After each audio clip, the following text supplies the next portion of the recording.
The moment this dude opened his eyes, his entire world had changed. Screams echoed all around him. Looking at the panicking crowd and the all-too-familiar gloomy scenery, Hansu cracked a smile. He had actually returned to the past. Everything was now perfectly within his grasp.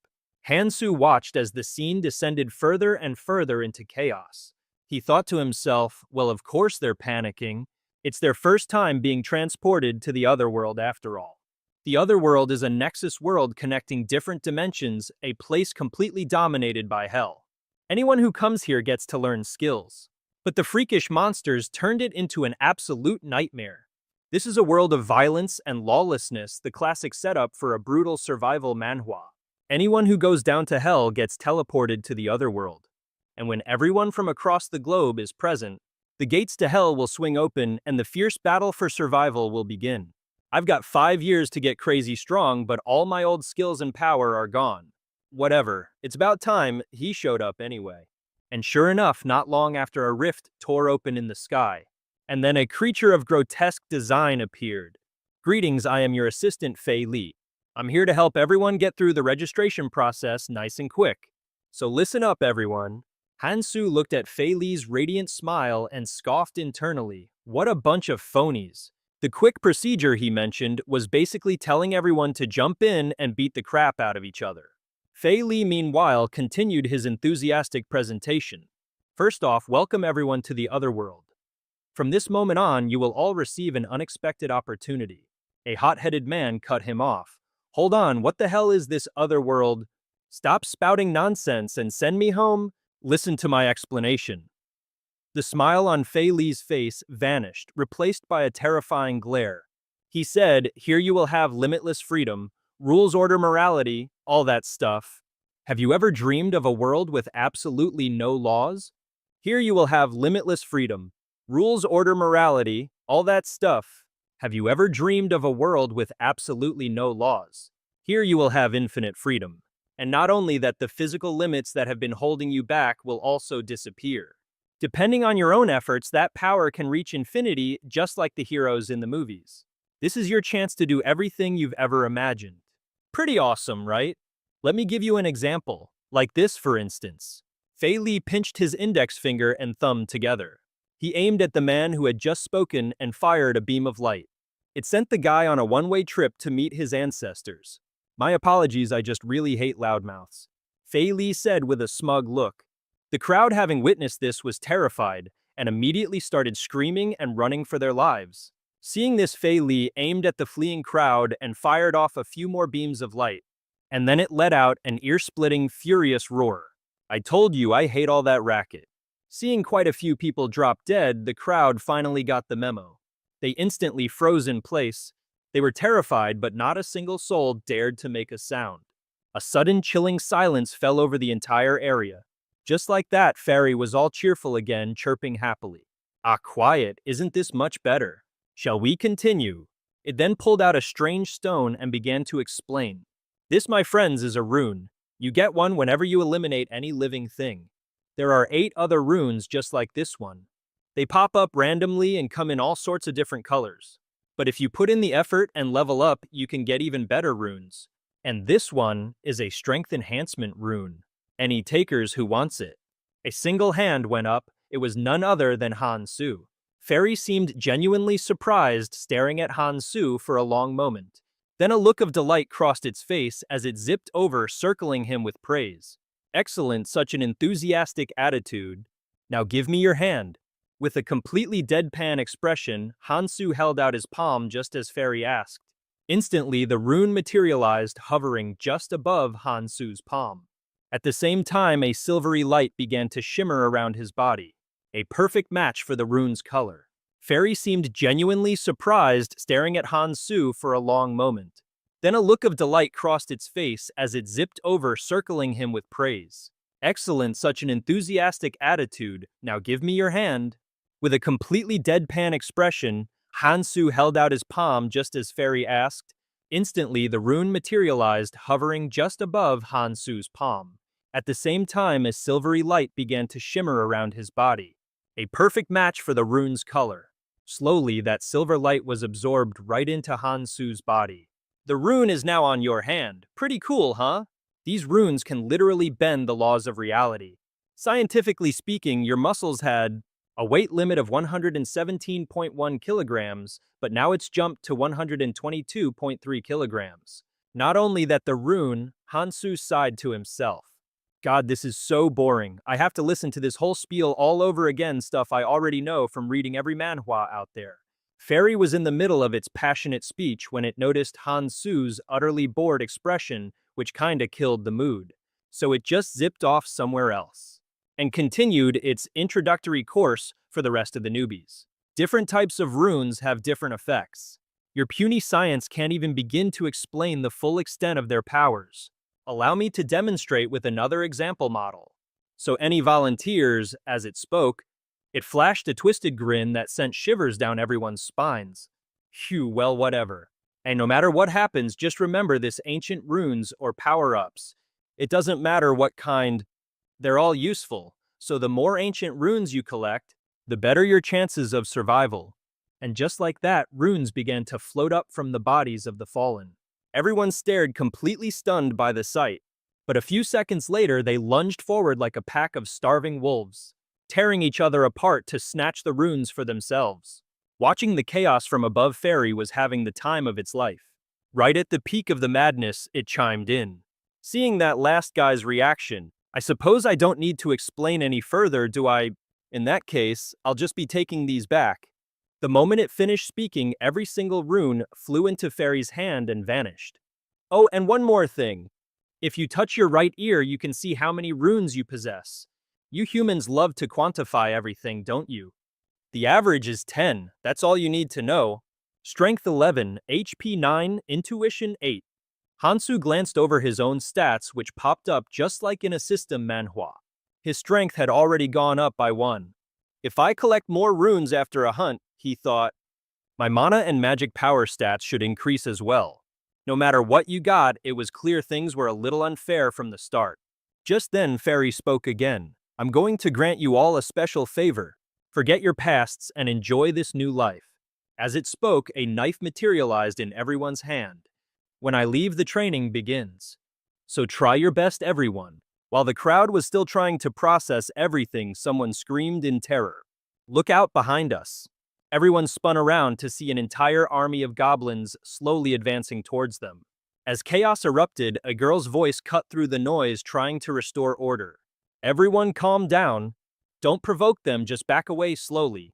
Thinking she had a point, the crowd began to listen to her.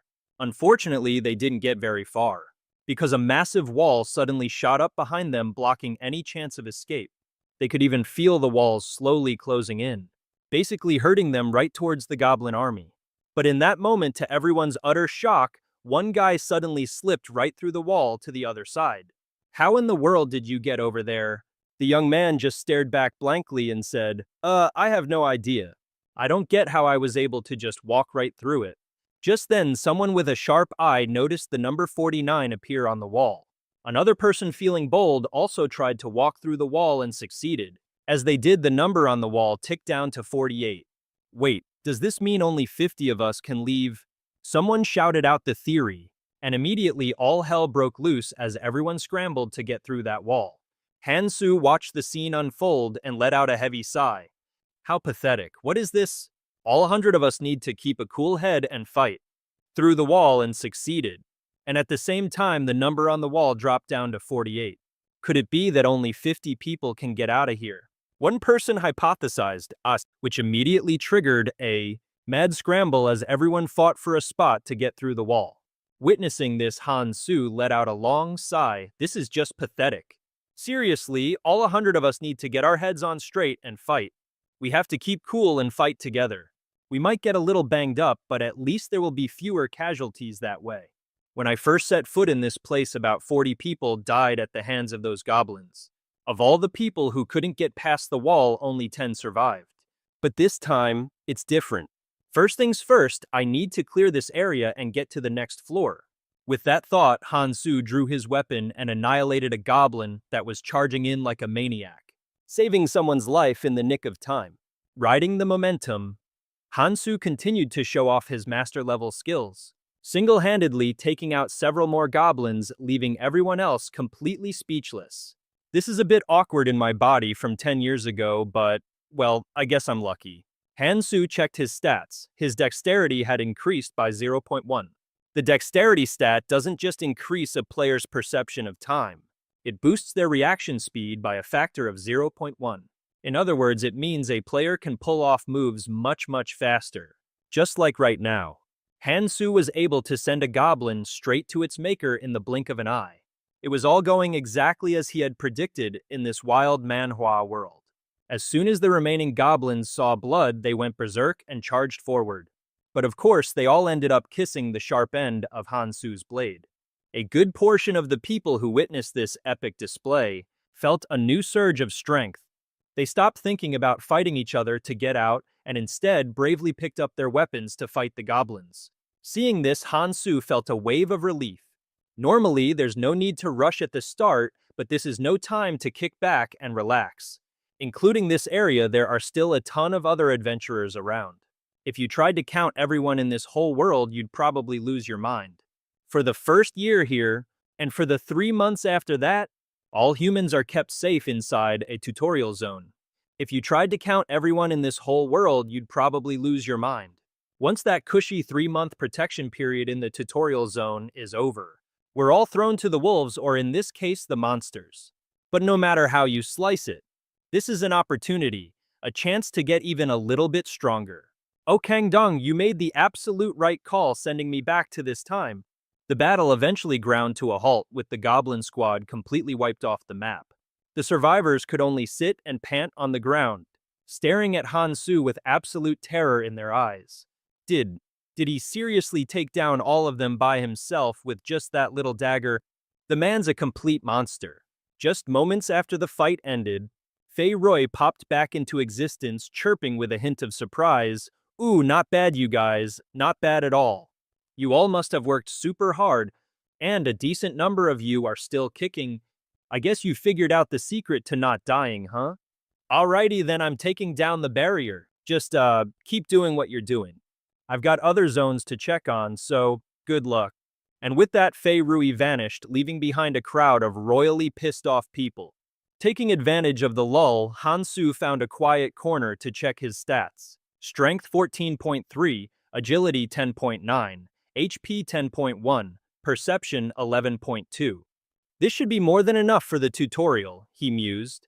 Plus, I found something pretty useful. Hansu glanced at the dagger in his hand before putting it away, already thinking about his next move. First, I need to find every possible way to get stronger fast. This isn't some slow burn character development manhwa. What would they do if they were in my shoes? Hansu suddenly remembered something Kang Dian once mentioned, a hidden dungeon. It was tucked away somewhere in this very tutorial area, boasting the highest difficulty level. I was never able to clear that dungeon. No, scratch that. No one has ever been able to clear it. Kang Dian had said with a sigh of regret. So you've only cleared 4 dungeons. I only managed to clear, Kang Dian had said wistfully, a tiny piece of that hidden dungeon, and you're already this powerful. That's right. Isn't the fact that I'm standing here as a member of the Vakiji all the proof you need? Kang Dian flashed a smug smile before his expression turned dead serious. If I could go back, I would absolutely challenge that dungeon first. If I had cleared it, I might have even stood a chance against you.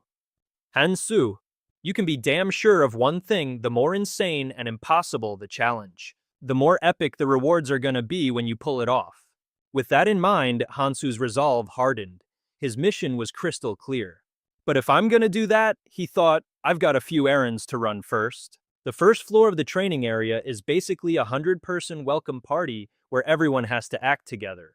You get to operate in the approved zone once a week, and you're stuck on this hunting gig for 3 whole months. Then after you finally conquer the second floor of the training arc, a safe zone finally opens up, and you can actually hang out with the veterans who got here before you. Right now, there are 2 hidden pieces on this floor, and not a single soul has managed to find the final exit yet. If I want to reach the very end of this secret dungeon, I have to get my hands on them. It's the only real shortcut to getting overpowered. But first things first, I need to snag the closest hidden piece. Alright, let's see. It's gotta be around here somewhere. As Hansu was scanning the area, his focus was broken by the sound of an argument not far off. It looked like the classic damsel in distress scenario, a pretty girl getting cornered by a pack of thugs. They were trying to force her to join their party, using the excuse of helping each other survive, but the girl was flat out refusing. I don't have time to get tangled up in this side quest. I've got to find that hidden piece. It's going to disappear in a week. With that thought, Hansu turned his back on them, with their excuse of helping each other survive the training, but the girl was having none of it. I don't have time to get involved in this drama. I need to find, that hidden piece before it vanishes in a week. Hansu decided to just turn a blind eye to the whole situation. But of course, fate had other plans. Just as he was about to make his exit, a young man called out to him. Kang Hansu, you're Hansu, right? Seriously, right when I'm in a hurry. Hansu sighed internally, but still managed a polite response. Do I know you? The guy was completely floored by Hansu's question. Just then, a blonde-haired guy stomped over looking furious. Hey Hansu, are you out of your mind? We were literally in the same room right before we got zapped here. What's he talking about? And how does this guy even know my name? After digging deep into the archives of his memory, Hansu finally realized they were his old college classmates. What a classic Manhwa reunion.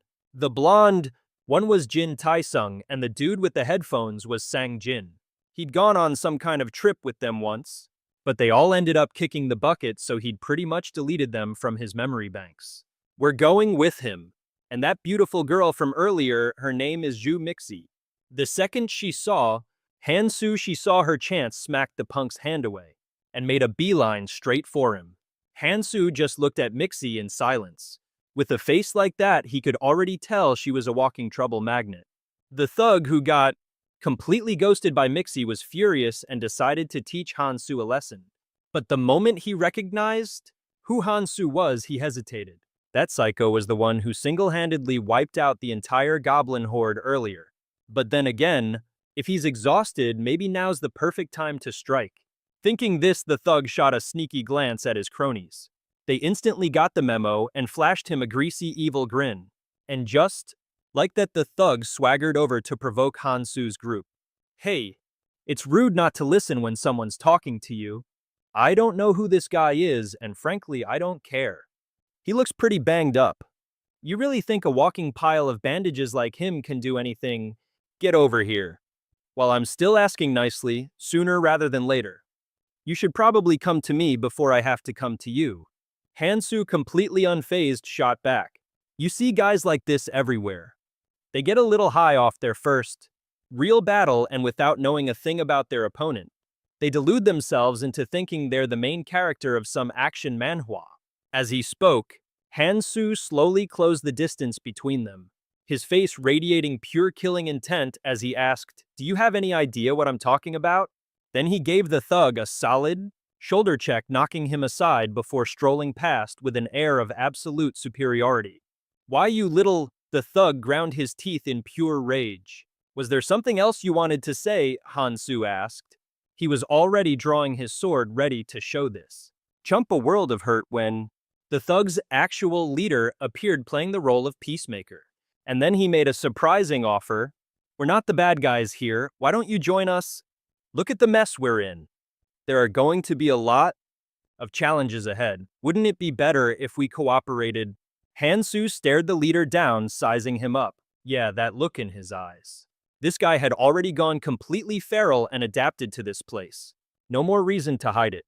He was all in on his true nature now, a hyena foaming at the mouth in the wild. In the end, this guy is a total loose cannon. Should I just take out the trash right now? Eris's words once again echoed in Hansu's mind. She'd said there was no need for senseless killing. But she also said not to waste a single drop of pity on the human cockroaches who would mess things up in this great war. Then another piece of her advice surfaced. Don't push people away. Do your best to protect and take care of them. Eris, you sure saved a lot of lives with your conflicting advice. It's not that I don't have the time to deal with these idiots. It's just that they'll probably self-destruct if I just leave them alone here. With that thought, Hansu tossed out a simple, whatever, get lost. and with a sharp turn, he walked away. Why that little punk? The goon from before wanted to act tough, but his leader stopped him. Easy there, Sung-ho, that kid isn't important.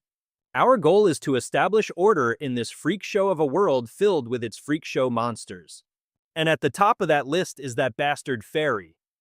Still there are some perks to this whole situation.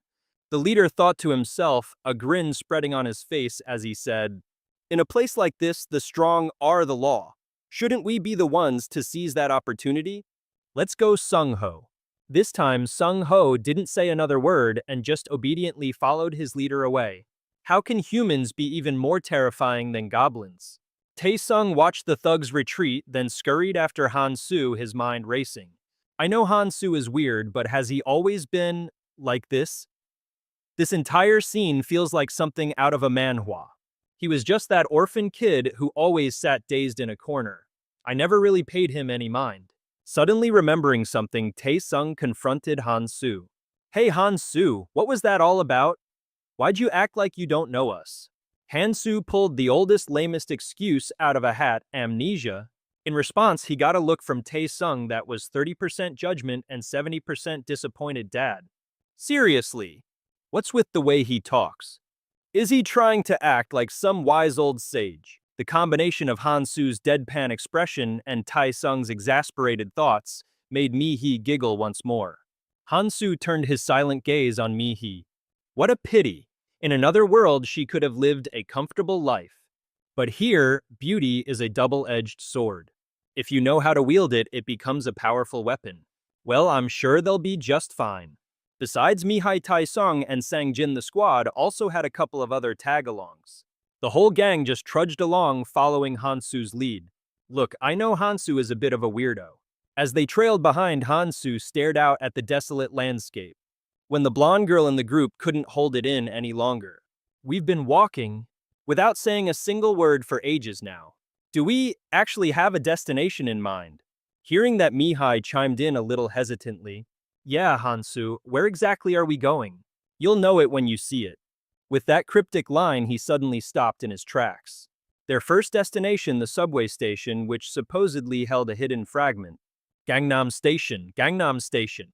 But why here of all places? I can't be bothered explaining every little thing. If it wasn't for what Ares said, I'd be doing this solo. But I guess I have no choice. To avoid having to explain himself over and over again, our introverted hero Han-soo decided to go full-on mystical. I have a hunch. Mi-hee repeated, completely stunned. A hunch? Han-soo nodded. Yep, when I got my memories back, this place just popped into my head. I have superpowers. Everyone gasped in unison, superpowers? Seeing their reactions, Han-soo muttered under his breath. Heh, it's not like we're broke. Getting superpowers isn't that hard to do. The blonde girl behind them whispered to her friend. Are you sure it's a good idea to follow this guy? Even though she was whispering, this is a manhwa, so of course our protagonist Han-soo heard every single word. He glanced back at her with a smirk. You don't have to follow me, you know. I actually prefer working solo. If you'd rather just stand there and watch, be my guest. Han-soo's cocky attitude instantly sparked a fire of resentment in Tae-sung. Whatever his deal is, I just can't stand the sight of that guy. It's infuriating, but in this situation, I just have to bite my tongue. The group descended into the station. Putting on a friendly face, Tae-sung sidled up, clapped Han-soo on the shoulder, and started probing for info. Hey man, you sure this place is, safe? It's giving off some seriously creepy vibes. Han-soo replied, nope. We're on our way to meet a few friends who got here before us. De-young piped up again, say what now? Who in their right mind would live in a place like this? Are they people you actually know? Just then Han-soo suddenly cut in. Hold on. De-young, ever the question asker, went, what is it? Who would live in a dump like this? You know them or something. And that's when Han-soo spoke up, wait, what for? Mi-hee had barely opened her mouth when she saw something horrifying and screamed, De-young, get out of the way. A confused De-young turned his head just in time to see Han-soo, who was right next to him, plunging a dagger straight down. De-young's face went ghost white, watching the tip of that dagger get closer and closer as he shrieked, what the hell? But in the next instant, De-young realized Han-soo's Target wasn't him but a disgusting worm-like monster right at his feet. Hansu yanked the dagger from the monster's corpse, scooped up a rune stone, and then casually started his lecture. This is a dungeon modeled after Gangnam Station. And these are green worms that crawl up from underground when they sense sound. They absolutely hate sunlight, so they almost never surface. If you get bitten by one, your flesh will get ripped to shreds and start to rot. So try to be careful. If you're bitten, you'll pass out and die before you can even react. I'll show you all a simple way to deal with them. A little while later, thanks to Hansu's masterclass in pest control, everyone started to adapt, killing the green worms with their own hands like they were born for this manhwa apocalypse. Hansu stood off to the side observing them. He noticed 4 people who were showing some real talent, but there was also one guy who caught his eye for a different reason. The one who'd been standing there frozen with his dagger since the beginning, Sang Jin. Hansu walked over to give Sang Jin a little nudge. If you're not feeling confident, I just walk on the marble slabs that are still in one piece.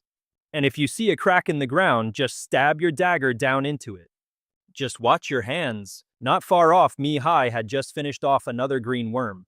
She stood up, wiped the sweat from her brow, and said to the blonde girl, "You're probably supposed to stab the spot where the ground is bulging up. You know this is basically a high-stakes game of whack-a-mole." The blonde girl deadpanned. Faced with this utterly chaotic scene, Sang Jin clutched his dagger, giving himself a little pep talk. "I can do this. I have to do this." But of course, just as he was mustering up his courage, a small crack split the ground right behind Sang Jin. A green worm shot out of the fissure, making a beeline straight for him. And what did Sang Jin do? Absolutely nothing but freeze in terror. Thankfully, Han Shu shoved the petrified guy out of the way and took down the green worm with 2 swift strikes. Having narrowly escaped becoming worm food, Sang Jin flashed a grateful smile at Han Shu. Han Shu didn't even acknowledge him, just sharply turned his head away. Inwardly, he was thinking, this guy's complete inability to fight isn't even up for debate anymore. He's just going to end up being dead weight. Just then, Ki Rong walked up to Han Shu. "Hey, it really seemed like you knew that was about to happen." "How'd you know?" Before he could even finish his thought, Han Shu cut him off. "I told you already, it's my superpower." Everyone was completely speechless. This guy was acting like a total manhwa protagonist. Having no idea how to respond to that, they just went back to monster hunting. Pretty soon, they had cleared out all the green worms in the area. Han Shu walked over to one of the worm carcasses. He was about to pick up a rune stone when he noticed the entire group just staring at him. He stood up, turned around, and asked, "Why aren't you guys picking these up?" Mi ex-Karen, speaking for the group, piped up. "We were thinking it would be better if you just took all the runes and focused on protecting us. Since you're the one who's going to get us out of this place, you should have them all. It's not like a few extra runes are going to turn us into superheroes or anything. So you take everything, and in exchange, you keep us safe. Doesn't that make more sense?" Han Shu let out a long, tired sigh. "You take what you hunt. If you want to stick with me, you're going to follow the basic rules." The people who've spent decades exploring the abyss came up with some very basic principles for survival. I get what I hunt. When we hunt as a group, the loot is divided based on contribution and priority. In life or death situations, he thought good relationships crumble way too easily. They'll soon learn just how vicious and cruel this place really is. Thinking grimly to himself, Han Shu looked at the group with a dead serious expression and said, "The only thing you should be putting your faith in is your own strength. If you're useless, you get left behind. That's just the law of the jungle." Hearing that, everyone just stood there stunned for a second. Then Mi-si was the first one to snap out of it, turning to scavenge from the corpse of a green worm. The others exchanged a few nervous glances before finally splitting up to collect the ancient runes. Hansu thought to himself, sooner or later, they'll get used to it. They won't need me to tell them anymore. They'll automatically start fighting tooth and nail for their own runes. Suddenly, Chi Xiong shouted, "Hey, get a load of this, I found a super weird rune over here." Everyone crowded around, curious to see what the fuss was about. In Chi Xiong's hand was a purple rune, the essence of the On Goblin tribe. Qirong read the system description and a greedy grin spread across his face. He thought, If I can get my hands on this, I'll get a brand new superpower. Qirong's eyes were practically gleaming with ambition as he schemed, with that, I'll finally have a special ability. Then he shot a quick glance at Han Su, who was standing nearby with his usual blank expression. That whole "we'll share items" speech was probably just for show. If I make a big scene now demanding we split this, he'll definitely find a way to make my life miserable. With that decided, Qi Rong called out to Han Su. Since Xiang found this, it belongs to him, right? You already agreed, so you're not gonna go back on your word later, are you? Han Su simply nodded. Internally, however, he was analyzing it. The essence of the On Goblin tribe, huh?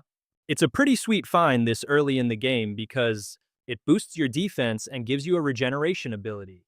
Anyone trying to survive in this kind of manhwa needs those two things. That's why it's a pretty hot commodity. And on top of that, it's a passive rune. However, it also cranks up the user's appetite to insane levels. But then again, once you get stronger, you can just snatch food from other people, so starving isn't really an issue. A skill's rank is what determines its raw power and potential. People who are both incredibly smart and blessed with a huge mana pool typically had around 100 skills. But Canyon, that monster had over 1,000. However, we're not like him, Han Su thought. He recalled a time when he stood before several runes of different colors. He picked up an orange one and absorbed it, while Eris tried to absorb a green one, only to sigh with a deep sense of regret. It's just as I feared, we're only allowed to have a maximum of 7 skills. If I'd known this from the beginning, I would have focused on much more powerful skills. In the world of this manhwa, every person is limited to just 7 skills. A rule like that, man, that's just a death sentence for the players. But Han Su, like a true protagonist, possessed a power so immense that such a measly limit meant absolutely nothing to him. Thanks to this incredible power, Han Su could infinitely evolve his skills.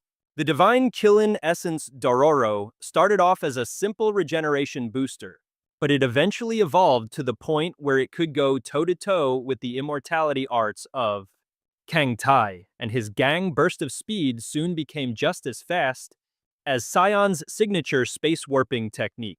Eras nicknamed him 7 Stars because only Han Su was powerful enough to infinitely evolve all 7 of his skills. That was the only way he was able to catch up and eventually stand shoulder to shoulder with them despite being a whole 20 years behind. Han Su told himself that these skills were what defined him as a person. They were the reason he had to return here in their place. And that's why, he thought, I absolutely cannot afford to make a single mistake until the very end. Eris had said it herself, hadn't she? Choose your 7 skills with great care. Even if everything resets to the beginning, you must choose your 7 skills just as carefully. If we stick to the plan, we'll get through this training zone without a hitch. At that moment, Qi Xiong, unable to wait any longer, decided to use the essence of the Agol Dwarf tribe. The system announced physical resistance stat has been added. Skill proficiency for essence of the Agol Dwarf tribe at 1.0%. Qi Xiong tapped his ear with a finger to pull up his personal status window. Name Qi Xiong. Strength 11.1, accuracy 10.1, stamina 12.5, perception 10.3, physical resistance 10.7. Looking at the numbers, Qi Xiong was ecstatic. Yes, I finally got a physical resistance stat, and my other stats got a nice boost too. Then Qi Xiong turned his head and shot Han Su a sneering, sarcastic look. You absolute moron. You think I'd ever hand over something this good to you, dream on? Just you wait, buddy, it's only a matter of time before I catch up to you. Han Su had no idea what was going through Qi Xiong's head, and frankly, he couldn't care less. He just waved his hand at the others and said, all right, let's get a move on. Qi Xiong scurried over, trying to act all friendly, as he slung an arm around Han Su's shoulder. Whoa there, it's gonna get real dangerous from here on out, so we should totally stick together, you know. The strongest person should lead the way to protect everyone, am I right? After all, you're going to need me, aren't you? As he said this, Qi Xiong turned his head, casting a very suggestive glance towards Mei Shi. Noticing Qi Xiong's stare, Mei Shi felt a bit annoyed. Why is he looking at me while saying that? Han Su glanced sideways, sizing up Qi Xiong. Don't tell me, this clown actually sees me as his rival. Buddy, if you're gonna be ugly, at least don't try to act cute. And for the record, I have no intention of letting what you did earlier just slide. With that silent thought, Han Su roughly shrugged Chi Seong's arm off his shoulder. As the crew made their way down the stairs, a curious Mei Si asked Han Su, "Hey, why are we going down? Aren't there other ways?" Han Su replied simply, "To catch the subway." Mei Shi's eyes went wide. "Wait, there are still subways running." "You'll know when you see it." Answering her, Han Su's mind flashed back to the past. He remembered a time when he was just chilling with a buddy, the one with the funky colored hair. His flashy-haired friend was boasting, "That guy's intel is never wrong." That's how we've cleared so many dungeons. Right on cue, another friend with black hair walked up to join the conversation. "I bet those dungeons were total baby mode, straight out of a beginner manhwa." The colorful-haired dude shot back, "Did anyone ask you to butt in?" The black-haired guy just smirked. "Couldn't help it. I was getting tired of listening to you talk nonsense. Besides, your basic knowledge is completely off." With that, the black-haired friend walked over and shoved the other guy aside. He then plopped himself down between Han Su and Mr. Technicolor and continued, "I'm going to tell you guys the fastest way to get ridiculously strong. You need to get your hands on the most important thing. In the training area, it's located down in the subway. All the subway stations are in different locations, and the structure of each station is different too. But from the third basement floor down, they are all exactly the same. If you go through the gate in the middle of the staircase and head straight down, there's a subway train that still hasn't departed. If you can get on it, you're basically set. The only problem is getting there is a whole other level of difficult." Back in the present, the group had arrived in front of a massive gate. Han Su stared at the gate, thinking to himself, the train departs in 1 day, which means there's something I absolutely must resolve today. Let's see what that is, shall we? Behind him, Mei Si was also staring at the gate, completely mesmerized. This is definitely not Gangnam Station. I've been to Gangnam Station countless times, but I have never seen a gate like this before. Swallowing her doubts, Mei Shi finally asked Han Su, "Are you seriously planning on going in there? You don't even know what's inside." Han Su replied, "I'm just following my gut. As I said before, anyone who wants to back out is free to do so." Tai Yong smirked as he stepped forward. "I'm going in." Macy's eyes hardened with resolve. "I'm going too." Starting going in there for real. You have no clue what's waiting for us. Han Su answered, "I'm just trusting my instincts on this one. As I said before, if you want to back out, now's your chance." A smug smirk appeared on Tai Yong's face as he spoke up. "I'm going in." Macy's eyes were filled with determination. "I'm going too. Count me in, I'm heading in there." Looking at Macy, Han Su couldn't help but think she seems anxious. I guess she's fully aware of her own situation now. Someone like her is in even greater danger. From here on out, she has to get stronger somehow, even if that means she has to sacrifice her pretty face. At that moment, the blonde girl in the group spoke up. "We're just going to stay here. After all, we can keep hunting right here just fine." But to everyone's surprise, Shang Jin declared, "I'm going. I want to go in there too." Tai Dong opened his mouth to mock him. "And what exactly are you planning to do in there? Just a minute ago, you were so scared you couldn't even move." Shang Jin shot a dark glare at Tai Dong and retorted, "Is that any of your business? What I do has absolutely nothing to do with you." Tai Dong looked completely insulted. He pointed a finger right in Shang Jin's face and snarled, "What did you just say to me? You're a weakling with a big mouth. Take back what you just said." Suddenly, Han Su snapped, "That's enough, stop bickering over nothing. We don't have time for this, so just get over it." With that said, Han Su immediately headed for the gate. Mei Si followed, quickening her pace until she even passed him. Tai Dong seethed with rage, glaring at Han Su's back and cursing him internally. "How dare those bastards humiliate me in front of Mei Shi?" As he stepped through the gate, Han Su's mind was already churning. There are over 1,000 types of monsters in the training area, and the terrain is incredibly diverse. There must be some common factor. All of a sudden, Han Su stopped. Looking ahead, he thought, "Just as I figured, there it is." Behind him, Jie Yin cried out in astonishment, No way! Is that a convenience store?" Han Su's group entered the convenience store and split up to find what they needed. Han Su did a lap, surveying the place. He said there's always one of these on the second floor of the train station. He thought to himself, I figured it would be something just like a convenience store. He also said the place was loaded with good items. But none of that was in the original manhwa. This is a variable that I created. Should I tell them the truth? No, they just get suspicious of me. Well, I guess I'll just have to play it by ear. Hansu walked over to a shelf to look for something. The first thing he needed was a bag. The second was a skill book, but it seemed there weren't any here. Instead, what he found was a scroll. A scroll inside a convenience store. What a bizarre world this manhwa is. This is supposed to be the prize, Ji Yong scoffed, picking up a single dagger. Maybe I should just grab a whole buffet of different weapons. Meanwhile, Hansu headed for the kitchen aisle, muttering to himself. He figured this was less of a convenience store and more like a fully stocked supermarket. But hey, it's actually got everything I need. Spotting Hansu grabbing a pot, a curious me, he walked over. Hansu, what in the world are you doing? Hansu set the pot on a stove and pulled out a mysterious-looking bag. He was about to do some cooking. He opened the bag and poured its liquid contents right into the pot. Mihi's eyes widened in shock as she saw the liquid. Is that green worm blood? She suddenly remembered how Hansu was always collecting random monster parts and stuffing them in that bag. At the time, I had absolutely no idea what he was planning. Just then, Hansu pulled out a piece of goblin hide. He nonchalantly ripped it into smaller pieces and tossed them into his bubbling concoction. Now, goblin hide becomes incredibly toxic when it comes into contact with green worm blood, since goblins evolved specifically to counter them. And their poison, it's seriously potent stuff. As Hansu was busy with his mad science experiment, Ji Yong came sniffing around. Taking a huge whiff, he exclaimed, "Whoa, that smells incredible, let me get a bite." Without even looking up, Hansu deadpanned, "It's poison." Hearing that, Ji Yong leaped back about 10 feet and shrieked, "What if it's poison? You could have given me a heads up, you psycho." Hansu simply arched an eyebrow and retorted, "You're the one who followed your nose over here." Mihi came closer, giving Hansu a curious smile. "We would have never even considered cooking that stuff. How on earth do you know how to do this?"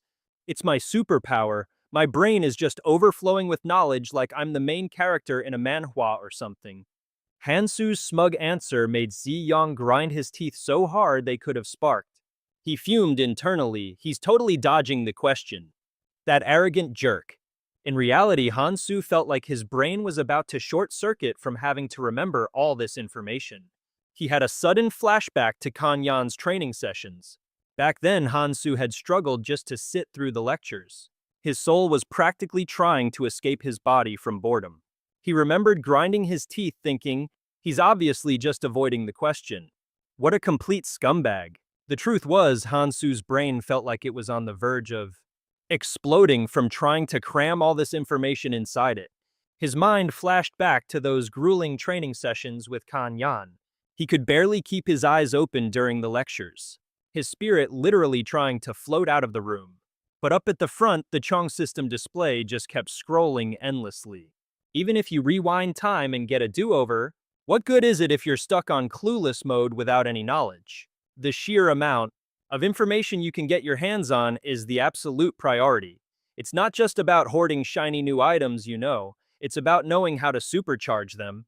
Enhancing their power is just as crucial. Seriously, if you don't have a brain, you probably wouldn't even grasp why. That's important, right? But listen up. You absolutely positively cannot share this information with anyone. Got it? Engrave it in your brain. Knowledge from the future will only fast-track the abyss's grand disastrous collapse. Don't you dare go full Prometheus from Greek mythology on us. That guy was basically the original future seer. You only get to bust out this future knowledge when it's absolutely undeniably essential. Regaining his composure, Hansu gazed at the pot of simmering poison and muttered to himself, "Without knowing the precise ratios and perfect cooking time, this whole thing is just fancy bathwater." All right, that's good enough. Once the concoction was complete, Hansu poured it into an empty bottle. Then from the bottle, he sprayed a bit of the deadly substance onto his weapon. He practically vibrating with anxious curiosity from the sidelines, timidly inquired, Can we use that too?" Hansu replied, "Sure thing. Each use will cost you half your strength or a vitality rune. Tarong, practically seething, yelled, "Hey, you're being incredibly stingy, you know? I could give it to you for free." Hansu countered, "But long-term, that might not be the smartest idea in this manhwa." Hansu explained, "It's because you know very well how easily one-sided relationships crumble." He quickly interjected, "I'll give it to you later, just let me use some first." Hansu turned, scrutinizing He for a moment, then handed her a bottle of the poison. Not forgetting to caution, "Careful now. Get that on your hands and it'll sting like 1,000 angry wasps." Witnessing this, Taerong secretly gnashed his teeth. Well, if he's being all watchful, then my grand thieving plans are officially toast. With his nefarious intentions foiled, Taerong could only grumble. "Fine, I'll use it first, then I'll pay you back with a rune later." "Is that okay?" Sang Jin chimed in, "Me too." Hansu surprisingly didn't turn anyone down. He just let them figure out the poison bottle themselves, while he moved on to prepping other goodies. Before long, Hansu looked like a seasoned adventurer laden with 2 bulging backpacks. A faint smirk played on his lips as he murmured to himself, "All right, this should do the trick." The others finally got their act together and walked over announcing, "We're all set." Hansu turned his head, not saying a word, just giving them a long, hard stare. Feeling the heat from his gaze, one of them finally piped up, Why are you looking at us like that?" Hansu pointed at the mountains of gear on their backs and said, "With a bag that huge, are you planning on being a walking loot drop for someone else?" With that, Hansu demonstrated by burying some of his own items in the ground. "If you don't want to fight while lugging your entire apartment, bury it like this. Besides, if you take every last thing, other people will hunt you down out of sheer desperation to survive. Leave a little something for the next guy." Mei He's eyes sparkled as she watched Hansu. "At first, I just thought he was the quiet type, but this guy is the real deal. He's like a genius manhwa protagonist. Could I get a cool superpower like that too?" Miha wondered to herself. She immediately sat down and started copying what Hansu was doing, her heart filled with a new resolve. Yesterday, hundreds of millions of people disappeared, and not a single one has come back. I have to survive here for the rest of my life. I have to make it no matter the cost. And to do that, I need to pull my own weight. And if Hansu is around, gazing at him again, Mei He didn't hesitate for a second, and rushed to walk right by his side. Seeing this little development, Ji Xiong scoffed in annoyance. That bastard, always trying to look cool. Then Ji Xiong aggressively shoved his own backpack at Shang Zhen, not even bothering to see if he'd catch it before jogging after Hansu. "Hey Kong Hansu, this superpower thing you mentioned, can we get in on that?" "It's possible," Hansu replied. Hearing that, the three of them practically cheered. For real, Hansu just grunted, "Yeah." Kainan had once told Hansu that among the people transported to this world, a few of them had developed special abilities they never possessed in reality. His exact words were, "Be careful of the people who arrive in this world. Some of them have developed, can awaken special abilities they never had in the real world. And let me tell you, those powers are wildly diverse, and some of the people who get them are seriously dangerous. They develop unique traits that give them a massive edge in survival compared to normal folks. So if someone isn't pulling their weight, you just get rid of them." Get rid of them, muttering that last part. Hansu's eyes sharpened instantly. A dark aura seemed to envelop him, making Qi Xiong, who was trailing behind, flinch in surprise. "What's with this guy?" A moment later, Qi Xiong forced a smile and spoke up. "By the way, you're a real piece of work. You know that. Are you still salty because I lost my temper with you earlier?" Hansu paused for a beat, glancing back at Qi Xiong. "I'm just not one for small talk." And with that, he turned and kept walking. He thought to himself, 5 years ago when I first got here, fighting endlessly against the hordes, hope slowly curdled into despair. And that despair ended up clouding everything. As Qi Xiong followed, he stared at Hansu's back and muttered to himself, "Did this guy get smacked in the head during that last fight? Is he trying to act like some edgy manhwa protagonist? Ugh, why does he have to act so high and mighty? If it weren't for that stupid superpower of his, I would never be humbling myself in front of this jerk. I'll just wait until I get stronger. then he and I will finally get together. I'll get rid of that bastard Shang Ren and I'll turn Hansu into my personal gopher. I swear I will. While Qi Xiong was lost in his power fantasies, Hansu suddenly shot his arm out, shouting, "Hold up!" Qi Xiong snapped out of it. What is it?" Hansu didn't answer, he just crouched down and scooped up some gooey substance from the ground to examine it. Is this slime? This definitely isn't from a sword slime. It doesn't have that sour smell, and there are no desiccated corpses around, so it's not a sword zombie either. That only leaves one possibility, a mermaid on land. This has to be the trail of a ground merman. They're not exactly fast, but if you get hit with their paralyzing venom, they'll have no trouble tearing you limb from limb. But I have an idea. With a smirk, Hansu dusted off his knees and got back to his feet. From behind, Qi Xiong grumbled, "Quit acting like you're some kind of know-it-all who can do everything himself. Follow me, you guys are in for a surprise. Now come on, give me a hand." With that, Hansu headed back toward the convenience store. He and the others had no clue what was going on, but they followed him to help out anyway. Before long, a row of makeshift Molotov cocktails was lined up in front of the trio. Even though there was no kerosene here, Hansu figured this would be enough to get the job done. He piped up firebombs. "Don't tell me you swiped all this from that convenience store we just passed." Tae-sung picked up a bottle, remarking, "Is this one of your superpowers too? How incredibly convenient for you. You must like this place way more than our old world, huh? I mean, you can do whatever you want. It's like you're the main character in some crazy manhwa. If I had powers like that, I'd be the one calling the shots." Hansu just stared at Tae-sung, a fierce debate raging in his mind. He was seriously contemplating whether he should just eliminate the guy right here and now, catching the strange look in Hansu's eyes. Tae-sung shivered and asked nervously, "Why are you looking at me like that? Did I say something wrong?" Letting out a long sigh, Hansu momentarily shelved the murderous thoughts. He used a stick to draw in the dirt and said, "I'll lay out the plan, listen carefully. When one person throws the bomb, the other three will advance and attack. So whoever's at the front gets first dibs on the ancient script." Tae-sung grinned and volunteered, "Then I'll go first. The strong guy should be up front to protect everyone, right?" Hansu asked again, completely ignoring him, "Who's throwing the bomb?" Miha and Sang-jin spoke in unison. Both shot their hands up. Seeing this, Hansu said, "Decide between you two, who's it going to be?" Mihi hesitated a little, but while Sang-jin was busy having an internal crisis, Hansu made the decision. "Fine, you two can take turns." With that settled, the four of them began moving again. Sang-jin worried to himself. "How much farther do we have to go? I can't exactly say I want to retreat now. I only followed because I didn't want to get left behind, but are they all really okay with this?" Sang-jin looked at everyone, and when his gaze fell on me, he was surprised to find that her body was also trembling slightly. Just then, Hansu warned, "Stay sharp, they're here." As if on cue, a series of bizarre screeches began to echo around them. Hansu immediately commanded, "Mihi, throw a bottle where the sound is coming from. Don't be weak, that's right, I can do this." Hyping herself up, He pulled a Molotov cocktail from her bag, lit it, and hurled it towards the sound. The homemade bomb sailed through the air, smashed against a monster, and erupted into a fireball that burned it to a crisp.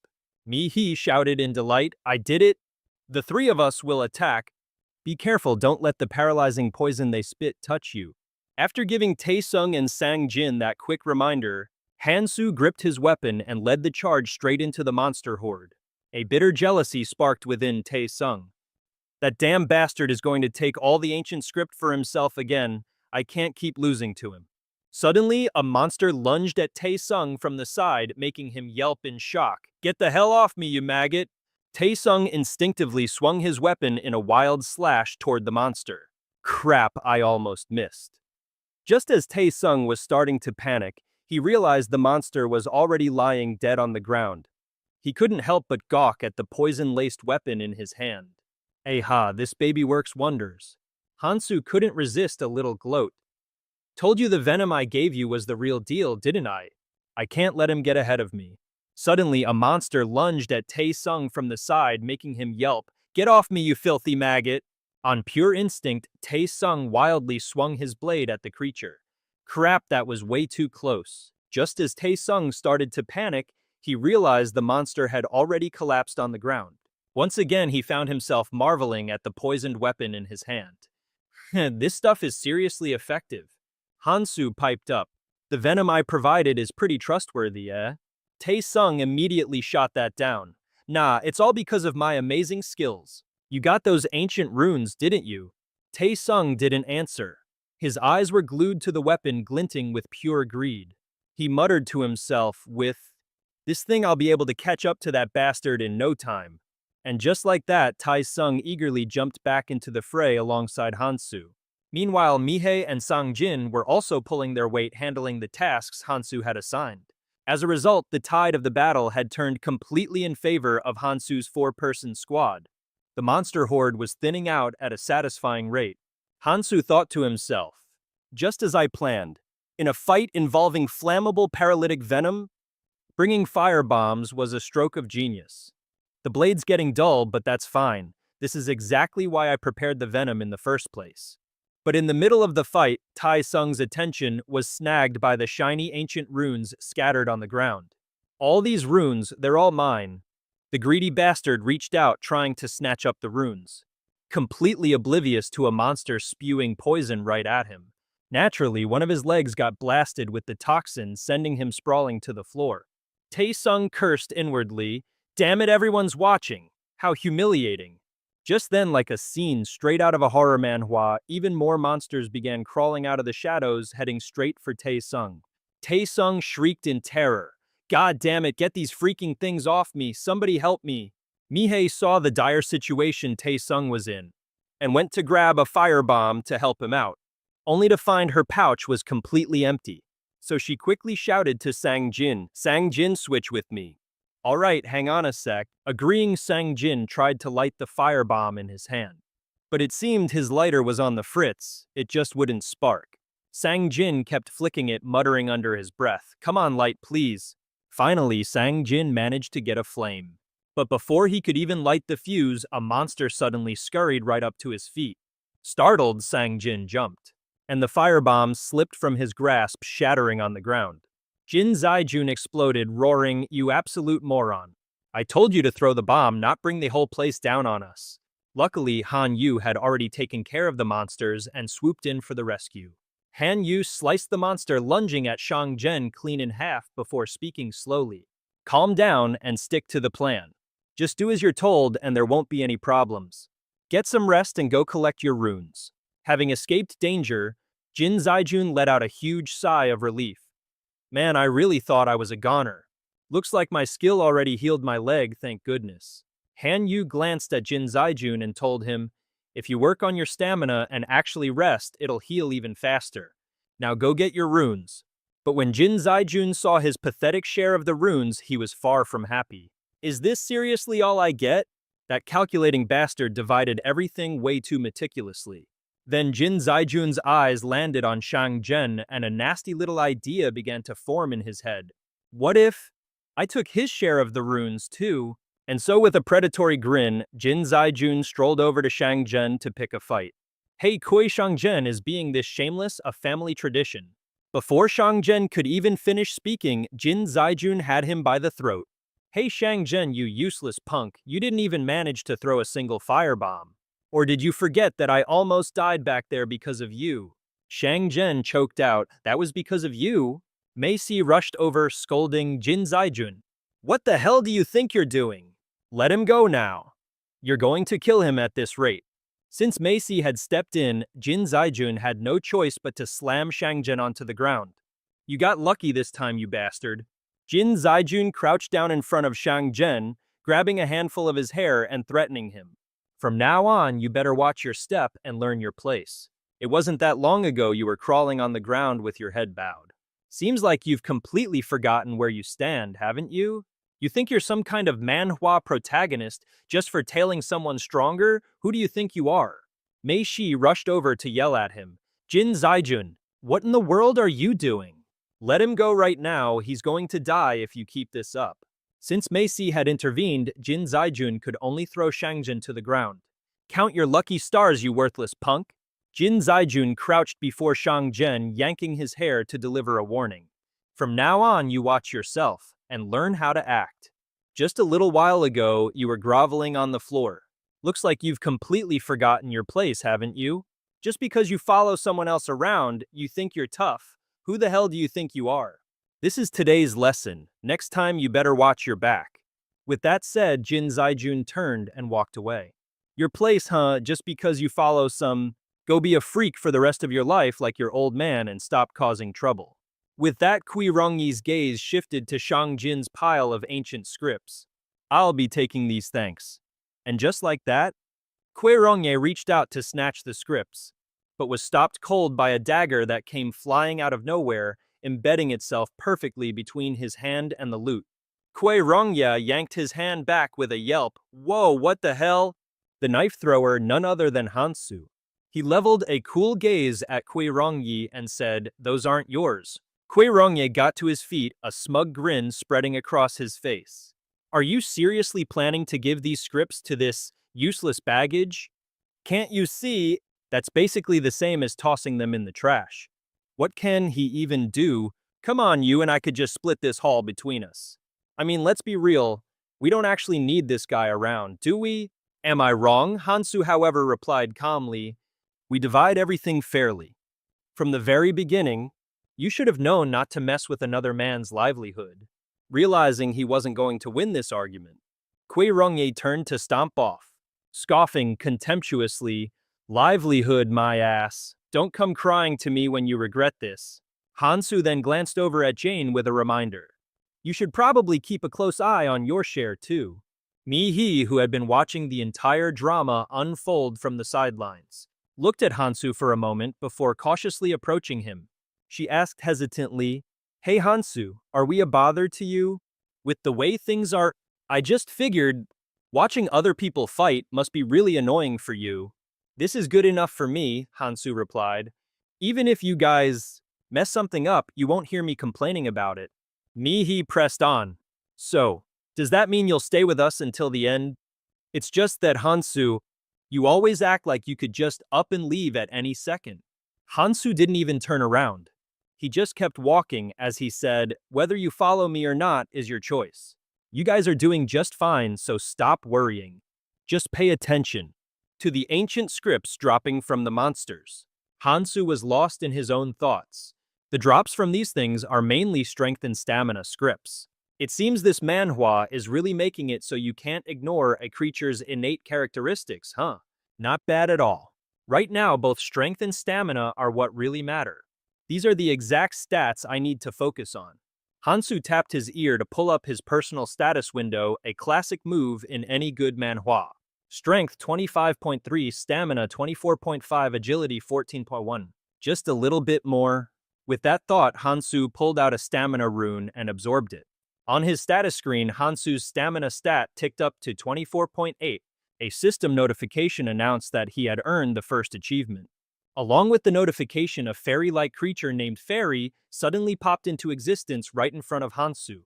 It chirped, your combined strength and stamina have surpassed 50. Congratulations on becoming the very first traveler to do so. Startled by Fairy's abrupt appearance, Mi-hee shrieked. What is that thing doing here? Where did it even come from? A smirk crept onto Hansu's face as he thought, heh. Took the bait, didn't you? Fairy zipped over to Hansu. When it got a good look at his face, it pointed in shock and exclaimed, Oh, aren't you that traveler who raised his hand earlier? I was wondering who was progressing this fast. Seems my initial assessment of you was spot on. We just love those who put in the effort. So for our most proactive traveler, I shall bestow a little gift. I bet you're dying to know what it is, aren't you? Should I tell you, or should I not? Suddenly, Mi-hee raised her hand and spoke up. Wait a minute, isn't that totally unfair? Our physical stats were different from the very beginning. Why do you have to be so scared? After all, once things get started, we won't have any reason to interact with each other. We're not going to kill you just because we don't like you. As it spoke, Fairy floated over to Mi-hee. It leaned in close to her ear, flashing a demonic grin as it whispered, But, you know, after all, once things get started, we won't have any reason to interact with each other. We're not going to kill you just because we don't like you. As it spoke, Fairy floated over to Mihi. It leaned in close to her ear, flashing a demonic grin as it whispered, "But how should I put this? Still, what if? Yet there are always exceptions to the rule, aren't there? And you just might end up being one of them." The color drained from Mihi's face in terror. Seeing this, Fairy clutched its stomach and burst out laughing. "Of course I'm just messing with you. Teasing like this never gets old. Haha." But then Fairy's smile vanished as it shot Mihi a sideways glance. "What was that you were saying? Something about unfair? Oh, come on now, you know how it is. You've got something you're ridiculously better at than anyone else, right? But it's not like you're giving up that advantage just to be on an even playing field. Life has always been unfair." With that said, Fairy couldn't care less what Mihi was thinking. It just cheerfully fluttered over to Hansu and said, "All this pointless chatter is wasting time. It's time for you to claim your prize." Hansu thought to himself, "I already know what the reward is." Fairy continued, "The prize for breaking a certain stat threshold is a choice of 3 ancient runes. So which runes will it be? Accuracy, perception, or perhaps the healing rune? It's only a one-time use deal, but that thing can patch up a hole clean through your gut and even cure most poisons. It's basically like having an extra life, a classic Manhwa trope." Han Shu added silently in his thoughts, "Yeah, but it's pretty useless if you get your limbs hacked off." Hearing about the healing rune's power, Mi-He and the other two felt their eyes light up. It meant surviving a fatal blow at least once. The trio all stared at Han Syu with hopeful eyes, thinking that if things went south, he'd at least use one of those runes on them, right? Ignoring the three of them completely, Han Syu asked Fairy, "Hey, do you have any runes that grant magic immunity?" Fairy looked a little surprised but still grinned and replied, "Of course we do." Han Shu kept his eyes locked on Fairy, but he didn't spot any unusual change in its expression. The three of them kept their eyes glued on Han Syu, full of expectation, thinking that if the worst came to pass, surely he'd use a rune to save them, wouldn't he? But Han Syu paid them no mind and continued talking to Fairy. "It doesn't seem to be pondering my choice, which means it doesn't really care, huh? So a little bit of strategizing at this stage is perfectly fine, I see. The healing rune is nice and all, but in a high-stakes manhwa, magic and physical immunity are incredibly rare to find during the tutorial phase. Aside from special cases like boosting stamina stats, usually just affect things like action speed and recovery. But physical and magic resistance are fundamental defensive abilities, true immunities. I can deal with physical attacks to some extent using my experience, but magic attacks are a whole different beast." A moment later, after Han Syu received the rewards, he requested his personal status window updated. Han Syu Strength 25.3, Stamina 24.8, Accuracy 14.1, Perception Magic Immunity 13. Han Syu wondered to himself, "Alright, this should be enough to keep me from dying instantly, right?" With the rewards handed out, Fairy immediately said its goodbyes. "Alright, my work here is done, so I'm out of here. Besides, I'm counting on you, so make sure you do a bang-up job in the future, okay? Wow, what a handsome Appa." Mi-He and the other two gasped, their jaws practically on the floor. "Appa, is that a girl? Alright, let's get a move on." He was just about to tell everyone to keep moving. But when Han Su saw the utterly bizarre looks on their faces, he had to ask, "What's with those expressions?" The three of them dodged his gaze and muttered, "Oh, it's nothing." A short while later, our party of 4 arrived on the 3rd floor. Mi-He had just finished off a monster. Wiping the sweat from her brow, she thought to herself, "Man, this is way easier than before." Suddenly, her attention was drawn to Han Su's actions. He's at it again, crafting something over there. Probably more poison, right? But hang on, isn't he doing the exact same thing as last time? Her curiosity getting the better of her, he wandered over to ask, "You're carrying so many of those ancient runes, so how come your speed hasn't changed one bit?" "She's pretty sharp," Hansu thought, giving her a mental thumbs up. Hansu held up his wrist and said, "It's because of this." Mi-He asked curiously, "What is that?" "You've got a ton of those runes, so how are you still moving so fast?" "She really does have a good eye." He silently praised her. Hansu raised his wrist again, saying, "It's all thanks to this little trick." Mihi's curiosity was piqued. What in the world is that thing? The other two paused their attacks, their attention now focused on them. Hansu demonstrated as he explained, "You can collect the ancient runes like this. Just hold out your hand and think about the runes you've acquired." Mihi exclaimed in astonishment. "Whoa, how are you even doing that?" Hansu replied, "With my special ability, it's a skill straight out of a manhwa." "Should I give it a shot?" Mihi eagerly picked up a rune to copy him, but Hansu stopped her. "Trying to copy me is pointless." Mihai asked, confused, "But why not?" "First off, it'll slow down your hunting, which means you fundamentally won't be able to hold on to many runes anyway. And second, if I die, all these runes become completely useless. Every single one of the runes I collect this way will drop the moment I get killed." Shang Jin piped up, asking curiously, "So why are you collecting them? Are you planning to use them for trade later or something?" He added silently in his head, "Although that seems pretty unlikely right now. Once a few rules are established, they could totally be used as currency in the training zone."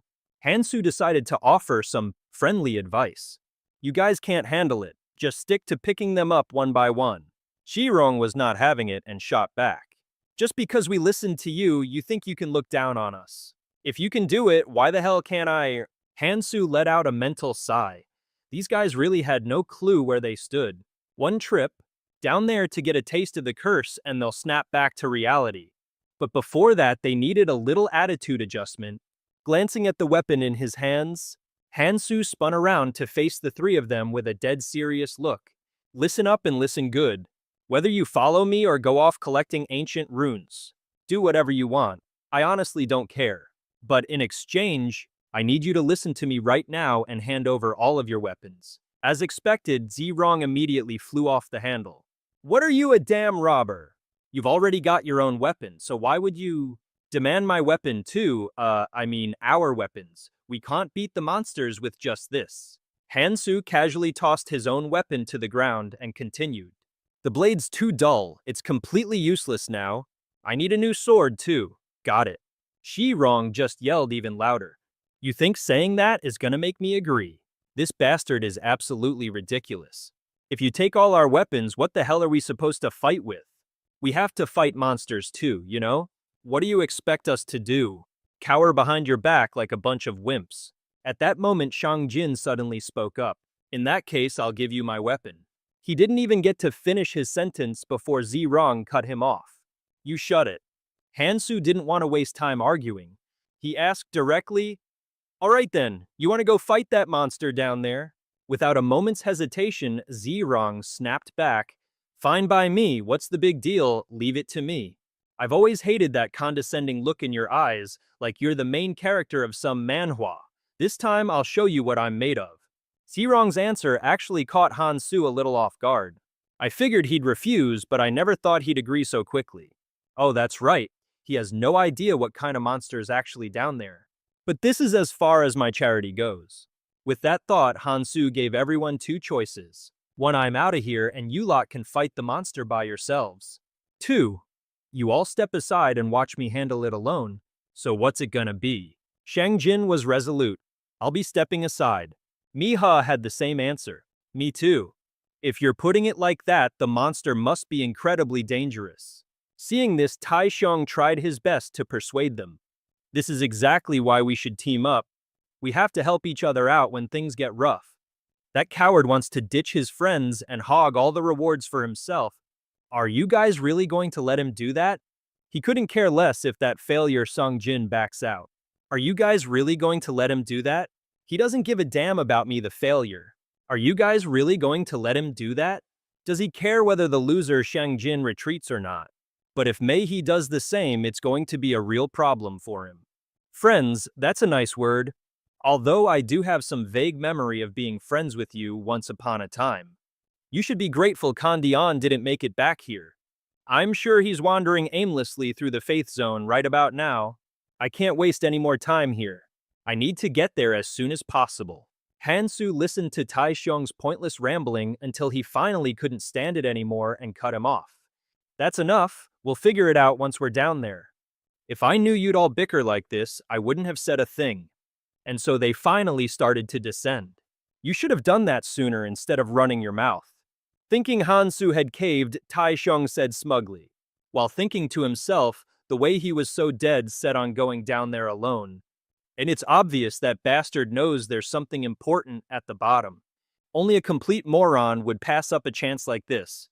What if there's a lucky drop with some amazing items, and yet not long after they went down, he was the very first person to come sprinting back out. Mei-He was hot on his heels, screaming in absolute terror. I told you the monster down there would be dangerous. Whatever, just run, Taichung shouted back just as loudly. Remembering the sight of the absolutely gargantuan monster they had just laid eyes on, Taichung shuddered. How was I supposed to know the monster was from a completely different dimension, like some crazy manhwa plot twist? I can't believe he actually planned to fight that thing alone. That guy's gotta be completely unhinged. After Chi-Chong's crew bailed, Hansu was left all alone to face the giant python. The moment he saw it slither closer and rear its head to the sky, Hansu immediately clapped his hands over his ears. A second later, the monster let out a shriek and blasted a beam of light from its mouth aimed straight at where Hansu was standing. Good thing he was prepared. I mean, you've got to be nuts to think you can fight that thing alone. After Chi-Chong's crew took off like cowards, Hansu was left alone to face the giant python like a true manhwa protagonist. The second he saw it slither closer and rear its head back, Hansu clapped his hands over his ears. And right on cue, the monster let out a shriek, a beam of light, shooting from its mouth straight towards Hansu. But he was ready for it. Because he was ready for it, come on. Having anticipated this, Hansu immediately leaped to the side, effortlessly dodging the giant python's attack. I figured I could probably tank that attack. A little thanks to my magic resistance stat. The shockwave is insane, which means its magic is pretty high level, and its scales are so tough that a normal sword couldn't even scratch them. This is no easy opponent, but I know its weak spot. Its scales might be tough as nails, but the flesh between them is super vulnerable. Armed with this crucial piece of intel, Hansu dodged another one of the monster's attacks and with pinpoint accuracy hurled a knife right at its weak spot. The monster let out a piercing shriek of pain and immediately went on a rampage against Hansu. Taking advantage of the moment, he was stunned by the sound of the shockwave and the poisonous fumes. It slammed its tail into him, sending Hansu flying straight into the wall behind him. So it finally reacts when I hit its weak spot. This is its nest area, so its physical resistance is probably buffed too. And I'm still vulnerable to that poison gas it keeps spewing. By now, Hansu had 5 knives in his possession. And if you're wondering how he got so many, well, besides the ones from Mei-He and Shang, that guy Chi-Chung also had the bright idea to donate his before hightailing it out of there. So Hansu wasn't in any particular rush. He pushed himself up from the pile of rubble, stared down the monster, and thought to himself, might as well have a little fun until I get what I came for, right? At that very moment, Mei-He, who was in the middle of escaping, suddenly stopped in her tracks. Her eyes were filled with worry as she gazed back into the dungeon. He's fighting so far away, but the sound is still echoing all the way out here. Will Hansu be okay fighting all by himself? Taichung noticed Mei. He was acting strange and asked with concern, Mei-He, why'd you stop? We don't have a single weapon on us, so we need to sprint to that convenience store for cover now.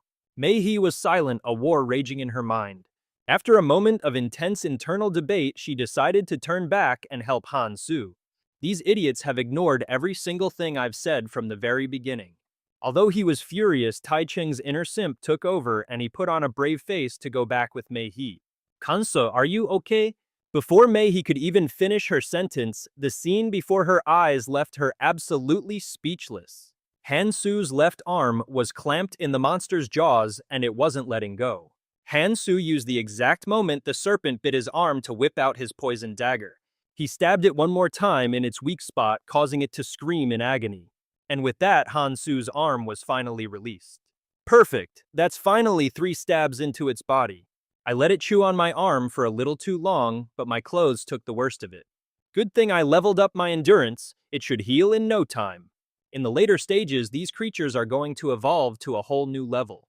Their attack and recovery abilities will also increase dramatically. At that point, poison will be completely useless. And once they start using their own special powers and abilities, they'll become a real nightmare to kill. It's like something from a top-tier monster manhwa. That's why using poison at this early stage is so ridiculously effective. If it wasn't for this paralyzing poison, I never would have made it this far. Now this is much easier. He watched as the monster slowly succumbed to the poison, losing its will to fight back. Hansu immediately went in for the kill, delivering one final blow that officially deleted the monster from existence. "Hansu, are you really alright?" Meiha shouted as she ran towards him. Hansu had been so deep in the zone, he hadn't even noticed them. Her voice was the only reason he realized Meihi's group was even there. But he didn't show any reaction, just calmly walked over to his backpack and asked, "You guys are still here. I came back because I was worried about you, but it looks like that was totally unnecessary. Is your arm okay?" "It's just a scratch, it's already healed." Now things were a whole lot simpler. He watched as the poison took hold, leaving the monster completely defenseless. Hansu immediately plunged his knife in for the final strike, officially ending the monster's career. "Hansu, are you really okay?"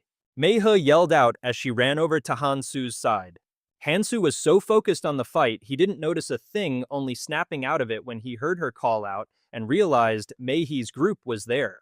But he gave no reaction, just walked silently to his backpack and asked, "What are you guys still doing here? I came back for you, I was worried. But I guess you didn't need my help after all. What about your arm, is it okay?" "It's just a scratch. It's already healed, so don't sweat it. I rushed back because I was worried about you, but looks like that was totally unnecessary. Is your arm okay?" "Just a scratch, it's already healed. Seriously, stop worrying. I just can't believe that dude single-handedly took down a monster straight out of a manhwa." Shirong stared at the monster's corpse sprawled on the ground, then back at Hansu, a look of utter bewilderment on his face. "I knew the guy was strong, but is the gap between us really this massive? How in the world am I ever supposed to catch up to him?" Just then, Hansu, who was busy looting the giant serpent's corpse, suddenly let out a small noise. "What's up, Hansu?" Mi-hee asked, her curiosity piqued. Hansu just stared silently at the runestone in his hand. "Heh, guess since this was a pretty tough monster, the reward is a great serpent sound wave. If I actually had a magic-type runestone, this thing would be way more useful.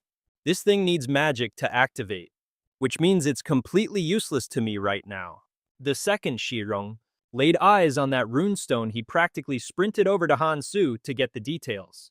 "You gonna use that judging by the size of that monster? Damn, that must be a high-tier drop." "I'm so jealous," Hansu replied matter-of-factly. "Nope, I'm not using it. He could already use 7 runestones, so holding onto it was just a waste of space. Besides, the idea of blasting sound waves out of his mouth just wasn't his style." Hearing this, Yang Jin's face lit up with hope. "In that case, can I have it?" You wouldn't even know how to use it properly." "Know your place, scrub," Shirong sneered, shoving Yang Jin aside. Then he turned to Hansu, his eyes gleaming with greed. "If you're just gonna give it to this loser, don't bother. Give it to me instead." Sang Qin rubbed his jaw, where Zirong's elbow had connected, and grumbled. "You've already got one, dude. You think a pathetic mutt like you, who was just cowering behind my back a minute ago, could actually make use of a stone like this? If I had your kind of power, I could be out there killing monsters just like you. No, actually, I could do a way better job than you." Feeling utterly humiliated, Zirong roared in fury. "Better? You think you could do better? I guess that beatdown I gave you earlier wasn't enough, huh? You want me to snap your neck to knock some sense into you?" Seeing the two were about to get into it again, Mei-hee stepped in to play mediator. Hansu, on the other hand, just let out a chuckle. "I never said I was giving this away to just anyone. I intend to sell it. In fact, for any immediate buyers, I'll even throw in a 5% discount. Let's just see who's going to be the first to close this deal." With that one simple sentence, Hansu instantly shut both Zirong and Shang Zhen up. After his brain finally rebooted, a flustered Zirong asked, "Can I pay in installments? If that's the case, just choose one person to represent all 3 of you." Hansu gave them some time to discuss it. A moment later, he walked over and asked, "So have we reached a decision?" Meiha nodded and replied, "Yes, I'll take it." "Just as I thought. These guys don't trust each other one bit. So now only one person is left to continue the transaction. More importantly, I noticed him secretly collecting something earlier. The ancient magic stones. Seeing as he killed the monsters and gathered the loot all by himself, there was absolutely no reason for him to be so sneaky about it. But then again, it's not surprising. In the world of this manhwa, the more secrets you have up your sleeve, the better your advantage. Is that his survival instinct kicking in? Looks like he's got quite a bit of potential in that department. After gathering enough items, Mei brought them to Hansu. 1 ancient stone of speed, 3 ancient stones of perception, along with 7 ancient stones of stamina and strength. Since I said I'd give you a 5% discount, you only need to give me 6 stones of strength. With that, Hansu handed one of the stones back to Mei. Mei forced a laugh and said, "Wow, you're surprisingly meticulous. Hey, don't say it like I'm the bad guy here. If you get used to receiving free handouts in a situation like this, sooner or later you're all going to end up dead. In this world, nothing comes without a price." After dropping that pearl of wisdom, Hansu turned and walked away. Now then, shall we get started on making that? The appearance of that snake proves you're all going to end up dead. In this world, nothing comes without a price. After dropping that pearl of wisdom, Hansu turned and walked away. Now then, shall we get started on making that? The appearance of that snake proved it. Sure enough, it wasn't long before Hansu found the zootorium. He carefully broke off a branch of the zootorium, then gathered some of the great snake's scales and started cooking up something. The entire time Mihu and Shangjin were basically 2 little puppies trailing right behind him, watching his every move and making wild guesses about what he was up to. Even Teng, seeing Hansu toss all the freshly gathered ingredients into a pot and start boiling them, couldn't hide his curiosity. He crept closer and asked, "So what's the plan for that stuff? Making more poison?" "Nope, something different this time. That snake's scales are pretty tough, but not strong enough to be used as a weapon. This time I've got to create something else.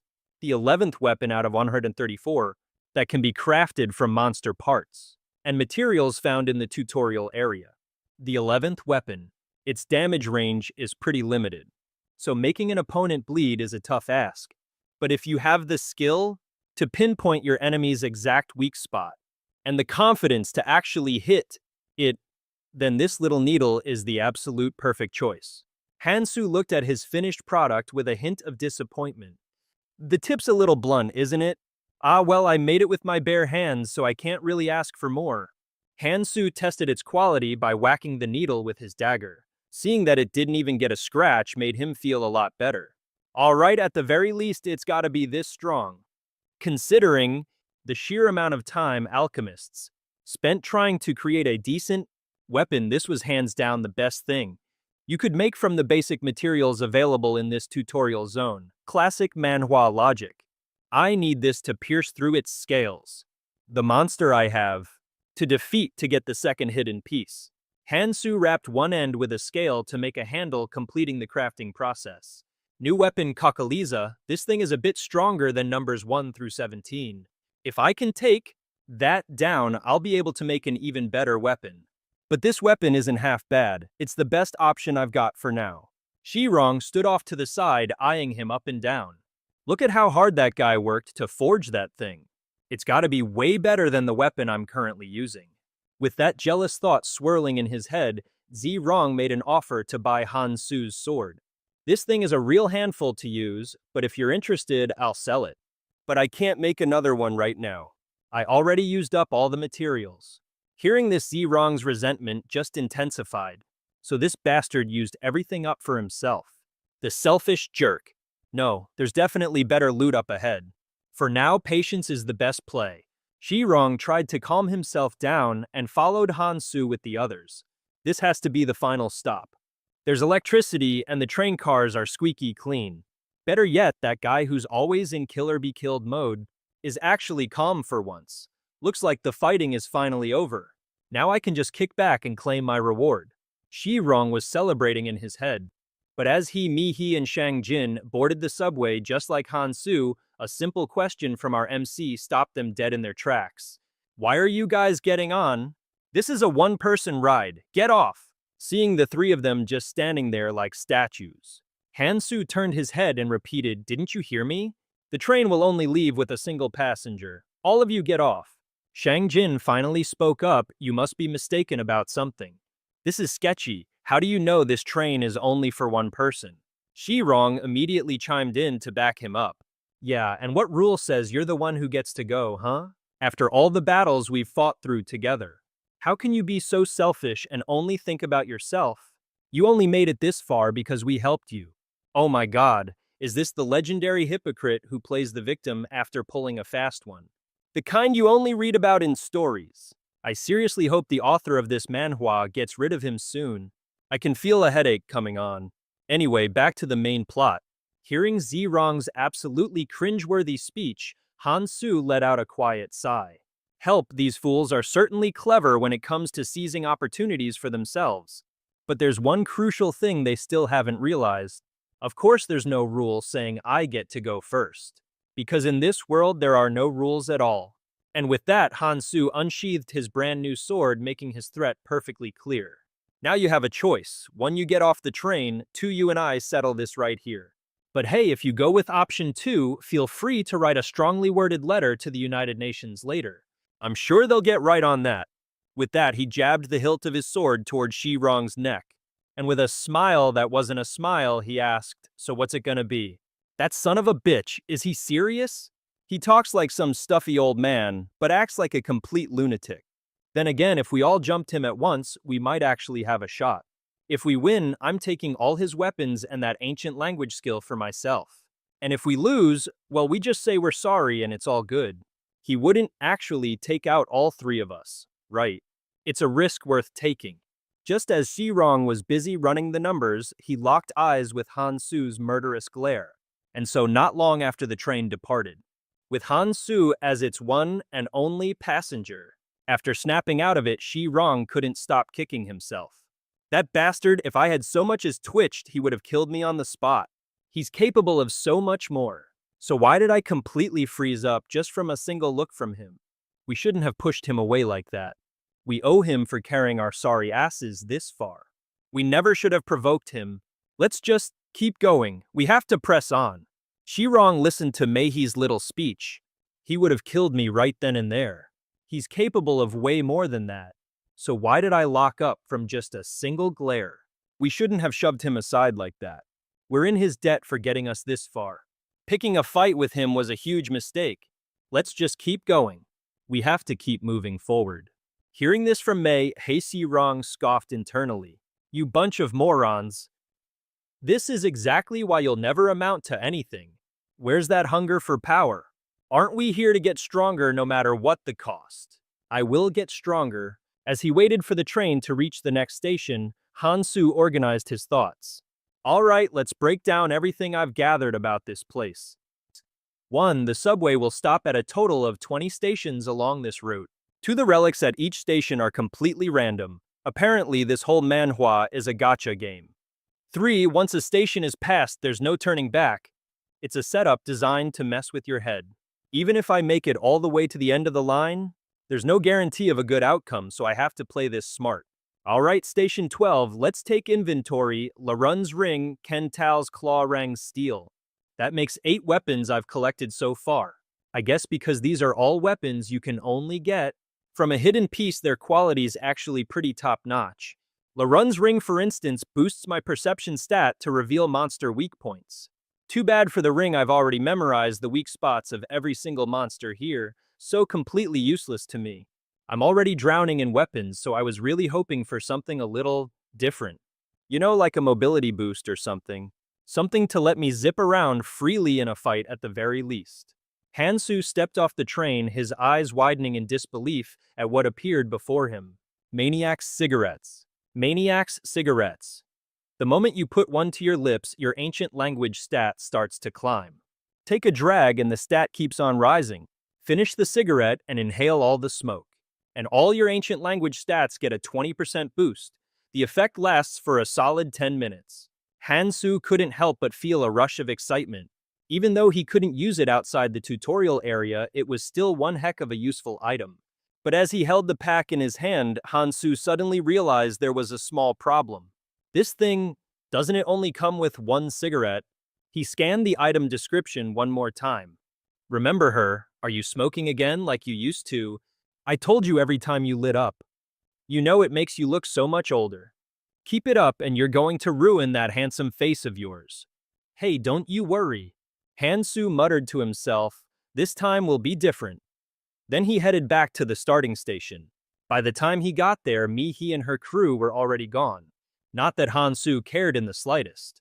He strolled over to the convenience store by himself, and on his way, he grabbed the pot he'd used for crafting weapons earlier. There were still 4 days until the next hidden piece was scheduled to appear. For the next 2 days, he had 2 options. Either focus on hunting and collecting ancient language runes or start clearing the remaining quests. It wasn't even a choice, really.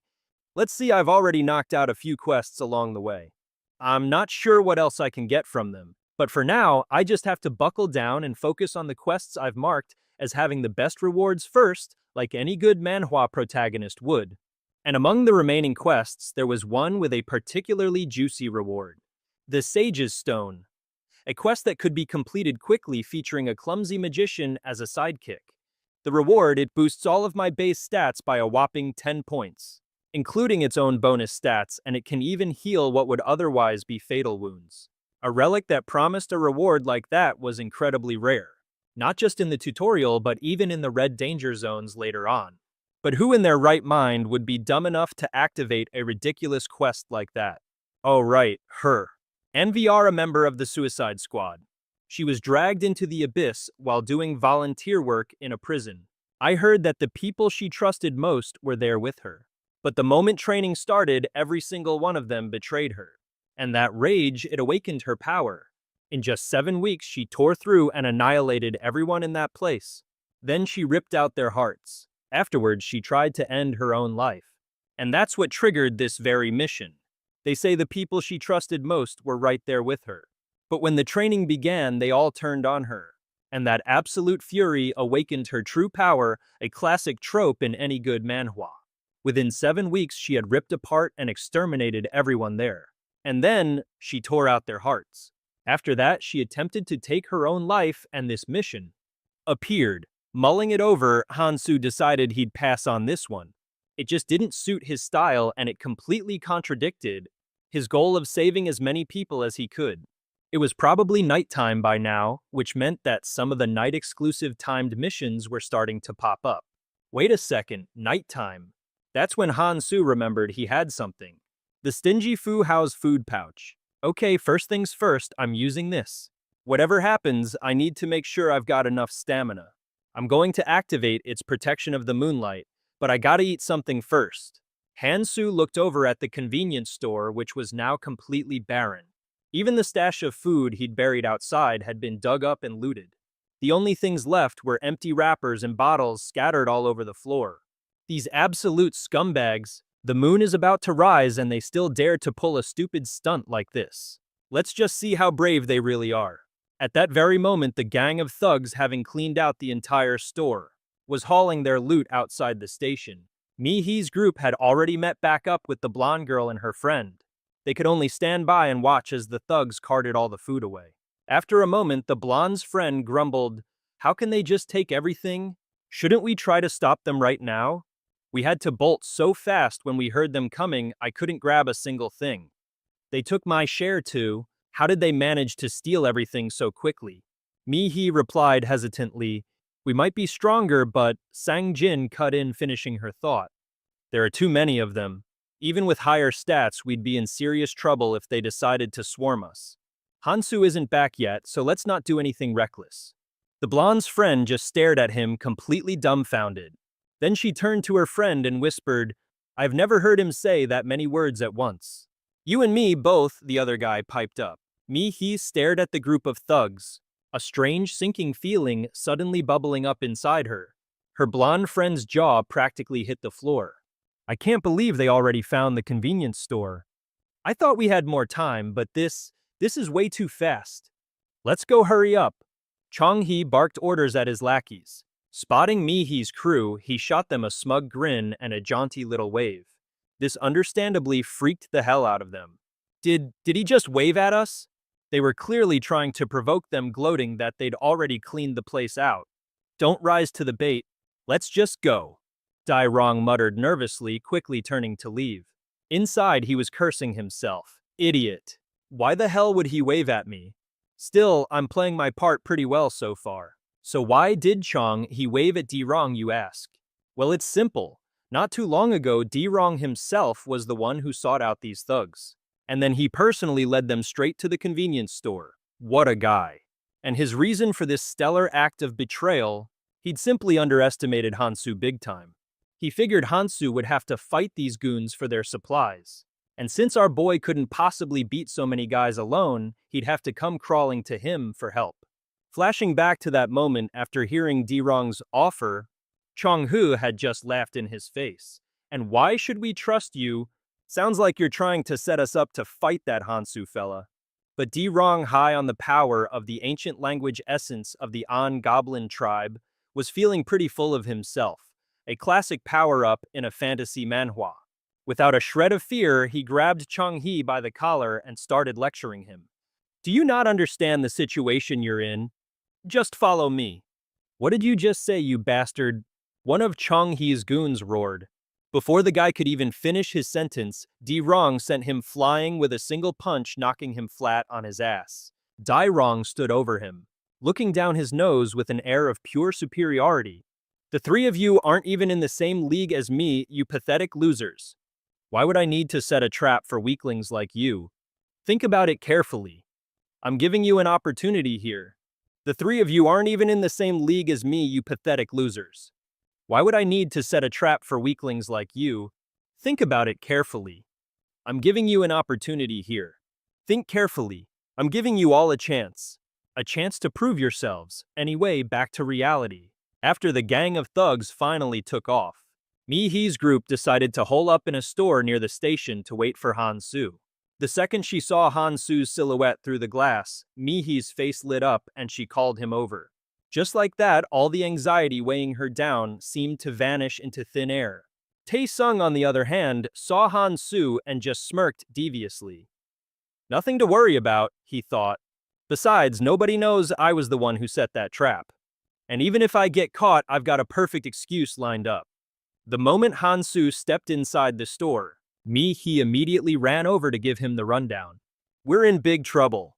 While we were bringing Jian and Yu over, they were looting everything from the convenience store. Han-su calmly replied, I know, I saw it on my way here. How much food do we have left? Tae-sung piped up with a smug little laugh. Not much. We tried to gather as much as we could, but things happened. But now that you're here, we just need to go steal it back from those guys, right? I mean, it'll obviously be hard for you to take on all those guys alone, but I could help, if you want. Han-su saw right through his pathetic little act like a scene straight out of a cheap manhwa. But he couldn't be bothered to call him out on it. He just shot him a contemptuous smirk, sat down quietly at a table and said, let's eat first. Seeing that smirk was enough to make Tae-sung's blood boil. He immediately marched over to Han-su to lay down the law. Hold on, that's not right. You've really got some nerve.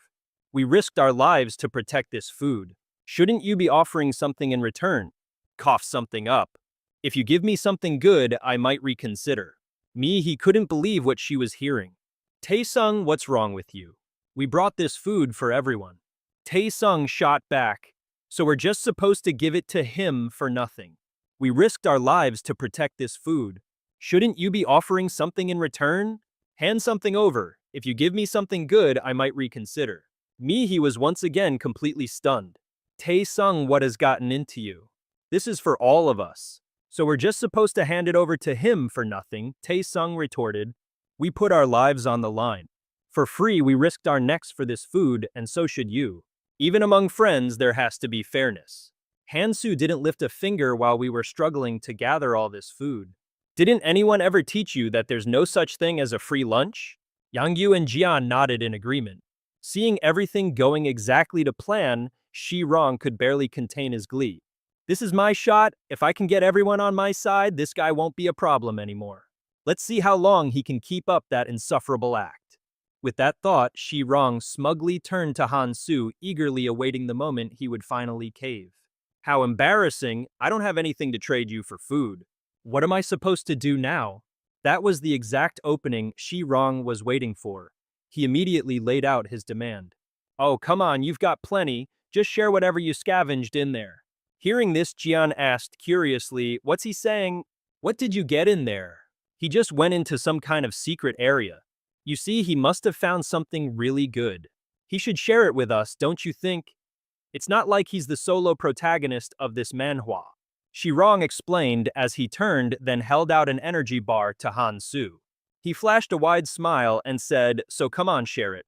After all, you're going to be sticking with us anyway, right? Why do you have to be like this? Don't do this! Han Su glanced at Shirong and let out a long sigh. You've learned your lessons well. What's that supposed to mean? Stop changing the subject and answer me.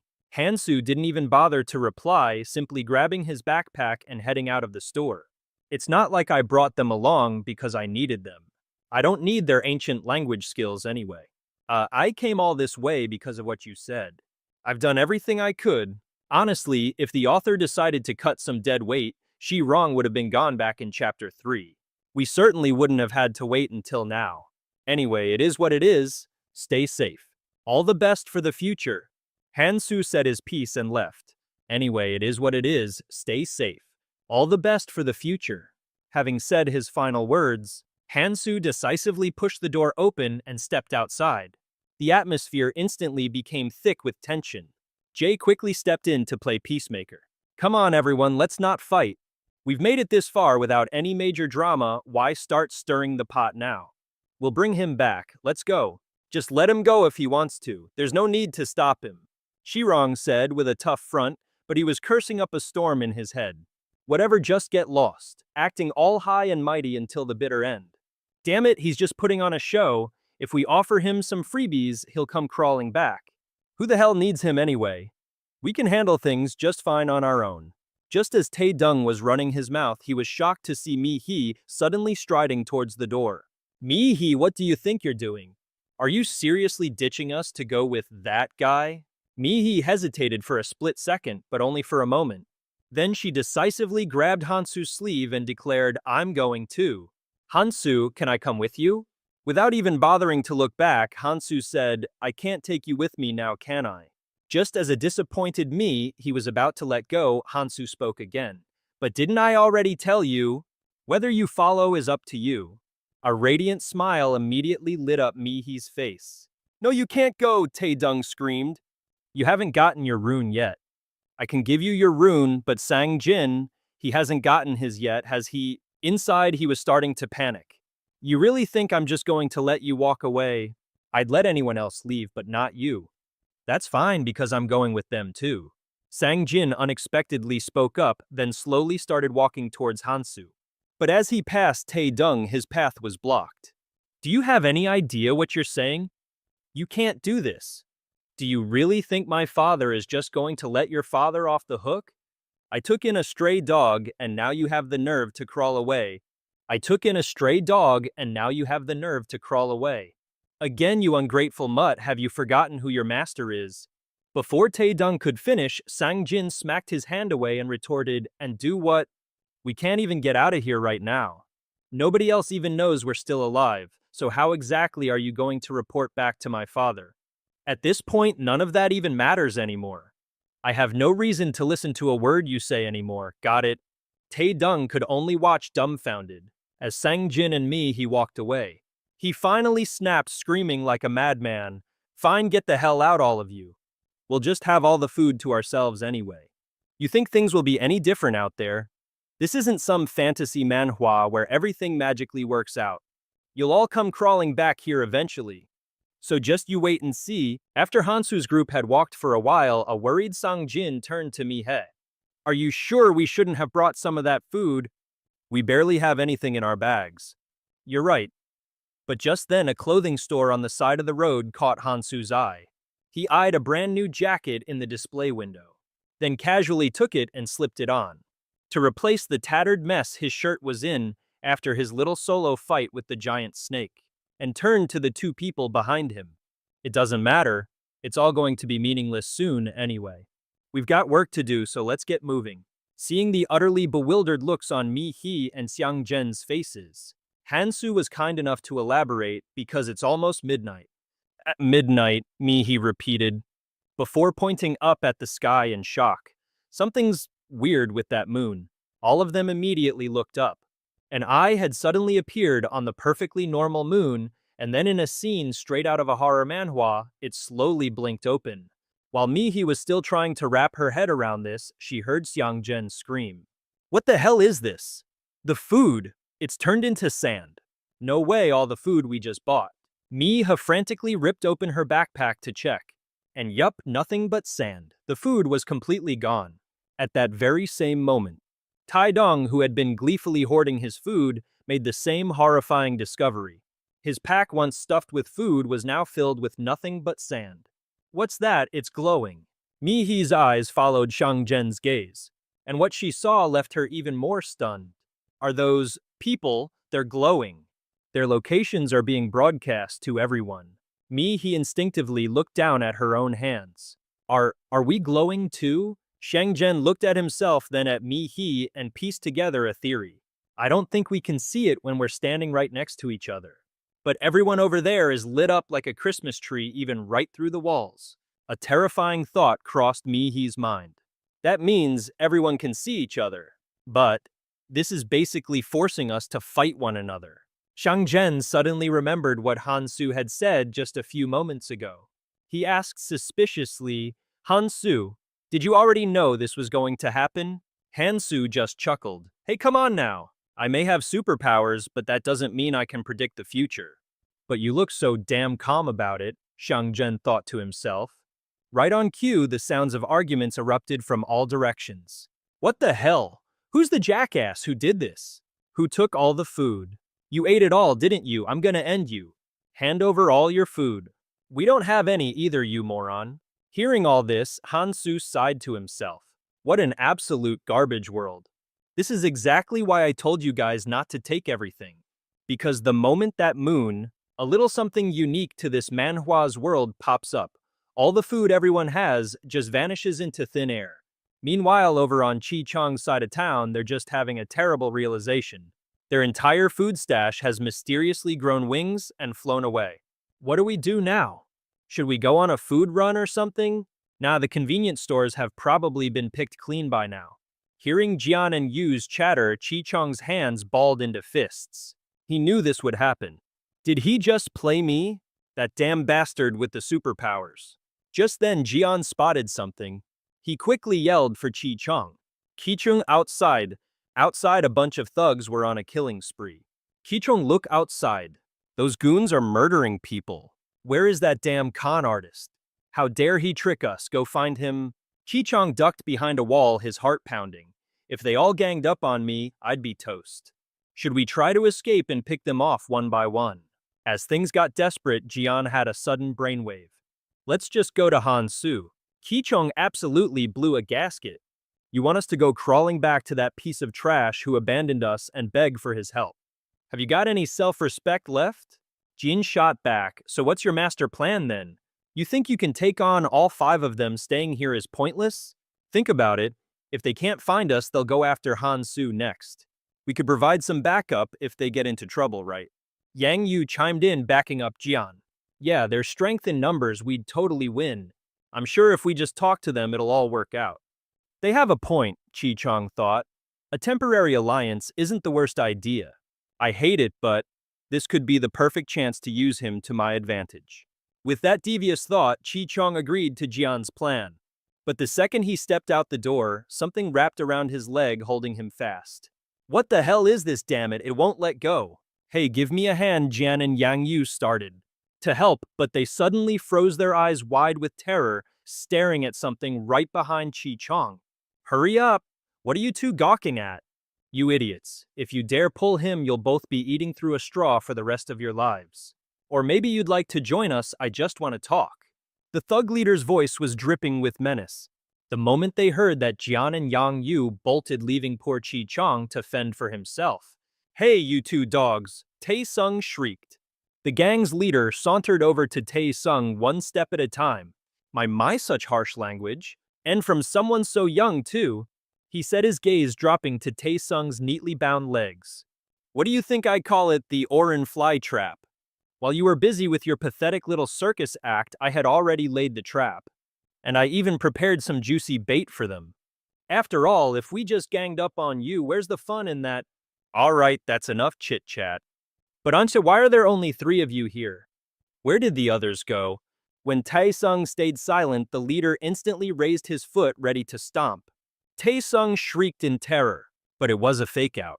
He slammed his foot down right beside Taesung's face. Still, that was more than enough to have the poor guy shaking like a leaf. He immediately started singing like a canary. I'll tell you everything I know. Ask me anything, I can show you exactly where they are. See, I'm so glad you decided to be cooperative. But before we get to that, this guy here has a little something he wants to say to you. With that, the leader turned to look at Sung Ho. Let's get this over with so we can move out. A gleeful smile spread across Sung Ho's face as he stepped forward to greet Taesung. Well, we meet again. I've been doing okay. You have no idea how much it would eat me up inside if I didn't return the favor. Taesung gritted his teeth, thinking, this filthy, worthless bug. If only those bastards hadn't ditched me, this would have gone so differently.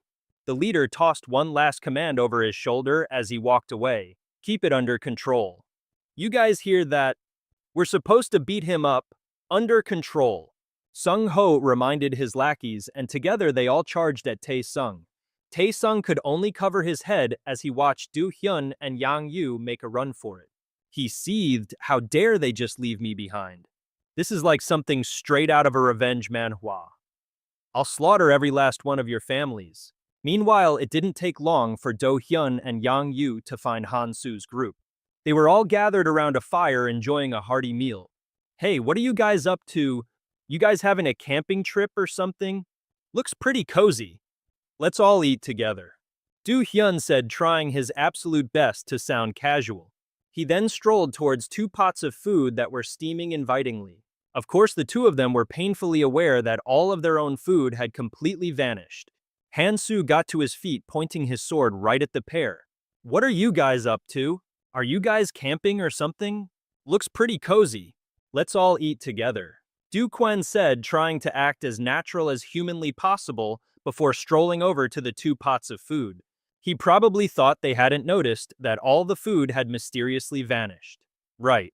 Hansu shot up, pointing his sword right at them. Chewing his food with his mouth wide open, he warned, don't even think about coming over here. Why are you being so childish? We're not the ones who picked a fight with you that was wrong. And what are you gonna do if I do come over?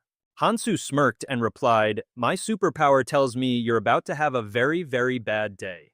Yangi shot him a dirty look and said, is that the kind of nonsense your superpower tells you? Hansu turned back to his mountain of food and replied, oh, it tells me other things too. Like, for instance, that you 2 are about to be in a world of trouble. Heh, you catch on quick. A familiar voice rang out, causing Quan and Yangi to whip around in surprise, only to see a gang of thugs, led by their boss, standing not too far away, eyeing them with a look of pure amusement. In the middle of this whole ridiculous mission to retrieve some selfish rich kid's food pouch, Hansu was just chilling, casually enjoying a piece of meat that smelled absolutely divine completely, ignoring the baffled stares that screamed, hello, is this guy for real? Meanwhile, Chi Rong, looking like he'd just gone 10 rounds with a freight train, was unleashing his fury on poor Du Quan. No matter how much Du Quan pleaded his case like a broken record, Chi Rong wasn't having any of it. The flames of his rage burned hotter than the campfire cooking their dinner. Just then, someone from behind cut Chi Rong off mid-rant. Hey now, calm down. Newbie, maybe you should take a breather. The gang leader advised. He then turned his attention to Hansu's group. A pleasure to see you again. Young man, you've got some skills. Where'd you find that piece of meat? Be a good boy and tell me. Without even waiting for the leader to finish his sentence, Hansu, still chomping down on the meat, nonchalantly replied, meat, it's literally everywhere. Surely I don't need to explain what meat looks like to you, do I? The other guys froze solid, watching Hansu eat so heartily, wondering how he even dared to touch that stuff. The other guys froze solid, watching Hansu eat so heartily, wondering how he even dared to touch that stuff. I had my men try it, but every single one of them got dehydrated from the poison. and yet they're eating it like it's nothing special. Seeing this, the gang leader said, "It seems you figured out how to prepare it safely." Then once again, as if he could see the future like some kind of manhwa protagonist, Hansu replied, he didn't even bother waiting for the question and just answered, "You know, if you stew it in goblin blood, it's actually edible. Give it a try. That's all the free advice I'm giving." The leader of the thugs heard this and shot Hansu a look that basically said, "You little punk, I've got so much dirt on you it's not even funny." Then he remembered what that other guy said about the kid having superpowers. Apparently, those same powers helped him snag some ridiculously valuable item back at the train station.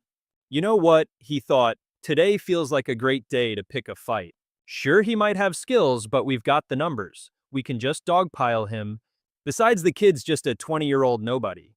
He might be used to fighting monsters. But that doesn't mean he knows a thing about fighting people. With that thought, the thug leader cracked a nasty smirk. He then barked at Tae-sung, "What are you doing, newbie?" Then he gave the order, "You go and test the waters. Go have a chat with your little buddy over there. Just asking for a small favor. What's the harm in that, right?" Hearing this, Tae-sung cursed internally. "Buddy, who the hell is friends with this guy?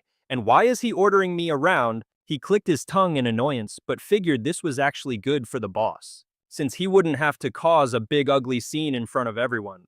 Seeing the guy start to move forward, Hansu slowly got to his feet.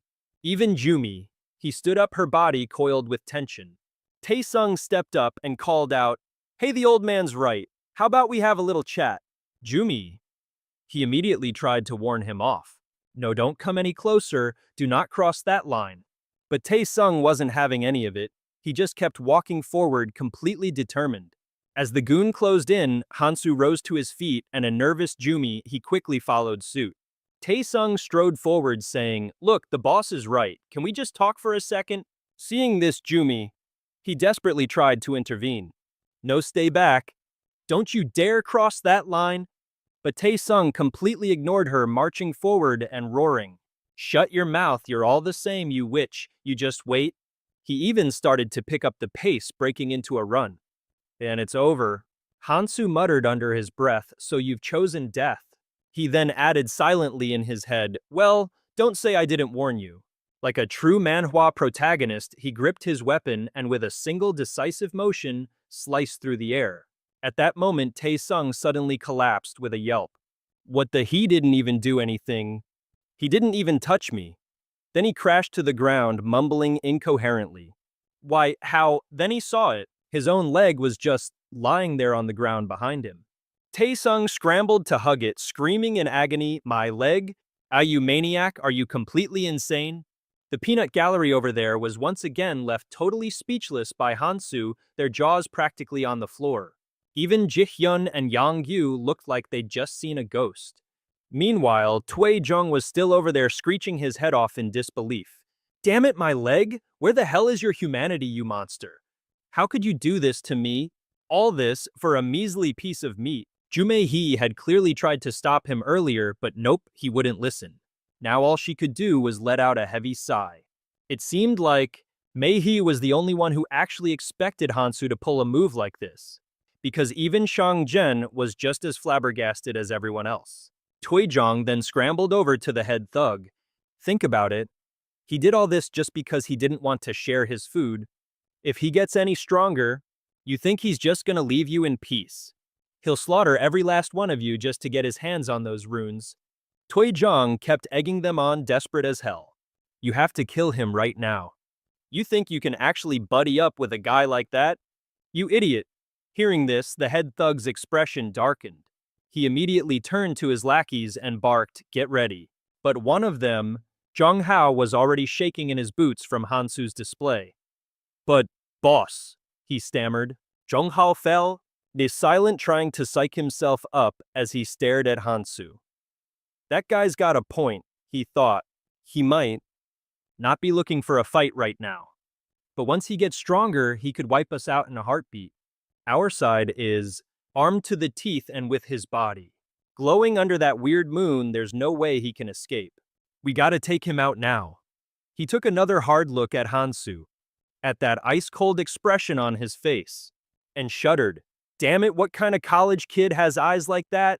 What the hell has this guy been through to get that kind of aura? Hansu didn't have to say a word. His face screamed, "If you're scared, get the hell out of my sight." As Hansu watched the mob charge toward him, his mind flashed back to Eras and Candy, who used to argue all the time even after they'd agreed to work together. Eras always said you shouldn't go around making enemies. But Candy's philosophy was, if an enemy is standing right in front of you, you have to absolutely crush them. Because if you don't, they'll come back and take you down later. This is some peak Manhwa philosophy right here. And you know what, both Eras and I agreed on that point. A small smirk played on Hansu's lips as he raised his hand, summoning a few runes into his palm. That smirk slowly morphed into a grin that had lost all trace of humanity, which sent the other guys into a full-blown panic, screaming, "What the hell are you trying to pull now? Things have gone this far, boys. Let's dice him up." With that, they all charged forward, screaming, "Get him!" Hansu, seeing this, simply tightened his grip on his weapon and issued one last, chilling warning. "You all started this, so before this night is over..." Then he crouched down, and our boy launched himself into the air like a hero straight out of a manhwa, rocketing towards them and saying, "Time to test out some new moves, on you." It was only then that Chong-hee realized he hadn't just picked a fight. He tried to shake hands with the Grim Reaper himself, and his spirit just shattered. He was floored, wondering, how is he moving like that? By the time that thought even crossed his mind, Hansu had already blitzed through half his crew. At this point, out of all 36 ancient strategies, the best one was to book it, run or die. The rest of his goons caught on pretty quick, and immediately started scrambling for their lives, leaving their dazed leader all alone in the dust. The boss finally snapped out of it. "Wait, has he already collected all the ancient runes? This couldn't be happening." He immediately screamed, "Don't run, you cowards, we outnumber him. We'll just dogpile him." But his lackeys weren't that stupid. Whoever's scared can go home. "Well, I'm scared, so I'm out of here." In the blink of an eye, it was just the two of them. The leader knew he was hanging by a thread. He knew death was knocking, but hey, a man's gotta have his pride right. He puffed out his chest and taunted, "You think I'd actually run from you? You little punk, think this through. Do you really think you can live a peaceful life after becoming a murderer? This is a whole different ballgame than killing monsters, you know. What you're doing right now is murder, cold-blooded murder. How can a little brat like you possibly handle that?" Hansu had heard enough of his rambling. With one cold, clean slash, the leader was split right down the middle. Hansu moved so fast that by the time his feet touched the ground, the guy's body finally got the memo launched into the air and just popped like a blood-filled balloon. After that intense showdown, the battlefield was a gruesome mess of bodies and blood. The losers lay sprawled everywhere, their painful groans echoing in the silence. Suddenly, a sickening squelch echoed through the air like someone was being, well, skewered. Blood splattered everywhere, making Yang Yu and Jian, who were standing nearby, jump out of their skins. Hansu, completely unfazed, calmly started checking on every single body on the ground. If anyone was still twitching, he'd give them a few extra pokes to help them meet their maker a little faster. He shot a smirk over at Yang Yu and Jian, his eyes glinting with a challenge as he asked, "You two still sticking around looking for a fight?" Seeing that look on his face, the color drained from both their faces in absolute terror. They just stood there frozen, staring at each other in utter confusion. Hansu, on the other hand, didn't waste a single word. He just spun around, whipping his staff through the air with practiced ease. The moment they saw that they bolted for the hills running so fast, they probably lost their shoes and didn't even dare to glance back. Sheathing his weapon, Hansu noticed he'd leveled up. He pulled up his status window for a quick peek. Nice. All of his stats had gone up. Hansu strode forward, radiating the cold confidence of a master swordsman. Hansu went back to his spot, bent down and whipped out a small knife, which he nonchalantly used to spear a chunk of meat and pop it into his mouth. Mi-hee just stared at him, her expression screaming, "What in the fresh hell are you doing right now?" Chewing loudly, Hansu glanced over at Mi-hee. "What's the problem? Staring at me like that isn't going to make me share, you know." Mi-hee's face instantly turned beet red as she stammered, No, it's nothing." After that awkward exchange, the group settled down for a break. and polished off the two absolutely massive pots of meat. The sky was a perfect cloudless blue, but the scene felt anything but peaceful. Suddenly, a blinding light flashed in the distance, and a strange spherical object descended from above. It resembled a giant bulging eyeball, its gaze sweeping back and forth across the entire city. Then just as quickly it snapped shut and vanished into thin air. The trio didn't waste any time and got moving. Hansu walked with a grimace on his face, feeling that awful "I ate way too much" nausea. Inside his head, conflicting thoughts were battling it out. Man, I've totally botched every single quest involving other people. But then he felt the small pouch in his hand and couldn't help but smirk. At least I secured enough food for the next 2 weeks. This wasn't just any bag, it had some magical properties. It could preserve food, protecting it from the weird moonlight, and store items in a pocket dimension, a classic Manhwa inventory system. With newfound confidence, Hansu took the lead. Meanwhile, Sang-jin and he trudged along behind him, completely at a loss for words. The atmosphere had become so tense it was practically suffocating. Finally, he couldn't stand the silence any longer. She stopped in her tracks and demanded, "Are you seriously okay with this? Just letting them go without killing them all?" Hansu's head dropped, his expression darkening as he remained utterly silent. After a long moment, he looked up, let out a long sigh, and said with a smirk, "Girls like you are genuinely terrifying. Seriously, you scare me." Hearing this, Mihi's face went beet red. Puffing out her cheeks, she stammered, "That's not it, I was just worried about you." Hansu didn't say another word, he just stood there. He knew perfectly well that even if they tried to rise up against him, they couldn't do a single thing. Hansu was getting stronger by the day, which made any attempt to fight back utterly pointless. And so the journey continued. The two of them quickly fell into step behind Hansu. They tried to convince themselves that they didn't need to worry about anyone else anymore. After all, if Hansu wanted to kill them for their ancient runes, it would only make him that much stronger. Hansu shoved his hands in his pockets, silently sizing up Mihe. From the look on her face, it was clear she was finally starting to grasp the danger of their situation. He figured she was finally seeing things clearly. Even though he was in the lead, he kept glancing back, keeping an eye on her. In his mind, thoughts were swirling about how to save the most people. To minimize conflict and unify their forces, he needed to establish some rules. He understood that to achieve that goal, he couldn't just go around murdering people for their ancient runes. Sure, killing people and absorbing their runes would grant him power, but that couldn't make up for the loss of potential allies. Hansu realized that if he continued killing indiscriminately, he'd just look like another ruthless villain from some dark fantasy manhwa. To impose his rules and take control, there had to be a powerful figure in charge, and he knew he couldn't afford to show any weakness. The air grew thick with tension as these thoughts consumed Hansu's mind. He knew it was only a matter of time before someone else found those runes, and that would change the whole game. Suddenly, Sang-jin stopped dead in his tracks and declared he wasn't going any further. Mihi heard him and whipped around, her eyes wide with disbelief. "What did you just say?" Sang-jin answered bluntly. Without a hint of fear or hesitation, he declares, "I don't think I'll be going with you guys anymore." Mihi is completely floored, totally clueless as to why he'd suddenly make a decision like that. Ha-yu, on the other hand, doesn't even bat an eye. He just calmly says, "Do whatever you want." It's a simple line, but it's packed with respect for Sang-jin's choice. Hearing that, Sang-jin turns on his heel and makes a swift exit. He practically bolts away from the group, as if he's trying to outrun every terrible thing that's about to go down. After Sang-jin is gone, Hansu quietly asks Mihi, "So why don't you just go do what you want?" The question catches Mihi completely off guard. Hansu stares her down, his eyes ice cold as he presses on, "Aren't you afraid of me?" Mihi is still reeling, unable to process what the heck is happening. She avoids Hansu's gaze, but admits, "I am scared."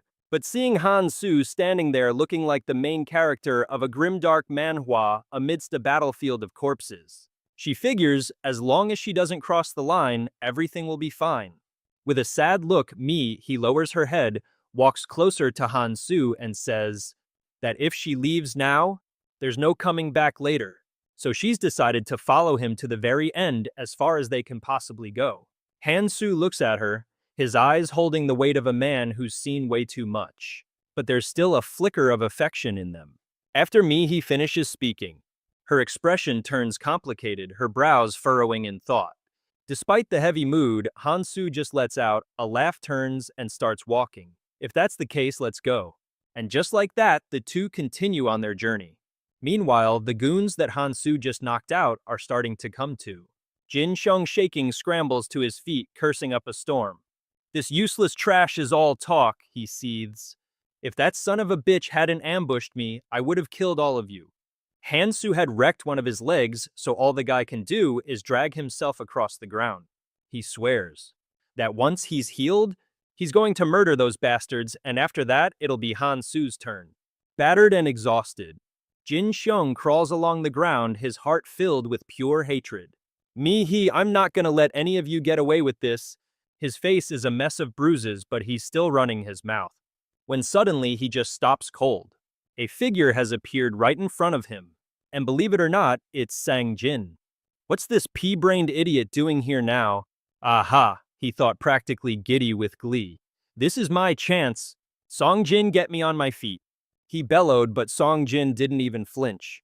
Come on, hurry up. You can't just leave me here, we're supposed to be partners. He was really laying it on thick, trying to get inside Song Jin's head. This is your chance to get stronger, you know?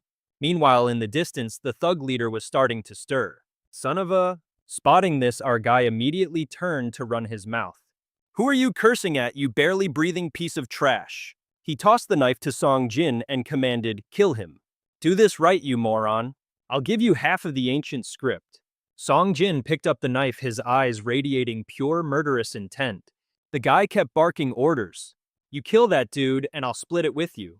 But as Song Jin approached him, the guy started to tremble, a look of pure terror on his face. What are you doing? Song Jin snatched him by the collar, yanking him up. The coward shrieked, snot and tears streaming down his face. What the hell do you think you're doing? Let me go. Song Jin's face grew dark, his voice a low growl. I see now. He was stunned by this sudden display of power. How did he get so strong all of a sudden? It was like something straight out of a manhwa. Song Jin stared him right in the eyes. I have to seize the opportunity. I should have done this a long time ago. Isn't that right? The guy thrashed and howled. What are you rambling about? Let me go. Song Jin's eyes widened, glaring at him with a chilling intensity. He couldn't take it anymore. The guy desperately clawed at Song Jin's shirt. But Song Jin was faster, plunging the knife right into his gut. He growled, cursing. Goddamn son of a bitch. You're the one who told me to know my place. Well, how about this? Now it's your turn to learn yours. Song Jin looked him dead in the eyes, letting out all his pent-up fury. This self of mine was never worth anything to you. Isn't it hilarious? The way you used my own father to threaten me. Song Jin let the body drop, stared at his hands, and then erupted into laughter. The blood-soaked knife slipped from his grasp and fell to the ground. Song Jin crumpled to his knees. His mind a chaotic storm. He tried to steady himself. Can't be weak. Not over something this pathetic. His gaze shifted to the ancient rune stones scattered across the ground. This whole thing is just small potatoes. He thought to himself, but he just couldn't shake the feeling. Why didn't you stop me? Hansu has shot to his feet, marching right up to the leader of the thugs. The gang leader, panicking, immediately started to plead. Hey buddy, see, can't we just talk about this? If you let me live, we'd be way stronger if we teamed up. Inside Song Jin's mind was a chaotic mess. Do you really think I'm that pathetic? He thought back on everything that had happened, a bitter feeling stirring within him. If I'd just been brave enough to fight with you, if I wasn't so damn weak, you never would have left me behind. Hansu clutched the runestones tightly, his eyes blazing with newfound determination. I'll prove it. I'm going to become just as strong as you are. And if I have to use these idiots to catch up to you, I won't spare a single soul. He was finished off. Shang Jin turned and walked away. With only one thought on his mind, soon you'll be forced to see me in a whole new light. The city was a ruined, deathly wasteland with not a single person in sight. Swarms of demonic black crows, opened their grotesque beaks and swooped down, tearing apart whatever was left. Standing in the middle of this black-feathered storm was Mi-hye. Her eyes were wide with shock, staring at the frenzied creatures swirling above her. She took a deep breath and screamed. The sound was so powerful it made every crow practically jump out of its skin. They shuddered as if they'd just heard the world's worst karaoke singer.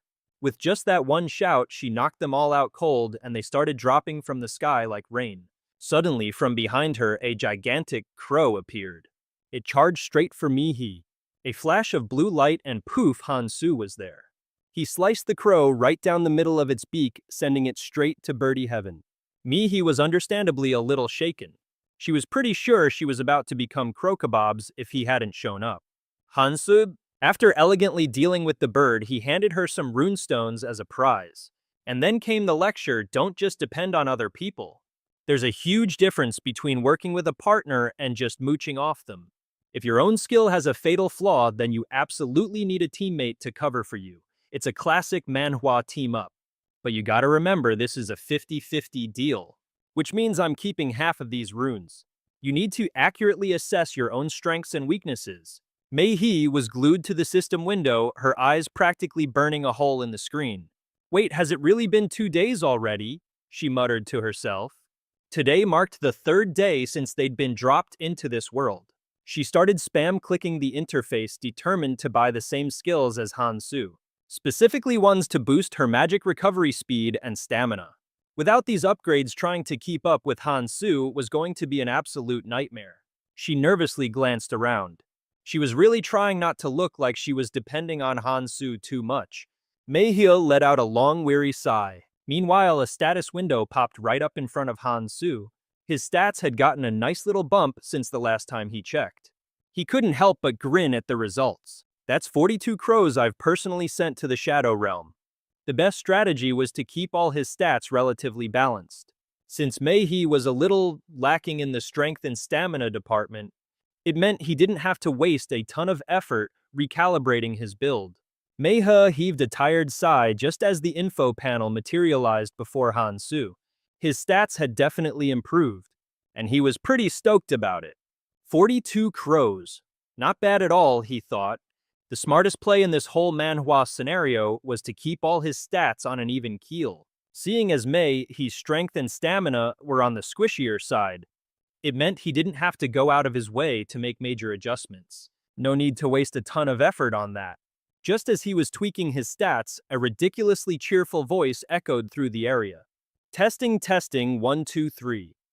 Is this thing on? Can everybody hear me? Alright everyone, hustle on down to the basement at the starting point, chop chop. Anyone who's late gets a penalty. Mi-hye and Han-su listened intently, recognizing the voice of their fairy guide. Han-su immediately gave a nod of compliance. Let's go. The two of them started walking side by side, their footsteps echoing loudly in the otherwise silent space. Mi-hye felt a knot of tension in her stomach and couldn't help but sneak a glance at Han-su. He felt her eyes on him and got a little flustered. If you've got something to say, just spit it out. Mi-hye's cheeks flushed bright red as she stammered, completely unable to form a sentence.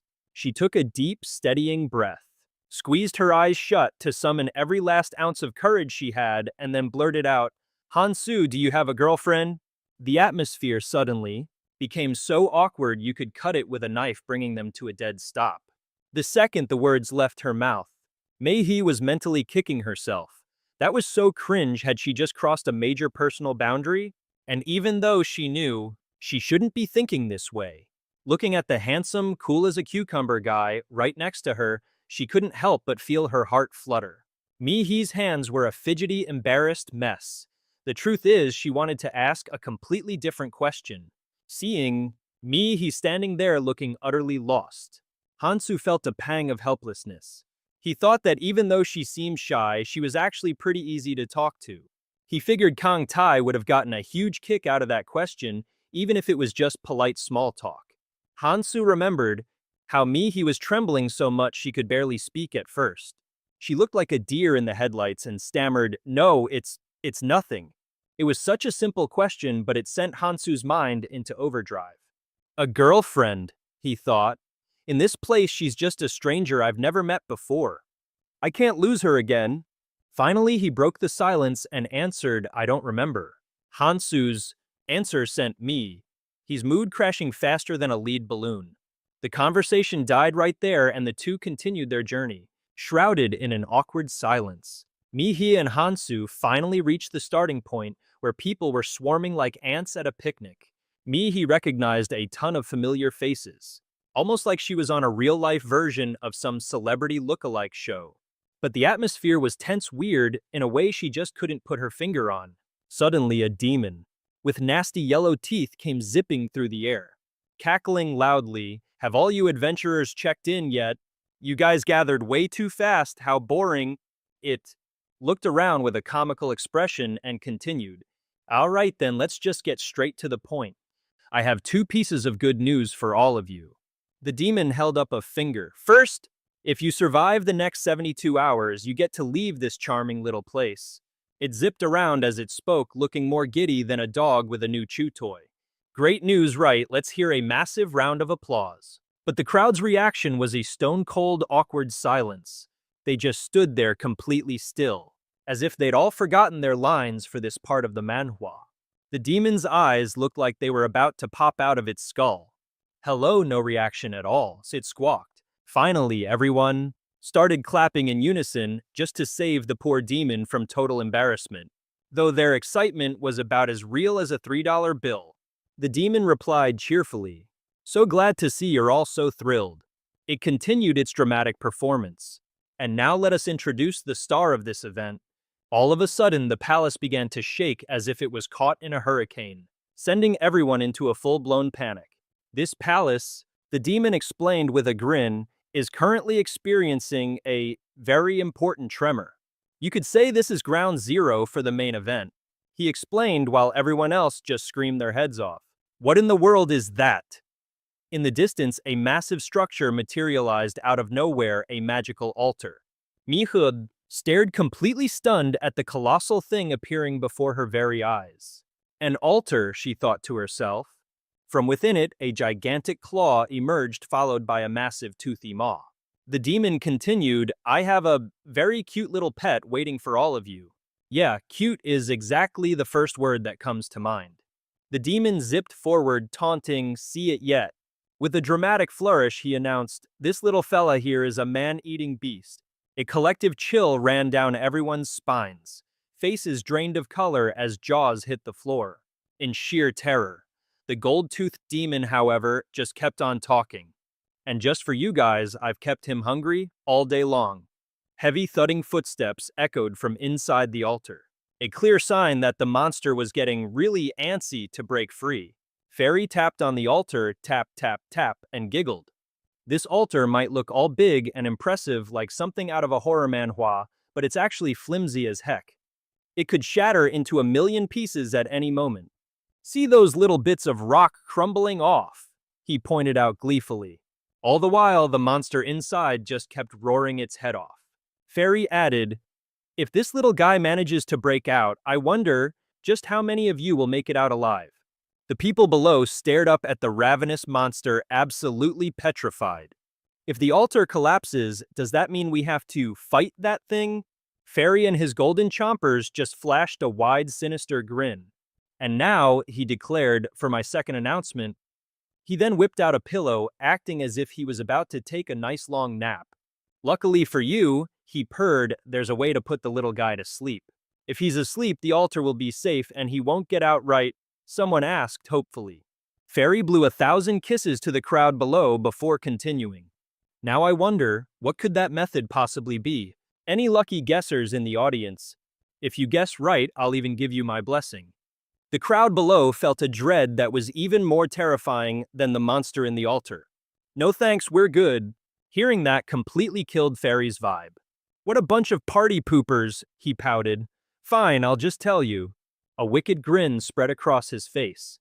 The method is oh so simple, he chirped. 5 people a day.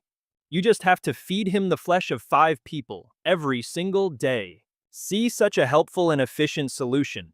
A wave of horror washed over everyone at this news. 72 hours. Does that mean you expect us to feed it 3 times? Han Yu glanced around the room and figured that with over 60 people present, if Fei Li's insane plan was actually carried out, a quarter of them were about to become sleeping pills for that monster. The crowd absolutely lost it when they heard this. 72 hours. You're saying we have to feed that thing 3 separate times, right? Han Yu scanned his surroundings. With more than 60 people here, if they really went through with Fei Li's plan, a full quarter of them would end up as Monster Chow. Han Yu stared daggers at Fei Li thinking, this bastard, he's just putting on a show. The monster isn't real. Fei Li continued his twisted explanation, saying that everyone could choose to either keep fighting or just give up. And for those who were finding it a little tough to decide, Fei Li had prepared a little video. With a snap of his fingers, a holographic screen flickered to life, showing horrifying footage of people who had previously battled the monster.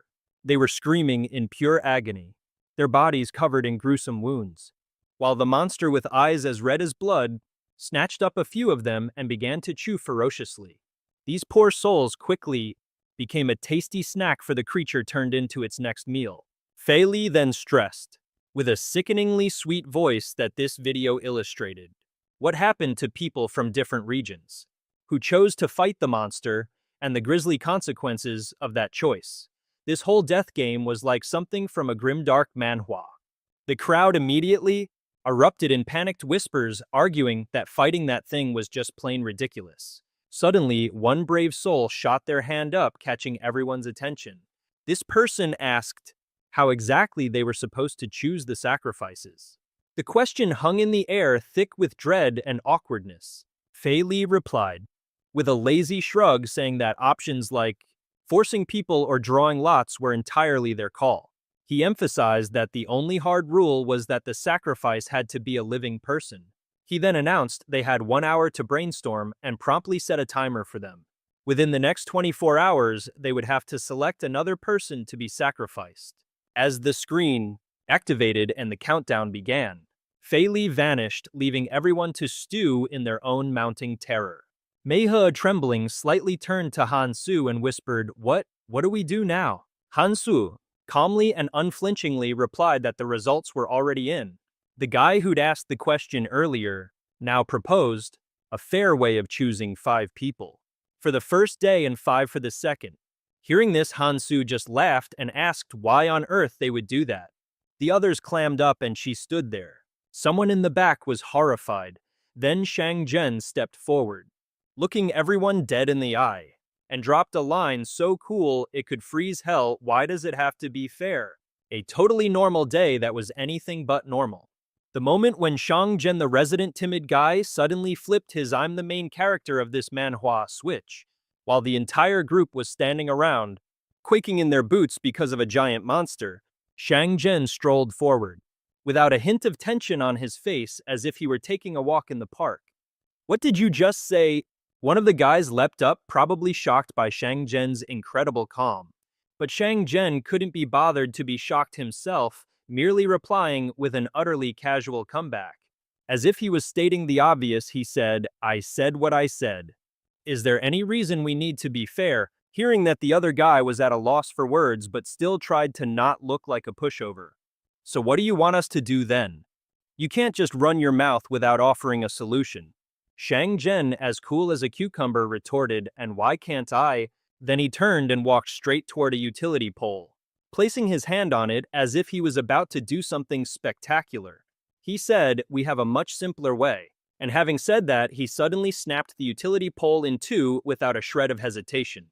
The crowd standing there looked on, their faces turning ashen. So shocked they probably didn't even know what planet they were on. The broken utility pole fell to the ground, letting out a deafening crash. As for Shang Zhen, he looked at the crowd with a gaze that basically said, you see that? Pretty strong, huh? Not stopping there, Shang Zhen continued his one-man show. Let's start with the most useless, weakest ones. We just need to toss in 5 people, right? Then he turned back to the crowd as if he were about to pick out the monster's lunch. Looking at the faces of his comrades, which were rapidly losing all color, Shang Zhen felt pleased, even smiling at how awesome he was. He continued, now is not the time to be wasting time. We have to sacrifice the weak so the strong can survive. Forget about trying to fight that monster. We don't have to do that. We need to cooperate for the greater good. And to achieve that, we can't have any dead weight like you holding us back. Then Shang Jin shot what he probably thought was a friendly glance at one of the other guys. But oh, he wasn't done. Shang Jin continued laying out his brilliant plan. Isn't it obvious we should just toss the weaker ones in first as sacrificial lambs, right? At that, Shang Jin turned to Han Su, who had been standing there silently this whole time. What's your take on this, huh? Shang Jin asked, totally expecting the group's strongest member to back him up. Han Su just stared at Shang Jin, his face a complete blank. But you just know. On the inside, he was thinking, dude, you're actually terrifying me right now. But before Han Su could even get a word in, Shang Jin launched into a self-defense speech. Hey, I'm not weak like I used to be. You saw that, didn't you, Han Su? I'm way stronger now. I'll help you out. I have zero intention of making an enemy out of you. I'm going to get even stronger. And to do that, I'm gonna need your help on this one. I'm sure you'll make the right call, because let's be real, my plan is absolutely flawless. Han Su crossed his arms, let out a heavy sigh, and replied, that's not a terrible idea. But let me propose something else. If you all listen to me, we can all make it out of here alive. No sacrifices needed. Hearing Han Su say this, it was like the rest of the group had just witnessed a miracle. It was like they had just seen a miracle. It was like they had just seen a miracle. It was like they had just seen a miracle. It was like they had just seen a miracle. It was like they had just seen a miracle. Out in the middle of the desert, a clamor arose. Whoa, is there really a way? The only one who started to look worried was Shang Jin, thinking to himself, oh no, don't tell me. Then suddenly some guy in a red beanie whose mouth was clearly working faster than his brain blurted out. Don't tell me you're suggesting we all fight that monster together. That's insane. After seeing that video footage, you should know better. Even if we try to swarm it with sheer numbers, fighting a monster that literally regenerates its health. Every time it eats someone that's not a fight, it's a sick joke. The group couldn't fathom why on earth they'd have to go up against something so broken. This is a crazy hard Manhwa scenario. And then Han Su, with a completely deadpan expression, calmly said, whoa there, sweetie, who said you guys had to fight? Red beanie guy was instantly dumbfounded, like, huh, then what are you talking about? Are you saying you're going to go alone? And then Han Su puffed out his chest and declared with pride, you guessed it, that's exactly what I'm saying. Of course, as soon as he said that, the whole crowd erupted into murmurs, though they were more like worried whispers than celebratory cheers. Model. Then suddenly some fat, bald, and ugly old geezer starts bellowing. What in the world are you talking about? These aren't just some goblins. The old coot was even keeping track of the time, acting like he was in charge or something. We have less than an hour to decide what to do. Han Su cut through all the chatter, and suddenly the tension in the room skyrocketed. Over on the side, Shang Jin was having a full-blown internal crisis, muttering to himself. I really thought I was finally catching up to his power level. But now he's strong enough to solo that monster. Is this real life or some kind of action manhwa? It was like he was lost in his own little world where only Han Su existed. Han Su suddenly announced, I'll fight it, but not right now. A flash of hope immediately sparked in Shang Jin. Oh, so you do need help, don't you? But then Han Su added cryptically, I don't have to fight it. A flash of hope immediately sparked in Shang Jin. Oh, so you do need help, don't you? But Han Su suddenly, ugh, this is so frustrating, enough, just stop talking. You people really enjoy cutting me off, don't you? Figures, you can never tell what someone is really thinking. Shang Jin, though seriously pissed off, managed to keep his cool and ask again. So what is your proposal? Han Su then fell silent, deep in thought. Mei He, watching him from the side, started to wonder. Han Su will probably take me with him when he fights. But then she immediately shot down her own idea. No, there's no way he'd do that. After a moment, Han Su spoke up. It's simple. If everyone gives me all of their stat runes, I will take full responsibility for killing the monster. Instantly, the crowd erupted into chaos. Some were skeptical, others were shouting, 60 runes. Who in their right mind just hands over their precious runes to someone else? Han Su paid no attention to the buzzing in his ears. He calculated in his head strength 100, stamina 100, agility 50, perception 50. If I can just max out these stats and use some recovery items along with a few tricks, I can definitely win this. The second hidden piece, not even legendary heroes like Candion or Ares could defeat it. The only one who ever figured it out was the Berserk Sovereign Clementine. And even that guy with his powerful Berserker passive nearly died taking that monster down. I absolutely have to get my hands on this hidden piece. This time around, I'm already much stronger and faster than I was back then. As he thought this, Hansu unconsciously clenched his fist, his determination crystal clear. He spoke up again, I don't care who gives them to me. As soon as I've collected enough to take down the monster, I will enter the altar and face it immediately. Hesitating any longer will only cost us our advantage. By now, nearly 20 minutes had already ticked by. Meanwhile, the bald old geezer finally started to have a reaction. Roaring, someone as pathetic as you can't possibly have that many ancient runes. If we had that many, we'd be way stronger. At this point, nearly 20 minutes had ticked by. Meanwhile, the bald old geezer was finally snapping out of his stupor, bellowing, a weakling, like you can't have that many ancient runes. If we had that many, we'd be strong. If we had that many, we'd be strong. Infinitely stronger. He then spun around and shrieked at the crowd. Damn it all! Everyone give me your ancient runes and I'll be the one to fight, or we can draw lots to decide who gets sacrificed. If you can't make up your minds, let's just do that. But no one even bothered to respond. They just stared at him like he was a monkey putting on a show at the zoo. Another man stood up, his voice dripping with ice. You selfish bastard! Baldy spun around, furious. What? Who dares say that? From behind him, a ridiculously buff, long-haired dude stepped forward, smirking coldly. Yeah, I'm talking to you. You'd be the first one we'd throw in there. If we're starting with the weakest links, why on earth would we hand over our precious ancient runes to a weakling like you? The gap between the top player and the bottom feeder is like heaven and earth. Or is it just that you're hoarding the few pathetic runes you have and don't want to give them up? The long-haired guy moved in close, his eyes glinting with menace. It's obvious a shrimp like you is just planning to hide. You're completely useless to us here. Baldy trembled desperately, trying to keep his composure. How dare you talk to me like that, you son of a bitch? But the other guy just pressed on, don't be an idiot, old man. Or what, you want us to chop off your limbs and toss you in? As he spoke, he drew his weapon, making Baldy flinch and stumble backward. Is that how you treat your elders? Have you no respect? Have you no concept of democracy? The old man shrieked, but the long-haired dude just let out a cold laugh. Fine, let's have a vote then. Let's see if we should save a guy like you, or sacrifice you. Anonymous ballots, of course, since you love democracy so much. Realizing he was cornered, Baldy scrambled over to Han Shu, pleading for help. You can easily take the ancient runes from him, right? If you just kill a few of the strong ones, you'll have more than enough without taking any risks.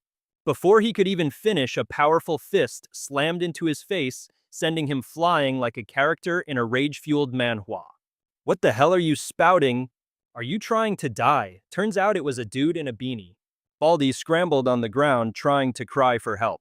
Save me, I'll give you all my ancient runes.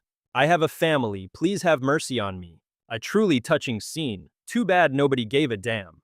The guy in the beanie yelled, just throw him in first. If that monster isn't satisfied, we're all dead. Hansu couldn't have cared less. He glanced at his watch, his resolve hardening as he stepped forward. Just over 38 minutes left, he sighed. All of you shut up. Go home if you want to argue. The sheer chaos of the scene left Hansu speechless. They never know when to back off and when to push forward. It was the same old story. No surprise things had turned out this way. We need to resolve this conflict. Hansu spoke up. Everyone fell silent. The crowd instantly froze. I'll give you all a few choices to pick a sacrifice since no one is willing to hand over the ancient text. This is an order for the weakest among you. Acting like the classic cold-hearted protagonist from a dark manhwa, Hansu pointed out 5 people: the bald old guy, the beanie-wearing punk, and a family of 3. All of them were stunned, trembling uncontrollably. No way! Are you saying we have to be the sacrifice? A few people screamed at him, but Hansu just offered a cold smirk. Because you've earned it. The clock kept ticking down. Now only 29 minutes and 56 seconds remained. The steady tick-tock echoed, creating a downright terrifying atmosphere. Before the magnificent and imposing altar, Jumihei stood with a worried expression etched on her face. If you're going to look that worried, you might as well just go with him. Suddenly, a familiar voice spoke up from beside her. He'd probably let you tag along, you know. It was Shang Zhen. Mihei softly said his name. You still don't get what kind of person Han Su is, do you? Mihei's face flushed even as a hint of sarcasm lingered in Shang Zhen's voice. Her words made Shang Zhen freeze for a few seconds. His expression hardened, his eyes immediately snapping towards her. Of course I want to go with him, you know. Mihei sighed, her gaze drifting into the distance, the teasing tone completely gone. But you can't just follow him forever, can you? Her voice grew quiet, her expression turning serious. Shang Zhen fell silent, that old fear of being left behind creeping into his heart. Shang Zhen asked Mihei, so what are you going to do now? Just sit around and wait for him. Not a chance, Mihei replied. Of course I want to go with him, you know. Mihei sighed, her gaze drifting into the distance, the teasing tone completely gone. But you can't just follow him forever, can you? Her voice grew quiet, her expression turning serious. Shang Zhen fell silent, a cold dread washing over him, the fear of being left behind. Shang Zhen asked me, so what's your plan now? Just gonna sit around and wait for him?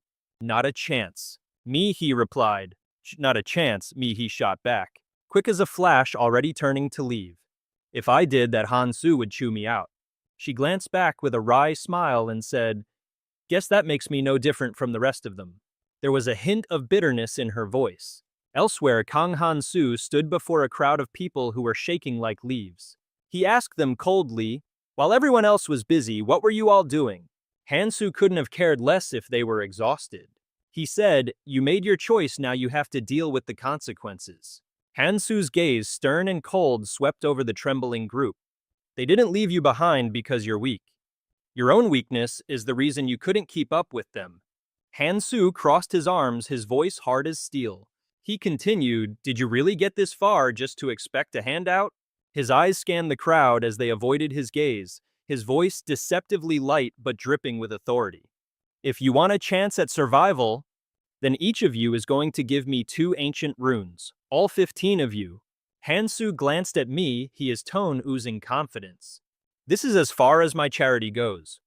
Your job is to go hunt and pay back what you've borrowed within the next 72 hours. If anyone tries to ditch their debt, just let me know. He smirked, adding casually, I'll take care of them. Feel free to test me if you've got the guts. Hearing this, he finally turned and walked away, but not before tossing a final word over her shoulder to Shang Zhen. Han Su always keeps his word, so you can bet he'll handle this personally. Which means, I need to pick up the pace. Her eyes sharpened, blazing with the determination to catch up to CR. Shang Zhen's expression remained unchanged. He replied, you could just come with us, you know. The others would be happy to have you. His words stopped he in her tracks.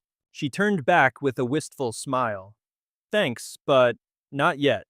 I'll give you a real answer later. And with that, she continued on her way. Shang Zhen watched her retreating figure, completely lost in thought. He didn't even need to see her fight to know that. Since the last time they met, she'd powered up like a protagonist in a top-tier manhwa. He silently clenched his fists, vowing to himself, I have to show them what I can do too. This isn't enough. I have to get stronger. Just as Shang Chen was lost in his thoughts, a voice suddenly shattered his concentration. A dude with a slick-as-hell ponytail pipes up, backed by a whole squad radiating pure, we're here to mess you up energy. Faced with their killer glares, Shang Jin just plays it cool and gives a simple reply, all while his brain was running a million miles a minute, trying to figure out what the hell these goons wanted.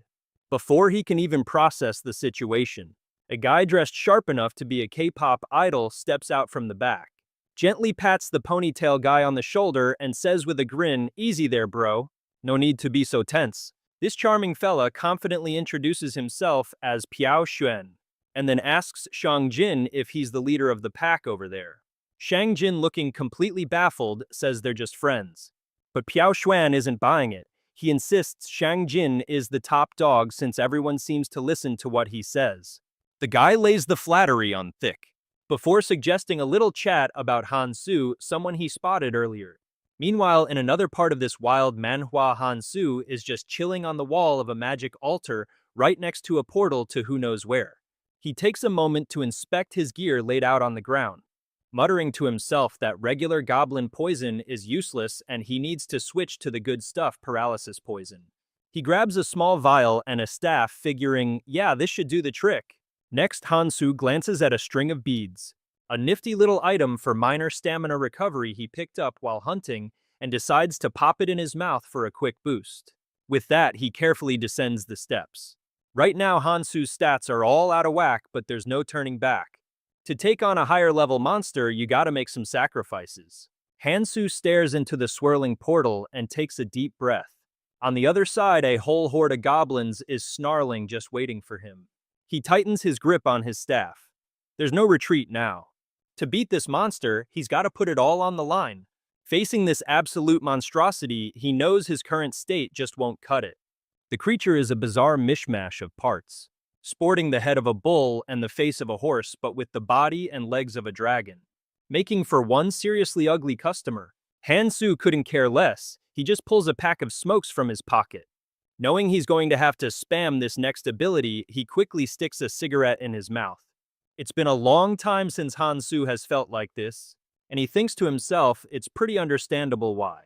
Watching the wind whip upwards from below, Han Su drops to one knee, planting a hand on the ground as the perfect ancient rune materializes in his mind. See when the stats for an ancient rune break past the 100 mark. The colors start to blend together, creating a totally unique rune that starts colorless before shifting into a brilliant red, orange, and yellow. Right now, Han Su's stat sheet shows his colorless strength at 0.01%, colorless stamina also at 0.01%, agility at 50.5, spirit at 50.6, magic power at 26.4, and magic resistance at 15.6. All of these stats are currently being affected by the Maniac's cigarette, causing them to fluctuate up or down by 20% depending on the situation. Han Su realizes that even though a normal rune with a 99.9% stat is pretty much the same as a colorless rune with a 0.01% stat. But once you hit the high levels, the power gap becomes absolutely insane. Han Su sized up the beast before him and thought, even though this thing wasn't in the tutorial, my colorless ancient language skill should be more than enough to handle it. Still, Han Su muttered to himself that if he just had that premium-grade dwarf essence, taking this monstrosity down would be a whole lot easier. He muttered a few choice words under his breath, cursing that damn Fury Monarch as he stepped forward and gripped his weapon. As he closed the distance, Han Su reminded himself that as the only one to have cleared the hidden quest, he could be damn sure of one thing: the bigger the challenge, the sweeter the loot. He met the monster's gaze, which had now locked onto him, and steeled himself for the fight. Han Su reminded himself that as the only player to have cleared the hidden quest, he could be damn sure of one thing: the bigger the challenge, the sweeter the loot. He locked eyes with the beast, which had definitely noticed him now, his determination hardening. Raising his weapon high, he got ready to pop a skill. Just then, from a mysterious portal leading to another dimension, a few new faces started to walk in. Baron reminded everyone to keep it down as they entered, then cheerfully greeted Shang Zhen. He then cheekily asked if Shang Zhen was feeling bummed about not being able to bring his buddy along. And even though the rest of the peanut gallery looked less than thrilled, Shang Zhen just gave a cool reply before urgently asking for directions to go help Han Su. The carnivorous beast's racial skills weren't just some innate trait, these things use them with terrifying proficiency. The grotesque monster, now squaring off against Kang Han Su, unleashed a devastating ground slam, sending dust and debris flying everywhere. Like a flash, Han Su leaped into the air to dodge the shockwave. But this monster was no slouch. It had already anticipated Han Su's position. The three bulging eyes on its face began to glow ominously, locking onto Han Su and hitting him with a stun that froze him solid for a full 5 seconds. Seizing the opening, the monster swung its colossal hand, swatting at Han Su with horrifying speed. creating a gale force wind powerful enough to blast away everything in the vicinity. But Hansu was no rookie either. He quickly sidestepped the attack and landed gracefully back on the ground. Okay, he was starting to get this thing's combat pattern. First, it paralyzes its prey with a fear-based stun. Then by devouring its victim alive, its carnivore skill kicks in and heals it. Classic Manhwa boss mechanics. Staring down the beast, its deafening roar did make him a little uneasy. After spraying blood, the monster even used a skill that drained life force from living beings. There was no way he could beat this thing head-on. Kang Hansu. Seizing its chance, the monster swiped its enormous hand toward Hansu with terrifying speed. He realized that just chipping away at it with random attacks wasn't going to cut it.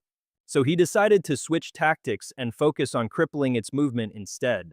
He scanned the network of blood vessels crisscrossing the monster's body, knowing that a direct hit to its major nerve clusters would be devastatingly effective. Once again, the monster lunged forward trying to snatch Hansu. He deftly evaded holding back his attack and concentrating on waiting for the perfect opening. Stabbing its vital points with the rod would paralyze it and be way more effective. Finally, Hansu saw the perfect opportunity like he'd just struck gold. He steeled his resolve and plunged the rod directly into the second pressure point between the joints on the monster's body. Instantly, the hideous beast let out a scream, like a stuck pig, as pain shot through its entire body. That should probably do it. Hansu set his confidence practically off the charts. Now we just have to wait for it to freeze up again. The countdown timer showed just 12 minutes and 1 second left in Hansu's personal playground. Another loud crash echoed through the chamber. And Hansu, cool as a cucumber, continued to take the hits. The giant monster kept attacking like a freight train on fire, forcing Hansu on the defensive, parrying and dodging like the protagonist in some action manhwa.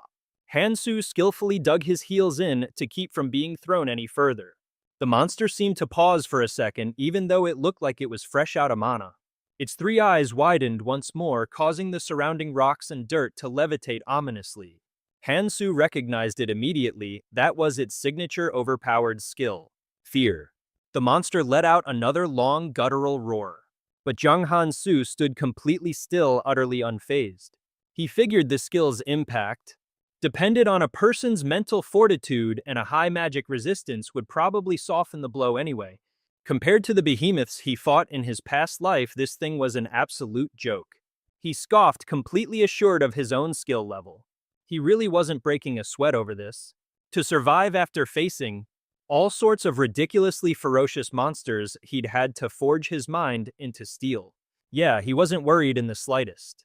To survive against countless vicious monsters, he had learned to heighten his senses and read his opponent's every move. Jiang Hansu recalled Zheng Tai's words, "Fighting is just about predicting what the enemy's going to do next."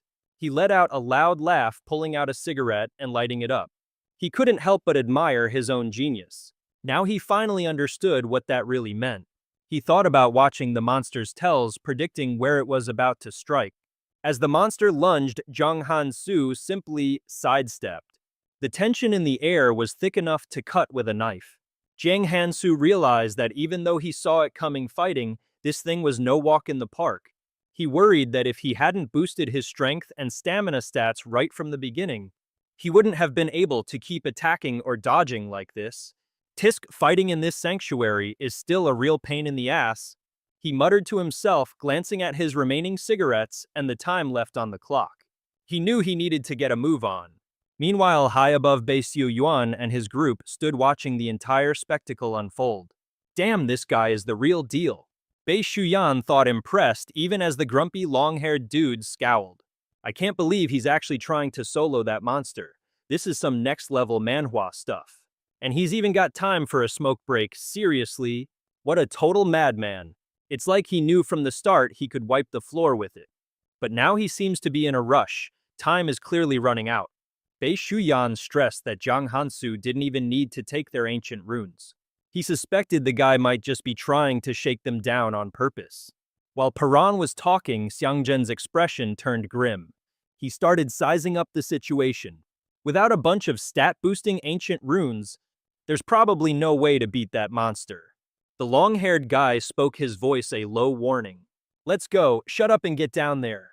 However, Xiang Zhen sneakily crept closer to the edge of the ledge. Suddenly, Xiang Zhen bellowed at the top of his lungs. Zhang Hansu, we're here to help you. Hearing the familiar voice, Zhang Hansu glanced up. He saw Xiang Zhen and the others standing on a rocky outcrop.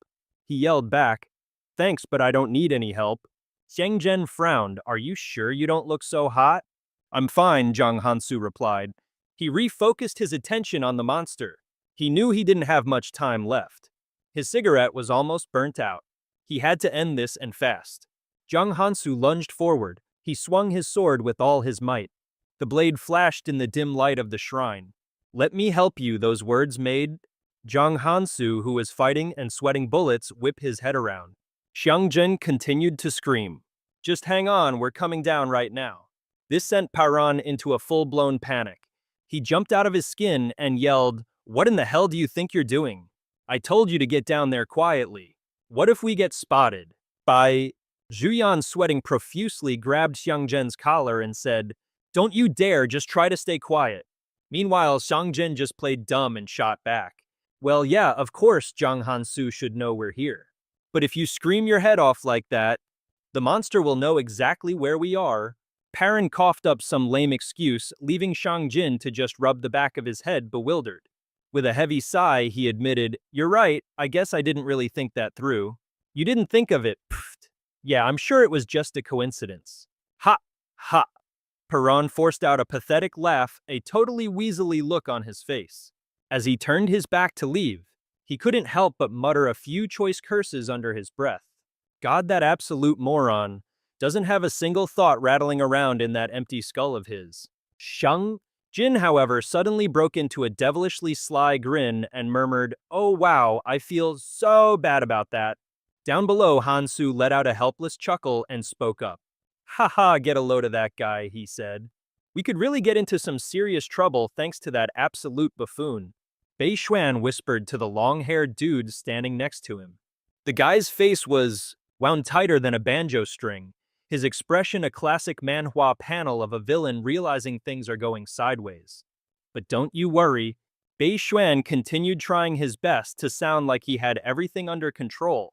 The second they let their guard down after taking care of that flesh-eating monstrosity, we can send them both on a one-way trip to the afterlife. Neither of them will have a single second to worry about us. He crept softly down the stairs, peering at the absolute chaos of the battle unfolding below. But as he watched, Hansu Bei Xuan felt a strange creeping anxiety crawl up his spine. That guy is on a whole other level of dangerous. He thought to himself, he's not like us. He's a tiger that's already had its fill. But somehow he's still hungry for more. His wild eyes send a shiver down my spine like he's just waiting for his next meal to walk right into his mouth. The memory of that first night was still seared into his brain. Kang Hansu had single-handedly wiped the floor with that entire mob without even breaking a sweat. Looking like a typical overpowered Manhwa protagonist enjoying the fight a little too much. I can't just let a menace like that run wild. Bei Xuan thought his paranoia kicking into overdrive. Once I take him out, the rest of these losers and that little vixen me, he will all be mine. Me, he could be very useful, and I'm not about to let this opportunity slip through my fingers. He turned back to his long-haired lackey and commanded, "Get down there and check out what's happening. There's nothing to be afraid of anymore." That flesh-eater's movements are slower than molasses in winter. The order made Xiang Jin, who was standing just behind him, stop dead in his tracks. Then a sudden smirk appeared on his face as he tilted his chin and glanced away. But as the long-haired goon prepared to move, his boss noticed the blatant suspicion written all over his face. The man turned back, his voice laced with worry. "That fool, he's suddenly gone completely silent. It's unnatural." And right on cue, the entire section of the staircase they were standing on decided to give way. A massive chunk of rock came crashing down, and the long-haired guy let out a shriek that could curdle milk. "Watch out, it's coming down." The guy cursed up a storm as he lost his balance and went into a free fall. "Damn it, what the hell is this?"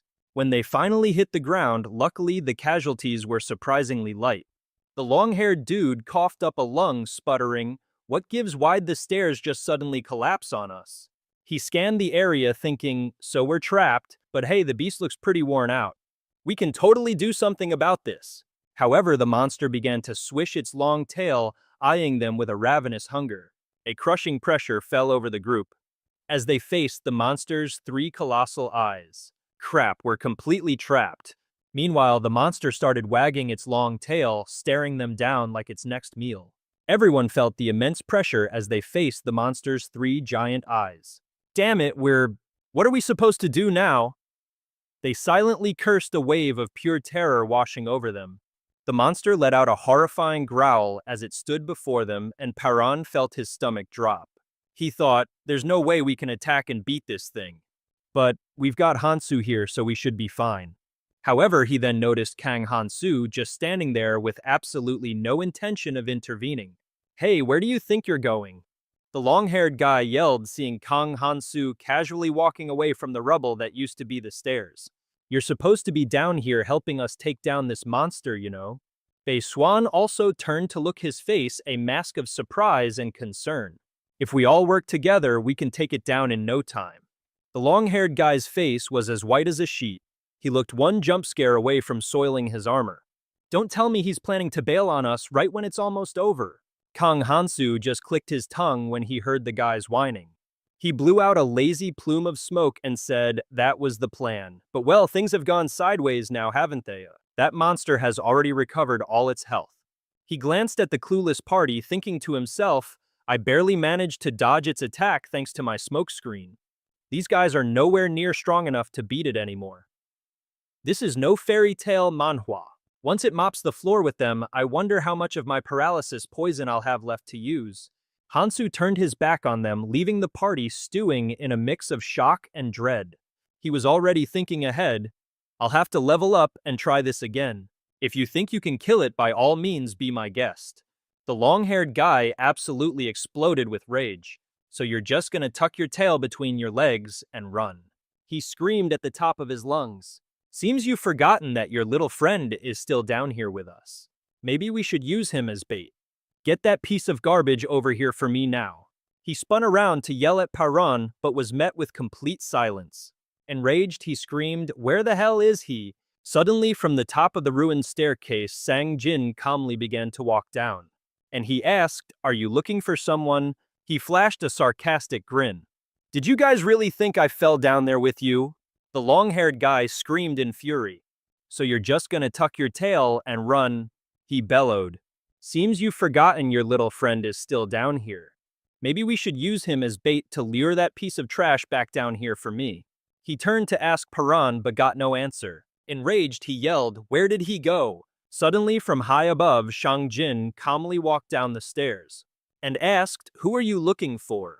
He smirked sardonically. You really thought I fell down there too? You really thought I also fell down there from that explosion? The long-haired guy and the rest of his crew were absolutely terrified. That bastard, no wonder he went quiet. The long-haired guy thought, did he destroy the stairs because he was wary of us? This is some next-level psychological manhwa plotting. I'll kill you, Shang Jin casually replied, feeling brave. Come on up here and take a look at your little pet. The beast was waiting right behind them. Besides, do you lot even have the time for this? That monster over there is waiting for you, just hoping you'll tremble in fear a little longer, you know. The monster continued to growl. Its eyes filled with amusement and excitement as it stared them down. Paran shouted anxiously, if it recovers its strength, you'll be the one at a disadvantage.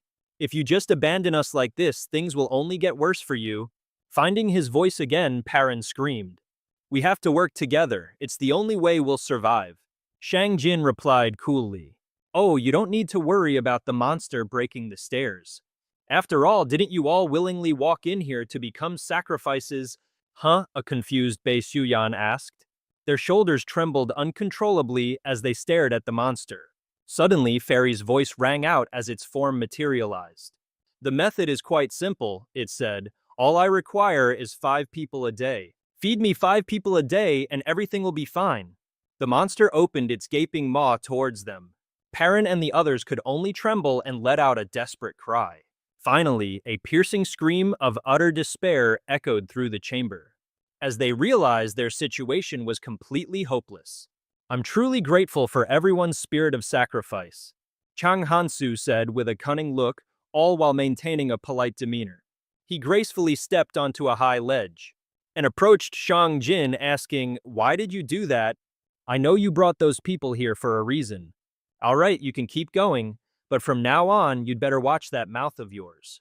He gave Shang Chen a long, thoughtful stare. It all finally clicks. Shang Chen suddenly blurted out a cryptic smirk playing on his lips. "The way for me to finally be useful," he offered quietly, "so from now on, use me like a tool." Shang Chen stared intently at Zhang Hansu, but our boy wasn't about to give him a quick answer. He just met his gaze, his own eyes flickering for a moment. Finally, he spoke. He was actually considering the guy's offer.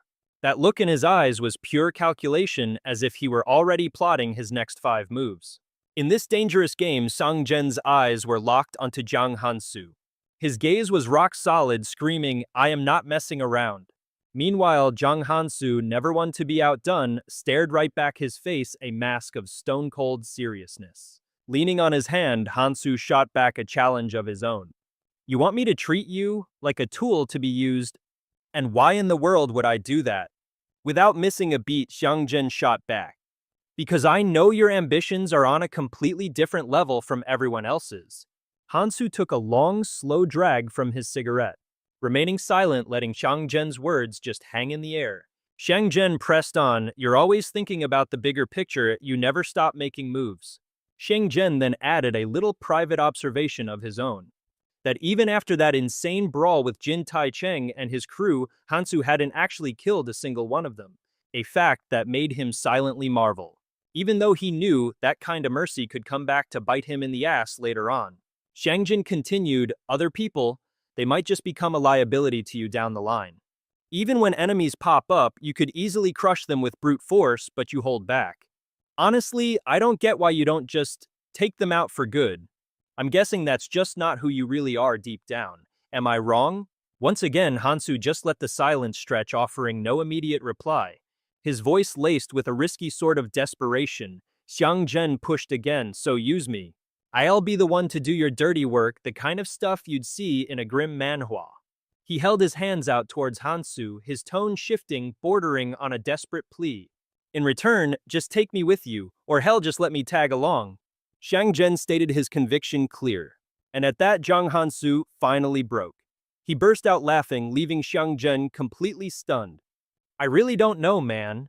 Hansu chuckled. A beat passes. He held his hands out towards Hansu, his tone shifting, bordering on a desperate plea. "In return, just take me with you, or hell, just let me tag along." Shang Zhen stated his conviction clear, and at that Zhang Hansu finally broke. He burst out laughing, leaving Shang Zhen completely stunned. "I really don't know, man." Hansu chuckled. His gaze drifted past towards the starlight. Shang Jin said calmly, "After that massive screw-up you just caused," backed into a corner, Shang Jin scrambled to explain. "Look, this time I had no other choice to fix the situation. And you just got caught in the crossfire. But I swear next time I'll make sure nothing like that ever happens to you." He turned to Hansu, his eyes filled with absolute conviction. "Next time will be different. I guarantee it. There will always be people trying to block your path in this manhwa." A storm of ideas began brewing in Shang Jin's mind. "You stand out so much so when it comes to the guys you can't handle yourself? I'll take care of every single one of them so you can stay laser-focused on your goal. Just tell me what your goal is." Shang Jin pleaded internally. "Let me follow you in return and I'll become an absolute beast. The stronger Hansu gets, the stronger I'll get." Suddenly, Zhang Hansu stopped dead in his tracks and turned back to face Xiang Jin. The sudden move left him completely stunned. "Even if I did agree with you, what's your plan if a situation comes up that makes it impossible for you to join me?" Hansu shot Xiang Jin a sly grin, his eyes glinting with mischief. "For example," he said, "what if you're forced to drop out?" Xiang Jin fired back without a moment's hesitation. "Then I'll just get stronger and come find you. And then you'll have no choice but to accept me as your ally." Hansu just lowered his eyes and replied softly, "Go on down."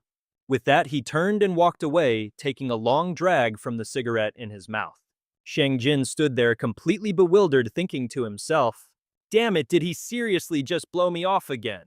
Before Hansu could get any further, Yang Jin closed the distance between them. He shouted, "Zhang Hansu, just give me one chance. I will atone for every single mistake I've ever made." At that, Hansu simply lifted his foot and crushed the burning cigarette under his heel. He didn't say another word. But Xiang Jin wouldn't stop his voice echoing as he begged Hansu to use him. All of a sudden, Hansu stopped again, turning his head to look back at him. And then he cut him off with ice in his voice. "Don't get the wrong idea. I have no use for a liability who only causes trouble." At that, Hansu simply lifted his foot and crushed the burning cigarette under his heel. He didn't say another word. But Yang Jin wouldn't stop his voice echoing as he begged Hansu to use him. All of a sudden, Hansu stopped again. He turned his head to look back at him and cut him off with ice in his voice. "Don't get the wrong idea." Sang Jin was totally frozen on the spot, and before his brain could even catch up, Hansu was already talking. "Meet me back here tomorrow, 1 o'clock sharp." Hansu started walking away, his voice low and steady as he explained. Because the monster down there won't be around at that time, he casually pulled a pack of smokes from his pocket, already getting another one ready. Sang Jin mumbled, his face a perfect picture of confusion. The guy was completely lost. Without missing a beat, Hansu added, "Oh, and grab all those ancient runes from down there. You're the one who took that guy down so beautifully after all, so his runes are yours for the taking. They should be enough." He flicked open the cigarette case, delivering his final words with an air of casual indifference before taking off. "All right then, see you later. Hopefully we'll both be in a better mood next time. I'm out, later." And just like that, Hansu left Sang Jin standing there looking completely bewildered. And all alone in the vast empty space. A few seconds passed. While Sang Jin was buzzing with the excitement of a kid who just got a golden ticket, Hansu was lost in his own quiet thoughts. I'm still not 100% sold on this guy, but I'm definitely going to need him down the line." In his mind's eye, the image of Eris surfaced once more. She had once told him that even though he was traveling back to the past to save all of humanity, ironically, there would be people dead set on stopping him. "You need to find yourself a punisher." "A punisher." Hansu repeated her words in his head. "They're the ones who do the dirty work for the king. The ones who clear the path so the king can reach his goal." He glanced down at Sang Jin, who was now scrambling to collect all the runes, and thought to himself, "I'll give the guy a chance. But I have no idea if he'll stay loyal once the second training round kicks off. When everyone gets scattered to different locations, will his loyalty waver? Still, for the price of 8 ancient runes and a couple of cigarettes. If I can secure a useful punisher out of this deal." Hansu figured the investment was probably worth the risk. But hey, if it all goes south, there's not much I can do about it anyway. He turned and walked away, his mind already shifting gears. His focus narrowed to the real prize, obtaining the hidden piece. "I'll get myself prepped one more time, and then I'm taking that thing down for good." Jang Hansu thought with absolute certainty. "Let's see what kind of reward I get for this." What a classic Manhwa protagonist move. The hulking carnivorous beast roared again, deflecting his relentless attacks. And when you looked at the condition for getting the second hidden piece, it was actually surprisingly simple. He let out a heavy, ragged breath. With a cigarette still hanging from his lips, he leaned on his weapon and just thought. Total boss move. The mission was simple: defeat the flesh-eating beast before it smashes the altar and breaks loose. Meanwhile, chunks of rock were being sent flying, completely losing their battle with gravity. They soared through the air. But our boy here, he was deep in his own world, totally focused. Gotta say, he's a man who gets the job done. And now Zhang Hansu stood alone, a solitary figure perched on the corpse of the flesh-eating beast. Then again, who in their right mind ever thought someone could actually meet these insane conditions? Zhang Hansu let out an exhausted sigh. Right in front of him, a golden portal leading to another dimension shimmered into existence. Along with it came the system notification, "Hidden quest complete." You love to see it. He stepped through the portal, his hand reaching for the glowing item just ahead. A faint smirk tugged at his lips as he grasped it. The ring of the vampire Lord Numahan. He stared at the metal ring with its glowing stone and spoke. "That little punk, the Berserk Sovereign? I always wondered where she managed to get her hands on one of these." Hansu chuckled to himself, lost in thought. So this is why nobody could ever find it. Numahan's ring, a metal band set with a glowing gem, a true treasure. Dazzling, colorful magic items floated in midair all around him. Hansu became pensive. In the world of magic, there are a million ways to classify the level of an artifact. But nothing is more important than its color. It's a classic power scaling system straight out of a manhwa. A normal run-of-the-mill item only has a basic color, whereas a high-class artifact glows with a special shimmering hue. For some reason, he suddenly thought of his father. My father taught me, don't become a barbarian. The old man's words still echoed in his ears. I'm proud of you, son. He suddenly felt a twinge of shame. His father, who had always believed in him. Hansu mused, in the world of magic, there are countless ways to classify the level of an artifact. But nothing is more important than its color. A common item just has a basic flat color, while a high-tier artifact has a special hue, and it glitters like a rainbow. A special color shimmering like a rainbow. However, life's never that simple. There are always some mind-blowing exceptions to the rules. Like when some dimension-hopping traveler crafts ancient runes, with the power to change an artifact's color, making them look cooler than they have any right to be. Among these, the absolute pinnacle of items is the numbered series, an incredibly rare magic item that shines with a brilliant purple light, just like the glittering number 9 sparkling on Numahan's ring. The signature artifact of Clementine, one of the special numbered items.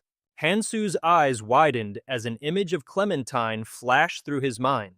A man with stark white hair and eyes as red as a vampire's. He thought to himself Clementine was the one and only master of the Numaha, which is why this ring became his symbol. This thing was so powerful that if you went up against the 8 abilities granted by this ring, you would be absolutely annihilated. Hansu could hardly believe what he was seeing.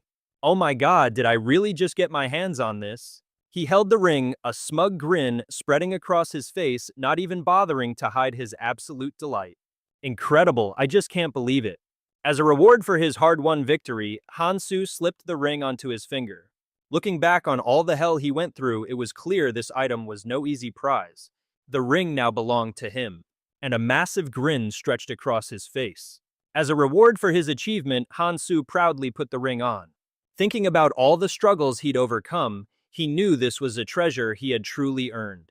The ring was his now, and a wicked, almost sinister smile crept onto his face.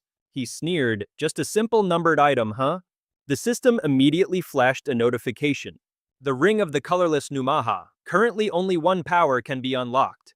Hansu was a little skeptical. Rumor has it the ring of Numaha has 8 absurdly powerful abilities. So why is there only one available to me right now? The system then displayed a panel detailing the current power. The power of destruction nullifies one trait or ability of a target, including both passives and active skills. To put it simply, just by activating the ring, you can directly hit your target with a debuff, leaving them completely vulnerable. The effect will automatically expire after its duration ends. Inside a red frame, the system displayed the text, Destruction Power Time Limit 0.00. His heart soared with joy. What an amazing Manhwa-style power-up. The fact that he could just switch off an opponent's skills was a massive game-changer, and he planned to exploit it to the fullest. Hansu figured that to even use this ring, at least one of his stats had to be compatible with the colorless ancient script. He checked his stats, and the system window popped up. Kang Hansu, Strength 84.3, Agility 85.8. Endurance 42.1, Senses 42.2, Magic 22, Magic Resistance 13. After all that insane grinding, his strength and defense had skyrocketed. Goes to show that pure brute force effort really pays off. A faint purple aura of power began to radiate from Hansu. He stroked his chin, a mysterious look in his eyes. So now I just need a ton of those magic ancient scripts to unlock all 8 powers. Balancing my stats can be a problem for future me to deal with. From the swirling purple magic portal, a familiar foot stepped through. That's right, it was none other than Hansu himself. He returns from the barrier to find the real world completely shattered, looking like it just survived a catastrophic storm. Seeing him return me, he quickly rushes over to him. She cries out, Hansu! She's overjoyed, absolutely certain that he was victorious. Alright, so now I need a ton of ancient magic runes to use all 8 powers. I'll worry about balancing my stats later. From a purple magic portal, a familiar foot steps out. That's right, it's none other than Hansu. He returns from the barrier and the real world looks like a scene straight out of a disaster Manhwa completely wrecked after a massive storm. Seeing him back he sprints towards him crying out, Hansu. She's beaming, absolutely sure that he must have won. He strokes his chin, a mysterious look plastered on his face. Okay, so what I need now is a whole bunch of ancient magic runes to activate all 8 powers. You won! I heard from Sang-jin. You defeated that monster, right? Suddenly an earthquake rocks the entire city, sending everyone including Mihi into a panic. Meanwhile, Hansu remains completely unfazed, his eyes glued to some distant point as if nothing is happening at all. Everyone's jaws drop their eyes wide with disbelief at the spectacle before them. Someone screams. It's the altar that's shaking. The system displays a notification, time remaining 0.00. Mihi sees that the altar has vanished and exclaims in shock, "It's gone?" Only then does Hansu speak up, calm as ever. "I already told you it would be." Mihi seems a bit stunned, but Hansu just flashes a brilliant smile. "If I had been there, I probably would have needed sunscreen for my skin. I said I'd be the one to take it down, didn't I? Oh, how could his poor heart possibly take this?" Her face turns bright red. She turns away, tucking her hair back like a proper lady, her heart pounding as she replies softly, "Yeah." Meanwhile, Sang-jin, standing nearby, is celebrating internally. He feels incredibly lucky that he bet on the right guy. He actually pulled it off. I knew putting my faith in this manhwa protagonist wasn't a mistake. Hansu turns to Mihi and says, "We've still got some time before the next training session." With that, Hansu turns and starts walking off briskly, determined to get a little more done in his spare time. All right, time to go hunting. Mihi's expression darkens. She calls out after him, "Hansu, I want to split from the party." Hansu stops in his tracks and turns back to look at her. She's lost in thought, a worried look on her face. "I'm not worthy to stand by your side. When I'm near you, I end up depending on you." Meihe forced a smile and continued with her flimsy excuse. "Besides, Shang-jin already said he'd go with me. I know a ton of people here anyway." Hearing this, Shang-jin nearly jumped out of his skin. Wait, for real? Did I say that? Why don't I remember saying that? Still, Shang-jin knew he had to play along with Meihe's little performance. To sell the act, he glanced at everyone and announced, "Oh yeah, she's super welcome here.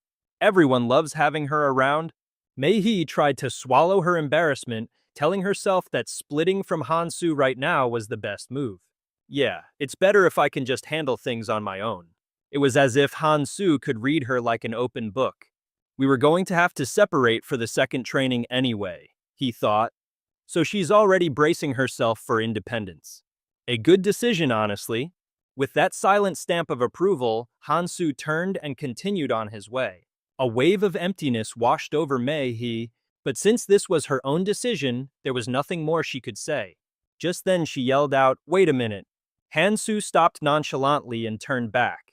Miha declared, "The next time we meet, I'm not going to go down so easily." She beamed, her hair fluttering in the wind, her eyes sparkling with determination. "See you then. You better bring your A game." A small smile crept onto Hansu's face. It seemed he was genuinely looking forward to their next meeting, curious to see what kind of surprises she would cook up. He turned away, leaving Meihe and Shang-jin standing there. Then he paused. "Oh, and Shang-jin." Hearing his name, the guy jolted. Yes. You said you wanted me to use you. If you were serious about that, let me know. The ball's in your court." Hansu's words sent a jolt of pure bliss through Shang-jin. His eyes looked like they were about to overflow with tears as a massive grin lit up his face. Score. A week later, at the designated meeting spot, a creature named Fairy hovered in midair. It spoke with an unbearably arrogant tone. "Have I kept you waiting long enough? All right, then let the second training session of this manhwa officially begin." The damn thing snarled. It seemed a tad surprised by the number of participants, which was way more than expected, but its expression remained cold and dismissive. More of you this round than I anticipated. But what does it matter? Fairy broke into a grotesque grin, revealing a set of pale yellowed teeth that looked like they hadn't seen a toothbrush in decades. I foresaw this outcome anyway. Hansu's razor-sharp gaze was fixed intently on Fairy, as if trying to burn a hole through him with that death glare. Fairy just shot back a wicked grin and snapped his fingers, issuing a command. All right, time for a change of scenery. With a laugh, Fairy spread his hands wide, and instantly a brilliant blue light erupted from the ground, engulfing the entire city. Naturally, everyone started freaking out. What is this? Me, he cried out, totally losing it. There's a light under our feet. A little girl nearby clung to her father's arm, screaming in terror. Daddy, but Hansu stood perfectly still, a thoughtful look on his face like he'd seen this coming a mile away. That stubborn little brat, he grumbled under his breath. Hey, so it's finally starting. The blue light teleported them and Hansu landed safely on his feet. Manhwa Sukana. It dropped everyone into a completely unfamiliar space. Someone asked the million-dollar question, where the heck are we? Then a strange voice echoed through the room. Is everyone present and accounted for? The little girl from before was now so scared she was on the verge of tears. The voice continued issuing its instructions. Before we begin the second training, let's do a little head count. Hearing this, the people present exchanged skeptical glances. A young man with short black hair sweating bullets finally asked, a head count? The system laid out the rules. From now on, there will only be 50 people. Everyone around nervously remembered just how brutal the first training session was. Oh, we're all screwed. I bet they'll make sure there are no more than 7 people in a room. Those are the rules. If you're scared, you can go home. Inside the cramped windowless room with 4 solid walls, under a single dim light, the system issued another command. To be clear, there cannot be more than 7 people in one room. We will proceed once the check is complete. A guy with brown hair and glasses frowned slightly. His eyes scanned everyone in the room, a smirk playing on his lips as he uttered one very inconvenient truth. Damn it, there are 8 of us in here. The voice, sharp as a razor blade, rang out again. I have no problem reducing the number of people further. Each room might have a different situation, but the starting line is the same. Don't you think? Go on, have a little chat about it. The short-haired guy who'd been silent until now thought to himself, of course, things were going way too smoothly for a survival manhwa. So what are we supposed to do now? He crossed his arms, his gaze shifting over to Hansu, who was standing quietly in the corner holding a strange needle-shaped weapon. Whoa, this weapon! I've never seen anything like it. A girl with long, shimmering black hair appeared draped in a black cloak. Another one wearing a purple robe quietly observed Hansu from a distance. So, this is Hansu. He looks like a pretty standard manhwa protagonist, but that look in his eyes, yeah, he's no pushover. Of course, it takes a true beauty like myself to have the keen eye to notice these things. She spoke, her voice soft but absolutely dripping with calculation. Anyway, the rest of us will be fighting together, which means someone has to be the odd one out, right? We can't just brush aside a matter this important. Her voice was honey-sweet, but every word was like an arrow aimed straight at everyone in the room. So why don't we all introduce ourselves to persuade everyone? She spread her arms, her face a mask of faux innocence that couldn't hide her true intentions. The entire room fell silent. Every eye was fixed on her, sizing her up, waiting. Suddenly, one guy boldly stepped forward, his voice oozing with arrogance. I'll go first. The one who stepped up was a tall, burly dude with a seriously vicious look. In his hand was a massive blade engulfed in flames, radiating a terrifying power. He raised the blade high, his eyes gleaming with pride. First time you've all seen something like this, huh? I'm Deacon, and don't even think for a second that any skill here can beat me. I'm not just some random nobody. From his corner, Hansu stared at Daikun, his expression calm but his eyes deep and unreadable. Heh! Some people really won't cry until they see their own coffin. Chi art, he's using chi art. Thoughts raced through Hansu's mind like wildfire. What exactly is this chi art? It's an ancient skill that uses magic to boost all your stats. He can even reinforce his weapon by wrapping it in magic. But can he actually use it properly, or is he just another pompous show-off? Everyone in the room looked at him with a mix of fear and awe, thinking he was incredibly powerful. But as Hansu studied the weapon in his hand, his assessment was ice cold. That little toy of his looks powerful, sure, but it's a bit unstable. Looks like he's just an amateur. A small smirk played on Hansu's lips. This is where the fun begins. But its effect is probably next to nothing. Still, it's better than having nothing at all. Suddenly, the brown-haired guy with glasses had an idea, a glint of arrogance in his eyes. He stepped forward, his voice brimming with confidence. If we're talking about skill importance, then I have the clear advantage. I'm Kang Min and I have a healing skill. Seeing Kang Min make his move, another guy decided he didn't want to be left in the dust. Dressed in white with black hair, he stepped up and said, "The name's Hang On. I have a combat skill." Pfft. Anyone can fight. It's just a matter of being strong or weak. Isn't that a bit obvious? Over in the corner, a family of 3 was starting to seriously panic. The father, his voice shaking with fear, immediately spoke up. "What's all this about someone having to die? We're a family. Can't we get like a special exemption or something?" His wife and daughter trembled as they hugged each other, their eyes pleading for their lives. Exemption or elimination, it wasn't clear who was calling the shots here. The 3 other men in the room just stared each other down, saying nothing, but you could almost hear the gears turning as they each ran their own sinister calculations. Suddenly, Dakun fixed his gaze on the black-haired girl, his voice dripping with provocation. "Hey you haven't introduced yourself yet. You were the one who suggested this whole thing, so why don't you lead by example?" The girl offered a tight-lipped smile, but her eyes were still blazing with confidence. "My name is Ji Min." She moved with a slinky grace, her slender figure hiding a dangerous allure. Yeah, this woman was definitely not to be trifled with. Everyone watched her every step, practically feeling the lethal aura radiating off of her. Jimin spoke as she walked, her voice as soft as silk but loaded with hidden meaning. "As for my ability, I'll be showing all of you very soon." Her footsteps grew closer and closer to Dakun, making him instinctively backpedal as he yelped in alarm. "Hey, why are you getting so close?" A truly vicious glint started to appear in Jimin's eyes. What was she about to do? Everyone held their breath watching. She completely ignored Dakun's threats. She just kept moving forward. He snarled, raising his weapon. "You'll regret it if you dare try anything." But Jimin wasn't listening. The poor fool just didn't get it, did he? In a flash, a blade plunged straight into Dakun's chest from behind. He let out a blood-curdling scream that echoed through the entire room. Everyone else was in absolute shock, their jaws on the floor. They couldn't believe what had just happened right in front of them. The family man's face went white as a sheet, as if he'd just seen a ghost. How is that possible? He stood there, frozen solid, unable to trust his own eyes. But even though he was terrified, he clenched his fists and stepped forward to shield his trembling wife and daughter. Dakun's body lay there, blood pooling out and staining the floor a deep crimson. Every single horrified gaze snapped back towards Ji Min. What in the world did she just do? This is some next-level manhwa plot twisting. Without a hint of emotion, Ji Min said, "Well now, how lucky." A cold, fake smile plastered itself onto her face. Then she strolled over to Dakun's corpse. "I can't believe this actually dropped."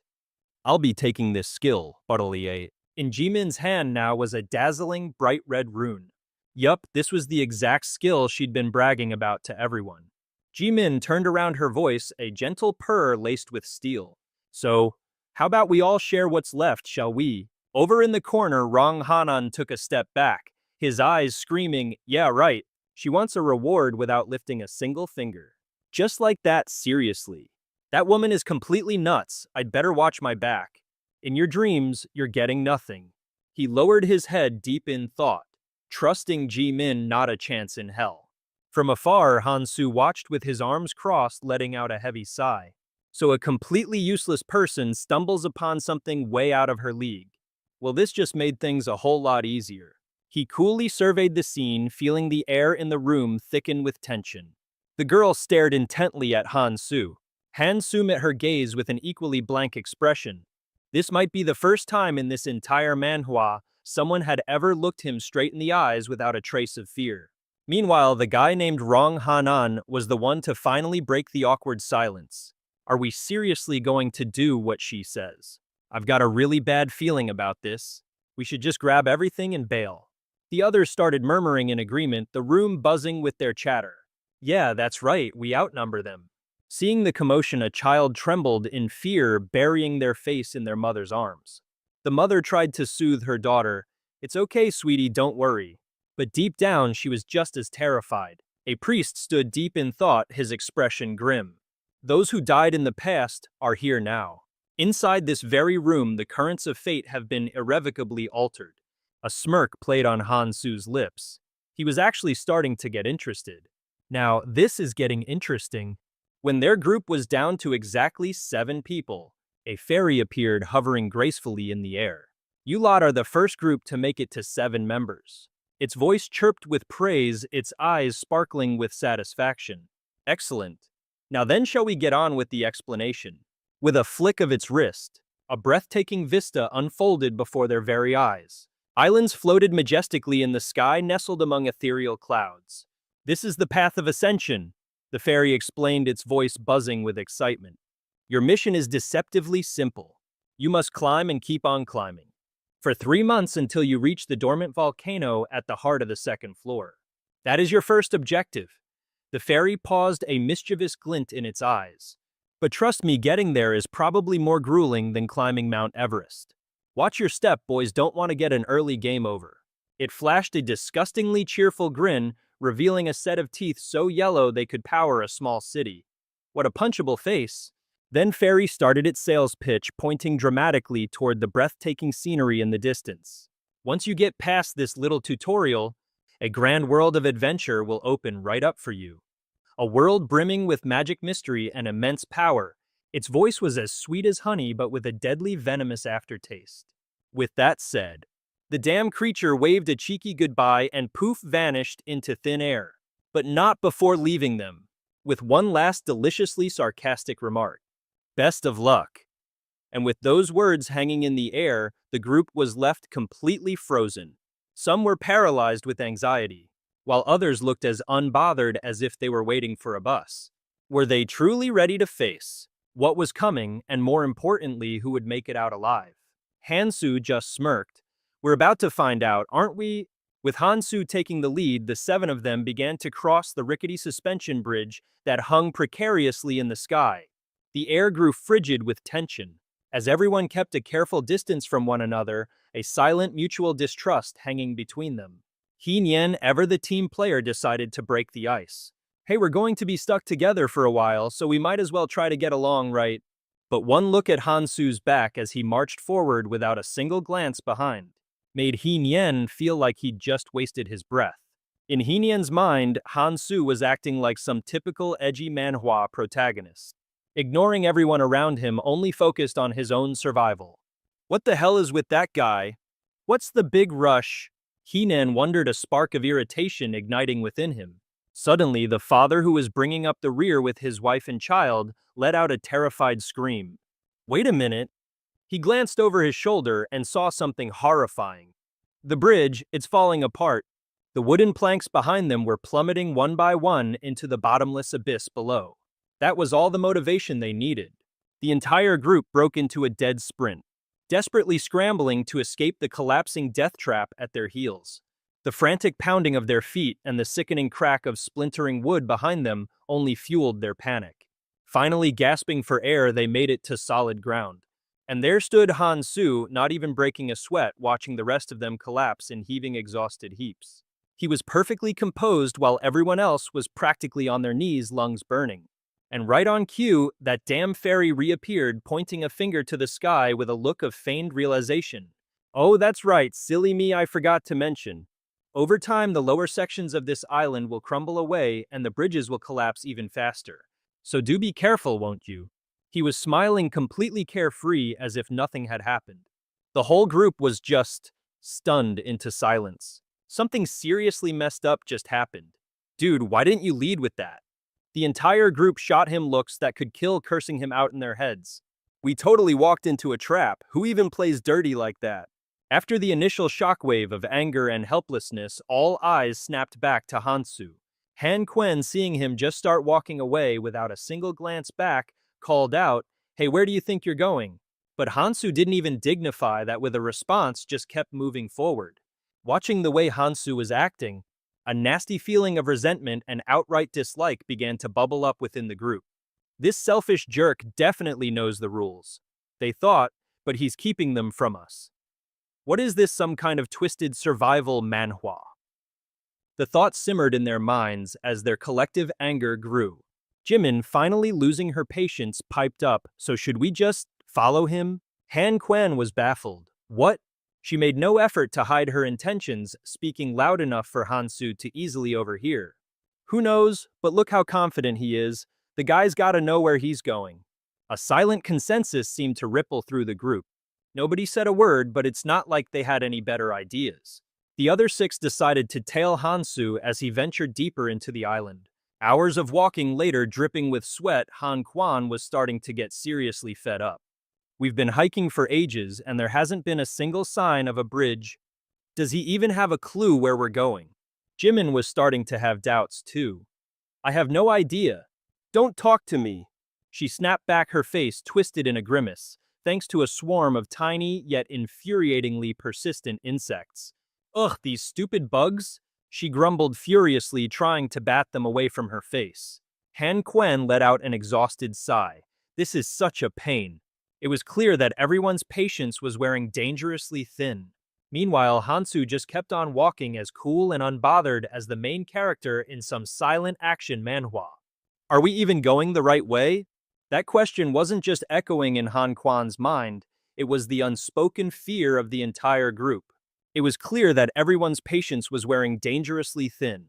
Meanwhile, Hansu just kept on walking, as cool and unbothered as the main character in some silent action manhwa. Are we even going the right way? That question wasn't just echoing in Han Quan's mind, it was the unspoken fear of the entire group. It was the question on everyone's mind, and right at that moment, Han Nong noticed that Hansu was happily munching on something as he walked. "What are you eating?" Han Nong asked, his curiosity piqued. Hansu heard him and gave a short, simple answer. "This stuff works as a mild antidote." He held up a piece of tree bark in his hand. A small line of text popped up in Hansu's system notifications, "Oak bark antidote." This, of course, only made Han Nong even more confused. Why in the world would you need an antidote? But before he could even get another word in, a strange rustling from above made both of them snap their heads up. A snake. A ginormous green snake, to be exact, came hurtling down from a branch at an absolutely terrifying speed. Before Han Nong could even process what was happening, Hansu had already snatched him by the collar and yanked him clear of the snake's deadly path. Han Nong, completely freaked out, shrieked, "What the hell are you doing?" Hansu didn't bother to answer, his eyes were just laser-focused on the serpent. It was almost as if he was expecting this whole crazy scene from an action manhwa. Han Nong landed flat on his butt, his heart trying to hammer its way out of his chest in pure terror. Meanwhile, Hansu just stood there cool as a cucumber like nothing had happened. A strange knowing glint flashed in his eyes. "Found you," he muttered, more to himself than anyone else. A second ago, Hansu had looked like some kind of legendary hero, swooping in and yanking Han Nong by the scruff of his neck, saving him from becoming certified snake food. Now that the immediate danger had passed, Han Nong stared at Hansu, his face a giant question mark. "Hey, how on earth did you know a monster was about to jump us like that?" Hansu couldn't have looked more unimpressed. He casually chewed on a piece of wood and replied, "It's a superpower. You buying it?" "A superpower?" Han Nong repeated blankly, looking like a deer caught in headlights. The fight got more and more intense, and it wasn't long before the python slithered in for another attack, moving like lightning and sinking its fangs deep into Han Nong's right arm. He let out a pained scream, "Damn it!" But he wasn't about to let the pain win. Han Nong violently ripped his arm free, sending the python flying. His eyes were glued to the beast as it writhed on the ground, convulsing non-stop after taking one of his daggers right to the face. It was a full-grown ancient rune snake, and as Han Nong knew, its temperament was a total crapshoot, changing erratically depending on the random arrangement of the ancient runes on its head. The randomly shifting runes made the monster a ridiculously unpredictable foe, like something out of a chaotic manhwa. Staring at the deep puncture wounds left by the python's sharp fangs on his arm, Han Mai gasped for breath. forcing out the words, "Damn it, they just keep coming. They're not giving us a single chance to heal." Han Kyan muttered on, "That guy Han Su, he showed us how to trap them. But I'm so messed up now I don't have the strength left to do it." His frustration boiling over, he spun around and yelled at a small family of 3 cowering behind him. "Why the hell aren't you people fighting with us? Don't just stand there like bumps on a log, get over here and fight." The father of the family steps forward, his voice so ridiculously polite, it leaves Hanan at a complete loss for words. "I do apologize, but please you must understand my position. I have a family to protect. I simply cannot risk my own neck to help you." Hanan just stood there, his face turning thunderously black. "I do apologize, but please you must understand my position. I have a family to protect. I simply cannot risk my own neck to help you." Hanan just stood there, his face turning thunderously black. Hanan just stood there, his face turning thunderously black. A faint, murderous aura began to leak from him. Internally, he was screaming, "Damn it all. So what if you have a family? We're the ones on the front lines trying to make sure none of us die here." After getting absolutely nowhere with that family, Hanan turns his attention to Kamen, who's just casually leaning against a nearby tree looking as serene as a meditating monk. "So what's your excuse? You don't have a family to protect." Hanan demanded, his voice thick with fury. Kamen simply pushes up his glasses, a sly little smirk appearing on his face like a classic manhwa antagonist. He replies, his voice dripping with sarcasm. "Ah, but you can't guarantee I won't get injured in the fight. Can you now, and who, pray tell, is going to heal everyone if I'm not around?" Hearing this, Hanan's rage meter shoots through the roof. He grinds his teeth, thinking to himself, "This guy, is that sword on his hip just for decoration?" He turns his head away, trying to keep his cool. "Right, I suppose so, seeing as you're the healer." But before he could even finish his sentence, the so-called physician had more to say. "And just to be clear, if you want me to use, say, 3 powerful ancient language spells to heal you, you're going to have to pay me an equivalent price. If not, 1.5 agility points or even a little mana will do." Hanan whips his head back around to glare at him, his eyes practically shooting flames. He's thinking, is this insufferable bastard for real? Hanan spins around to face Jimin, crying out, "Are you just going to let them walk all over us like this?" Jimin, who had been standing behind Hansu, stays quiet for a moment before asking, "What other choice is there?" A wave of pure despair washes over Hanan. "Well, this is just great," he thinks to himself, looking around at his pathetic group. Meanwhile, Kamen is happily accepting payment from the family's father and begins to treat the man's wife. Meanwhile, up front, Jae-min and Han-soo were fighting like absolute maniacs. Right, am I the only one who finds this entire situation absolutely terrifying?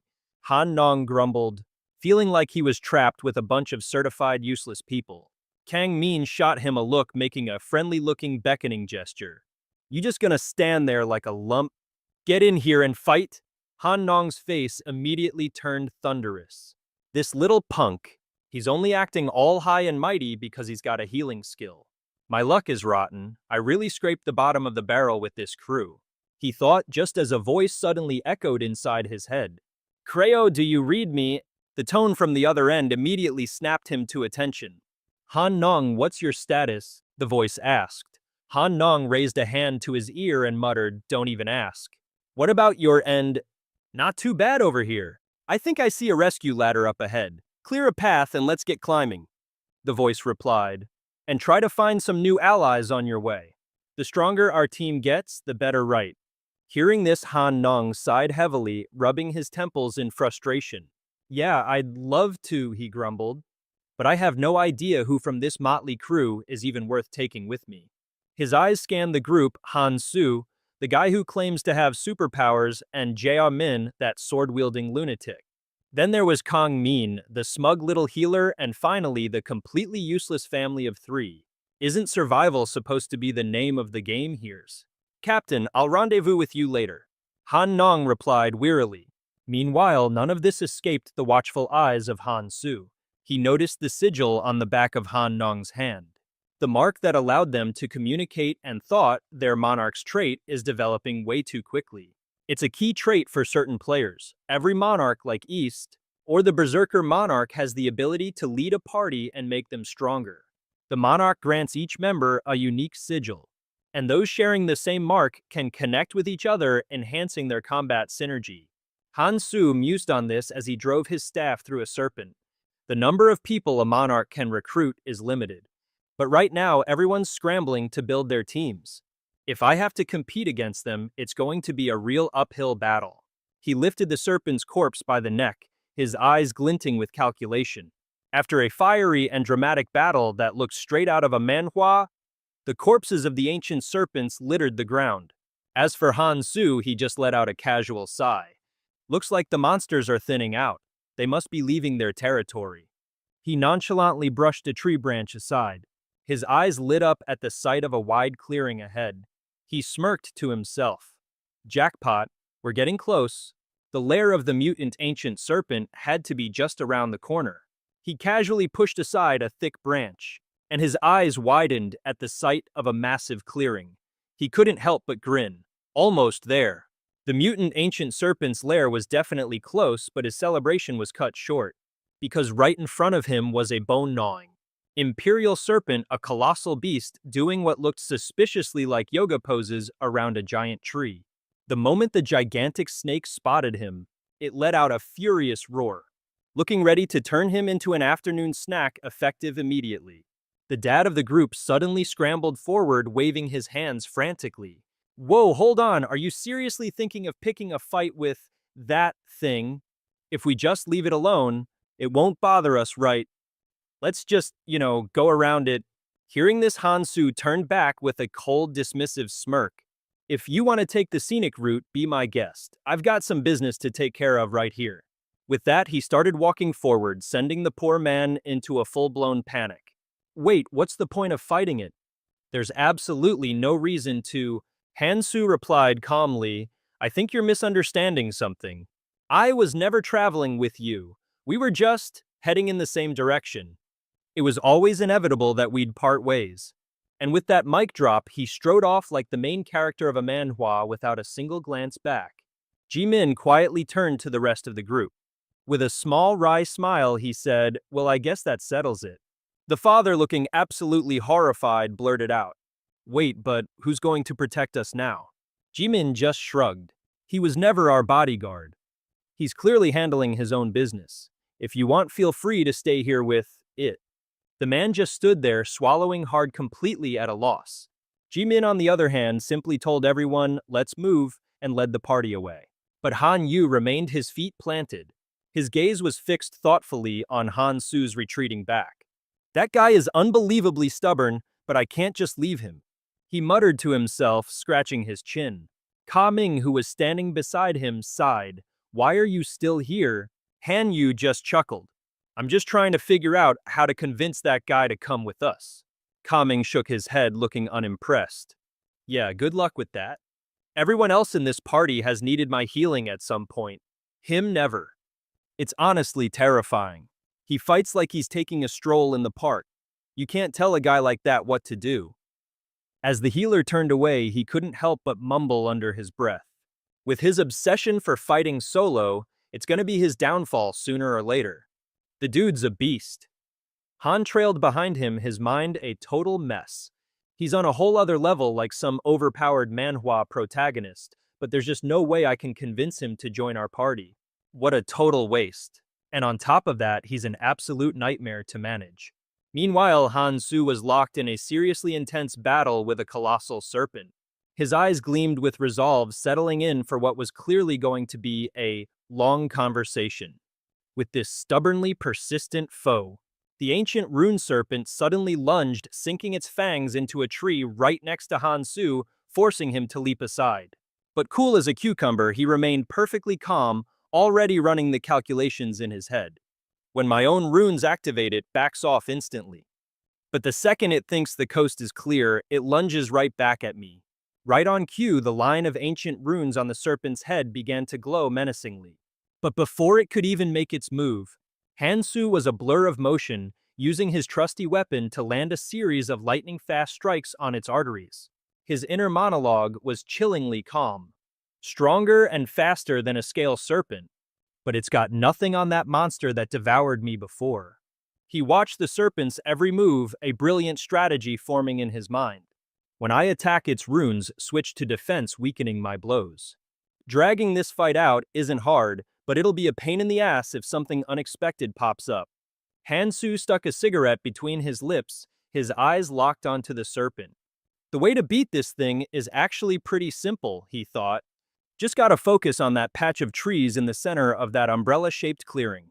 Looking at the exact spot, the serpent was desperately trying to protect a smirk played on his lips.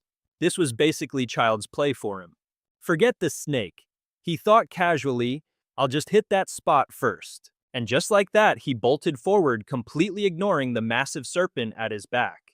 Instinct will force it to drop its guard to protect its nest. And that's when its weak point will be wide open. Gotcha. Just as the snake thought it had him cornered, it realized too late that it had only caught an afterimage. And that's when its weak point would be wide open. Bullseye. Just as the snake thought it had him, it suddenly realized it had only snapped at a shadow. Suddenly he stopped on a dime, spun around, and quick as a flash, unleashed a furious barrage of stabs with his weapon, aiming for every single one of its vital points, causing the beast to roar in agony. When the dust and smoke finally began to settle, Hansu was standing there looking as cool as a hero straight out of a Marvel movie. What a classic Manhwa moment. He casually stepped over the massive corpse of the serpent, muttering nonchalantly, "Well, that was quicker than I thought." He then made his way over to the creature's nest, where a single enormous egg was hidden. An ancient rune serpent's egg. He whispered, but before he could get a closer look, the egg suddenly began to twitch. Hansu tenderly cradled the tiny green egg, which fit perfectly in his palm, and brought an ancient language stone close to it. Warm sunlight bathed the little thing, as he treated it more carefully than a priceless treasure. Then all of a sudden, crack! The egg shattered and a baby snake with bright yellow eyes peeked out, looking absolutely badass. "Oh my sweet lord!" "A Zhang Cho," he gasped, seeing how tiny the snake was compared to its brethren. A system window popped up. Ancient language snake, larval stage, head is larger than its body. I know it looks cute enough to be a plushie, but trust me, this thing is dangerous. Eat up, little buddy. Hansu offered the stone to the snake. Its eyes sparkled, and its tongue flicked out in a perfect heart shape as if to say, "You're the best owner in the world. Go on." This was no ordinary snake. It could consume any 3 ancient language stones and spit out 2 new ones of its master's choosing. It might have looked as innocent as a newborn kitten, but that little snake unhinged its jaw and swallowed a stone half the size of its body.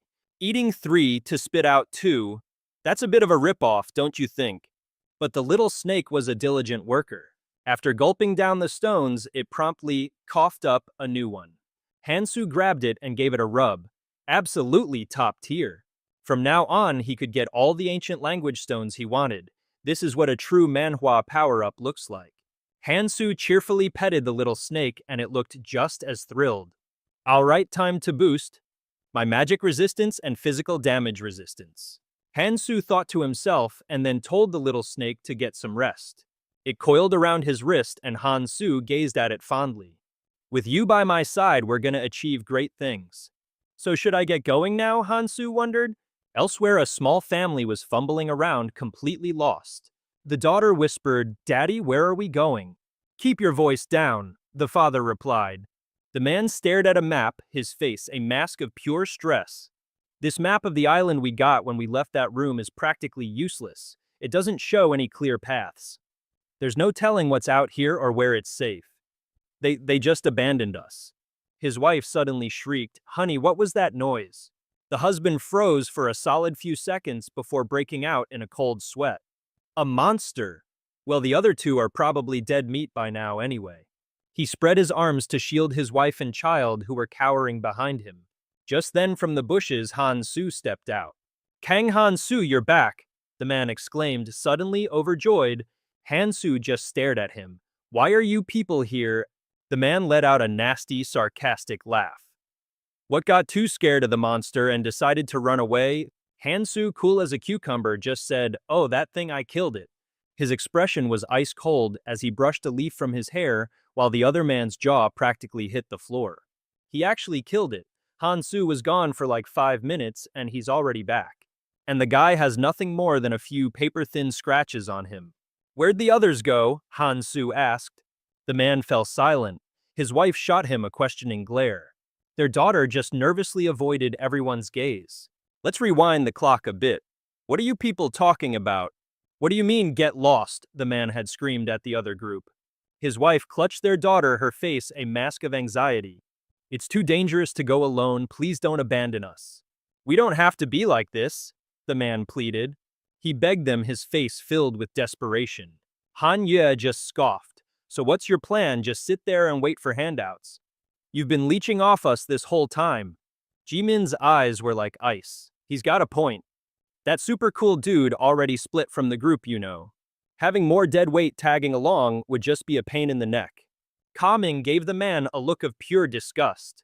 Sure, everyone likes having teammates, but I'd much rather team up with people who are actually strong.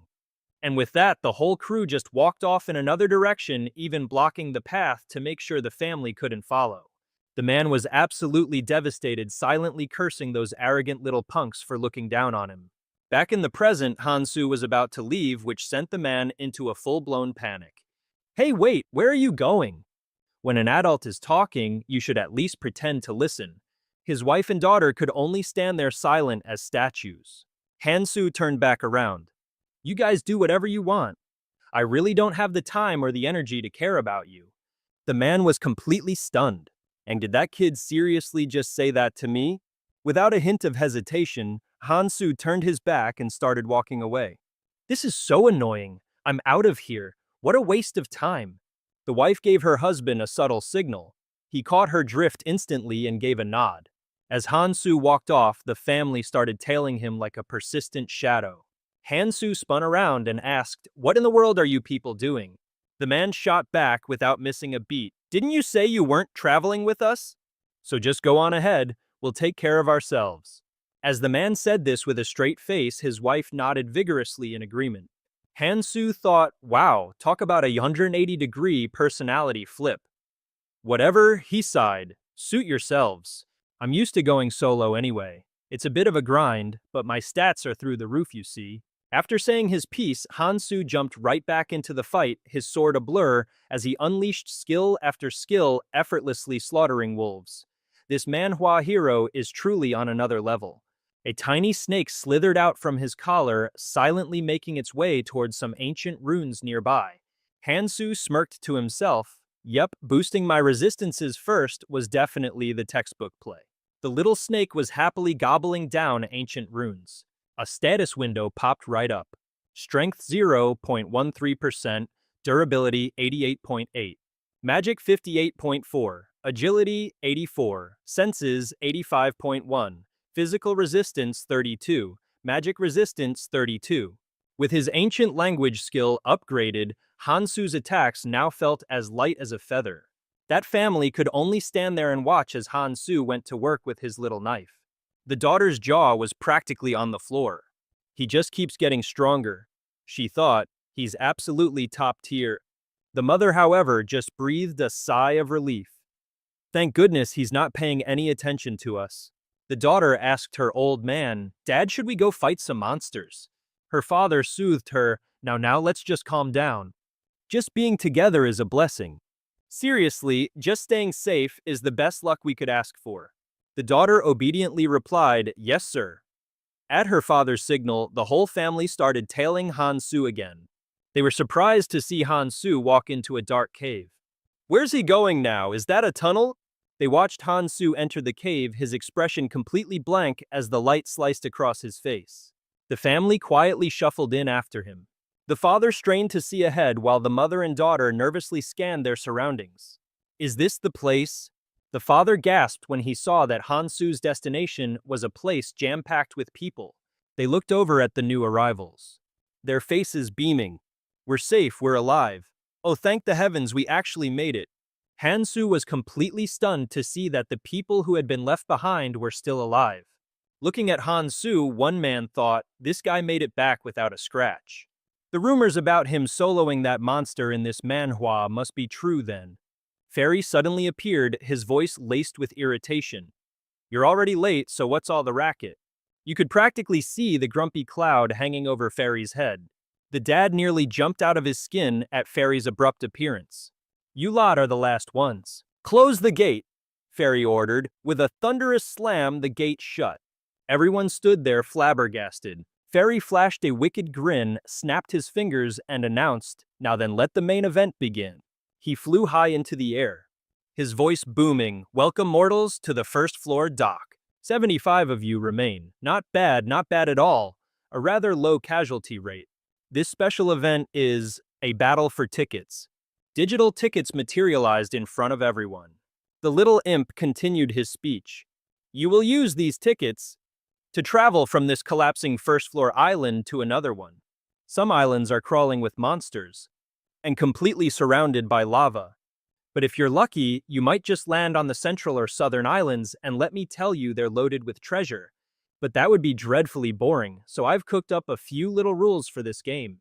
Fairy spread his arms wide, ready to explain his absolutely brain-melting rules. A boat of 3 needs at least 3 tickets. 3 people with only 2 tickets, you'll get scattered across different islands. It's a total crapshoot, really.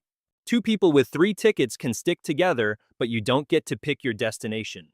But 1 person with 3 tickets, oh, you get the VIP treatment, go wherever you please.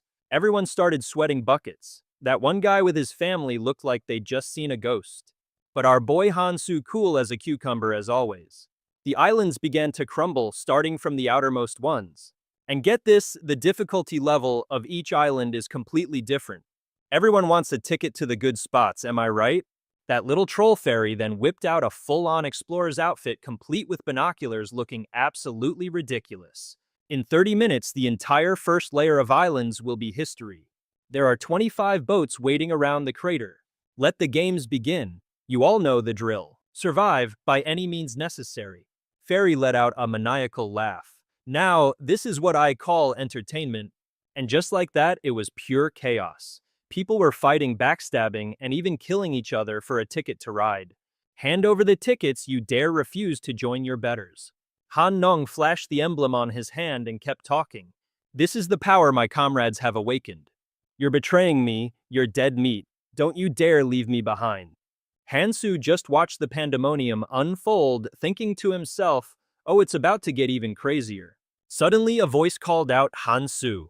Hansu glanced over. I'm begging you, the man pleaded, just this one time. Please help my family. The man dropped to his knees, putting on a real pathetic display. Hansu stared down at the man, groveling pathetically before him. The man kept his head low. We just need a few more tickets to reach the safe zone.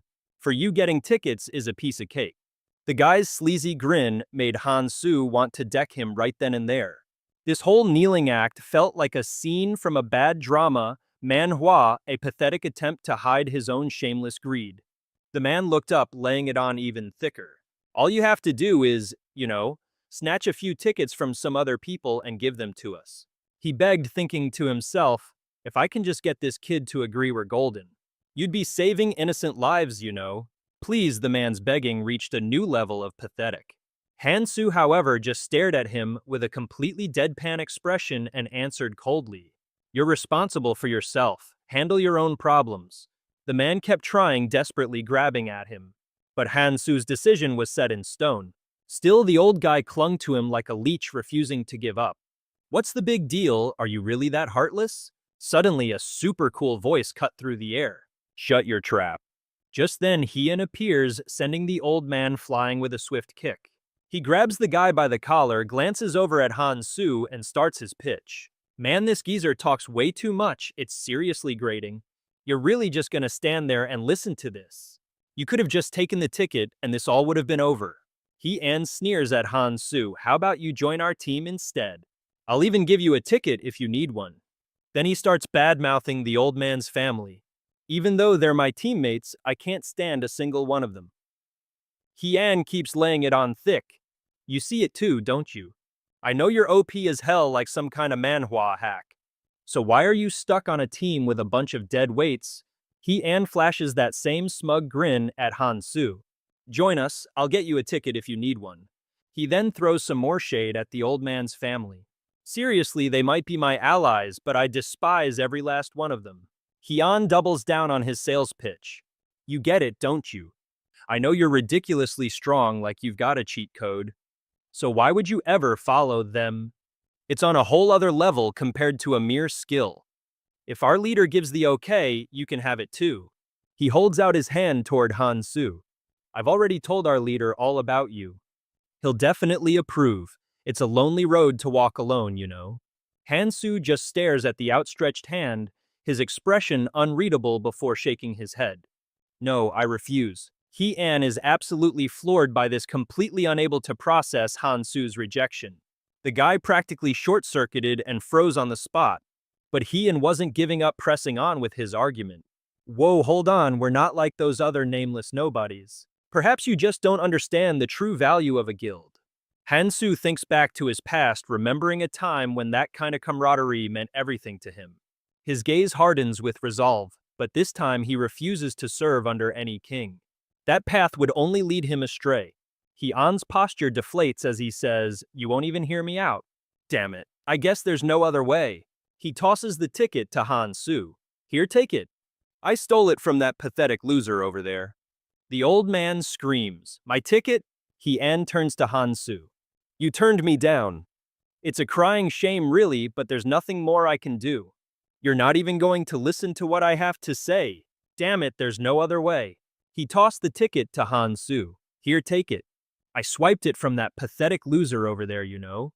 The middle-aged man roared, "That's my ticket." Han-nong said to Han-soo, "So you're refusing."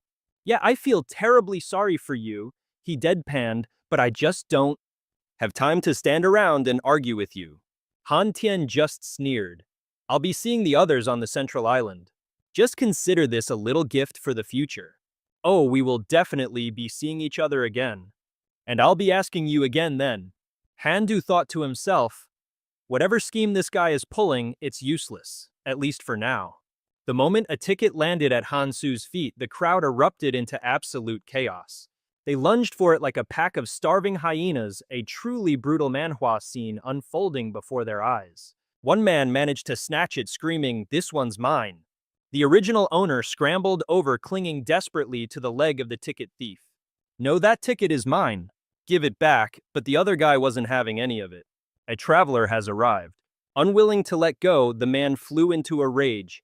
"You got a death wish or something?" Han-do glanced over at them with a look of pure indifference. Just as he was about to stab the old man with a knife, his daughter ran in to stop him. "Dad." The thug immediately grabbed the little girl by the neck. "Oh, this your daughter? Well then allow me to give you a complete death." He tightened his grip on the little girl's throat. "Is this your daughter? In that case, let me give you a death you'll never forget." Watching this whole tragedy unfold, Fei Rui simply smiled. From the very beginning, they put this family together just so we could witness this exact scene. And in the end, they got exactly what they wanted. No matter how much all of you struggle on this stage they've built, your deaths have already been written into the script. His hands spun countless invisible threads, controlling the players like puppets on a string. A voice suddenly called out to Han-soo. "Hey, why did you refuse Han-nong's offer?" "Personal reasons. What do you want?" Jimin slowly approached with the bloody brawl serving as her own personal backdrop. "I'd also like to make you an offer." She narrowed her eyes, pulling off her glove to reveal hands covered in magical seals. "Come with me." She just chuckled at Han-soo's complete and utter lack of a reaction. "I kind of figured that would be your answer. But before I go, I have one question." Jimin stared at Han-soo, her eyes as sharp and cold as ice. "Don't you have a shred of pity left? I honestly thought you weren't that pathetic." He glances back at her, his eyes turning to ice, completely devoid of humanity. "Pity?" He actually scoffs. "She's the last one after all. Everyone else already bailed on the ships that set sail. And now there's just one boat left. What happens next? Your guess is as good as mine." The folks left on the shore are freaking out, screaming and begging Han-soo like a pack of cornered animals. "Han-soo, you know me. Please man, just this once. You can save us." Han-soo just stares back at them, completely unfazed, and then he just turns and starts walking toward the boat. "Hey, stop right there. Where the hell do you think you're going all by yourself? The crowd absolutely roars in fury. Get back here! Hansu looks back at them, his heart heavy. These are all people I should have saved, he thinks. But that monster back in the tutorial area was just too damn strong. I couldn't save everyone. And that's exactly why I have to do what needs to be done. Because if I fail, all of this becomes meaningless. With that thought, he turns to face the desperate souls pleading for their lives. I'm sorry, he says, gripping his weapon tightly, his heart actually aching with pity.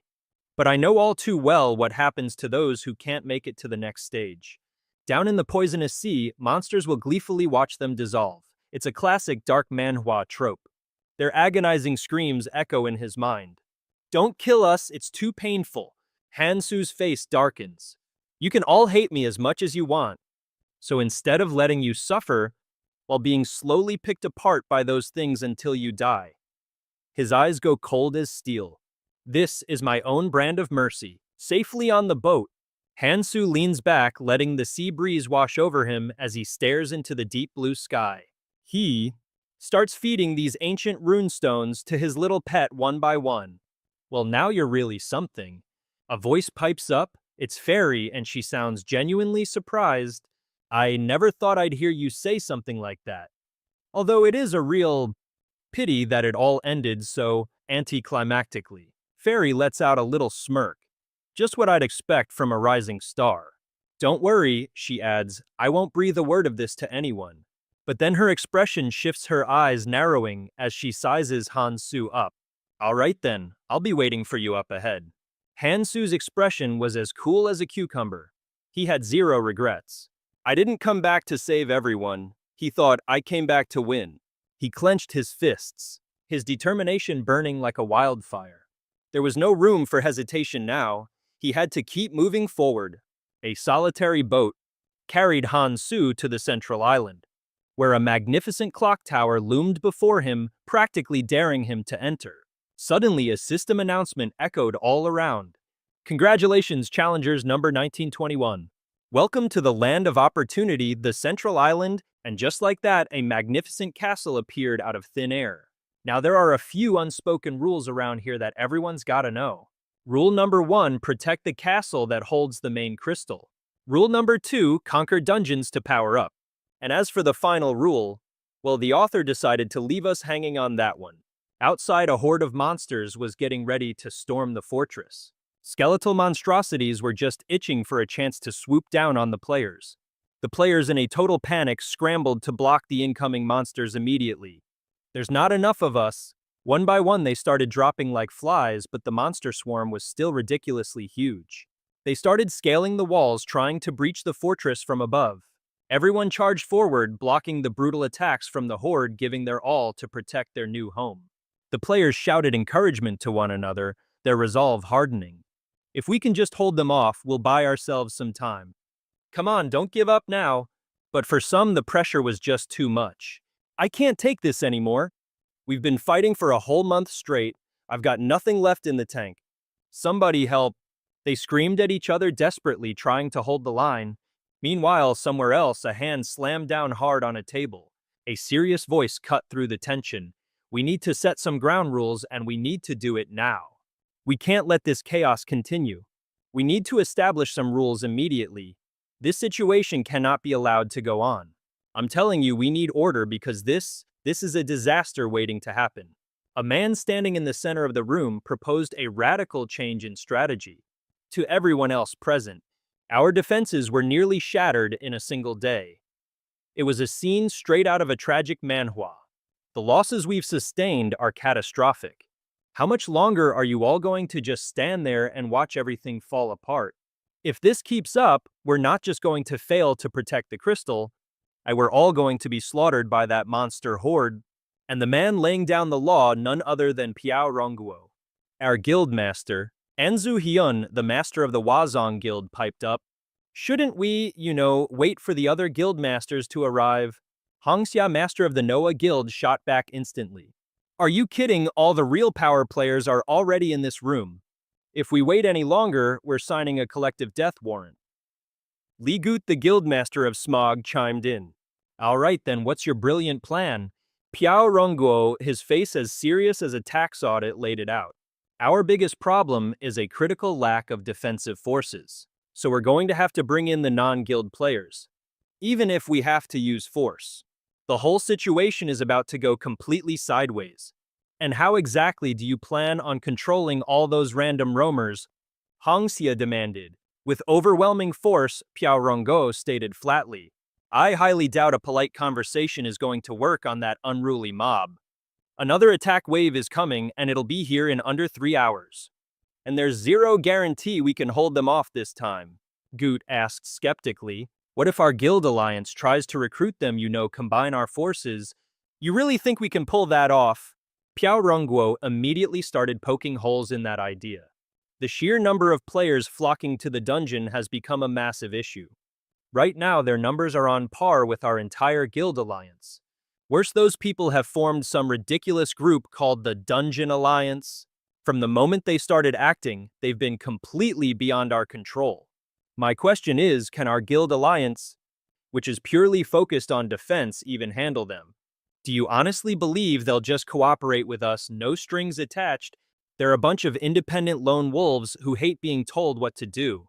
Trying to force them into submission will probably just start a civil war. And that would weaken our forces even more. This whole plot is getting more complicated than a weekly manhwa. Trust me, they are not a bunch of pushovers. Many of them are incredibly experienced players. And you can bet they'll fight back if they feel threatened. We need a much more careful plan. Can we even win them over? We can't afford to be at the bottom of the food chain here. Piao Rongguo then turned to the other clan leaders and said, so why don't we just send the frontline guilds down to the dungeon first? Du Xuan practically jumped out of his skin, retorting, and who's supposed to defend the castle then? If that's the plan, the smaller guilds should go first to minimize our losses. She thought to herself, God, all they care about is their own skin, so damn noisy. If only the original 1,900 people had just focused on defense. She grit her teeth, her anxiety spiking. Damn it, if everyone had just stayed put and defended, we wouldn't be in this mess.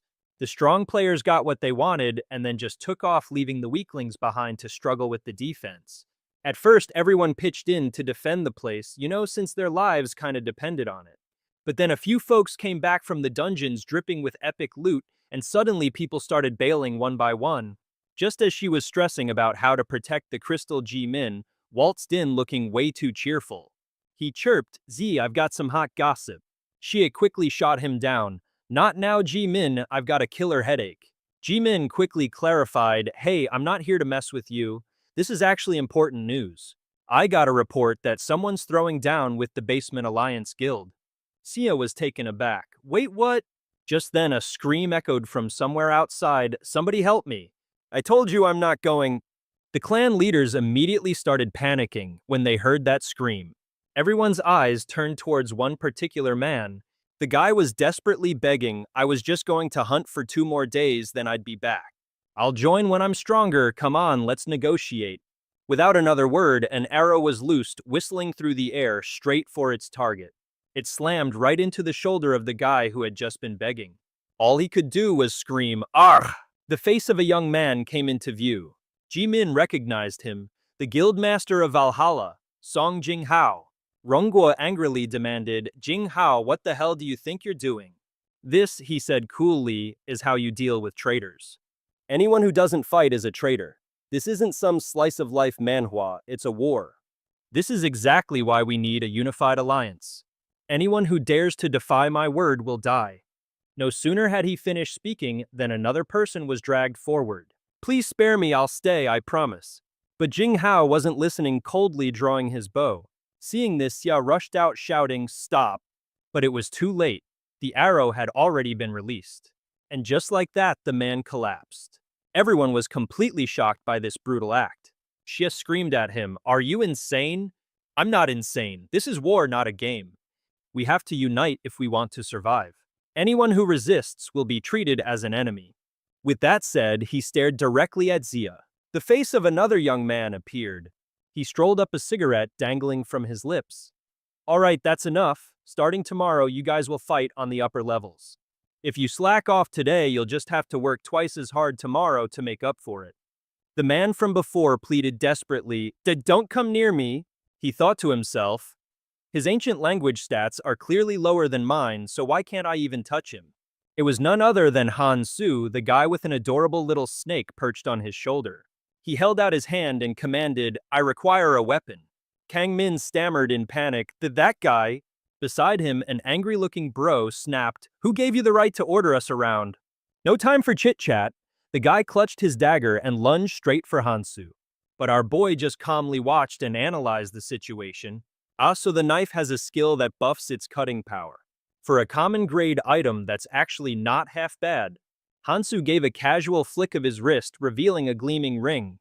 With a cigarette clamped between his teeth, his expression turned deadly serious. Using nothing but pure arm strength, he effortlessly sent the attacker flying before the dude could even lay a finger on him. The crowd went wild, chanting, Finish him, yeah, kill him.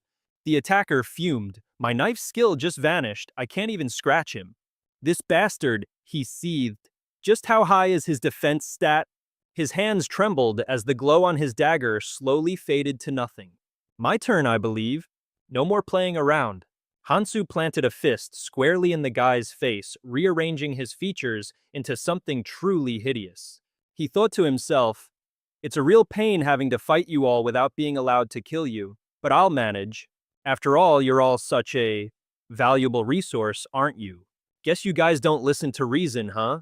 The poor sap crumpled to the ground, knocked clean out of the game after just 2 hits. Everyone stared absolutely gobsmacked by Han-su's overwhelming power. While he just calmly stated, I only have one thing left, but it'll be more than enough. Kangmin and the onlookers started getting hyped, but also a little terrified of Han-su. The monarch. One thing left, but it's enough? Kangin and his crew were also glued to the spectacle, a mix of awe and fear washing over them. The various guilds rushed over to see what all the commotion was about. And they too were completely freaked out by the beatdown they had just witnessed. Who in the world is that guy? They whispered. Meanwhile, Jimin was standing off to the side, beaming like she'd just won the lottery. At last, the leaders of the guilds were all gathered for a proper meeting. And one name was on everyone's mind, Han-su. One of the guild leaders mused, So this is the guy Han-in was talking about. Han-su was the first to break the silence. Starting tomorrow, the Basement Alliance and the Guild Alliance will merge. We'll rotate between hunting and defensive duties. If anyone has a problem with that, speak up now.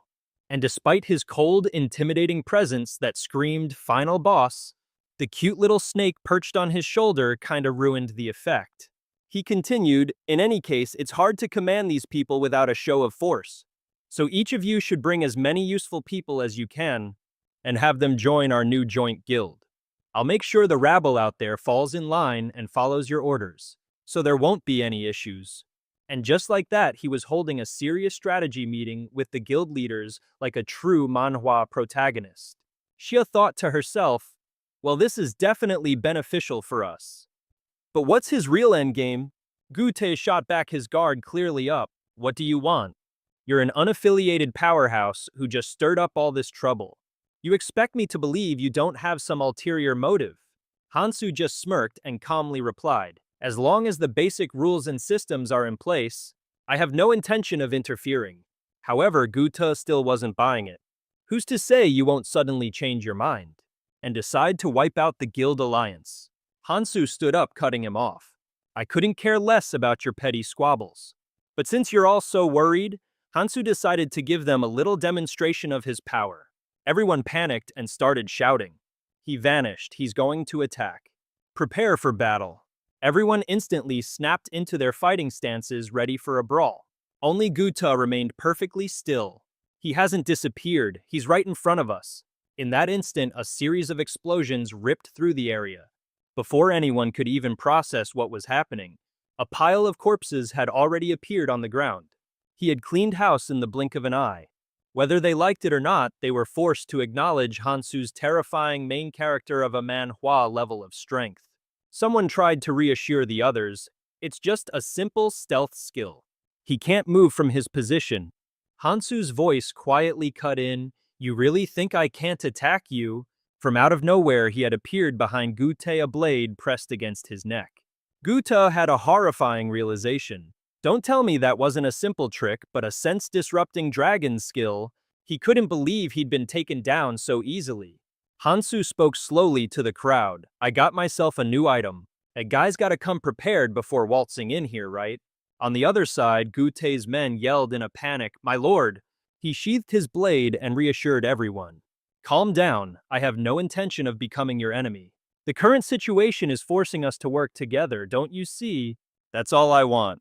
Everyone remained on high alert, but they listened to what he had to say. We've been at each other's throats until now. It'll be hard to team up just like that. But there's still time, he said. The clan leaders frowned, looking at him with a mix of helplessness and confusion. This was only the beginning of what was to come. He pondered this as he walked away from the meeting. A voice stopped him in his tracks. Wait, you're just gonna leave like that? So it was Jimin who wanted to have a little chat with him. And this time I expect an actual answer.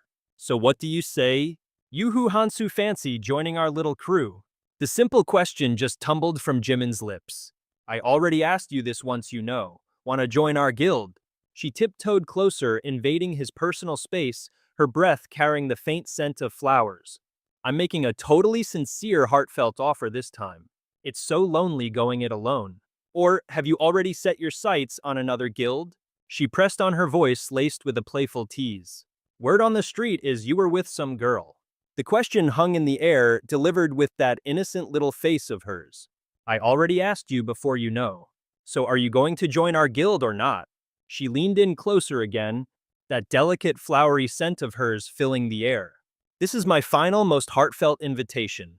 It's just so sad seeing you all by yourself, unless you've already got your eye on a different prize. She kept at it, her tone dripping with playful suspicion. I heard you were with a girl named Mi-hee over at Gangnam Station. Ooh, what's all that about, huh? But his face remained completely unmoved, looking cool as ever straight out of a manhwa.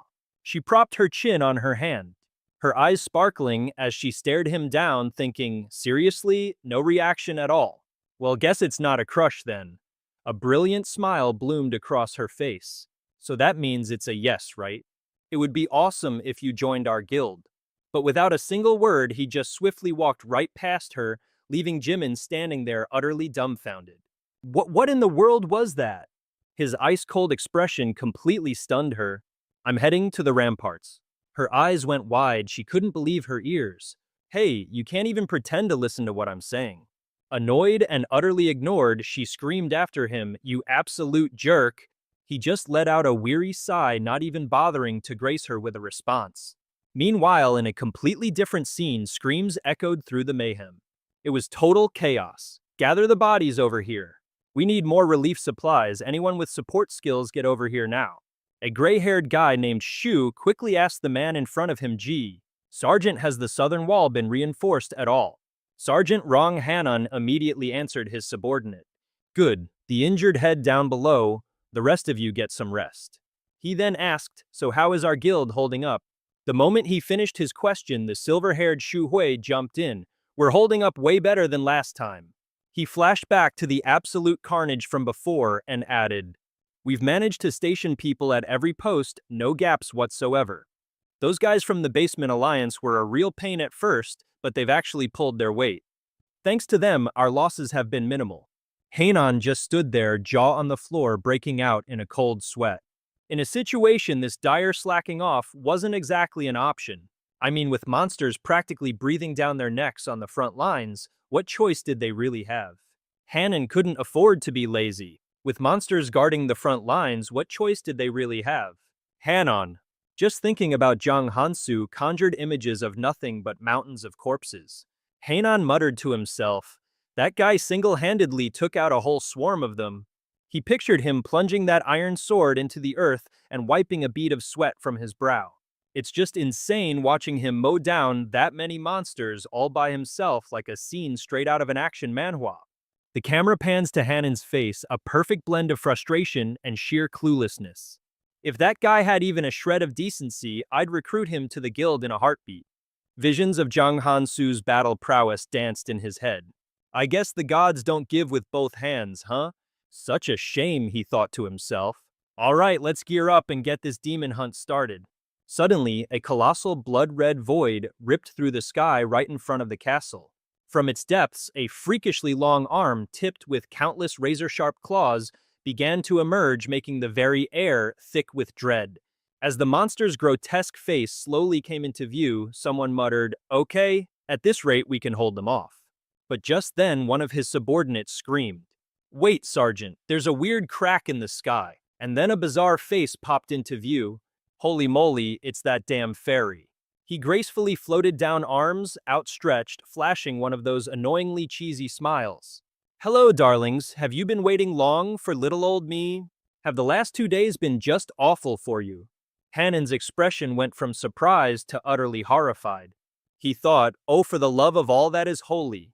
Every time this freak shows up, it means nothing but trouble." Fairy clapped his hands together, his voice dripping with theatrical excitement. "Brace yourselves, my friends, because I've got a brand new high-stakes quest for you all. From this day forward, demons will start appearing in your defensive battles. And let me tell you, these demons are some seriously overpowered beings. But don't you worry. Compared to them, the zombies you've been fighting are nothing but small fry. However, for every 4 demons you defeat, they'll drop some nifty little crystals. This is a once-in-a-lifetime opportunity for you guys." Everyone immediately pulled up their system windows to check out the exchangeable items. Even Zhang Hansu was staring intently at the shop. Fairy continued his sales pitch. "You can exchange these lovely crystals for some seriously sweet loot at an exclusive members-only shop here. And hold on, it's not just about the shiny artifacts. You can also use those sparkly crystals to buy a one-way ticket straight out of here. And let's be real, who wouldn't want to bounce from this godforsaken hellhole as fast as humanly possible?" Suddenly, a voice piped up from behind Han Su. "Yo, did you hear that? We can actually get out of this place." Han Su turned to see a middle-aged dude with a look of pure, unadulterated hope on his face. The guy asked, "For real, for real?" Fairy just announced it. "We can buy our freedom with crystals." A buzz started to ripple through the crowd. Hansu glanced at the system shop, and sure enough, there was a brand new item, Ticket to Flee the Tower. The price tag, a cool 600 crystals. 600 crystals, Hansu muttered. Talk about a steep price. Bearing a set of chompers stained blood red. A bone-chilling ha ha ha echoed through the area, making everyone's knees turn to jelly. "Oh crap, here it comes." The monster began to lumber towards them, one heavy step at a time. Absolute chaos erupted as people started freaking out and screaming their lungs out. "Someone please be the guinea pig and go first. We have no idea how OP that demon thing is. I want that sweet loot too, but not if it costs me my life." But right in the middle of all this pandemonium, a single calm voice cut through the noise. "Everyone get back."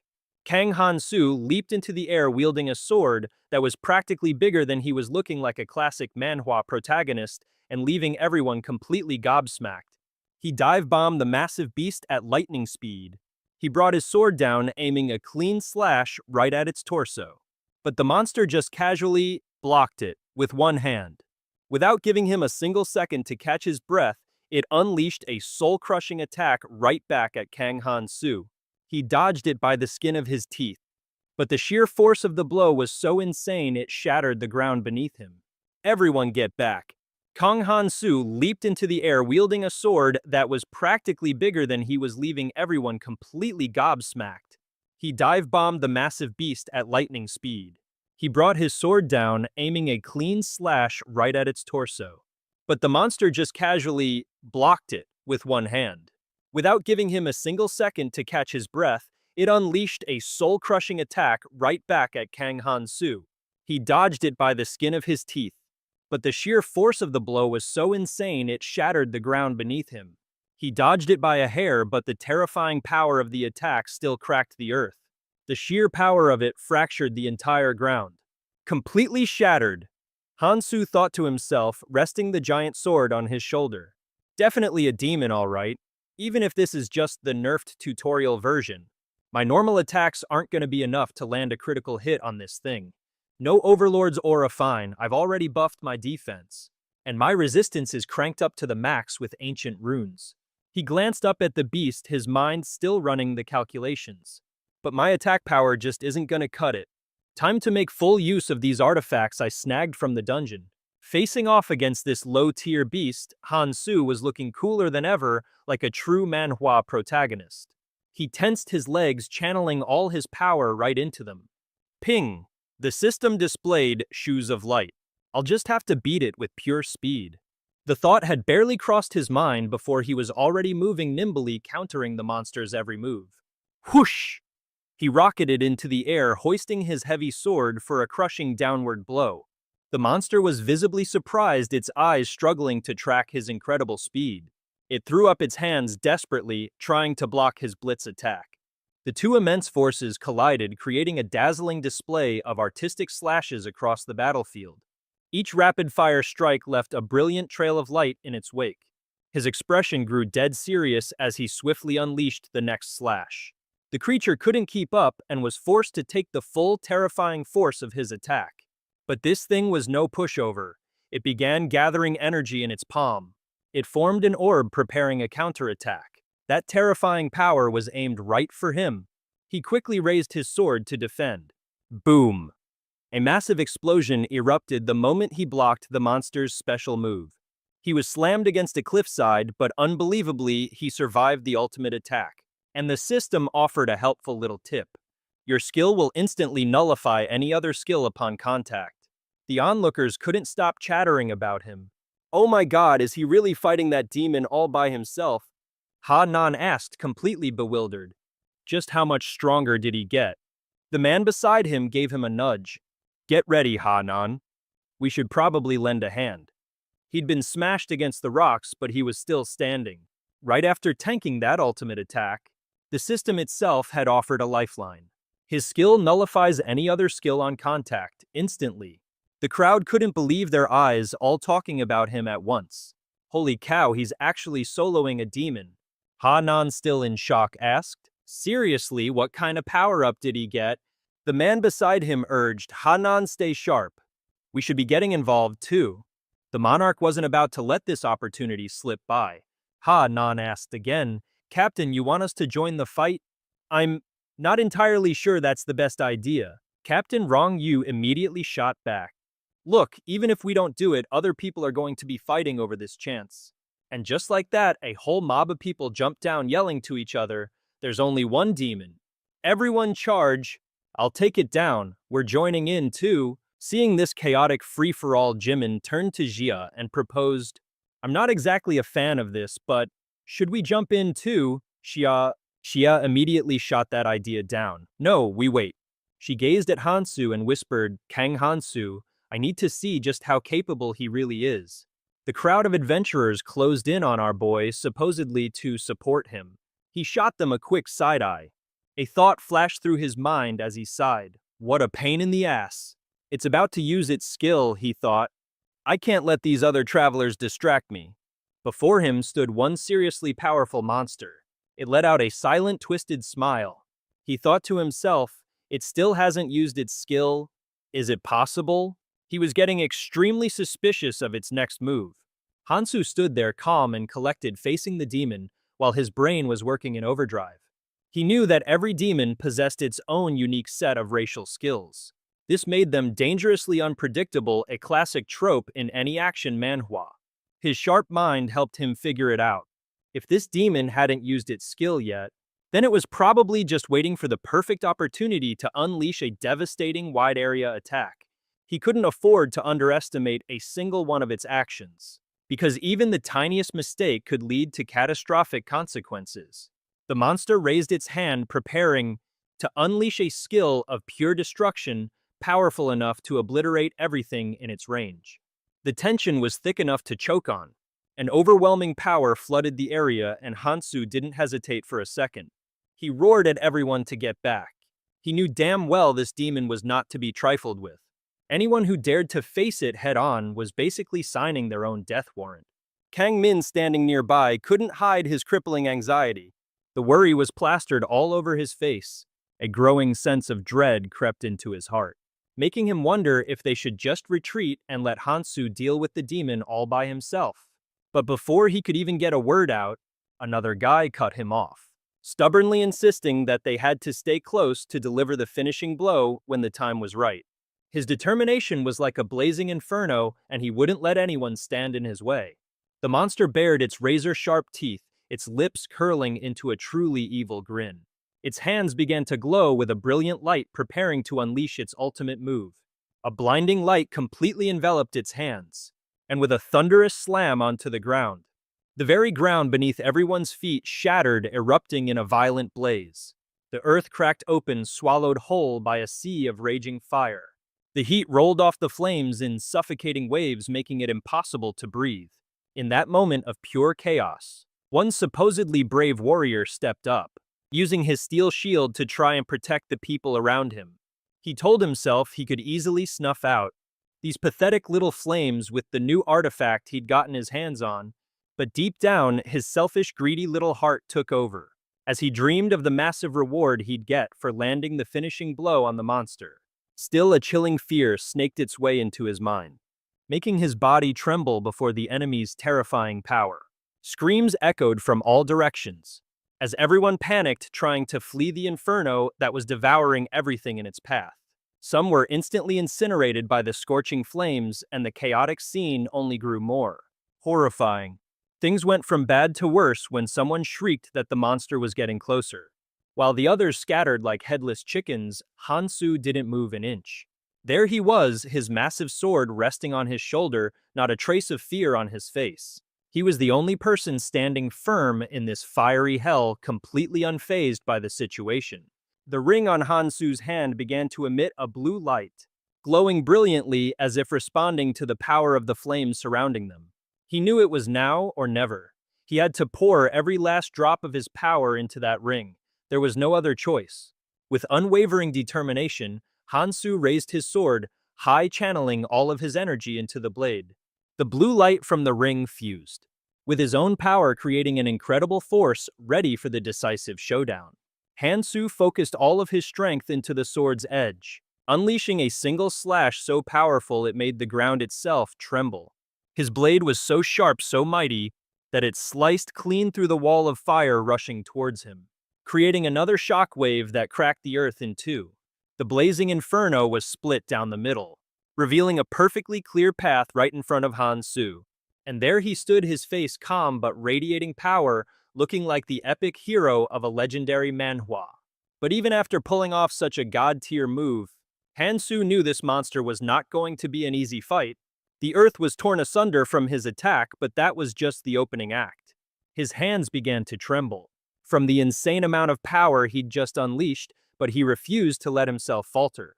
The monster slowly began to close the distance. As Hansu thought about his mission, he knew he was the only one who could possibly stand against this creature, wielding the very power of this fiery hell.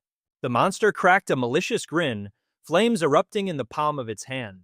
With pure, unadulterated cruelty, it lunged toward Hansu, and our boy was ready to face it head-on, model, as the monster swung its flame-wreathed arm right at him. Hansu channeled all his strength into his dagger, perfectly blocking the ferocious slash. A huge cloud of dust and smoke billowed out, completely obscuring the view. The people watching from a distance, including Guotai, couldn't help but feel a knot of anxiety in their stomachs, especially with such a tense battle raging on. Guotai stared at Hansu with a look of utter disbelief and admiration. He wondered if Hansu was really just an ordinary traveler like the rest of them. They all had the same starting line, but somehow Hansu had lapped everyone. Guotai realized that they needed to start strategizing. They had to figure out a way to catch up to Hansu or risk being left in the dust forever. The showdown between Hansu and the beast was absolutely electrifying. Hansu's parries weren't just perfect. They were packed with enough raw power to actually stand against that horrifying monster. Brilliant flashes of light erupted with every impact, reflecting Hansu's absolute uncompromising will to win. The action in this manhwa is top tier. The fight escalated, moving at an ever-increasing speed. The air grew thick and heavy, charged with suffocating pressure. Everyone watching the duel was on the edge of their seat. Some were completely stunned by Hansu's strength. Others were terrified, imagining the worst-case scenario. And of course, there were those few jerks in the back smirking as if this was all just so obvious. The monster geared up to launch its next attack. It lunged at Hansu like a predator pouncing on its prey. A wicked, sinister grin spread across its face. Its eyes gleamed with pure evil. This was the telltale sign that a particularly nasty skill was about to be unleashed. Hansu had to act, and he had to act fast. The situation had just rocketed past dangerous and was heading straight for deadly. And right as the tension hits its peak, we cut to a different scene. Of course, the guild members were quickly regrouping, getting ready for the next wave of attack. Shouts echoed from all directions, ordering everyone to shift their positions. They had to be ready to handle any situation that came their way. The air was buzzing with a frantic sense of urgency, but in the middle of this bustling crowd, Jimin stood in perfect silence. He leaned against a corner wall, arms crossed. It looked like he was waiting for someone.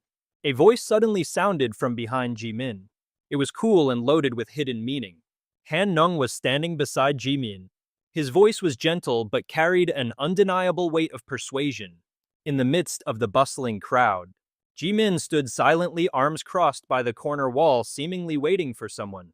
A voice cool and loaded with meaning suddenly piped up from behind Jimin. It was sharp and it definitely had an agenda.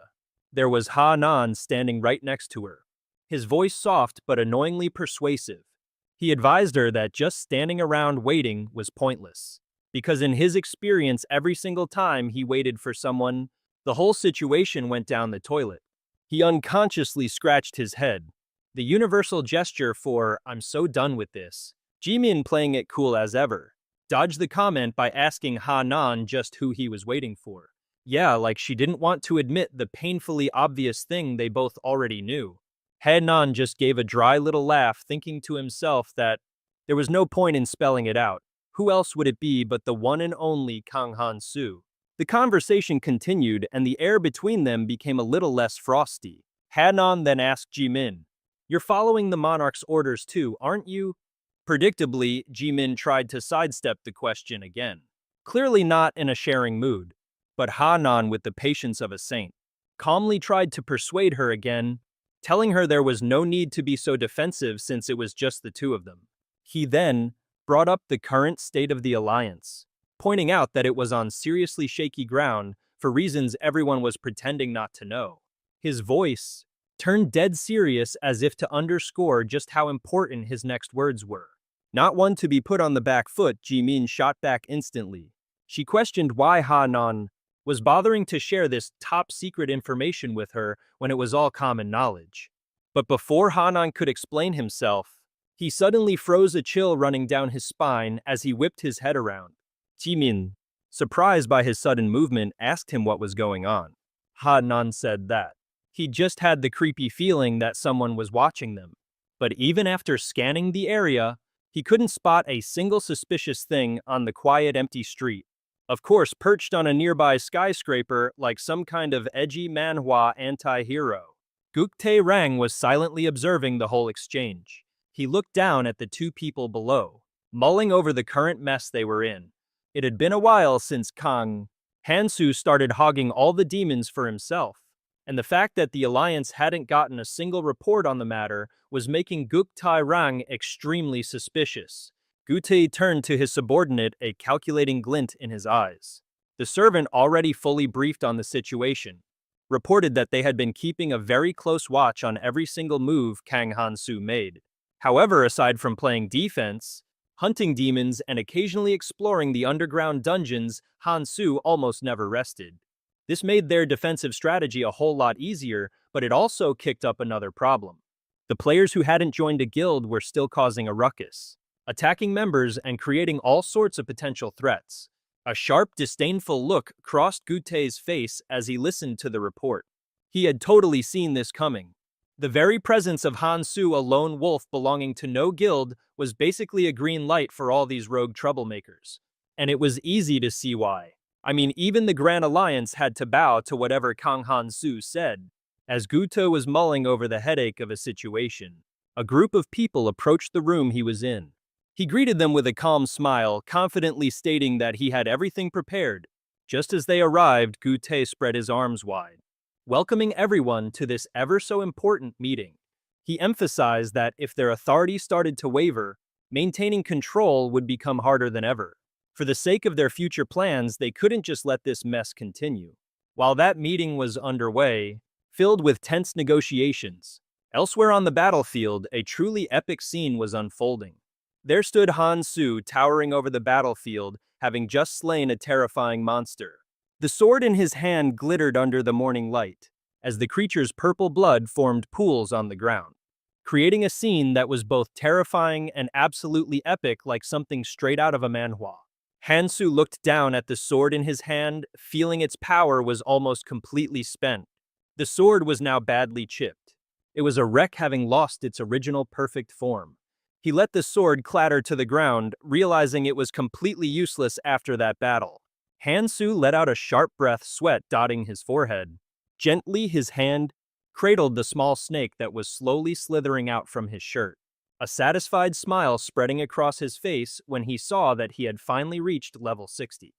Thank goodness I finally got it, he thought to himself, completely overwhelmed by a sense of accomplishment and satisfaction. He opened up the crystal shop, which was showcasing some top-tier artifacts. Every single item in the shop was specifically designed for guilds and packed some powerful effects. Hansu thought about the fierce competition that would erupt if these crystal items fell into the hands of other guilds.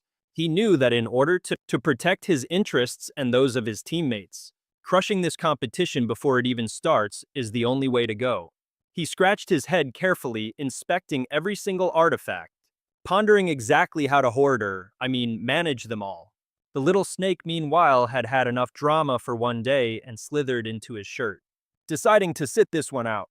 Hansu continued to size up the shop's offerings and added, "But there is one thing in here that's very useful." As the system notification dinged, confirming the successful trade of 60 crystals and deducting the amount, Hansu flashed a proud, smug grin. "I can pretty much use any weapon," he mused, "but it's always best to stick with an old favorite."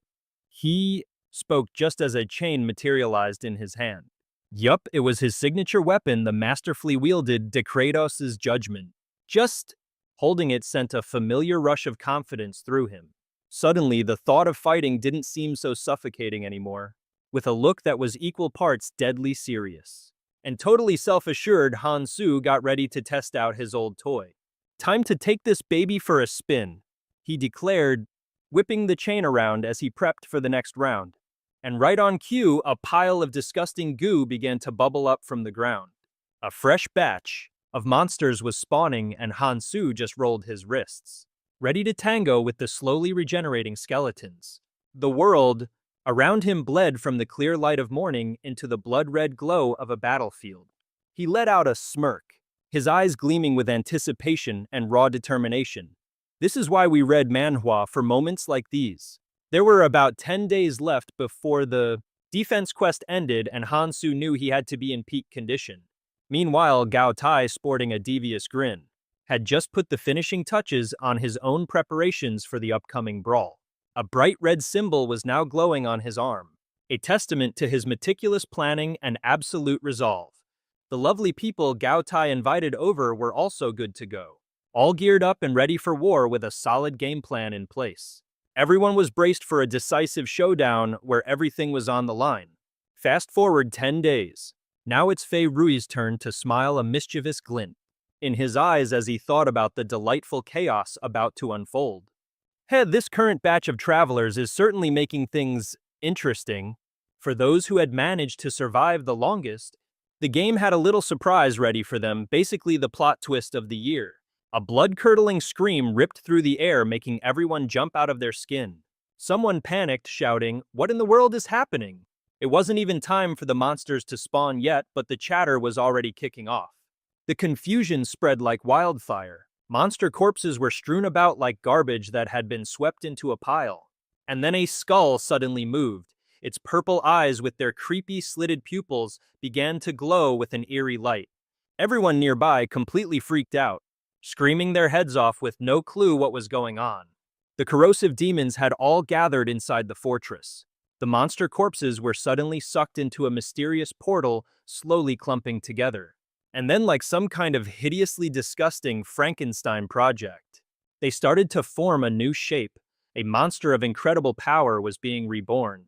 Everyone could feel that something absolutely terrifying was about to happen, as if the same thought flashed through all their minds at once. It's starting. The revival process continued. A truly wicked being was slowly returning, gearing up for a battle nobody saw coming. Honestly, this is some premium grade content for anyone witnessing this epic manhwa moment. The villainess appeared with long, flowing white hair, full lips, and a pair of gigantic horns that were bigger than half her head. The hidden quest on the central island was none other than the Demon King's subjugation battle. And I am the Demon King. You'd better prepare for the massive battle that's about to unfold. Her eyes snapped open. She had no pupils, just a solid glowing crimson. The bright red of her lipstick made her face even more terrifying. Her treacherous smile revealed a set of jagged, serrated teeth. She threw her head back and let out a sinister, wide-mouthed laugh. The sound of her laughter echoed everywhere. Her unique power caused the disgusting piles of corpses to levitate in the air. Her enormous black wings spread wide once more. A crimson barrier shot up, blocking any and all attempts to escape. The blue sky above instantly warped into a deep blood red. The wicked Fei Li let out a laugh as she spoke. To the foolish players, if I were you, I wouldn't even think about getting close to the fortress walls. Because there's no way you're escaping that way. You people have only two options. She smirked arrogantly, savoring the players' confusion and fear. Then she laid out the rules for this little battle royale. You can either stay here and fight the upcoming zombie attack, or you can try to escape using a crystal. But remember, all those zombies from before, they're still here. And if you lot don't want to face them, then you can always choose to face the Demon King who was just summoned inside the fortress. The already gloomy castle suddenly felt a whole lot more dangerous. Du Shan's face went white, utterly terrified at the mere mention of a Demon King. The woman standing next to him, who must be Jiang Min, immediately started freaking out and demanding answers. You didn't say a single damn thing about a Demon King before. Fairy, however, remained completely unfazed. He answered as if this was all just a minor inconvenience. Well, I didn't want to mention the Demon King because odds are all of you would just die. But we're out of options now. And for the record, no traveler has ever survived this scenario. Fairy continued to lay out the conditions. The crystal will activate 30 minutes after the zombie attack begins, and it can only teleport 500 people. Therefore, half of you will be left behind.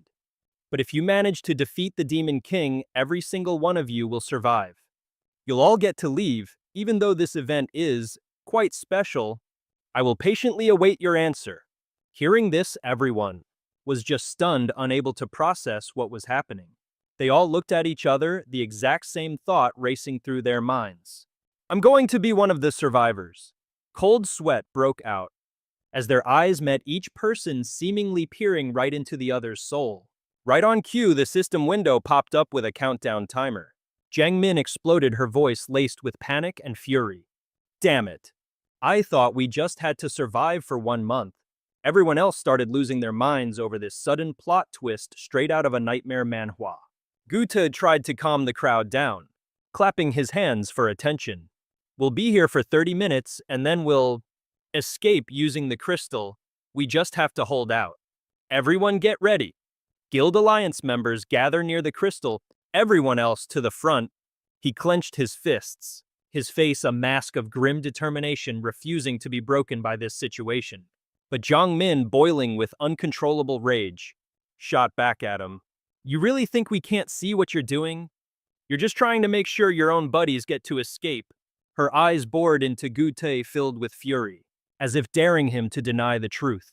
Gu Te met her gaze and replied calmly, Isn't a solid defense better than running around like headless chickens? We need to think about how to save as many people as possible. Kang Min shot back instantly. That's the logic of someone who only thinks about himself. You don't care what happens to the others, as long as you can protect the ones who will bow down to you. Guk Tae let out a faint smirk, but his eyes were still scheming.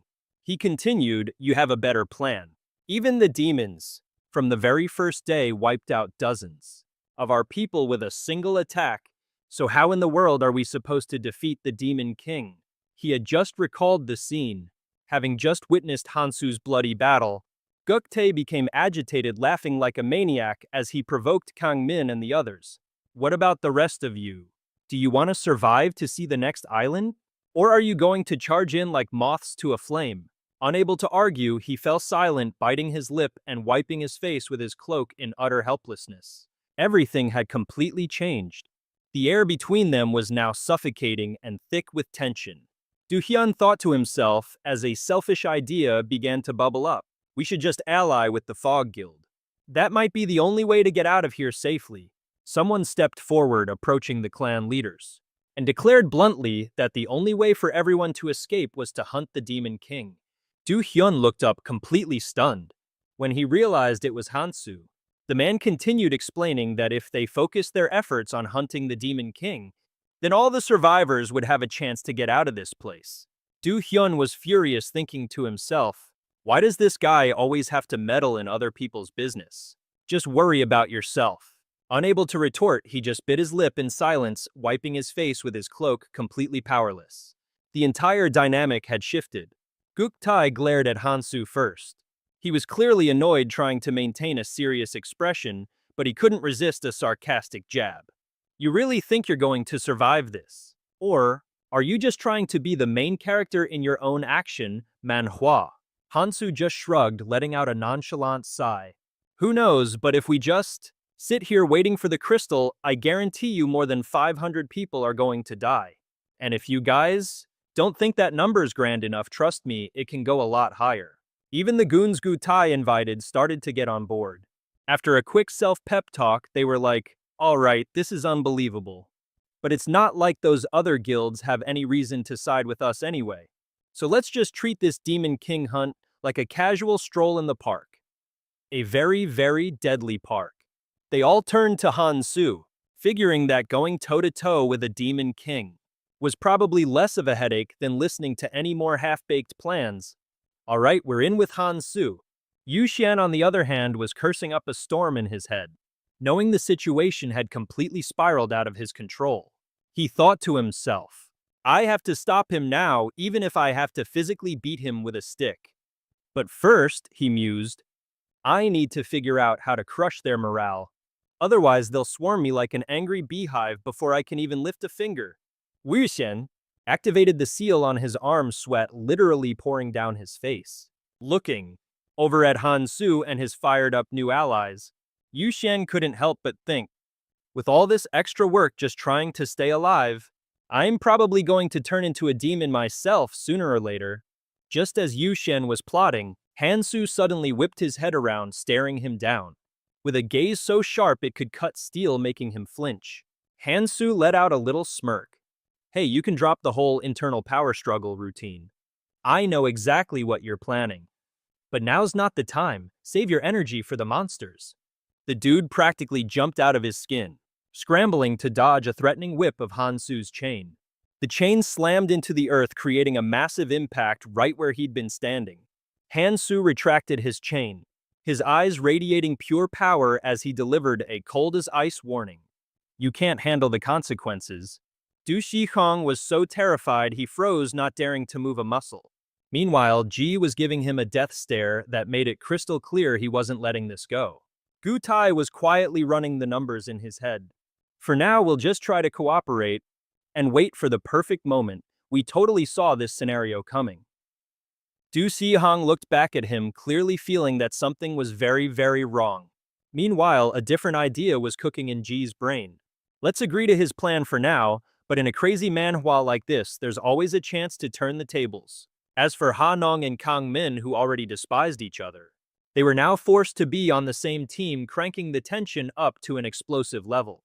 Hansu glanced around, sensing the disagreement within the group. He said to his allies, well, it looks like you've all made up your minds. But hang on a sec, we've got to deal with this first. With a smirk, Hansu strolled casually toward the crystal. With one powerful motion, he gripped the crystal tight, his gaze absolutely unwavering. The pressure from his grasp made the slab of crystal begin to crack. Fissures spread across its surface as everyone watched in utter disbelief. No one could stop him in time, and in a flash, the crystal shattered into pieces. Tiny fragments rained down onto the ground. Both Guktae and Dune were completely aghast. They couldn't believe their eyes. Shouts erupted from all around. "What the hell are you doing?" But Hansu just gave a faint smile, looking completely satisfied with his decision. He replied slowly, his voice calm but razor sharp. "Since we're going into the fortress, we won't be needing that anymore. Leaving an escape route will only make everyone weaker." Hansu's words were like a shot of adrenaline to everyone's morale. A chorus of voices rose up in agreement. "He's right. We have to look forward. Let's take down the Demon King together. Follow Hansu." The cheer echoed through the area. His allies were fired up, absolutely ready to face the fight ahead. This whole epic scene feels like it was ripped straight from the pages of a legendary manhwa.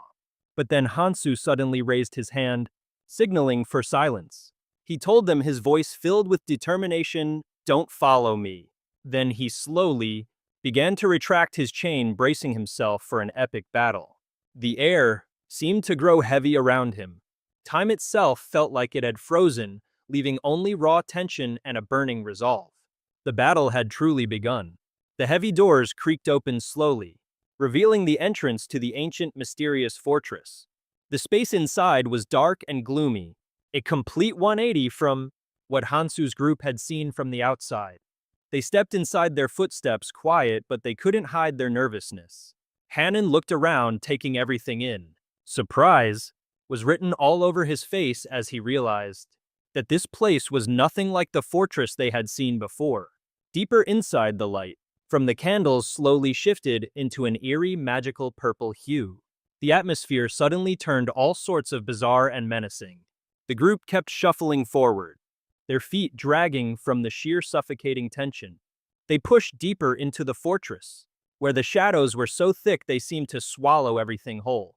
Flickering flames started to appear in the distance, glowing against the inky black void, and cranking the claustrophobia up to 11. The hallway stretched on, a bottomless abyss that seemed to go on forever with no end in sight. Every single footstep echoed in the empty corridor, with every tiny sound getting amplified, making everyone's heart pound right out of their chest. Suddenly, the whole crew froze, realizing that their surroundings had gone from creepy to "get me the heck out of here." The shadows seemed to thicken and the air grew heavy, like right before a storm. Up ahead was just a curtain of black pierced by faint purple lights pulsing in the distance. And it wasn't long before a chilling laugh echoed from afar, shattering the tense silence. That sound, it definitely didn't belong to anyone in their party. No, this one was dripping with a bone-deep, horrifying malice. The Demon Queen appeared. Her silhouette stood out sharply against the darkness, her eyes glowing bright and a wicked, mocking smile plastered on her face. "Well, well, well," she purred, her voice slicing through the silence. "Did you all really come this far just to play with little old me? In that case, I'm not about to let you leave so easily." Instantly, the door behind them slammed shut with a deafening boom, the sound shaking the very air around them. A wave of pure panic erupted through the group as they realized they were completely trapped in this godforsaken fortress. And just when they thought things couldn't get any worse, a system notification popped up announcing that the fortress had been sealed. What a classic manhwa trope. They didn't even have a second to react before the floor beneath them began to shake violently. The sound of cracking and splintering erupted from all sides. The floor fractured, and massive chunks of it began to crumble right under their feet. The whole party started screaming their heads off, flailing around as they tried to stay balanced amidst the chaos. The cracks in the floor widened, revealing terrifyingly dark voids down below. And from those very cracks, hideous arms began to rise, all slow and spooky-like. These arms were literally on fire, wreathed in vibrant purple flames, looking like they'd just clawed their way up straight from hell. It wasn't long before a whole host of disgusting creatures started popping out of the ground. A welcoming committee of goblins with razor-sharp fangs appeared. Their mouths stretched wide as they let out blood-curdling screeches that seemed to shake the very air around them. One of the younger guys in the group shrieked in terror, screaming for help as one of the monsters lunged right for him. But just as he was about to become Monster Chow, our boy Hansu whipped out his trusty chains and hog-tied the beast, stopping its attack cold. Hansu turned to his team and said, his voice unbelievably calm yet dripping with authority. All right, everyone, chill out. These things are just trash mobs, no different from the fodder we've been fighting all day. Hearing their leader's no-nonsense pep talk, Hansu's team actually started to get a grip. They regrouped, bracing themselves for the fight ahead. Hansu shot a glance at the kid he just saved, his eyes cold and sharp with determination. He ordered, "Just stay calm and fight, we can handle this." Hansu's gaze then shifted back to the shattered floor, his eyes carefully scanning the debris for the slightest movement. In his mind, he knew the real problem here was the gate. To even get a shot at the Demon King, they had to crash this party first. Suddenly, the ground started shaking even more violently, and a pillar of fire erupted from the rubble. Everyone immediately went back to panicking, scrambling away to avoid getting barbecued. From within the inferno, a knight holding a sword emerged, absolutely radiating a brilliant purple light.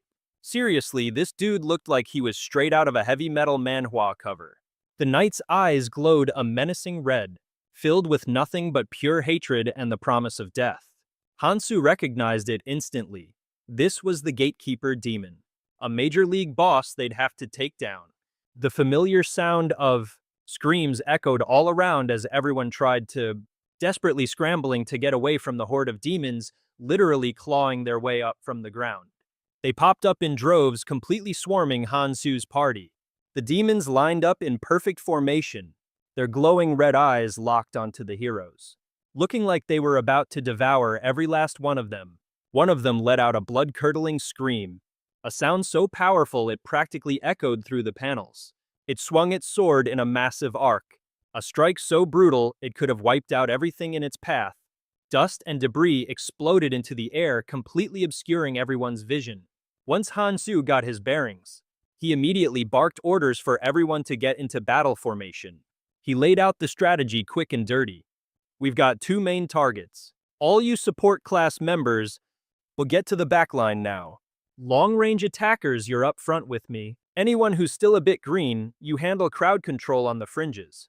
Dongguo, standing nearby, piped up nervously. Whoa, hold on, if we just charge in like that, we're gonna get ourselves killed. Han Shou didn't even let him finish cutting him off as he initiated the attack from the left. I'll go first, and without another moment's hesitation, Han Shou launched himself straight at the monster horde, leaving poor Dongguo standing there completely stunned. As he fought, Hansu was already observing and analyzing his opponent like a supercomputer. This Gatekeeper Demon seems to be a knockoff, he thought. A budget version of the Abyss Gatekeeper. Weaker, but it's got the same basic moves. Based on that intel, Hansu could practically predict its next attack before it even happened. He expertly swung his weapon, closing the distance to the monster in the blink of an eye. His long chain whipped towards the beast, with terrifying speed, but just as it looked like a guaranteed headshot. The demon managed to parry the weapon away at the last second. Han Shou didn't even flinch, his mind already 3 steps ahead. More importantly, I can just use the power of Deridos to my advantage. These chains are tens of meters long after all. The chain whipped around and coiled tightly around the sword the monster was holding, instantly locking it in place and making it impossible for the beast to move freely. Suddenly, Han Shou was the puppet master, effortlessly controlling the demon's movements and completely neutralizing its power. He yanked the chain taut, forcing the massive monster to lose its balance and come crashing to the ground. And just like that, the demon was completely bound, unable to move a muscle and totally at Han Shu's mercy. He let out a little smirk, clearly pleased with how his plan was unfolding. The bind and suppress tactic was a total success. Not only were the chains draining the monster of its magic, but they were also hitting it with a nasty curse that crippled its abilities, a classic debuff from your favorite action Manhwa. Sure, this little trick was draining every last drop of Hansu's magic. But hey, he still had the situation on lockdown. That glowing rope coiling around his arm, yeah, that was his ultimate demon-busting weapon. Glancing back at his teammates, Hansu deadpanned. So are you guys just gonna stand there and stare? His sheer power left the entire team absolutely gobsmacked. They were basically statues, completely unable to process what they were seeing. It took them a solid minute to reboot their brains after witnessing Hansu's insane skills. Rongguo was the first to snap out of it, rallying the troops. Hell no, we're not get ready to attack. Remember, you're fighting for the glory of our guild. Heeding Rongo's call, everyone roared back in unison, yes sir.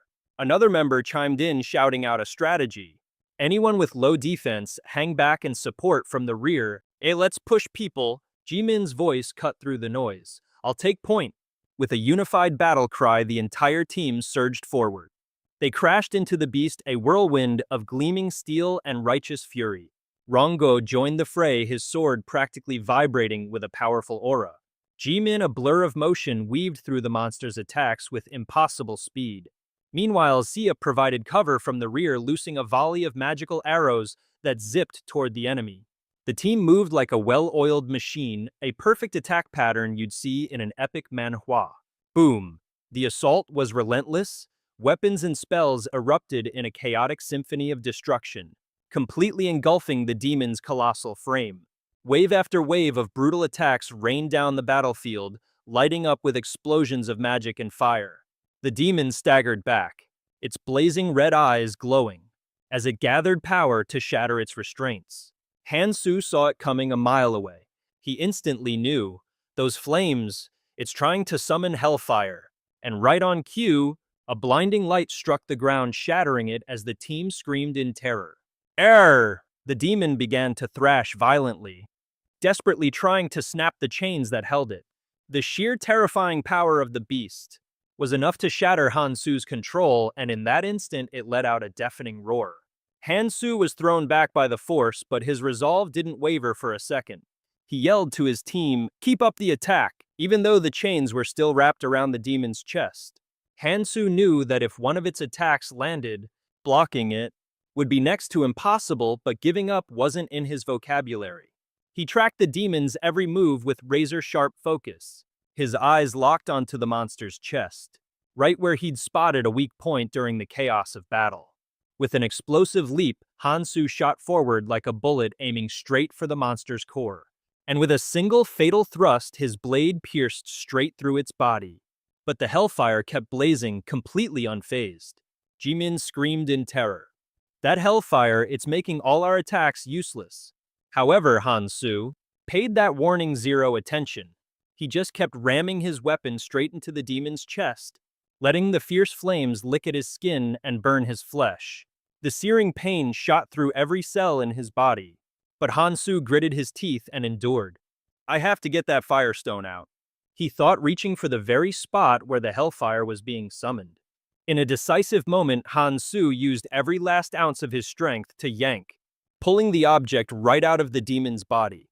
His hand was being scorched away by the flames, but he couldn't care less. With one tight squeeze, Hansu crushed it and the thing vanished into thin air. Down below, the onlookers couldn't help but stare in absolute confusion.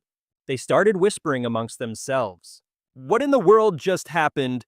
The fire surrounding the demon, it's gone. Hansu retracted his chains and ordered, keep attacking. He glanced back at them, his eyes radiating a cold, powerful aura. It was as if to say, don't worry about this thing anymore, just hit it. It can't use its fire anymore. Suddenly, someone in the group screamed, Kang Hansu, watch out!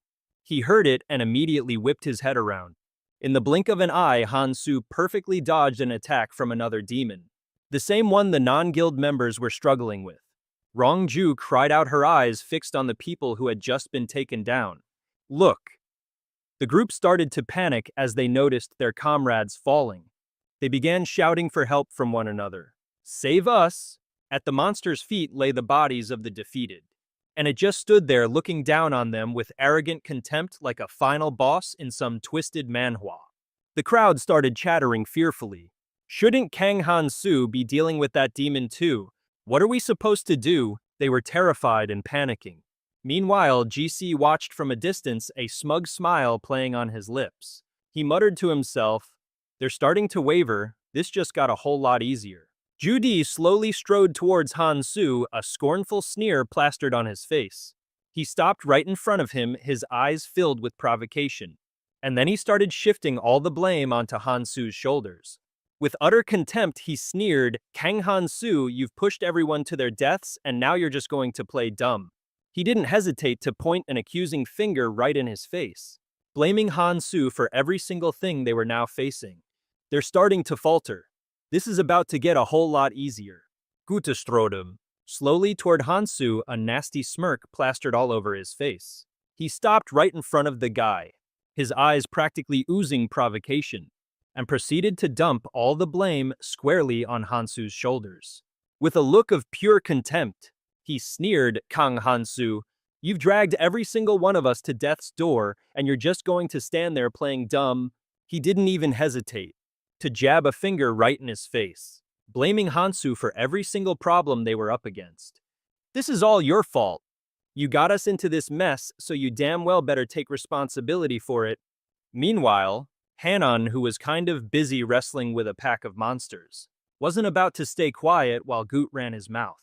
Fending off an attack, he roared, "Shut your trap and get over here and lend a hand." He threw all his weight into shoving a monster back before landing a vicious kick that sent it stumbling away. Hanan kept on calling him out, reminding everyone that Goot was the one just standing around on the sidelines spouting a whole lot of useless nonsense. Goot, however, was completely unfazed by the criticism. Instead, he shot Hanan a challenging glare, declaring that he was no weakling. "You think I'm not fighting because I'm weak? Ha, let me show you the difference between me and an empty barrel that just makes a lot of noise, like you." Goot dramatically flung his coat behind him and roared for his own special forces to advance. His personal squad of goons immediately launched themselves into the battle, swarming the monster in front of them. Heavy sword strikes hacked into its legs while arrows flew straight into its chest. Finally, the monster collapsed to the ground, howling in agony. One guy in the group couldn't help himself, blurting out, "That was insane." Hansu stood perfectly still, observing before signaling for everyone else to engage. He casually slung the chained blade over his shoulder like a true Manhwa badass, and advanced to face a demon that was just about to bring its sword down. As its blade slammed into the earth, rock and dirt exploded everywhere. But Hansu had already dodged, leaping high into the air with lightning-fast reflexes. The monster's eyes burned with pure hatred, but Hansu remained completely calm and collected. He twists in midair, flinging his chain and unleashing a series of flawless slashes from the monster's shoulder right down to its hip. After executing the move, Hansu lands perfectly without a single tremor. Dune watches from a distance, completely stunned. So stunned, in fact, he can't even get a word out. He just can't believe that the very monster it took a dozen of them to even stand a chance against was just single-handedly defeated by Hansu.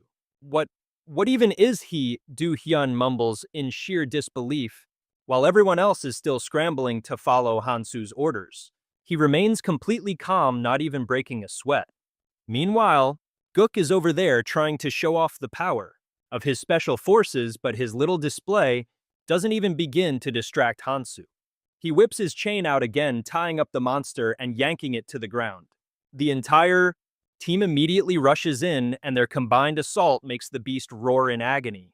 Seeing his opening, Hansu coolly walks forward and, with one final mighty slash, ends the creature's life by lopping its head clean off. It's a scene straight out of an epic manhwa. The monster's head rolls onto the ground as the chain slowly goes slack. A terrifying silence falls over the entire area. Hansu just stands there, his cold eyes scanning the crowd. It's as if he's the undisputed king of this battlefield.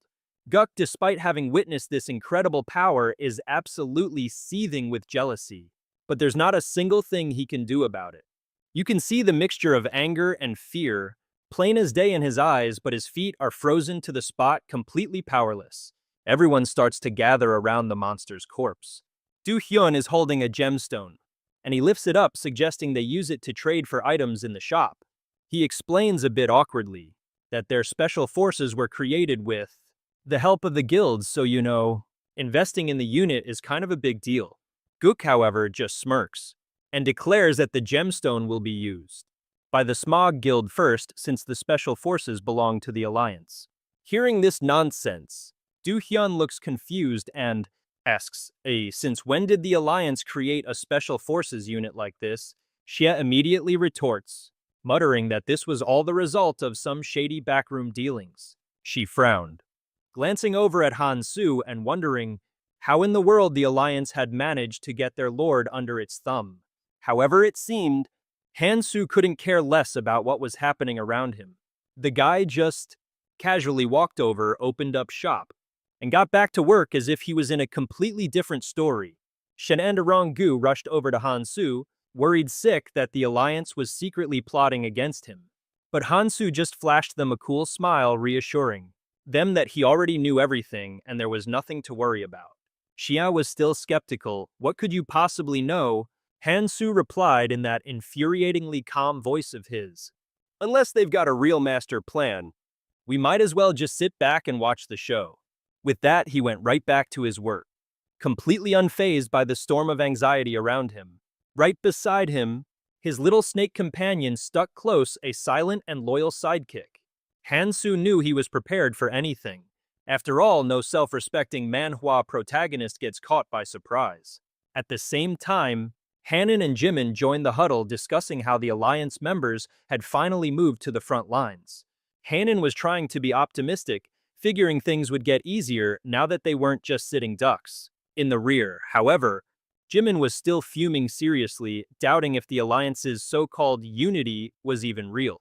Rongguo cut in, reminding everyone that if they ever wanted to get out of this mess, they had to team up and take down the Demon King first. The whole group agreed that the mission ahead was a monumental challenge, but bailing now was definitely not an option. Just as the tension in the air was getting thick enough to cut with a knife, a powerful voice suddenly sliced through the chatter. A girl strode up to Hansu's group and introduced herself as Ceylon. She walked with an air of pure confidence, announcing that the one and only way out was to destroy the Demon King.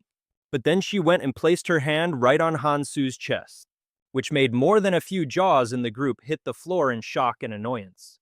Jimin didn't even bother, hiding her jealousy while Xia and Hanan just stood there looking completely helpless. Hansu, living up to his classic cold-as-ice CEO persona, immediately smacked her hand away. He was not interested to this sudden intimacy and just motioned for everyone to keep moving. He paid absolutely no mind to Hanan's complaints and quickly led the group forward. As the team pushed deeper into the area, they were suddenly stopped dead in their tracks by a massive barrier. While they were busy chattering amongst themselves about how to get past this new obstacle, a sinister laugh echoed through the air.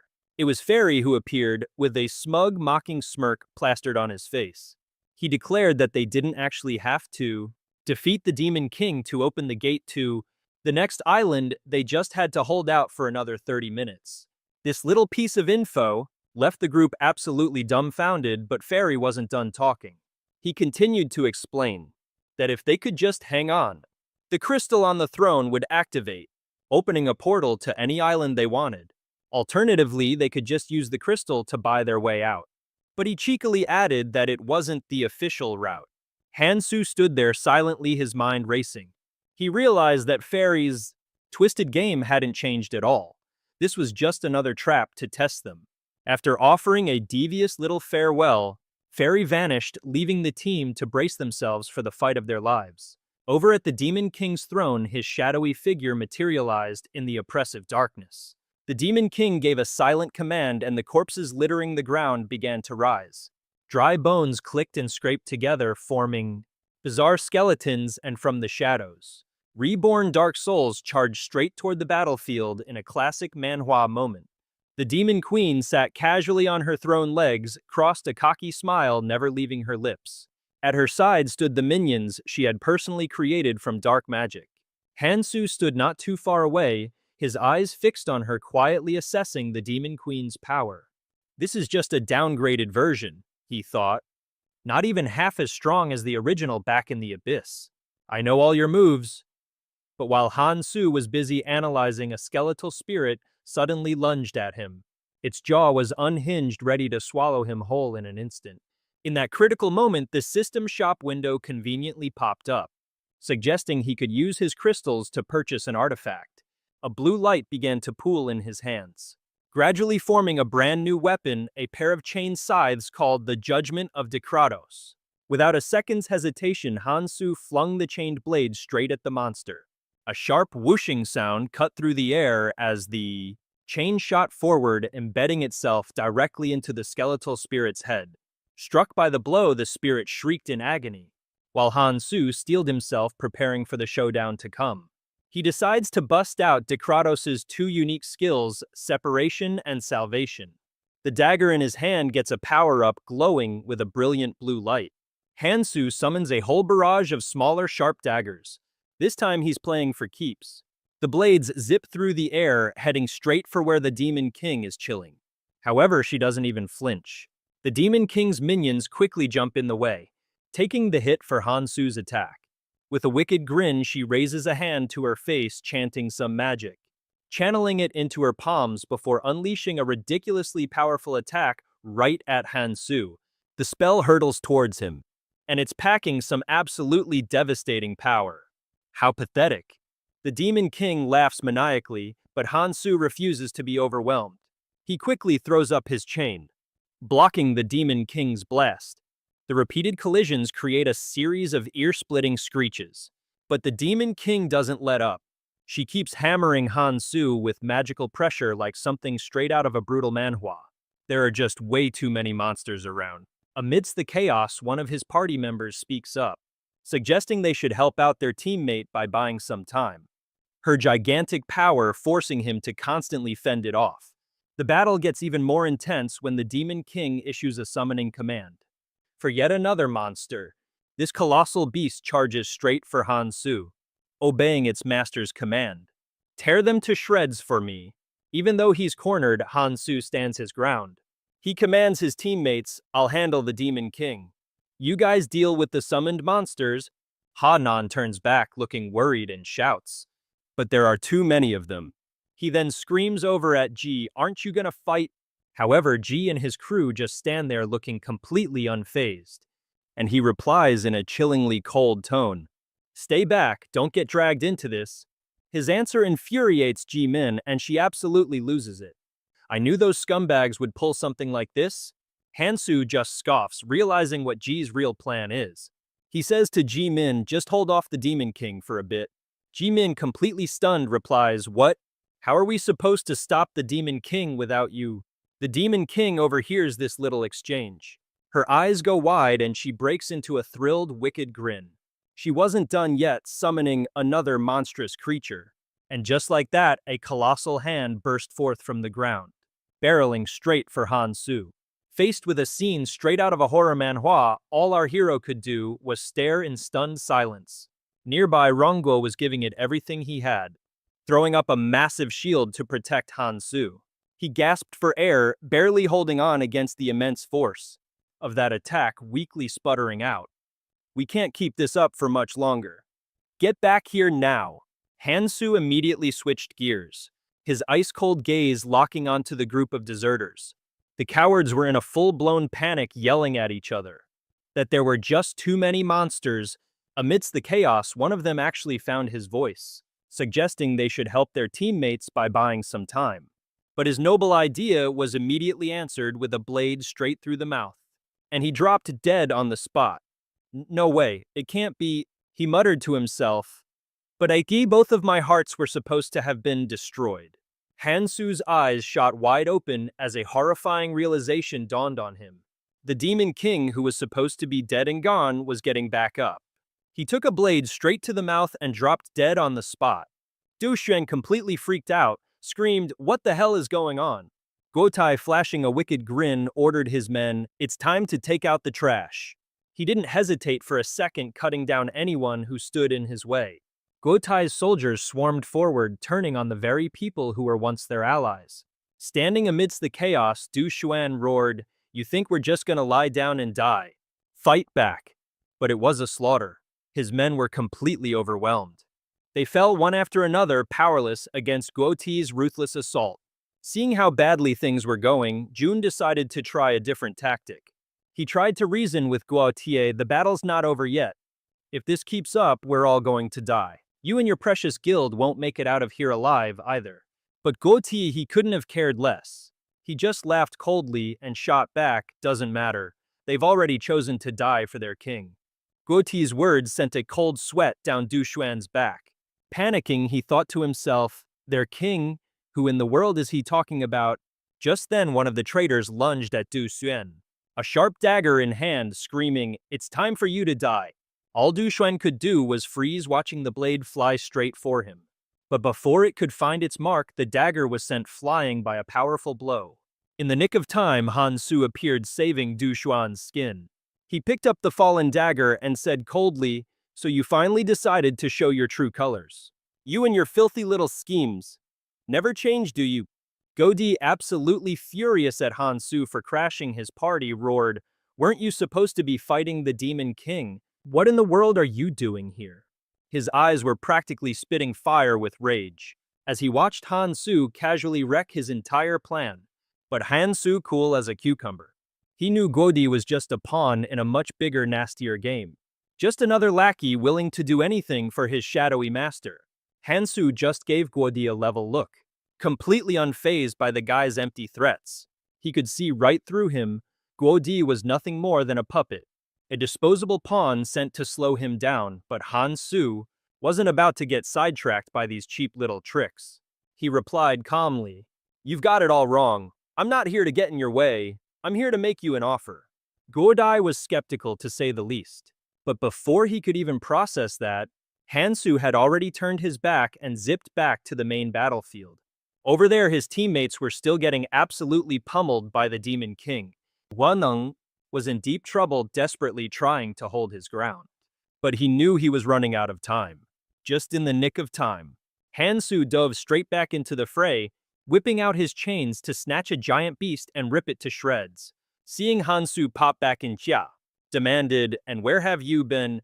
Han Su just casually brushed off his shoulder and replied coolly, "Just setting up the next phase." "The next phase?" Xia practically shrieked. "What next phase?" But Han Su offered no explanation.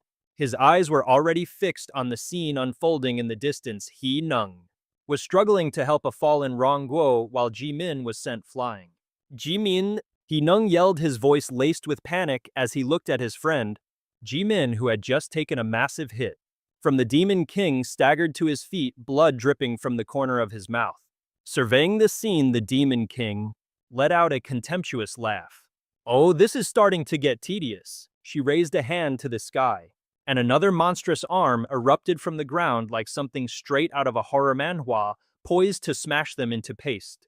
But Han Su wasn't about to let that happen. He launched his chains straight at the Demon King. The chains coiled and weaved expertly around her giant limb, before locking tight around her entire body. The Demon King let out a blood-curdling scream, his eyes burning with pure, unadulterated fury. "You dare!" But Han Su, oh, he wasn't even close to finished. He just casually threw up a hand, signaling his teammates to stay put. A baffled Ha Nan yelled out, "What are you doing? Why are you stopping us?" But before they could even process the why, a torrent of violet flame erupted from the Demon King, barreling straight for Han Su. And Han Su took the hit, dead on. His body was sent flying like a ragdoll. A massive explosion rocked the battlefield, kicking up a colossal cloud of smoke and debris. His teammates screamed his name in absolute despair, "Kang Kang Han Su." The deafening blast shook the very ground they stood on. Everyone was screaming Han Su's name in a panic, their vision completely choked by the thick, swirling smoke. Is he gone?" Someone managed to choke out their voice, laced with desperation, as they tried to peer through the impenetrable smog. There was no sign of him anywhere, and a wave of anxiety washed over them. In that moment, the terrifying reality of losing their leader, their hero, began to sink in. But Xiaxi kept her cool, scanning the area and trying to rally the troops. "No way," she said. "There's no way he'd go down that easily." But deep down, even she couldn't shake the feeling of dread. Han Su was the cornerstone of their entire team. If he fell, they were all doomed to a truly grim fate. Just as the words left her mouth, a battered and exhausted Ji Min pushed herself up from the wreckage. She looked to the sky and pointed, "Look up there." Everyone whipped their heads around to where Ji Min was pointing, and their jaws collectively hit the floor. Han Su was not only alive, but he was hovering in midair, already prepping his next devastating attack. Seeing him not just surviving, but ready for round two, it was a classic Manhwa protagonist moment. They were struck with a mix of sheer awe and admiration for his insane tenacity. Without missing a beat, he unleashed his next skill. Reinforced blades materialized from his hands, shooting down faster than the wind straight for their target below. The razor-sharp blades pierced through the chains, cinching them tight and slamming the Demon King face first into the dirt. Any attempt at resistance from the Demon King was now utterly hopeless. Hansu's power was just overwhelming. As Hansu unleashed his final slash, one of the Demon Lord's wings plummeted to the ground, blood gushing from the wound in a torrent staining the entire battlefield crimson. Everyone watching erupted in cheers. The attack had actually worked. They believed victory was just around the corner. But instead of collapsing, the Demon Lord let out a horrifying maniacal laugh. The crowd's excitement quickly curdled into dread. "Ha ha ha, how amusing!" She sneered, her voice dripping with pure contempt. As she summoned her demonic power once again, a new wing slowly began to sprout from the severed stump in a truly grotesque display. Hansu thought to himself, "Is she really planning to drain her magic just to fight me with raw power? I can't let this fight drag on any longer." He knew damn well that if he didn't end this and end it fast, their chances would drop to zero. Determined not to give his enemy a moment to recover, Hansu tightened his grip on his ancient blade, preparing to deliver the finishing blow. He realized that the Demon Lord was gathering an insane amount of energy for a counterattack. Her wings began to twist and transform, morphing into gigantic hands that clasped together, emitting blinding beams of purple light. Hansu wasn't about to let that happen. He stomped hard on the ground, launching himself into the air and expertly dodging the incoming energy blasts. He knew this was the decisive moment, the kind of epic showdown you'd read about in a manhwa. At the same time, the Demon Lord relentlessly expanded her wings, making them even larger and more menacing. She was about to bring them crashing down right on top of Hansu, but he quickly yelled, "Hanan, the great sword now!" Without a second's hesitation, Hanan hurled the massive blade toward Hansu. In that fleeting instant, he snatched it from the air, remaining perfectly calm as he processed the situation. The Demon Lord's colossal wings smashed violently into the floor, shattering the ground and sending deep cracks everywhere. Xia, Jimin and Hanan could only stand there, completely stunned by the spectacle, absolutely terrified of what Hansu's fate might be.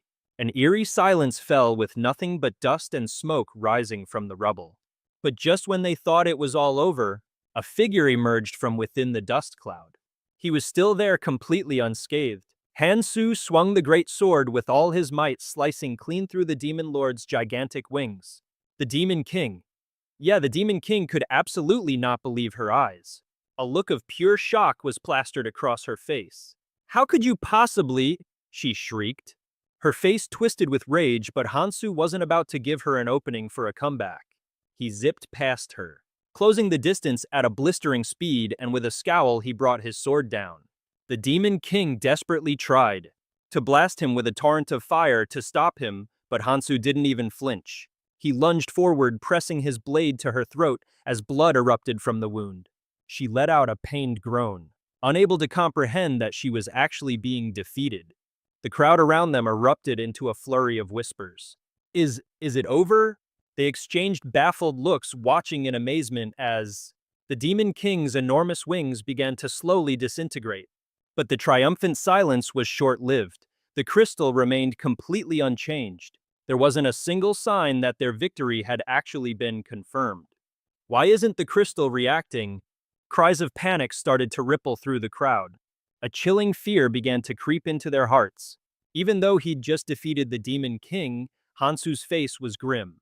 "It's not over yet," he stated. His voice was ice-cold and laced with tension. He'd clearly sensed something was deeply wrong. He clutched his side, a clear sign that he'd taken some serious damage during the fight. But before anyone could even process what was happening, the Demon King's maniacal laughter echoed through the air once more. Her eyes snapped wide open, glowing a furious crimson red. "You think I'd go down that easily?" she bellowed, and in a classic Manhwa power-up scene, a fresh explosion of dark energy sent Hansu flying. Hansu slammed violently into the wall behind him. The brutal impact racked his body with pain. The Demon King had decided it was time to unleash her true power, with absolutely nothing held back. "Now you face my full might," she shrieked, her ecstatic laughter echoing all around them. But just at that moment, A spear came flying out of nowhere, piercing straight through the Demon King's arm. The surprise attack forced her arm back, completely deflecting her devastating move. Everyone was utterly stunned when they saw who had thrown the spear. It was none other than Xia. She had saved Hansu from the Demon King's finishing blow right in the nick of time. The Demon King shot Xia a look of pure contempt. "You pathetic insects!" She spat, her voice dripping with disdain.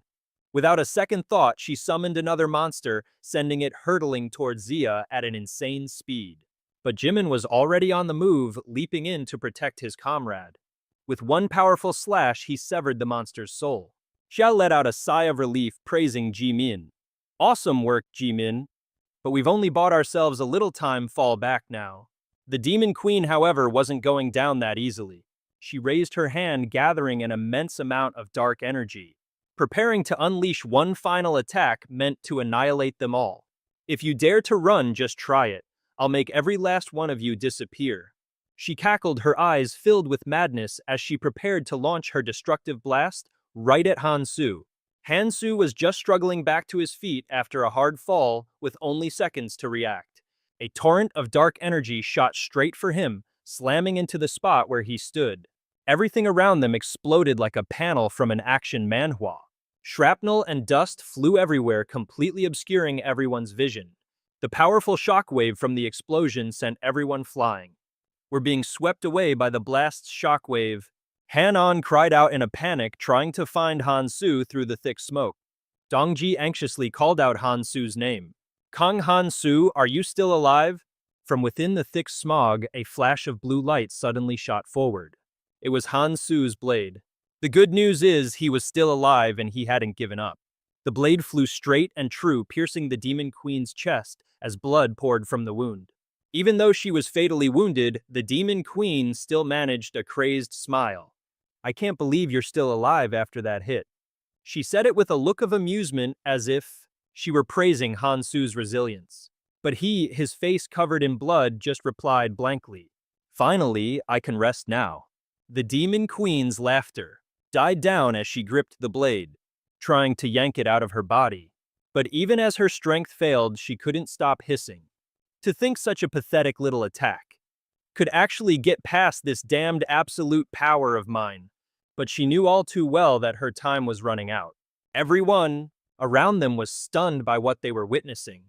The Demon Queen was still standing despite her grievous injury. "Look," someone shouted. "The monster's dead. There's the crystal." In that single moment, a wave of excitement surged through them as they all looked and saw the crystal sparkling brilliantly on the throne. A system notification popped up, signaling that the victory condition had been met. "We finally did it," one of the party members cheered. "The crystal is glowing.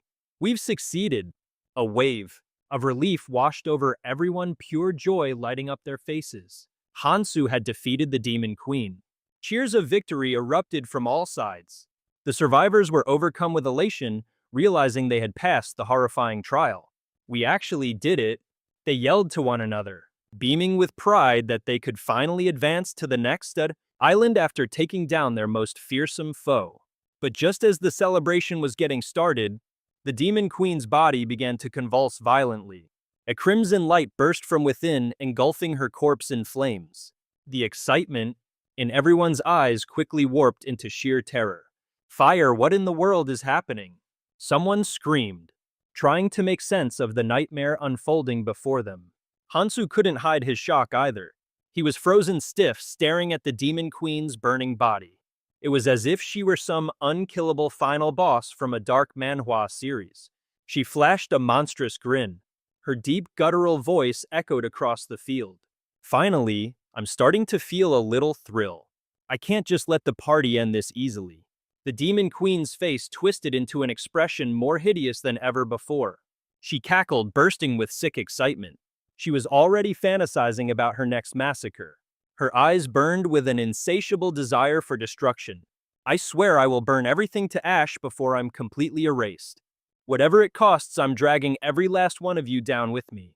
The crimson flames completely consumed the Demon Queen's body, a signal that her power was surging to its absolute peak. She had nothing left to lose, and she was determined to turn everything to cinders.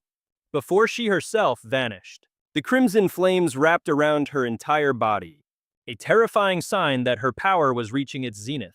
With nothing left to lose, she was dead set on turning it all to ash before she faded away for good. All to ash before she was gone.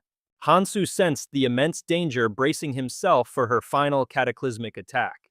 But just as the Demon Queen was about to unleash her devastating final blow, an unexpected voice cut through the suffocating tension of the battlefield. That's enough. That sharp, cold voice belonged to Fairy. He pointed a finger at the Demon Queen, completely unfazed by her whole reign of terror vibe. I can't believe you'd actually dare to use your real power in the tutorial zone, Fairy said.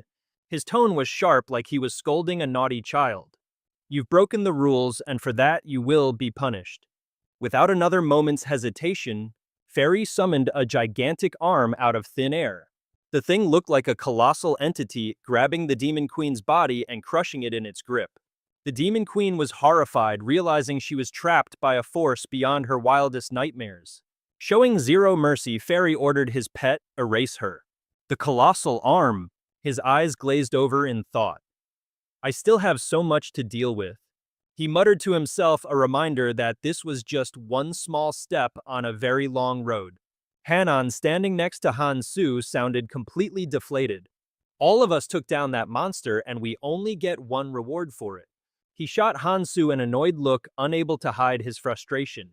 It seemed like all their hard work had boiled down to a single solitary prize. Dong Guo, who was nearby, quickly chimed in. Hey, don't worry about it, everyone knows you're the one who killed those monsters. He was trying his best to smooth things over. A guy with a heart condition like me would have had a heart attack by now. Tightened its grip, making it impossible for the Demon Queen to fight back. She shrieked and struggled, but Fairy's power was just on another level. The Demon Queen, once their greatest nightmare, was now nothing more than helpless prey in the hands of the true ruler. Fairy pointed directly at the Demon Queen. His eyes dripped with contempt as his icy voice rang out. Who gave you permission to run wild like this? Not even waiting for a response, Fairy barked another order to his subordinate. Drag her over here. A short, simple command, yet it was absolutely dripping with authority. Fairy didn't need to waste another breath. Down below, Hansu just stood there, hands in his pockets, looking up at the whole spectacle. For him, none of this was even remotely surprising anymore. The drama just kept unfolding right in front of him like some over-the-top manhwa. And Hansu just sighed internally. Great, another dramatic scene. But even while restrained, the Demon Queen wasn't about to go down without a fight. She let out a blood-curdling scream that echoed everywhere. You're the one who brought me here, and now you're telling me I can't use my power. I'm not going anywhere, I'll kill every last one of them. This pathetic scum. The Demon Queen's voice was a mix of pure rage and desperation, as if she just couldn't accept being captured without a real fight. Fairy's smile vanished. His face darkened and his eyes turned as cold as ice. This is why I despise mongrels like you. That single sentence was like a death knell for the Demon Queen. After Fairy's chilling warning, the Demon King was left with no other choice but to accept his fate of being well recalled from existence. Fairy's underlings immediately went to work, showing absolutely zero mercy. Everyone standing around could only watch this horrifying spectacle unfold. They said nothing, silently observing as Fairy coldly crushed the Demon King's corpse into pulp. Blood and guts went flying, creating a gruesome scene straight out of a horror manhwa that no one dared to look at directly. Even the most courageous warriors had to turn their heads away, hoping to avoid some seriously unwanted mental scars. Fairy, meanwhile, turned back around as if he hadn't just turned a king into chunky salsa. He let out a little laugh, his voice cheerful as if he'd just wrapped up a magic show. Sorry about that, everyone, a bit messy, I know, but don't you worry. It's all over and done with, which means it's reward time. Fairy flew over, a bright, beaming smile plastered back on his face. He congratulated Hansu's group. Congrats you guys on defeating the Demon King. But tragically, there's only one reward, so I'll be giving it to the person with the highest contribution. Hansu, as usual, didn't seem particularly thrilled about getting a prize. His face was still a perfect mask of utter indifference.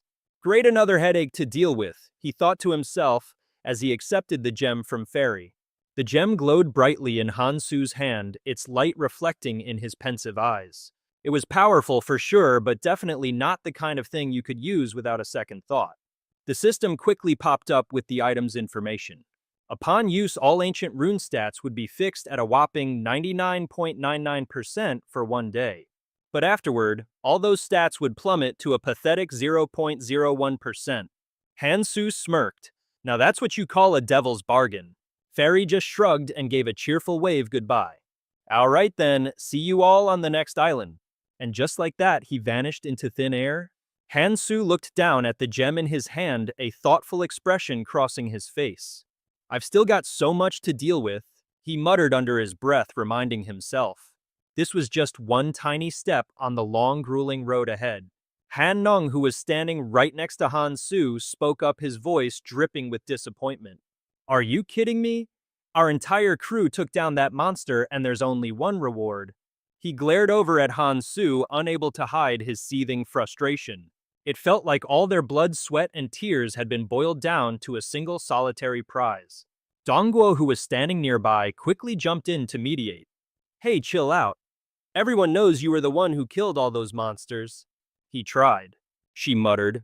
Seeing her walk out all by herself, he asked suspiciously, Why did you come alone? Where are the others? In response to his question, she replied, I deliberately waited for them to leave first before I came. So, no one else is coming. His face soured. You're not a single soul. She said, I deliberately waited for them to leave first before I came. Seriously, no one's showing up. His face soured.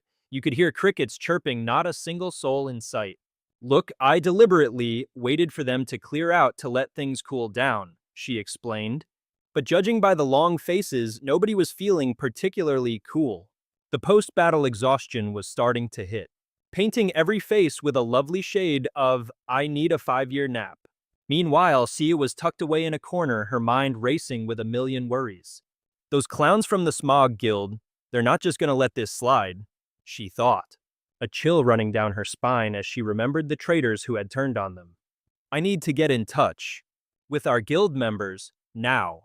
Jimin, ever the battle-hungry warrior, didn't miss a beat. So, why don't we just go and wreck their faces?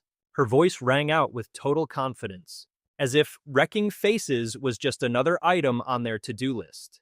But Hansu just waved her off, completely shutting down that idea. It's done. He had zero interest in getting tangled up in any more drama. It was time to focus on the main prize, and that was the only thing on his mind right now. All eyes drifted to the empty patch of air where the monarchs had just been standing. A wave of hushed whispers rippled through the crowd, a cocktail of shock and pure horror. They're gone. The tattoos vanished too. That means they're dead. It's finally over.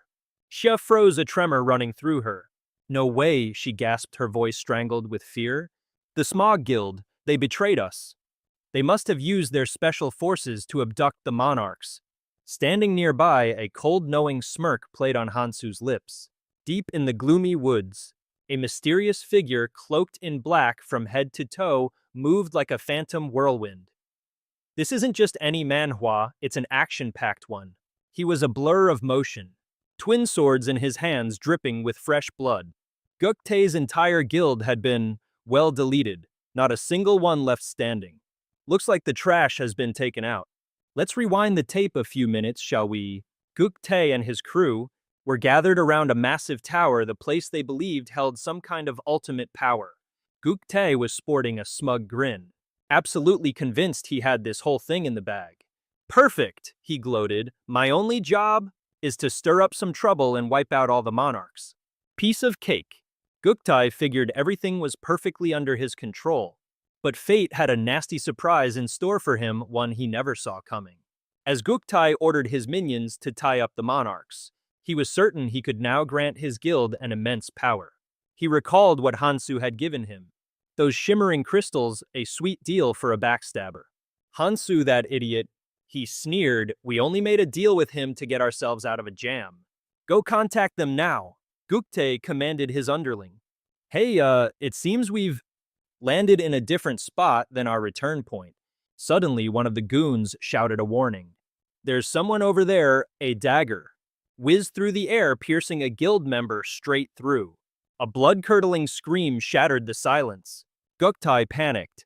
Who I can't sense a thing, a mysterious voice echoed from the shadows. So you really showed up? I was honestly starting to have my doubts. The voice put Guktai's entire group on high alert. They desperately scanned for the enemy but saw no one. The darkness was so thick, they couldn't tell friend from foe. An unseen force slowly grabbed hold of Guktai's legs, rooting him to the spot.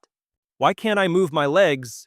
I'm sinking into the ground. Guktai's terrified voice cried out in desperation, but no one came to his aid. I already set a little trap, you see. A ghostly figure flickered into existence right behind Guktai, his face pale and expressionless, looking like a vengeful spirit straight out of a horror manhwa. It's an item that activates after a set amount of time, he said in a monotone voice. It all worked because I knew your exact location. My sixth sense is top tier, you know. Guktai stammered in a panic. No way, how could you possibly know? The ghostly figure smirked. Did you forget I'm the king of observation? My sixth sense is better than Google Maps. Before he could finish his sentence, a sharp blade pierced straight through his chest. Guktai collapsed, his blood gushing out and staining the ground red. Standing nearby, Do-hyun witnessed the horrific scene, the color draining from his face. Please, spare my life, he screamed, his voice trembling. I'll obey your every command. I'll even donate to Jade Rabbit Studio. The mysterious figure only replied coldly. Not a chance, kiddo. And quick as a flash, he lunged forward, smashing Du Xuan's face into the ground. The impact was so intense that the earth itself cracked, looking like it had just suffered a mini earthquake. You don't have what I need, he said slowly, raising his hands, preparing to wait for the arrivals from the central island and slaughter every last one of them. Slowly, the man removed his mask, revealing a familiar face. This is the first I'm hearing about a central island and the tower, he muttered to himself. I have no clue what that guy was on about. But as always, he was just as deadly as ever, and man was he captivating, like the protagonist of a great manhwa. In Shangjin's memory, an image of Han Su appeared and spoke, You want me to use you, don't you? If that's what you truly want, fine. Han Su said, Follow my instructions to the letter, and you can become far more powerful than anyone else at your level. Head to the place I told you about. Whether you decide to follow me after that is entirely up to you. An unnerving silence fell as Han Su quietly vanished right before his eyes. A twisted, almost addicted smile spread across his face as he thought to himself, Han Su, trusting you was the single greatest decision of my life. Now, all I have to do is wait. Beneath the moonlight, a glowing crystal materialized in a desolate forest. Two figures stood there deep in discussion. The old man spoke, Damn it all. The old woman shot back, Who? Li Guotai. She frowned, crossing her arms as she asked. Don't tell me the Central Island mission was a failure. The old man grunted. Damn it, the old woman replied. Who? Li Guotai. She scowled, arms crossed. So the Central Island mission failed. He's a goner, isn't he? The man immediately answered. His last point of contact was the Demon King's fortress. So he most likely died there. At the very least, he cleared out some of the fodder for us. Saves us the trouble of grinding. He clenched his fists, revealing a glowing symbol on them. It was the same one Guo Tai had. He seethed. I anticipated this, so it makes no difference. It appears we have an obstacle in our path. This time I will handle it myself and teach that whelp some manners. He was certain that their targets were heading for the Tower Island, a place that held far greater rewards than any other. And after using that crystal, there is only one route to get here. His guild began to prepare for battle. They've surrounded the Spirit Stone. The man gloated, None of you are getting out of here. In one piece, an image of countless small separate islands came into view floating in the sky. It was all perfectly illustrated on a map. The map of the islands handed out on the Ascension Road looked like something out of a fantasy manhwa showing hundreds of islands to climb. The islands were split into 3 main stages, starting of course with Stage 1. Here on the Ascension Road, it's like a game of free fire. You first get past the military island. Then you reach the Sky Gate. It's a mad dash against the training sessions. As if they were just out for a jog, they had to cross the Stage 2 islands. which included the central island. And finally, they would reach the Stage 3 islands. To complete the tutorial, one of the islands in Stage 3 is rumored to grant the highest tier rewards. Hansu laid it all out for the others. He explained the rules of hopping between these islands. To power up, there's the Tower Island, he said. It's basically the hot drop zone in Free Fire where you find all the best loot. But that also means the competition is absolutely savage. You could get taken out before you even know what hit you. However, he said, chasing high-tier rewards to get stronger is a perfectly understandable goal. Hansu smiled, but his voice suddenly grew heavy. This whole time, mind you, he was still casually chewing on a juicy piece of meat.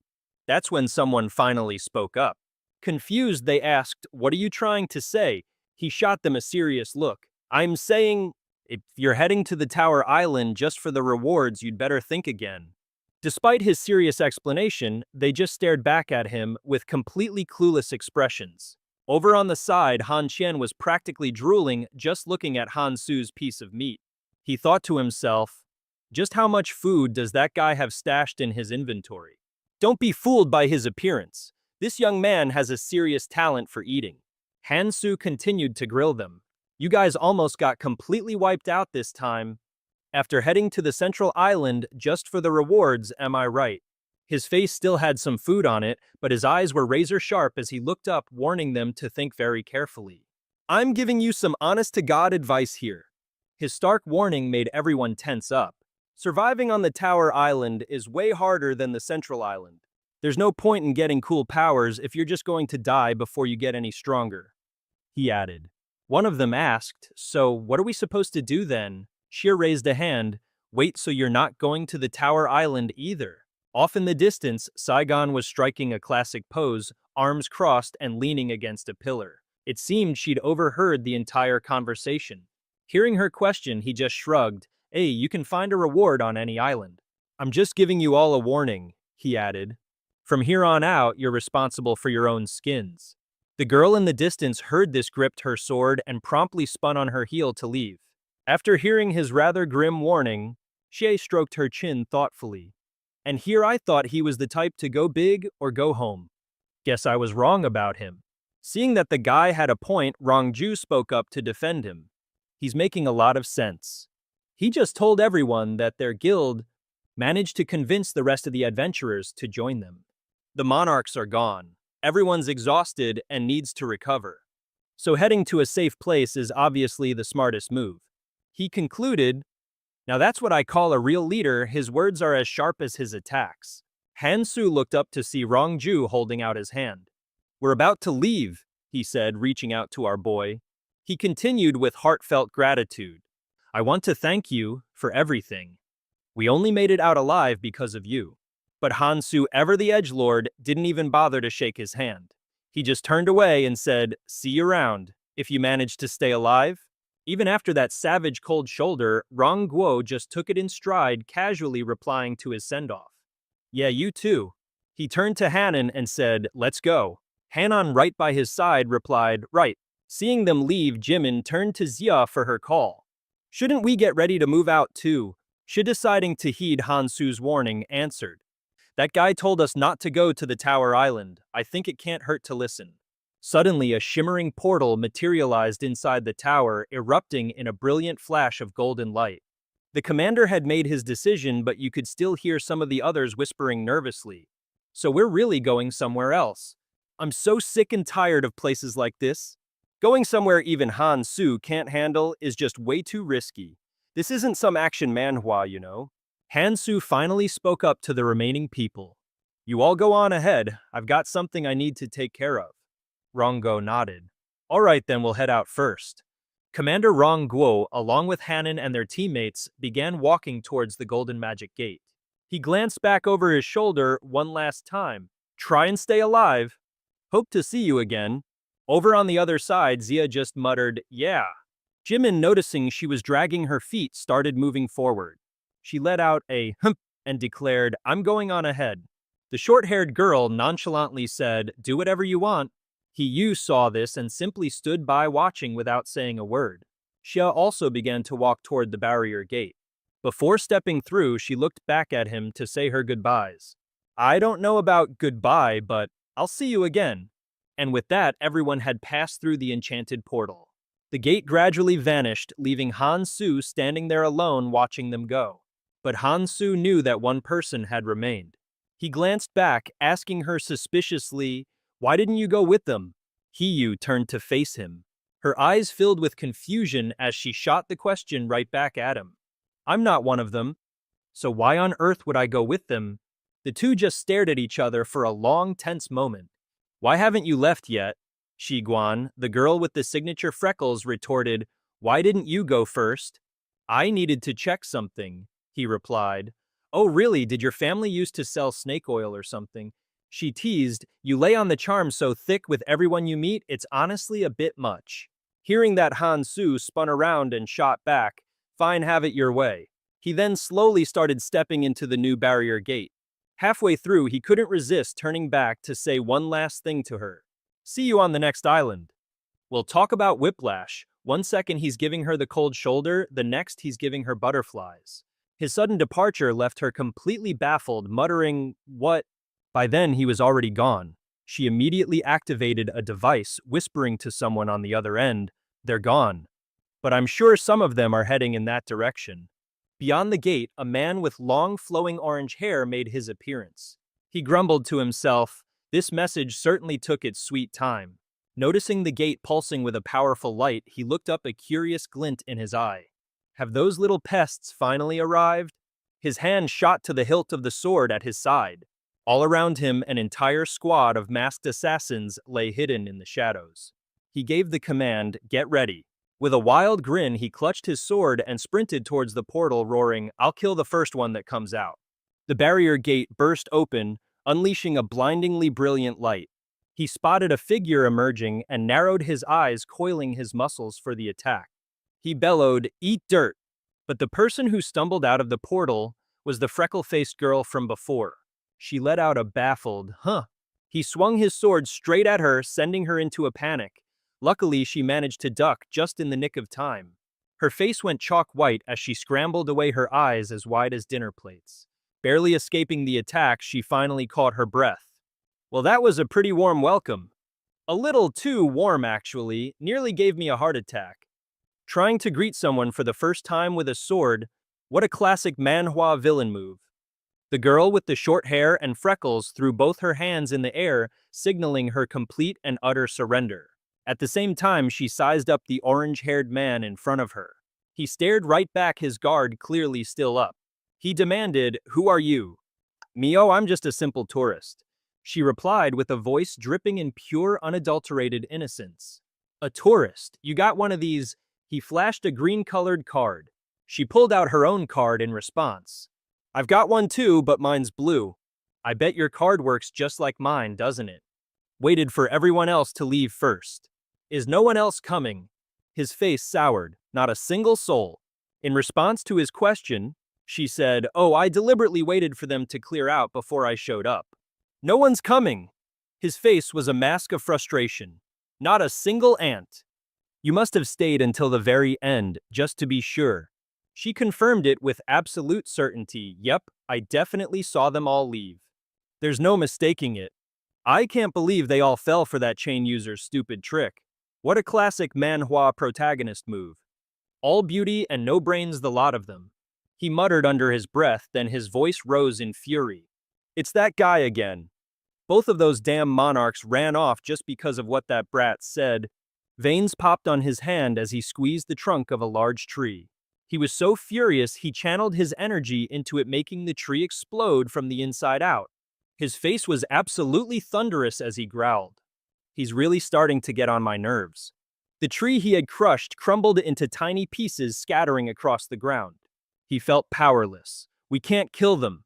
Trying to locate the gate by using my people is completely pointless. Just then, a middle-aged woman with a bob haircut appeared beside him. He turned and asked Sijin, Do you have any idea why he would do something like that? She waved her hand dismissively, clearly bored. Who knows? From the way he was fighting on the front lines, it seems like he just wants to protect people.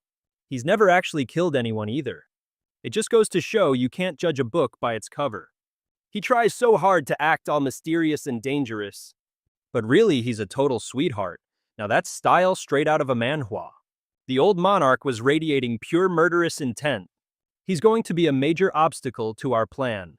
Then he issued an order to the middle-aged woman.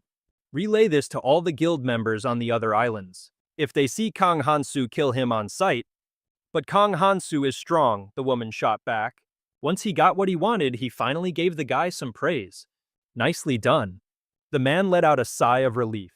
Then he adds, thank the heavens. Now I'm off to the next island. Hearing Hansu's praise, Shang Jin's face turned beet red. Man, the drama in this manhwa is getting seriously intense, folks. Looking like some kind of twisted monarch, he sneered and said, no, didn't you say he doesn't kill people? If they attack him, tell them not to hold back for a second.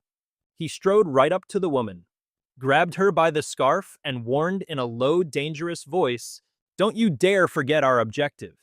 You haven't forgotten what the other monarchs did, have you? Hearing that, the woman looked genuinely worried.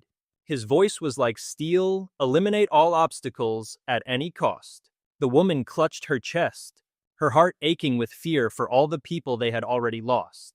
As the two of them turned to leave, the man spoke up, John, report on Kang Hansu's arrival and the weapon he's using. Now it's time to head to the tower. Seeing him just walk off, Cyan quickly asked, my lord, aren't you going to wait? He replied coldly, I don't like to wait. And with that, he ordered the assassins, everyone fall back. Back at the battlefield, that golden barrier gate shimmered and opened once more. And from within its light, a familiar silhouette stepped through. It was none other than Hansu, the very guy our villain had been so impatiently waiting for. But our boy Hansu was way ahead of them. He knew exactly what their plan was, so he'd intentionally taken his sweet time getting there. Seeing that the coast was clear, he thought to himself with a smirk, looks like they've already skedaddled, knew he'd give up eventually. He never changes, all right, time for me to get a move on. But hiding deep in the forest was a mysterious cloaked figure. Hansu strolled right past, and it was obvious. He'd already sensed the guy's presence. He called out casually, how long have you been hiding there? Busted. The hidden figure was visibly startled. Realizing it was Hansu, he pulled back his hood to greet him. Long time no see, Hansu, I did as you asked. Hansu, all business as usual, cut right to the chase. Did you bring what I requested? The man under the cloak was Shang Ren. He answered with a grin, still the same as ever, huh? I brought them right here, the earrings of the 7 siblings. He handed the items over to Hansu, a slightly puzzled look on his face. I have no idea what you're planning to do with all this stuff. He was thinking as he watched the kid's body morph into a girl's, that he was about to totally freak out. Thank the heavens, now on to the next island. The moment Hansu praised him, Shang Jin's face turned beet red. Oh my goodness, folks, this is getting seriously intense. He just knew that the second he saw himself as a girl, he would scream his lungs out in a complete panic. And yup, the moment he transformed, he let out a terrified shriek. What's with that look? You used the artifact, didn't you? Hansu started to explain it to him. This way it'll be a lot harder for anyone to recognize us. And just like that, Hansu is officially a girl, and my god, what an absolute bombshell. We're talking top-tier manhwa waifu material. Alright, time to head up the tower. In the dead silence of the night, a towering pagoda loomed before them, looking incredibly grim and chilly. Inside the tower, on the first floor's main hall, little groups of people were already splitting off into different factions. Everyone seemed to be wondering where the best place to stand was. Should they go with the side that has more people, or maybe find a less crowded spot? We were seriously lucky to even make it this far. But there are fewer people here than I thought. A young man in an orange hat mumbled as he scanned his surroundings. He continued, right about now that little punk is probably having to use that obnoxious voice of his to explain everything. As he spoke, the guy glanced over at a girl in a black outfit in the distance. Wait a second. He's not even here. The girl had a killer figure, a dash of attitude with her short tomboy hair, and a tight black shirt, and she was busy talking to someone. The guy in the orange hat felt a flicker of recognition. Who is that? She looks so familiar. He was staring so intently that he didn't realize he'd been caught. The girl suddenly turned to look right at him, her ice-cold gaze making the guy flinch in shock. Before he could even figure out how to react, she started walking straight for him. You keep staring at me like that. Is there something you want to say? She looked up, her captivating sea blue eyes just radiating style and personality. The guy in the orange hat felt like his soul had just left his body. He was completely stunned. He stammers, have we met before? Somewhere, right? His mouth is asking, but his mind is racing. Even the way she talks is so damn familiar. While the two of them are lost in thought, a guy in glasses pipes up from a distance. Hey, are you two together? You know what they say. The guys with glasses are always the most dangerous. He saunters over, making his pitch. His tone is exactly like one of those pyramid scheme recruiters. Want to join our party? Our guy in the cap immediately tries to shut it down. Ah, no, we're not together. But before he can even finish explaining, the girl grabs his arm and yanks him along. Let's go. All our hero can think is, damn, she's got style. Cut to another location. Someone asks, we have enough people, are we ready to go? In front of them is a massive gate glowing with an ominous blue light, a classic Manhwa portal. He and the girl are now standing with a whole group of strangers. The guy with the glasses speaks up again, his voice a little strained. Since everyone used to be in their own guilds, it's been a bit tough to find new recruits. Lucky we found you two, haha. It seems the higher we go in the tower, the bigger the rewards. But a hothead with bluish-purple hair isn't having any of it. Why are you flapping your gums so much? Let's just get in there and get this over with. He lets out a smug sneer. All we have to do is go in, take out the others, and the survivors get the prize. We didn't come here to make friends, so cut the chatter. How many of us do you really think will survive this? I can already tell who's going to be the first to die. So let's stop wasting time. Han Shu gives him a cool, calculating, and ridiculously captivating look. The scene changes completely. Now they're surrounded by gigantic ants. Just looking at these monstrosities is enough to make you break into a cold sweat. People start shouting commands to each other. Attack them one by one, separate them from the swarm. With two glowing yellow eyes and a nasty mouth flanked by one large pincer and one small one. The hideous creatures charge, attacking everyone in sight. They attack relentlessly, forcing the party to grit their teeth, fight back, and try to wipe them out. This is the kind of action you look for in a good manhwa. One of the ants smacks a brown-haired girl, sending her flying. Just as it looks like she's about to be finished off, our guy in the orange cap and Han Shu hear her scream and spot the trouble. Han Shu thinks to himself, this earring of the Seven Sisters is having all my stats. There's no way I'm fighting them head-on in this condition. But then a small green dagger materialized right in Han Shu's hand. Time for a little self-assessment, he thought. Gotta see what this current body can do. And just like that, it was go time. Han Shu made a beeline straight for the brown-haired girl. You're in my way. He shoved the guy in the orange cap aside, basically saying, move it, scrub the main characters here.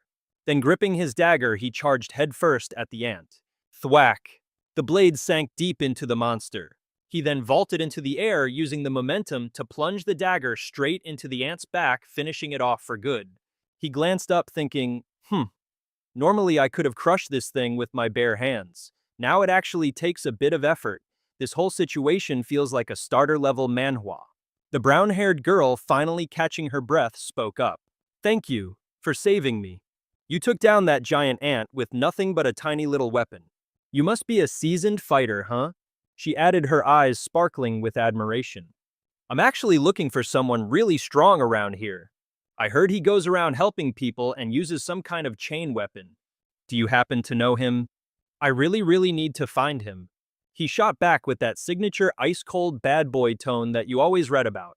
Stop asking me such pointless questions. Hearing that Mr. Orange Cap decided he just had to chime in. Hey, a little conversation never hurt anybody. Why do you have to be such a jerk about it? Seeing she was getting absolutely nowhere with our moody protagonist, the brunette turned to Mr. Orange Cap. How about you, do you know him? I heard he's on the Central Island and is crazy powerful. His name is Jiang Han Su, isn't it? At this, the edgy girl with them just cracked a smirk. A little conversation never hurt anybody. Why do you have to be such a jerk about it? Seeing she was getting absolutely nowhere with him, the brunette turned to the other guy. Do you know him? I heard he's on the Central Island and is super strong. His name is Jong Han Soo, right? Hearing this, the edgy girl with them cracked a smirk. Hearing this, the edgy girl with them cracked a smirk. Jong Han Soo, the guy in the orange cap, sputtered, completely taken aback. He looked a little shifty. He nervously scratched his head and started explaining, "Yeah, I know the guy. We started out from the same place." Hearing this, the girl's eyes lit up like a pair of high beams. "For real, is he on your team? That's awesome." Ha Yun, meanwhile, who clearly couldn't care less, just coldly turned and walked away, without a single backward glance. The other two, however, kept chatting. Mr. Orange Cap asked curiously, "But how do you even know about Jong Han Soo?" She replied, her eyes lighting up with delight. "I've heard the adventurers whispering about how absurdly strong he is. You're on Kang Hansu's team, aren't you? Any idea where he is right now?" The guy in the orange hat could only muster a look that was 3 parts helpless and 7 parts pure regret. "I have no idea. That guy's always off doing something. Heaven only knows where he is now." He said one thing, but in his head he was thinking, if there are rumors about some crazy strong dude named Kang Hansu, then it's definitely gotta be him. He glanced back at Hansu, a thought crossing his mind. Come to think of it, she kinda has the same vibe as Kang Hansu. At first, I thought he was all talk. But if Kang Hansu hadn't been there, a lot more people would have been dead for sure. He must have surpassed my level ages ago. Meanwhile, back with the rest of the guild, a guy with bluish-purple hair piped up looking all high and mighty. "Are you kidding me? No artifacts. We killed a whole swarm of these ants and all we got were these lousy runes. Well, with this many people on a low difficulty floor, the item drop quality is gonna be garbage. Huh. Hey, there's a door over there. It looks just like the one we used to get in." The guy with the glasses chimed in, and just like that, a massive dungeon door appeared glowing with a blue light straight out of a fantasy manhwa. "Looks like we can finally head to the next floor. Wait, do we still get artifacts if we just leave now? In that case, let's just bail." Suddenly, a chilling scream echoed through the room. "I don't think so." The purple-haired dude grinned like a maniac, his face splattered with the blood of the poor soul he'd just logged out of existence. He roared, "I'm going to kill every single one of you." Talk about a classic manhwa villain monologue. So I'm supposed to take care of the people who just went through, right? But before Hansu could even answer, she shot the idea down herself. "I get why you'd want to do that, but there's no way we can handle all 40 of them." Hansu just nonchalantly replied, "What are you talking about? You guys only need to take on 10 of them at once. And take all your artifacts for myself." And with that, he charged in, launching into a merciless slaughter. He laughed maniacally as he cut them down. "You're all dying because all you do is run. Every last one of you is a pathetic weakling." He then made a beeline straight for Hansu, who was just about to counter, but the psycho knocked the knife right out of his hand. As Hansu fell to his knees, the attacker loomed over him, taunting arrogantly. "What the hell is this? I thought you were supposed to be the strongest one here. How pathetic, you're just too weak." Orange Hat Guy was shaking like a leaf, but he still tried to act tough, stepping in to protect the girl. "Get back, hide behind me. When I give the signal, you run as far away as you can." But little did he know the person behind him was pulling out a little something of her own. The girl casually signaled for him to stay put, leaving the poor guy's jaw on the floor in utter confusion. She whipped out a crossbow, aimed it, and said, "If you move, I might miss." An arrow flew straight into Purple Hair, instantly logging him out of existence. Orange Hat turned back ecstatic. "That was amazing. You got him right when he let his guard down." The girl replied, "Hey, it's my first time using this, so I'm not that great," naively believing this girl was on his team. He never saw it coming when she pointed that very same crossbow right at his face. She continued, "I was supposed to kill both of you at the same time, you see." One shot straight to the head and Mr. Orange Hat crumpled to the ground on the spot. And that, folks, is why you don't trust anyone until the credits roll. With business concluded, she cheerfully scooped up the artifacts, smirking, "That takes care of both of those pests." She then got on the line to report to her sovereign.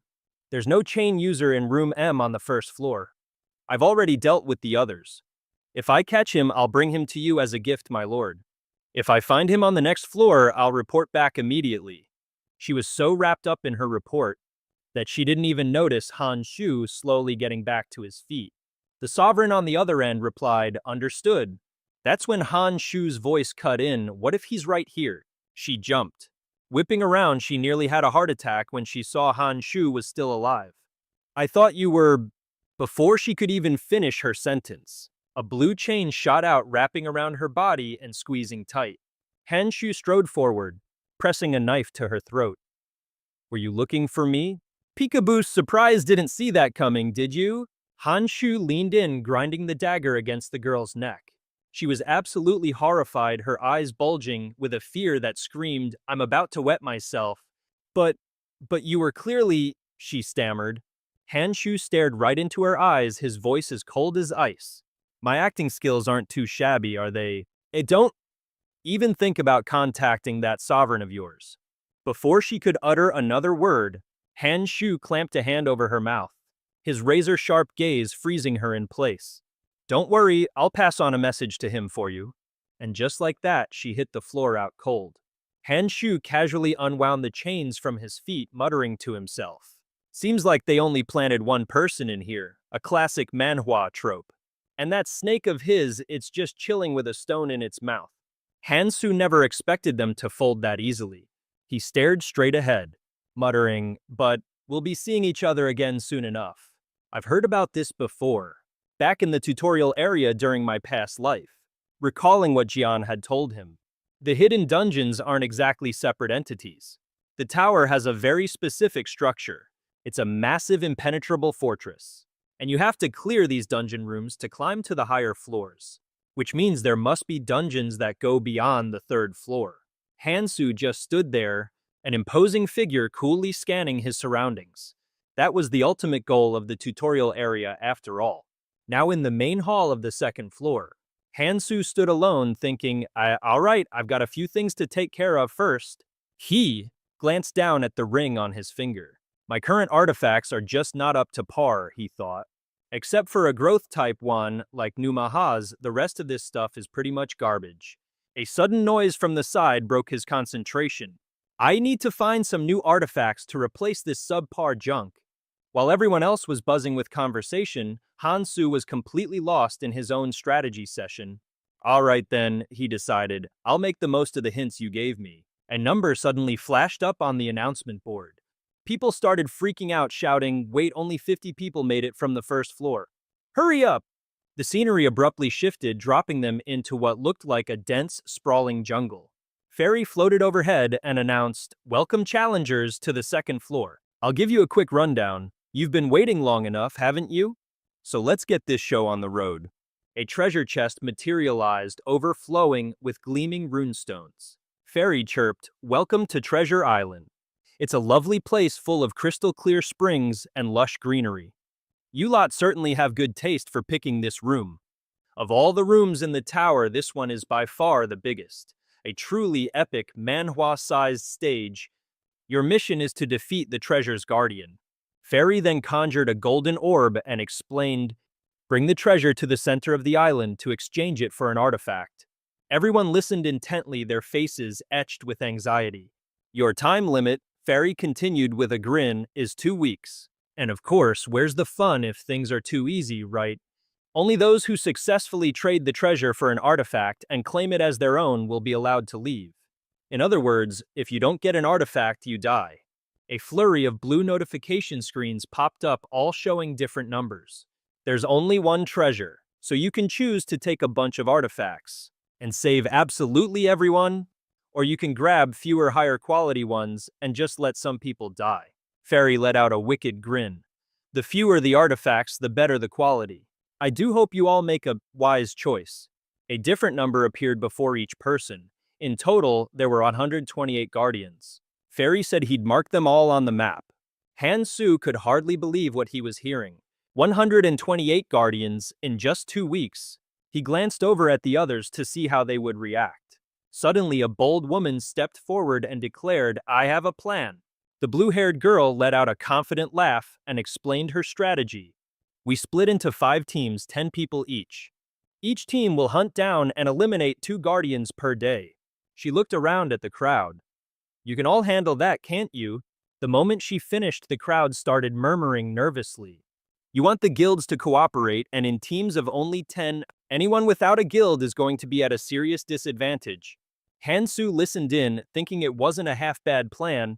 Suddenly, from the middle of the crowd, a blonde girl poked the guy next to her. He instantly got the message and spoke up, "We agree with the plan. 2 guardians per team per day. Sounds reasonable. But if this plan fails, you're the one who'll take full responsibility. Our guild already has enough people. Those 2 over there will be the ones calling the shots." At this, the others grew even more agitated and confused. Right now, we don't have much of a choice but to follow along if we want to live. If we find the treasure, we'll let everyone know and meet at the center immediately. Meanwhile, our classic stoic manhwa protagonist Han-soo hadn't moved an inch, just silently observing the chaos. 5 more people over here. Our guild is already past the 10-member mark. God. He stared at the map that was now materializing in front of him. All 128 guardians were scattered throughout this dungeon. I need to move fast. Without saying a word, he quickly turned and walked away. For now, I'll just handle this on my own. The blonde girl watched him go, completely baffled.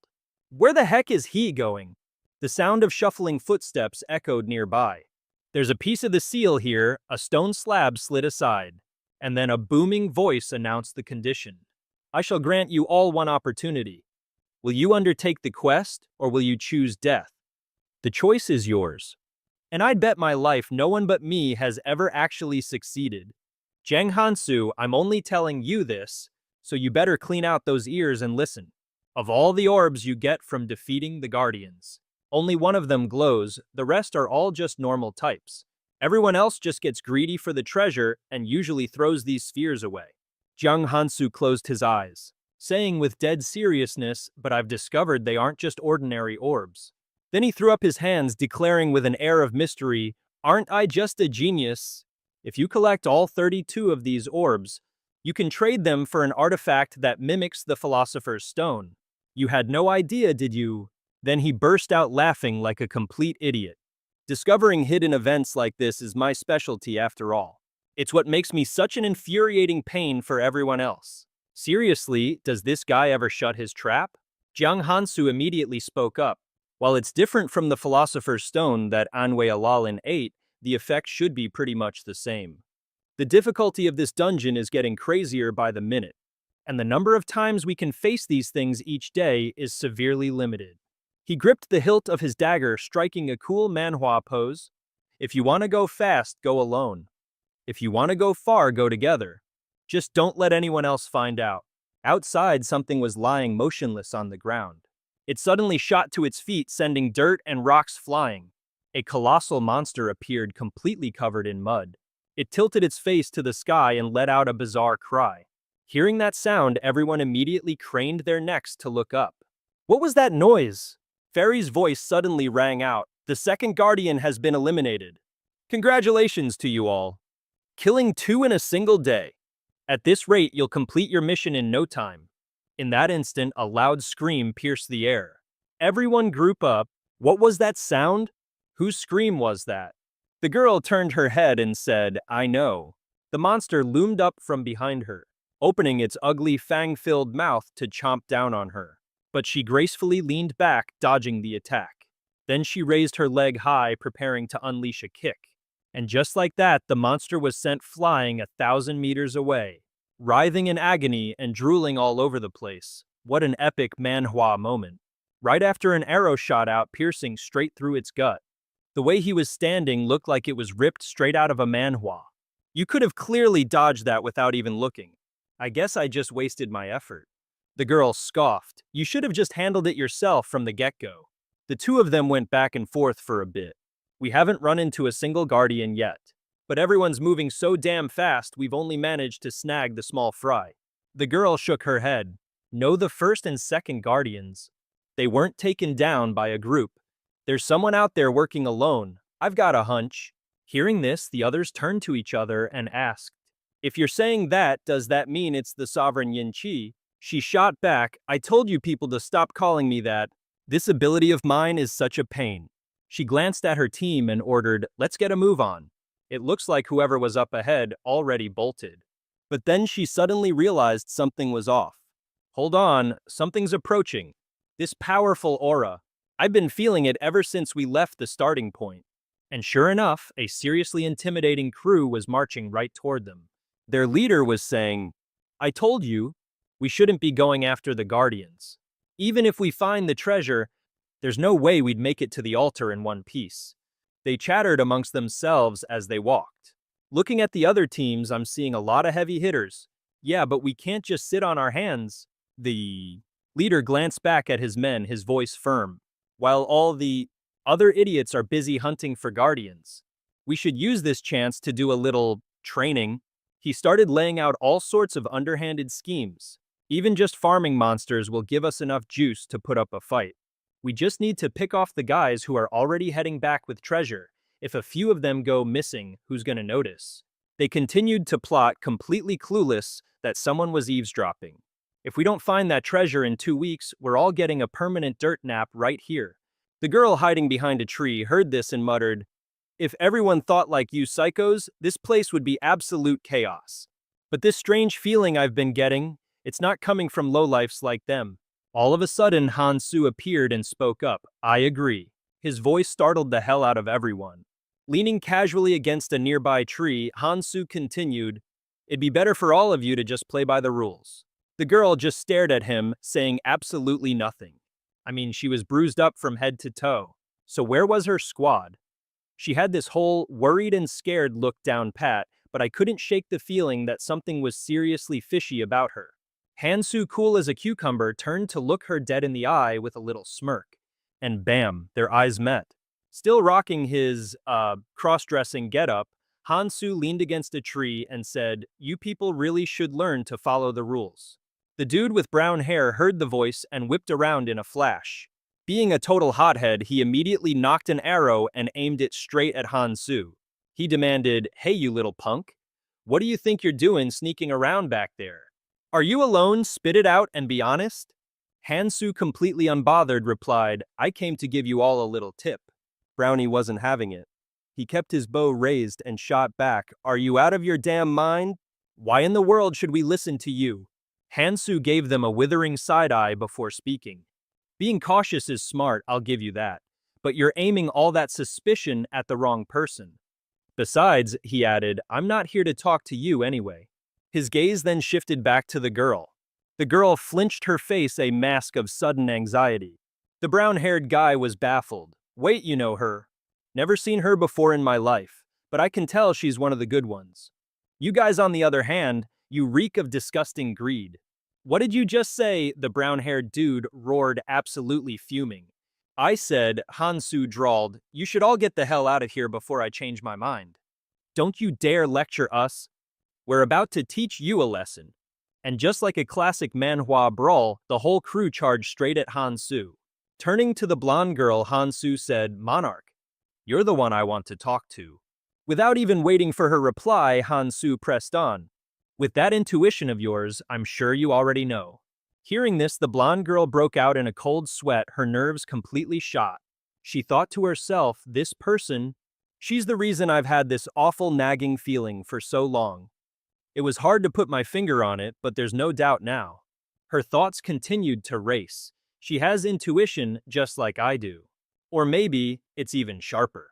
This whole damsel in distress act, it's just a cover. A shell to hide something far more dangerous underneath. There's something purely wicked lurking inside her.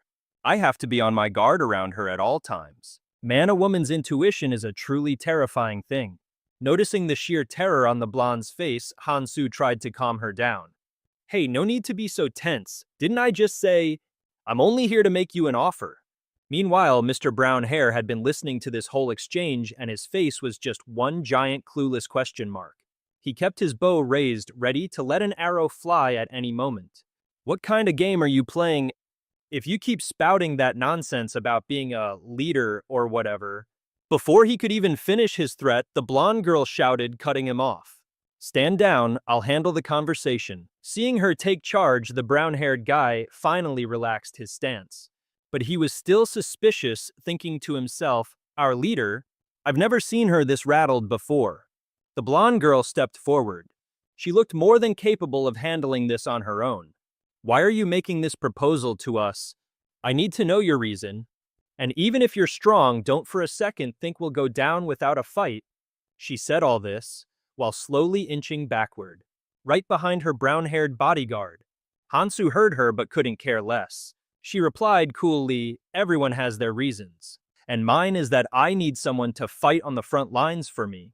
At that, the blonde girl jumped in. You want us to do it? Hansu was completely unfazed by her outburst. She just repeated, everyone has their reasons. And I need a team to fight on this front line in my place. Hearing this, the blonde immediately pressed on. You want us? The blonde cut in again. You want us to do it? Besides, they're all just a bunch of scrubs weaker than you. Use your authority as a leader. Start with the weakest groups. Force them to become your guild members. And just like that, you increase your team's numbers. You guys only have to deal with like 10 people at a time. And again, these guys are weaker than you. Just use that authority you have as their leader. Start by picking off the weakest teams. It's a classic power-up strategy straight out of a leveling manhwa. Just absorb them and grow your numbers. Grow your numbers. Upon hearing this brilliant plan, the blonde girl felt a massive headache coming on. She thought, are you freaking kidding me? Managing the people I already have is a complete nightmare. And this woman wants me to recruit more. Is she actively trying to work me into an early grave? But of course, she only dared to think this, not say it out loud. Her survival instincts were screaming that voicing that thought would be a form of spontaneous self-destruction. The brown-haired guy next to her saw her expression, which looked like she'd just stepped on something really, really gross. If it were her problem, she'd just give a little cough. A clear sign she was already moaning about having to manage so many damn people.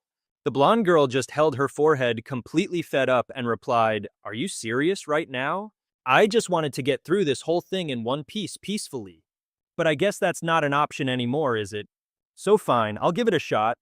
With that, she and her crew turned on their heels and walked away. From behind, Hansu called out a warning, I'll be watching, you know. Hearing this, the blonde just let out a weary sigh. Just letting you know now, she called back. This is probably going to be a spectacular failure. Once they were out of earshot, Hansu muttered to himself, perfect, it's the ideal moment to set up the next phase of the mission. A little while later, some poor soul was getting slammed to the ground in the distance. And surprise, surprise, it was the blonde girl's group doing the slamming. The guy with brown hair, let's call him Wei, jogged up to report. These jerks are refusing to join the guild, he said. The blonde girl couldn't have cared less. She just waved a dismissive hand. They're already part of the guild whether they like it or not. Just tie them up and be done with it. No need to make a fuss. And over on the other side, the guys who had been resisting were all being tied up just as she ordered. Hey, this is a pretty familiar way to tie someone up, one of the girls in the captured group questioned. You don't need to tie us up. Are you discriminating against us just because we're from another guild? We haven't even done anything yet. The blonde girl cursed under her breath, thinking, you really think I enjoy this? In the end, she was just following that other woman's orders to the letter. What a classic manhwa setup. But aside from these few holdouts, she had successfully absorbed everyone else there into her guild. After a moment of thought, she grabbed her hair in frustration and groaned. This is so exhausting. I'm not even on board with this plan, but this stupid freaking quest. Suddenly, a notification sound cut through the air. Congratulations, you have discovered the treasure. Everyone just froze for a solid 5 seconds. The collective expression was a big fat, "Huh, the heck?" The notifications just kept on coming. You must bring the treasure to me to complete the transaction. The blonde girl was completely baffled, her jaw practically on the floor. But, if every single one of us is right here, then who the hell found the treasure? Right on cue, a voice piped up from behind them. A guy strolled forward holding a shimmering, sparkly golden orb in his hand. He just casually handed it over to the blonde. I found this thing under that tree over there. The blonde girl stepped closer, staring at the mysterious object and muttering to herself. She said she'd help us. The woman grabbed the golden orb, presented it to Fei Li and asked, "This is the real treasure, isn't it?" Fei Li took it, flashed a grin that was way too wide, and announced, "That's right, confirmed it's a perfect treasure. Such a shame nobody died over it, though. But you all did a pretty good job. Even though it looks like you weren't the ones to actually, get it." The blonde girl cut in. So does that mean there's no reward? No need to rush, Fei Li replied. Don't you worry. I'll give you plenty of time to make your choice. Then with a snap of his fingers, he summoned a sequence of numbers and asked, which number do you want to pick? After all, you're the monarch. But that one-of-a-kind golden cloak, yeah, you can't reach that. Heh heh. And who are all of you? We're here to join the guild. Hearing this, the blonde girl replied with ice in her voice. We don't accept members of the Dark Guild. Instantly, the room was filled with hushed whispers. But why? Everyone else watched the blonde girl, waiting for her to make the big decision. They swallowed nervously, praying to the high heavens that she'd pick an option where everyone gets an artifact. It has to be number 50, they hoped. But just then, the blonde girl let her nasty true self show, chuckling as she said, what should I choose? Should I maybe pick number 1 and kill you all? Hearing that, one of the guys in the crowd practically jumped out of his skin and yelled, please save us. The man shouted, number 50. You saved all 50 of us. We will follow you forever, my liege. The blonde girl just stared at him. Her expression practically screamed, oh, for the love of God, just shut your mouth. She turned back around with a cold smirk. You know, this is all getting rather boring. How about we play a little survival game instead? All new members of the guild must either off themselves or kill each other. That's a guild order. The group across from her collectively lost their minds. How are you supposed to deal with a psycho like this? It was a twist worthy of a dark manhwa.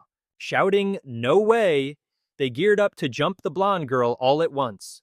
But in that exact moment, the seals on their hands began to glow.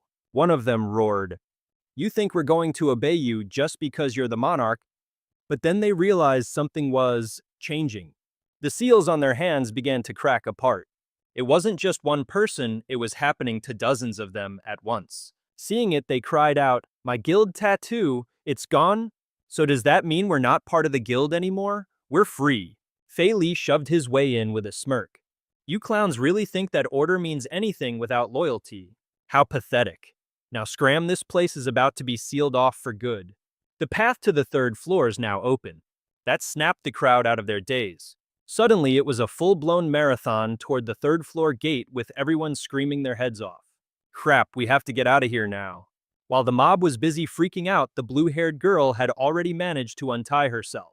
She turned to her comrades and whispered, I'm free, let's go. We have to report this to the sovereign. Another person replied, the sovereign already went on ahead of us. He's got to be on the 3rd floor by now. Nearby, Hansu stood perfectly still, taking it all in. The moment he heard the word sovereign, his ears perked up. The others kept on talking, totally clueless that Hansu was pulling a classic manhwa protagonist move, eavesdropping from behind a tree. Catching on to the situation, one of them got on the phone with their sovereign. Yes, sovereign, we can eliminate them all, but there's a complication. Before he could even finish his sentence, the sovereign on the other end must have barked a new order. The man immediately snapped to attention. Yes, understood. A second later, his tone changed completely. What, you want me to come over right now? Yes, I'll be right there. After hanging up, he spun around and yelled at his crew. Let's move. The sovereign is in a bind. Get to the 3rd floor on the double. The sovereign's in danger, so stop dragging your feet. From behind the tree, Hansu let a small cunning smile spread across his face. Gotcha. He thought to himself, all right then, lead the way to your precious sovereign. Hansu was practically buzzing with anticipation for their little meeting. The 3rd floor is a massive place known by most as just hell. Trying to find a single person here is next to impossible. There's only one way to do it. Flashback to earlier, Hansu's team was in the middle of a strategy session. One of them said, if we don't manage to catch the Shadow Sovereign in the tutorial area, and he manages to slip away to another location, everything we've worked for will be down the drain. While the others were focused on the plan, Hansu was quietly lost in his own thoughts. And the orange-haired guy, he was completely passed out, snoring away in a corner. Just then, the blonde guy, you know, the one with the intellectual face and a body that probably smells like success, spoke up. We have to block off all the routes and funnel him in one direction. What if we use the Tower Island to execute the plan? Backtracking to earlier, Hansu's team was going over the plan. A team member spoke up. If we can't capture the Shadow Sovereign here in the tutorial zone, and we let him get to another area, all of our efforts will be totally wasted. As everyone else brainstormed, Han Su was in deep, serious thought, and our friend with the orange hair was still dead asleep in the corner. Just then, some brainy-looking blonde dude who probably smells like $1,000,000 piped up. We've got to block every escape route and funnel him into a single location. I'm thinking, we use the Tower Island to stage this whole thing. Sound asleep in a corner. The brainy-looking blonde with the $1,000,000 scent spoke up. We have to cut off all his paths and herd him in one direction. Let's choose the Tower Island to execute the plan. Choose the Tower Island to execute the plan. Just then she walked in from outside. I agree, you've got a point. Floors 1 and 2 of the Tower Island are a no-go, but the third floor, now that's doable.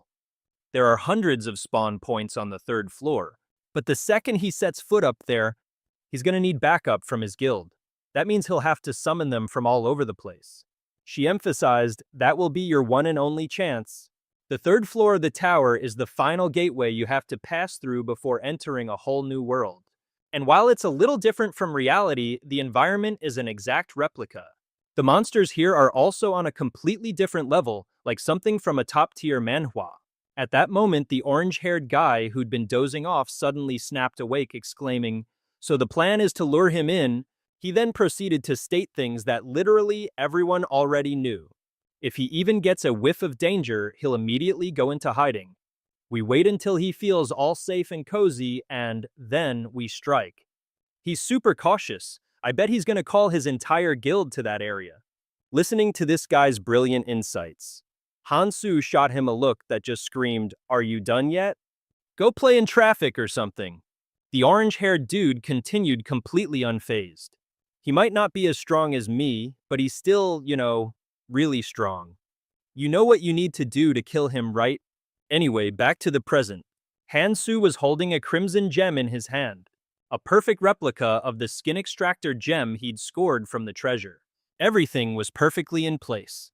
All right, Han Su thought to himself. But before any of that, I have to deal with the Shadow Monarch on the third floor. With that settled, Han Su bolted through the gate, crossing the threshold and diving headfirst into hell itself. As he ran, a thrill shot through him. Finally, it's time I face that bastard head-on. The moment Han Su stepped onto the third floor, the blonde girls' guild, who were hiding behind a stone pillar, flashed a devious smirk and whispered, "Let's follow him." Meanwhile, amidst the endless darkness and cold, jagged rocks, a blood-curdling scream tore through the silence. "Decontact the members now. Get everyone in the guild up to the third floor immediately." Turns out the one screaming his lungs out was none other than Li Yuanqiang. A moment later, his entire guild had assembled. There was just one tiny problem: they were currently surrounded by 3 gargantuan monsters. He thought grimly, this whole area is filled with poison, and even the air feels hostile. Monsters were popping up left and right, and this was just the welcome party to this twisted manhwa world. They said they wouldn't interfere, but at this point, I don't think I need their help anyway. He thought to himself, and right on cue, a monster burst onto the scene. It lunged its massive jaws gaping wide as it dove straight for Li Yuanqiang. But just as its razor-sharp teeth were about to clamp down, he swiftly jammed a colossal blade into the creature's throat, giving it an impromptu dental appointment that cost it a few fangs. The monster, however, wasn't about to give up. It pressed its attack with even greater force, making Li Yuanqiang struggle just to hold his ground. He gritted his teeth. "You really don't want to make me angry. It's exhausting for everyone involved." Then, with an unbelievable display of power, Li Yuanqiang ripped the monster's jaw apart with a single slash as if it were a piece of paper. Just then, on the other side of the battlefield, someone shrieked, "More of them are coming!" Li Yuanqiang planted a foot on the corpse of the beast he'd just slain, and roared, "Everyone with me! We're pushing forward, do not let these creatures defeat us." Hearing their leader's command, every member of the guild let out a battle cry, raising their swords in unison as they charged ahead. Li Yuanqiang clenched his jaw, reaffirming his resolve. "I can't die here. I will not take a single step back. My guild is the strongest on this floor. I've slaughtered countless foes to make it this far. I absolutely refuse to die now." A moment later, however, something else caught Li Yuanqiang's attention. He asked in confusion, "Are those monsters coming from that fragment? It looks like a living thing." But upon closer inspection, he realized they were people. Not just one person, but hundreds. There are people here, Li Yuanqiang gasped. Trapped in a place like this of all things. Realizing this, he advanced toward the glowing red cross. Seeing him approach, Fairy spoke up. Beautiful, isn't it? The view from here is simply to die for. Of course, there's more to it than that. Fairy flashed a cryptic smile and said, take a closer look. You might just recognize a few familiar faces in there. They're the ones who made it past the tutorial area. After hearing that, Li Yuanqiang shot a sharp glare at Fairy, and then he began brushing away the stone shards at the base of the cross. Just as Fairy had said, he saw a familiar figure. As he looked closer, his blood ran cold. It was his daughter. Seeing his daughter, Li Yuanqiang trembled uncontrollably, reaching out a shaky hand wanting to touch her. He whispered her name, Su Jing, desperate to say the words, let's go home. He then collapsed to his knees, his spirit completely broken, mumbling in pure agony. Suo Jing, my daughter, if only I had become a king sooner. Li Wengong flashes back to the past. Back on the first floor when a monster appeared and sent everyone scrambling for their lives. Suo Jing had grabbed onto his leg, begging, don't leave me behind. She crawled on the ground, her body trembling as she cried out, Dad, please save me. Seeing his daughter, like that, Li Wengong screamed Suo Jing and rushed forward. But that rotten king of his held him back. The guy ordered, no, you must protect me, that's an order. At that moment, Li Wengong didn't have the courage to defy him. He stammered, but my daughter, that absolute bastard of a king, continued. Your mission is to protect me, not that useless thing over there. You should remember, I am your king.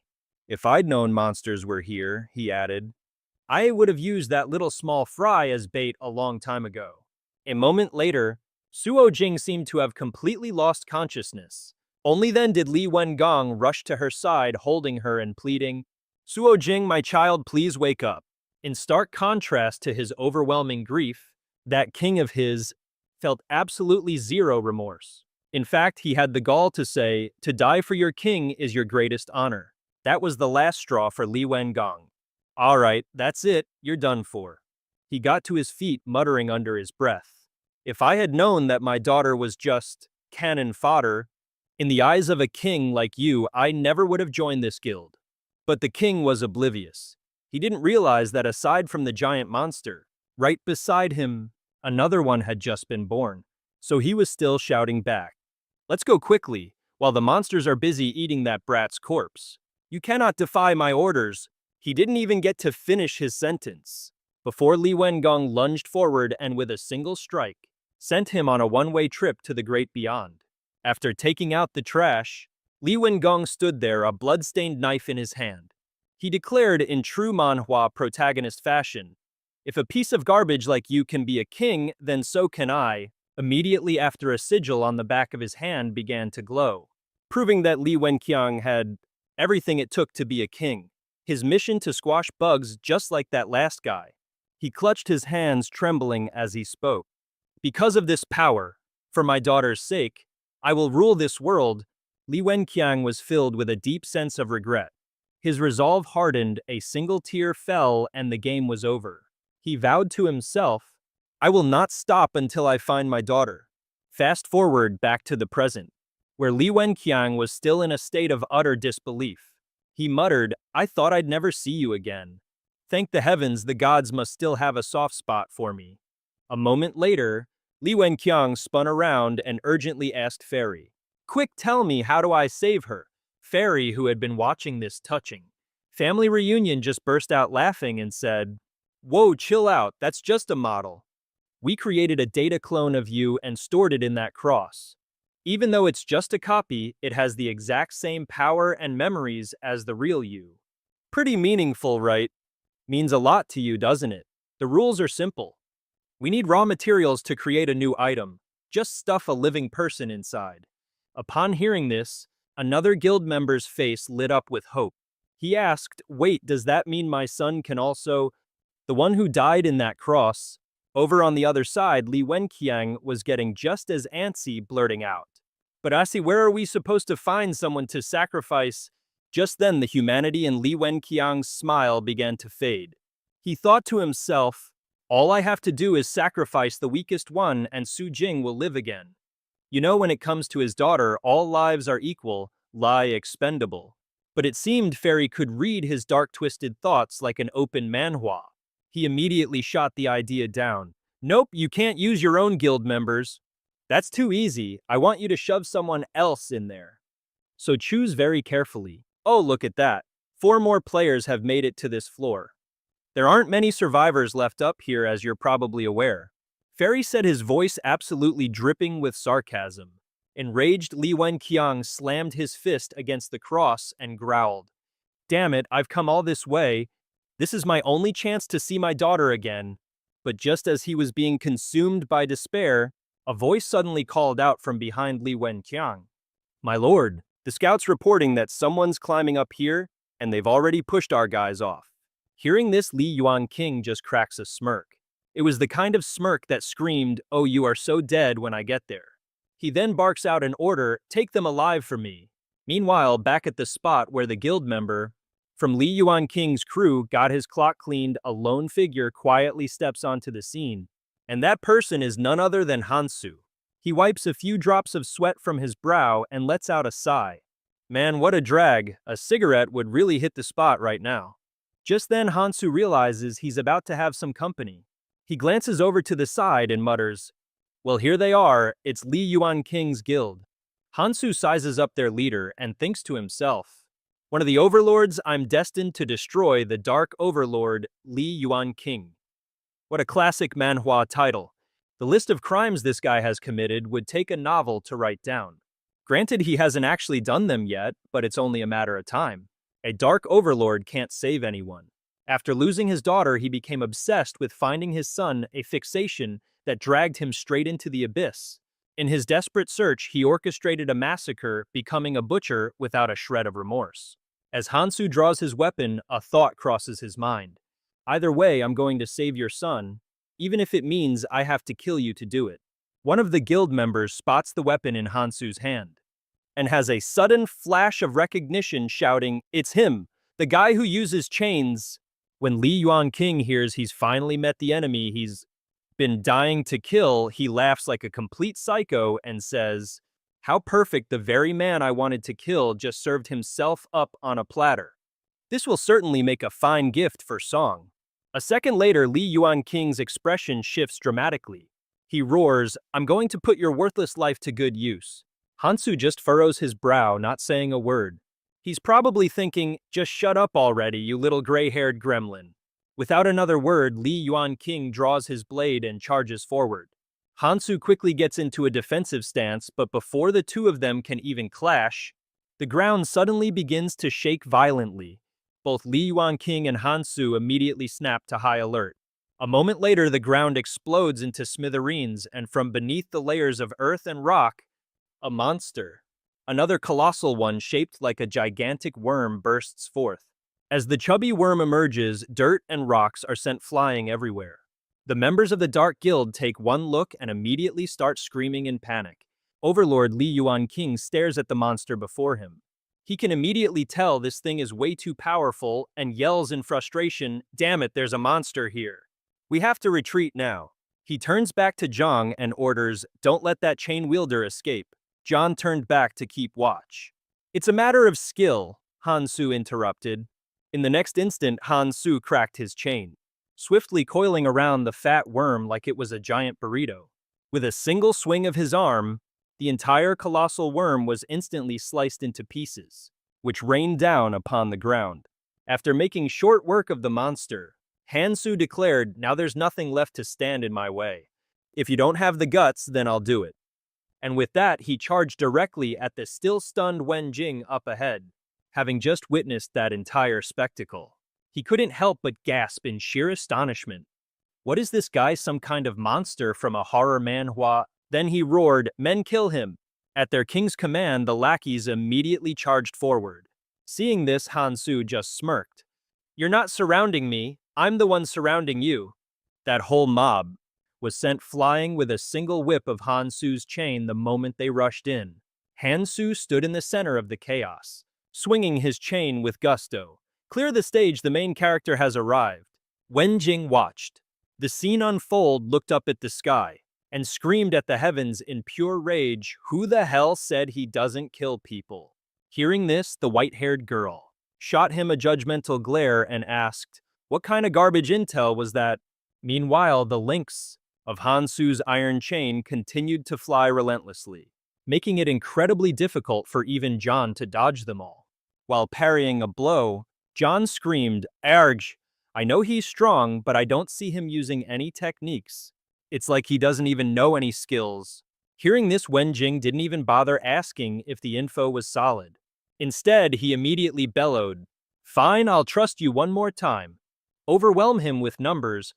If he has no defensive skills, we just need to crush him with brute force. This isn't some OP protagonist manhwa. Get ready." Wenjing started directing. Members with attack skills charge forward and block his movements.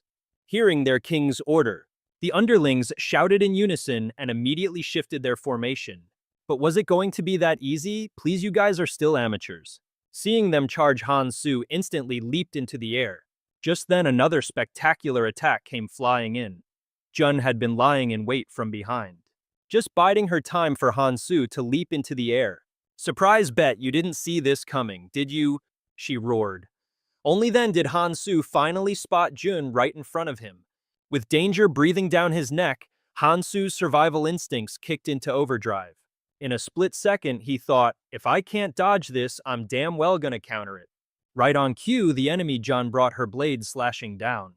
And once again, Hansu managed to block it. But after parrying that blow, a nasty jolt of electricity shot through his entire arm. Hansu gritted his teeth, thinking, "Damn, she's strong. I can't go blow for blow with her without getting seriously wrecked." Seeing this from the sidelines, Li Yuanqing roared, "It's working, keep up the pressure." Immediately, the other guild members swarmed in like a pack of angry bees. But against this small fry cannon fodder, Hansu could take them down without even looking. In the middle of the chaotic exchange, one of Li Yuanqing's goons accidentally dropped an ancient rune. The moment it saw the glowing stones, Hansu's little pet snake immediately darted out. It opened its mouth wide and snatched up that white rune, then happily started munching on its prize. The henchmen saw this little critter and just stared at each other, completely baffled. Does that guy have a monster on him or something?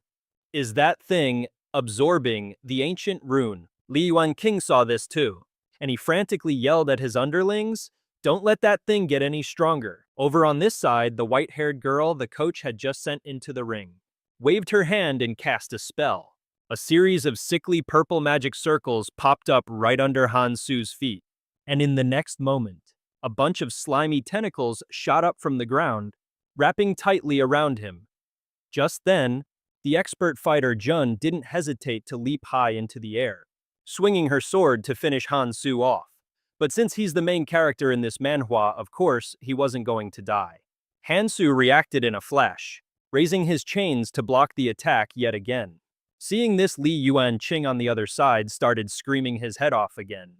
"No, we've come this far to get revenge on the bastards who trampled all over us. Don't you dare fall back. We have to annihilate every last cockroach that stands in our way for our fallen comrades, for our fallen families." But you know, those words felt like they were meant for Hansu too.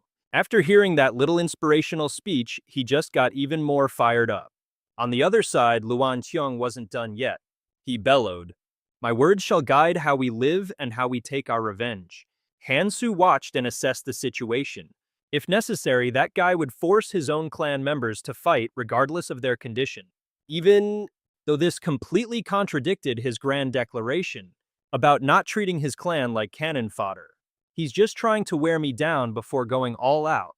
The longer this drags on, the more damage I'll take. After catching a glimpse of Luan Qiang's sleazy grin, Hansu thought to himself, "Nope, I've got to end this, and I've got to end it now."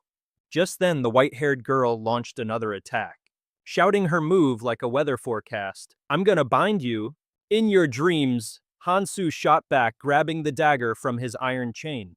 He plunged it directly into that witch's magic. Her skill was instantly neutralized, and the backlash sent a sharp jolt of pain right up her wrist.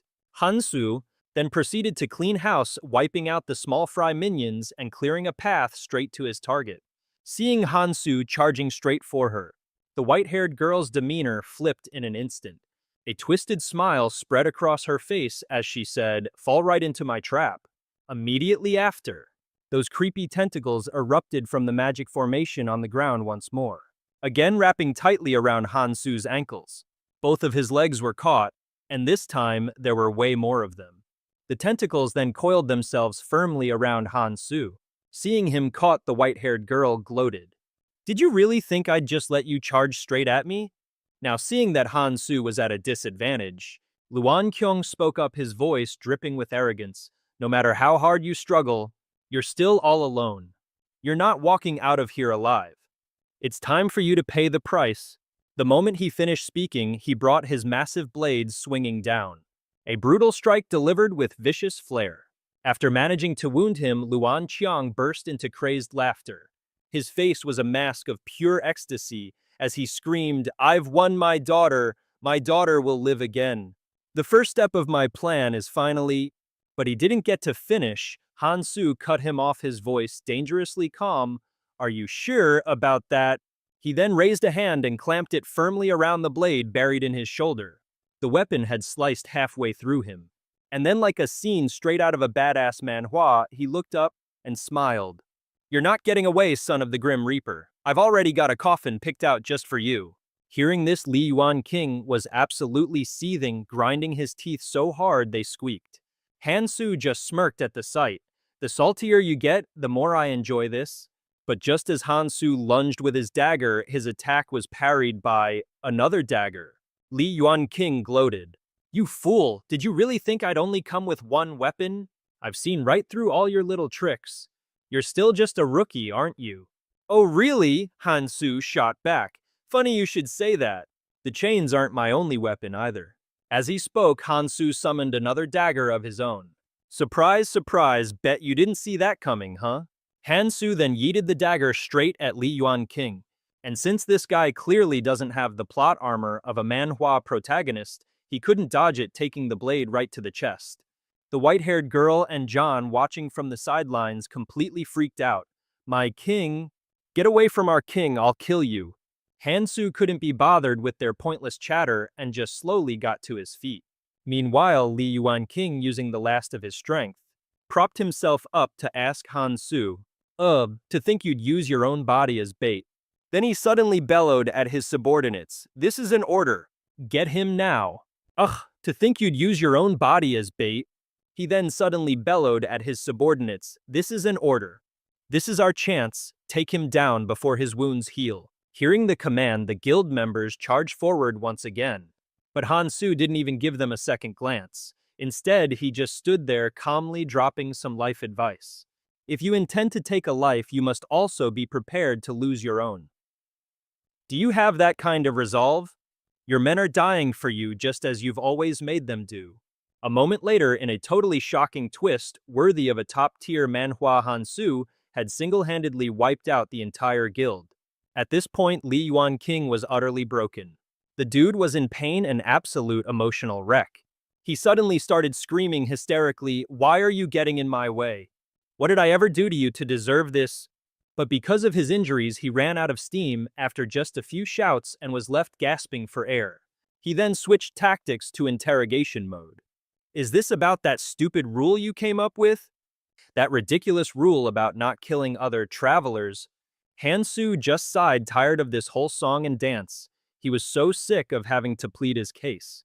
"Is it because we broke your precious guild rules?" Li Yuan King screamed. Those words sent Hansu spiraling back in time all the way to his past life. In his previous life, when he was being taken down by Hansu and his whole team, Li Yuan King had said the exact same thing. He had asked, Why did you chase me all this way just to attack me? Is this about revenge?" Hearing that, the orange-haired guy standing next to Hansu absolutely lost it, screaming in pure rage. "Do you have any idea how many people you've slaughtered? Because of you, even people from my own guild are dead. Hansu, move. Let me smash this bastard's skull in." But Li Yuan Qing, showing zero remorse for his atrocities, just casually replied, That's just how this world is. They were all gonna die sooner or later anyway. Then Li Yanqing suddenly screamed, his voice filled with anguish. But why did Su Jing and Min Ti have to die first? What did they ever do wrong? You call yourself a savior. You're nothing but a murderer. You're just like me. What right do you have? You couldn't even save my son and daughter. It's all because of you damn hypocrites and your rulers, all of you worthless trash in this godforsaken world. That's why I want to destroy everything. Whether it's humans, rulers, or this entire world, why the hell should I have to play by those rules? Li Yuanqing repeated the exact same words he'd said back then. He was still trying to pin all the blame on Han Su. Look around you. You're the one who's the crazed killer here. You hypocrite, your self-righteous rules. Do they not apply to you? Han Su shot back, I'm not killing you. Because you broke some rules. You think I have time for that nonsense? He then crouched down in front of Li Yuanqing and laid it all out for him. The power you gain from just hunting has its limits. You guys are nothing but stepping stones for me. My goal is, as a certain golden-haired dude once said, not just to unite humanity and clear the 3 trials. We have to use every means necessary for what's coming. Even if that means we have to kill every single person in the tutorial zone. With that, Blondie turned to Erez and asked, "You don't have a problem with that, do you?" Erez took a moment to think, but before she could even answer, the orange-haired guy jumped in and cut her off. "Ares, don't you worry, a mission this important, I'll handle it myself. I'll kill anyone who gets in our way. And I'll take all their treasure. They'll call me a hero, and I'll become the ultimate ladies' man, just like in my favorite Manhwa." Hearing this utter buffoonery, Erez's fist just couldn't take it anymore, and she sneakily slugged the orange-haired dude. By hunting beasts and other monsters around the red zone. Assistant Fairy then clears his throat, putting on his best know-it-all voice. Fairy strikes a dramatic pose for extra flair. He goes on to stress that nothing in this world comes easy. The rank of the ship a player builds depends entirely on the materials they use to construct it. To illustrate, Fairy conjures up some super vivid images. Erez then chimes in. Look, I'm not a fan of sacrificing the few for the sake of the many, but we do need to get stronger. 'Cause who knows what kind of monstrosities are lurking in that hidden dungeon.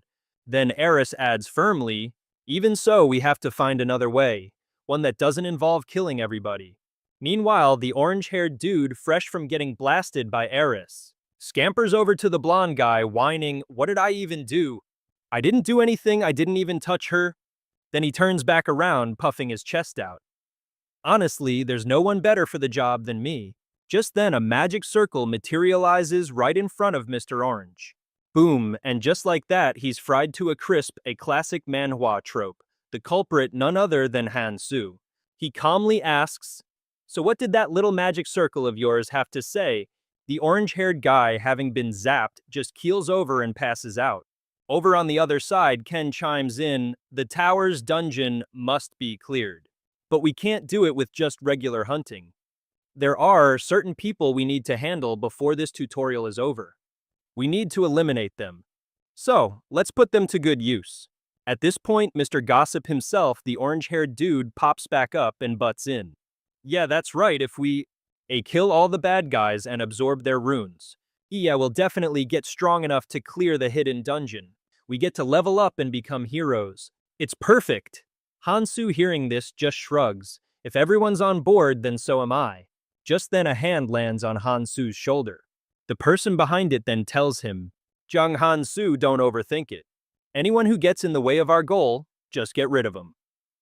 Back in the present, as Han Su recalls these words, he says to Lun Ji, "You wanted to kill me. You trampled over everyone else to get to this point.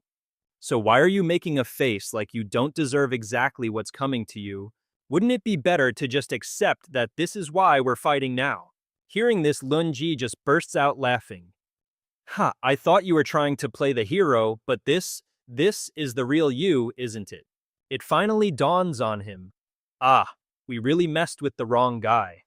The moment I foresaw, it's arrived far sooner than I expected.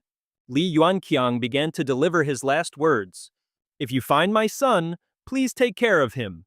He has red eyes just like me." Yeah, right, who's got time for a side quest? Hansu shot back before trying to calm the guy down. But if my plan goes off without a hitch, everyone else, including your son, will survive. Hearing this, Li Yuanqiang looked utterly baffled. Ah, so that's how it is. I have absolutely no idea what you're talking about. Hansu didn't even give him a chance to finish his sentence. He immediately sent the guy express mail to the afterlife. After finishing off Li Yuanqiang, Hansu let out a long sigh of relief. He stood there looking around, feeling the heavy, tense silence that had fallen over the place. Everything that had just happened was part of Hansu's master plan. But even he couldn't deny that things were getting more and more complicated. Elsewhere over with the blonde girl, she suddenly snapped. How much longer do we have to protect this place?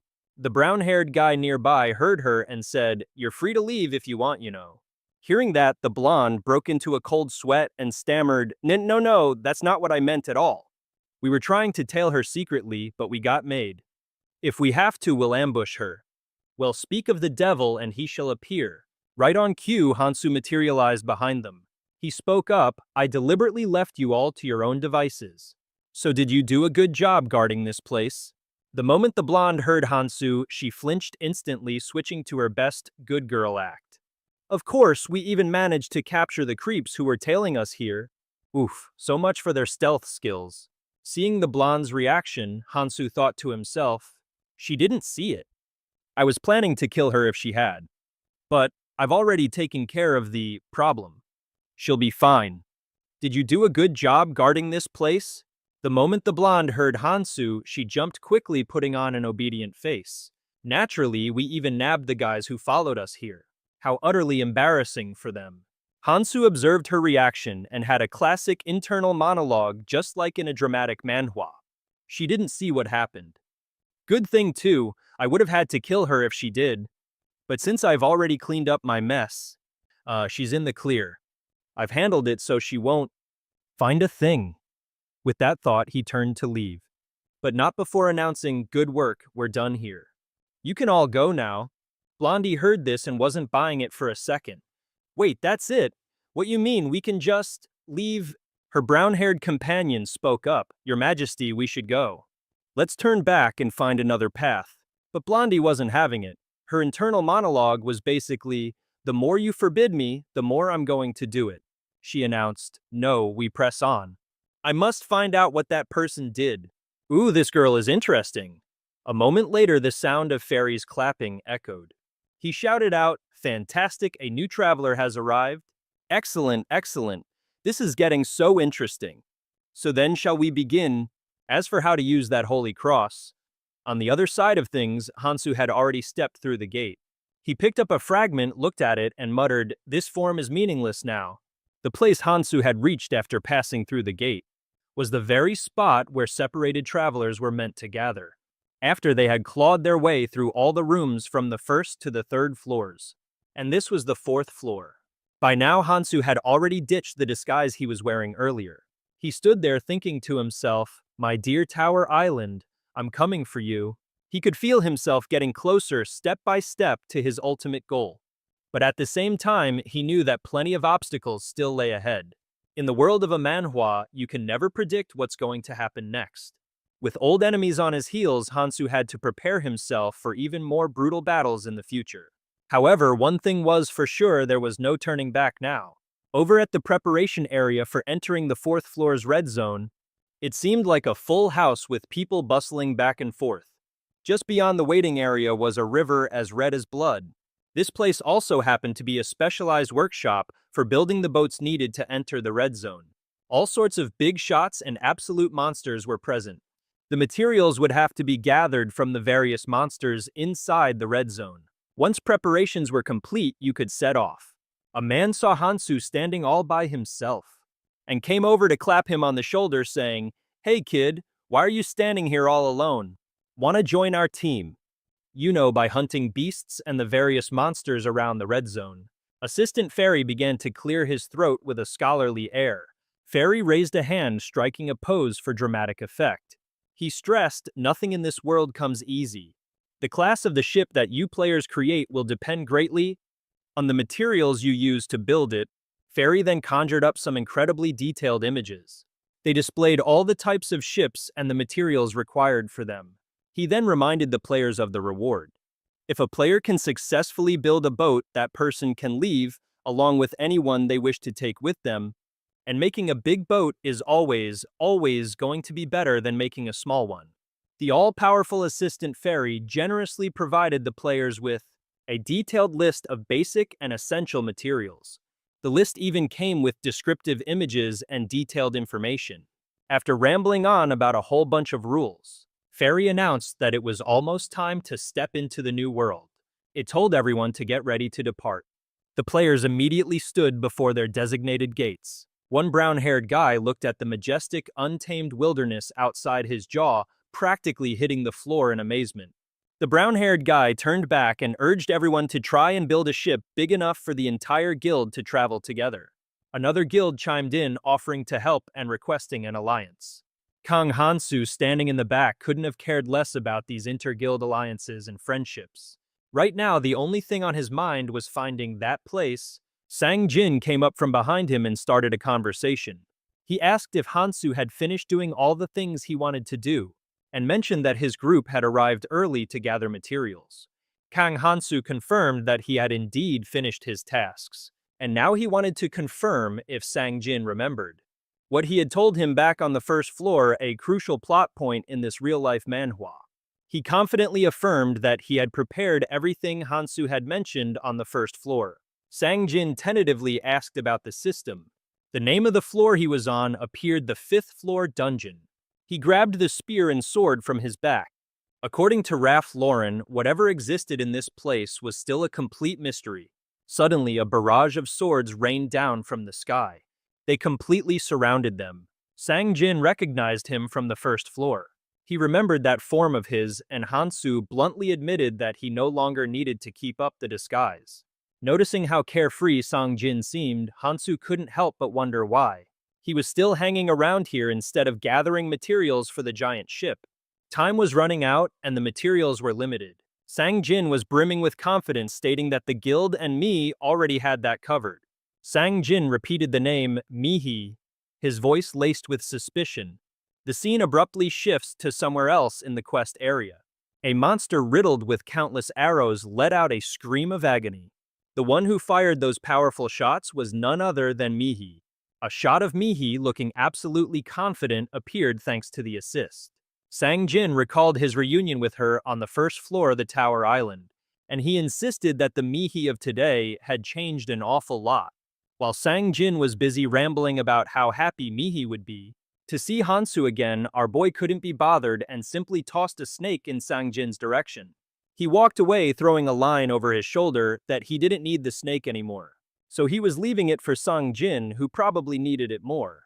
The poor white snake was left utterly bewildered, having no clue what was going on, while Hansu casually strolled off without a single glance back. Just before he left, Hansu warned him that their little window for casual chit-chat was slamming shut, because according to him, the area beyond the tutorial zone was about to get a whole lot nastier. Sang Jin knew the kid wasn't just trying to sound cool, his warnings were dead serious. He knew he wouldn't be this strong without Hansu's help, and he made a promise that they would absolutely definitely meet again on the upper floors. Hansu didn't reply. He just gave Sang Jin a silent, piercing stare. After sizing him up for a moment, he cracked a small smile and walked away. That smile was all the acknowledgement Sang Jin was gonna get. Not that Sang Jin even saw that rare smile. And frankly, he wasn't holding his breath for a reply anyway. Just then, a couple stumbled back through the teleportation gate. He made a promise that they would absolutely definitely meet again on the upper floors. Hansu didn't reply. He just gave Sang Jin a silent, piercing stare. After sizing him up for a moment, he cracked a small smile and walked away. That smile was all the acknowledgement Sang Jin was gonna get. Not that Sang Jin even saw that rare smile, and frankly, he wasn't holding his breath for a reply anyway. Just then, a couple stumbled back through the teleportation gate. Nearby, a little argument between two people caught Sang Jin's attention. A blonde woman was complaining that their group was late and had wasted way too much time at the crossroads. Her brown-haired companion agreed, adding that bringing Yuan Qing along was a massive mistake. The blonde woman shot him a look. telling him to watch his mouth before someone overheard their little team-building exercise. Too late. Shang Jin, with his convenient plot armor hearing, caught every single word. A voice suddenly echoed, telling someone to get out. A single foot stepped out of the portal, along with a mumbled apology. Yuan Qing emerged, explaining his carelessness was due to being worried sick about his daughter. The blonde woman immediately jumped on his excuse. Worried about what? The team has someone watching our backs, what's there to worry about? She then added with a nasty edge to her voice that it's not like he could remember anything anyway. Yuan Qing looked utterly bewildered by everything. He could only remember taking a walk with his daughter. He didn't even know where the hell he was. The blonde woman sighed, completely fed up. She was at a total loss for words. Internally, she was cursing up a storm, thinking she needed a competent guide, not someone whose resurrection apparently came with a full memory wipe. The blonde mentioned a pair of twins following them, and muttered that she needed to have a word with whatever guide fairy set them up. Shang Jin had been watching this entire disaster unfold. He remained a silent, brooding observer to the whole mess. Meanwhile, let's cut over to Han Su's location. He was already pushing deep into the mission area. He did a quick sweep of the perimeter but didn't find much. All the monsters were apparently congregated in the center of the prep zone. As far as he knew about the rules of this bizarre manhwa, every floor and every room, they were all completely different environments, some of them looking just like a real sky or even the ocean floor. But at the end of the day, it was all just a big fancy illusion. He reaches out and his hand meets some kind of shimmering barrier. He gives the barrier a good long stare and confirms his suspicion.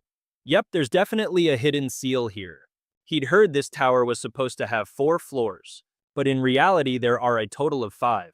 The image of that secret 5th floor flashes in his mind. The 5th floor is the real prize, a dungeon where he can get the hidden piece. He tightens his grip on the hilt of his dagger. He knows that trying to get the piece through normal means would be ridiculously hard. No time to waste then. Gritting his teeth, he starts relentlessly hacking away at the barrier in front of him. He unleashes a furious assault, combining his non-stop attacks with the power of the Numaha ring to literally tear down the wall of the tower itself. A crack appears in the barrier.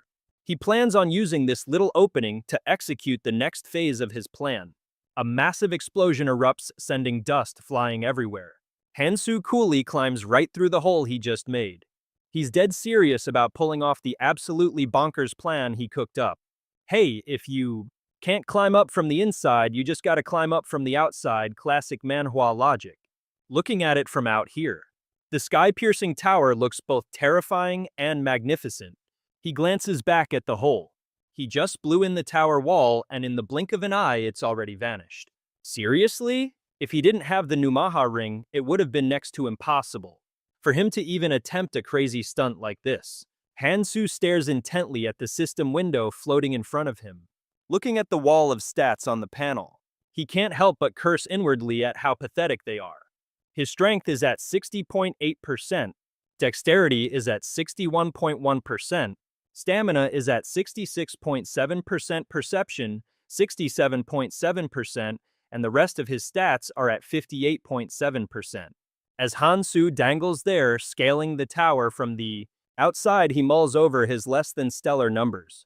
He managed to get all his stats up to 50 by using the relics he got from taking down the Hei Wang. But that just barely met the minimum requirements. Everything from here on out depends entirely on how he plays his cards. Looks like he's finally reached his destination. He carefully climbs back inside the tower from his little shortcut. By the time he reached the top of the tower, our boy was completely gassed. Gasping for air, he peered inside. He'd finally made it. He was on the 5th floor, and Shang Jin's interface was already pinging the system for info. Yep, this was it, the 5th floor dungeon. He whipped out the spear and sword from his back. According to Ralph Lauren, whatever was lurking in this place was a complete unknown. Suddenly, a storm of blades rained down from the sky, embedding themselves in the ground and boxing them in, putting him on high alert. He steeled himself. He had to win this no matter the cost. The 5th floor's light core began to pulse with a strange otherworldly energy. And then, a dragon appeared. Right on cue, a system notification popped up. Turns out the system had generated a monster based on the intruder's own memories. He stood his ground, looking tough as nails. But his eyes, oh boy, his eyes couldn't hide his absolute shock and terror. That monster, it dredged up some seriously painful memories. A golden dragon laying waste to everything and slaughtering everyone in its path. A woman's voice cries out asking Kiriel, "Where is Han-su?" Her entire squad was in a desperate battle against the beast before them. A staff-wielding mage declared dramatically that all of humanity was on the brink of collapse. Another warrior brought his great sword crashing down. He knew they couldn't hold the line much longer, and that he had to get everyone through that crystal portal now. An announcement suddenly rang out, "Command has been transferred to Aaron." Aaron and a guy standing near her were both completely floored by the news. Back in the memory, Han-su was also at his absolute limit. He was desperately clutching a blonde-haired girl in his arms. All around them was nothing but rubble and ruin with monsters swarming the skies. The girl, she was gravely injured. Han-su choked out asking her why. Why did she protect him? If it weren't for him, she wouldn't have ended up like this. The memory flooded back her, shoving him out of the way. Then charging forward alone, leaving him completely stunned. It was a classic heart-wrenching Manhwa moment. He had reached out helplessly, trying to grab onto her fading form. Without even thinking, he had screamed her name, Kiriel. The grief was so overwhelming he couldn't even form words. Kiriel weakly lifted a hand, trying to caress his cheek. She was so relieved she couldn't stop thanking the gods. She gave him the most radiant, beautiful smile of her entire life. Kiri whispered that she was just so happy that Han-su was safe. She told him not to stop, especially not now. All he could do was stay silent and listen to her. Her last words were a request. She made him promise that he would keep moving forward, and with that she couldn't hold on any longer and she passed away in his arms. He watched as her body grew more and more rigid, unable to hide the gut-wrenching sorrow erupting from the depths of his soul. He ground his teeth, cursing his own damn uselessness. He let out a roar of pure agony as memories tangled with that same old pain flooded his mind. Snapping back to reality, he still couldn't quite believe this monster was something the system had dredged up from his own memories. That was it, the very dragon that had taken his Kiriel from him. The image of the Jin Long of the Bellium region sharpened into terrifying focus. At long last, he was face to face with it again. The Jin Long hadn't woken up just yet. The reconstructed image was still rendering buffering into existence. From below, Han-su sized up the most powerful enemy his mind could remember. And now here it was, being brought back to life in a hidden dungeon. What a classic Manhwa setup. Han-su stood there, lost in thought, the pain from that day feeling as raw as ever. He knew this was the golden opportunity, the perfect moment to defeat this beast. But even if the monster was just a weakened red imprint, he couldn't afford to be careless. Two strange-looking items appeared in Han-su's hands. The loot he'd brought into this hidden dungeon was meant for one purpose, only to clear the 5th floor. The two stones in his hands were a bootleg version of the Philosopher's Stone and the essence of a demon jewel. Both were prizes he'd snagged during a treasure hunt event. Han-su recalled the event on the 2nd floor where he'd traded 32 measly marbles for this Philosopher's Stone. He knew full well this thing was far from perfect. And right on cue, as if summoned by his thoughts, the stone began to crack. Han-su squeezed the stone, his heart pounding with anxiety. Yeah, this thing might be a cheap knockoff. But if he could actually use it, all of his imprints could ascend to the legendary red state. A scale popped off the dragon, sending blood gushing from the wound. It seemed his attack hadn't been deep enough. The Jin Long inhaled sharply. A sphere of pure energy began to coalesce inside the Jin Long's mouth. The destructive power of that thing was going to be absolutely insane. This was some next-level Manhwa firepower. He seemed to recognize this particular attack from the Jin Long. The energy ball was almost fully formed. Jin Long. A scale burst off and blood spewed from the fresh wound. Looks like his attack didn't hit deep enough. The Jin Long took a deep breath and an energy ball started to form. Right in its mouth. The damage output from that attack was going to be catastrophic. He then got ready to pop the essence of the demon jewel into his mouth. This item alone was so valuable. It was probably enough to one-shot a demon king. He bit down hard on the essence of the demon jewel, shattering it instantly, its effects lasting for 1 day after consumption. A notification window. immediately popped up displaying Hansu's stats. With his buffs active, every single one of his stats was maxed out at a glorious 99.99%, and then cranked up by an additional 99.99% on top of that. But there's a catch: this god-tier power-up only lasts for one day. The day after, all of his stats will crash and burn, plummeting to a pathetic 0%. He had pushed himself to the absolute limit just to manifest a red rune. A massive surge of energy erupted from his entire body, as crackling streams of crimson aura flooded the area around him. His eyes were ice cold. He had forced himself to achieve this red rune precisely for the fight ahead. The golden dragon Jin Long had been successfully reformed. It let out a roar that shook the very heavens. As he watched the beast throw its head back and bellow, he made a silent vow to himself that he would absolutely positively take it down. The sheer force sent rocks and debris flying everywhere. Hansu was blasted backward, using his entire body as a brake to grind his momentum to a halt. He carved a long, perfectly straight trench in the ground behind him. Showing not a single ounce of fear, he immediately summoned the first power of the Ring of Normaha. He gripped the hilt of his sword, and a brilliant red aura began to converge on the blade.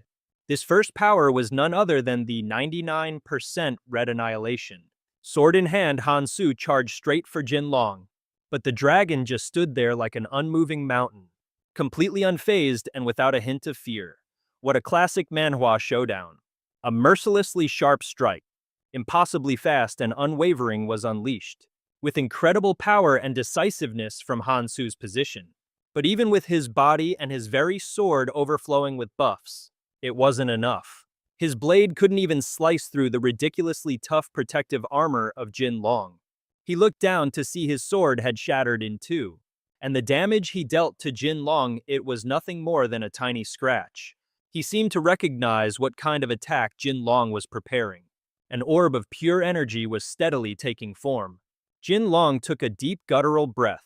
A sphere of raw power began to materialize in its mouth. You just knew the destructive potential of that thing was going to be off the charts. Oh yeah, he definitely knew what was coming next. That sphere of pure power was nearly complete. Jin Long opened its jaws wide, revealing a scorching crimson orb of energy that burned like a miniature sun. Once it had gathered enough juice, an overwhelming torrent of power was unleashed like a hurricane, blasting straight towards Hansu's position. You'd think he'd be running for the hills, but nope, he just stood there, waiting for that terrifying blast of energy to come say hello. And then out of nowhere, a smug little grin spreads across his face.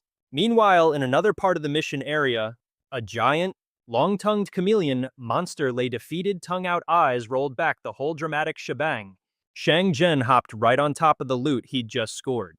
Yumeixi ran up behind him, announcing that this monster was officially the last one. Shang Zhen, for his part, was laser-focused on harvesting the slime sack from the beast. Once he'd secured the gooey goods, Shang Zhen decided it was time to head back to the shipbuilding site and finally get to work on their escape vessel. Yumeixi, however, was feeling a little anxious. She thought it would be a much better idea if they all waited for Hansu to come back and go with them. Shang Zhen immediately shot that suggestion down. He knew that even if Hansu were here, there was no way in hell he'd be coming with them. Trying to convince that guy to tag along is a fool's errand. Yumeixi couldn't believe it. What do you mean it's so hard? She genuinely had no idea what he was getting at. He sighed, explaining that the only reason they'd made it this far was because they were basically just hiding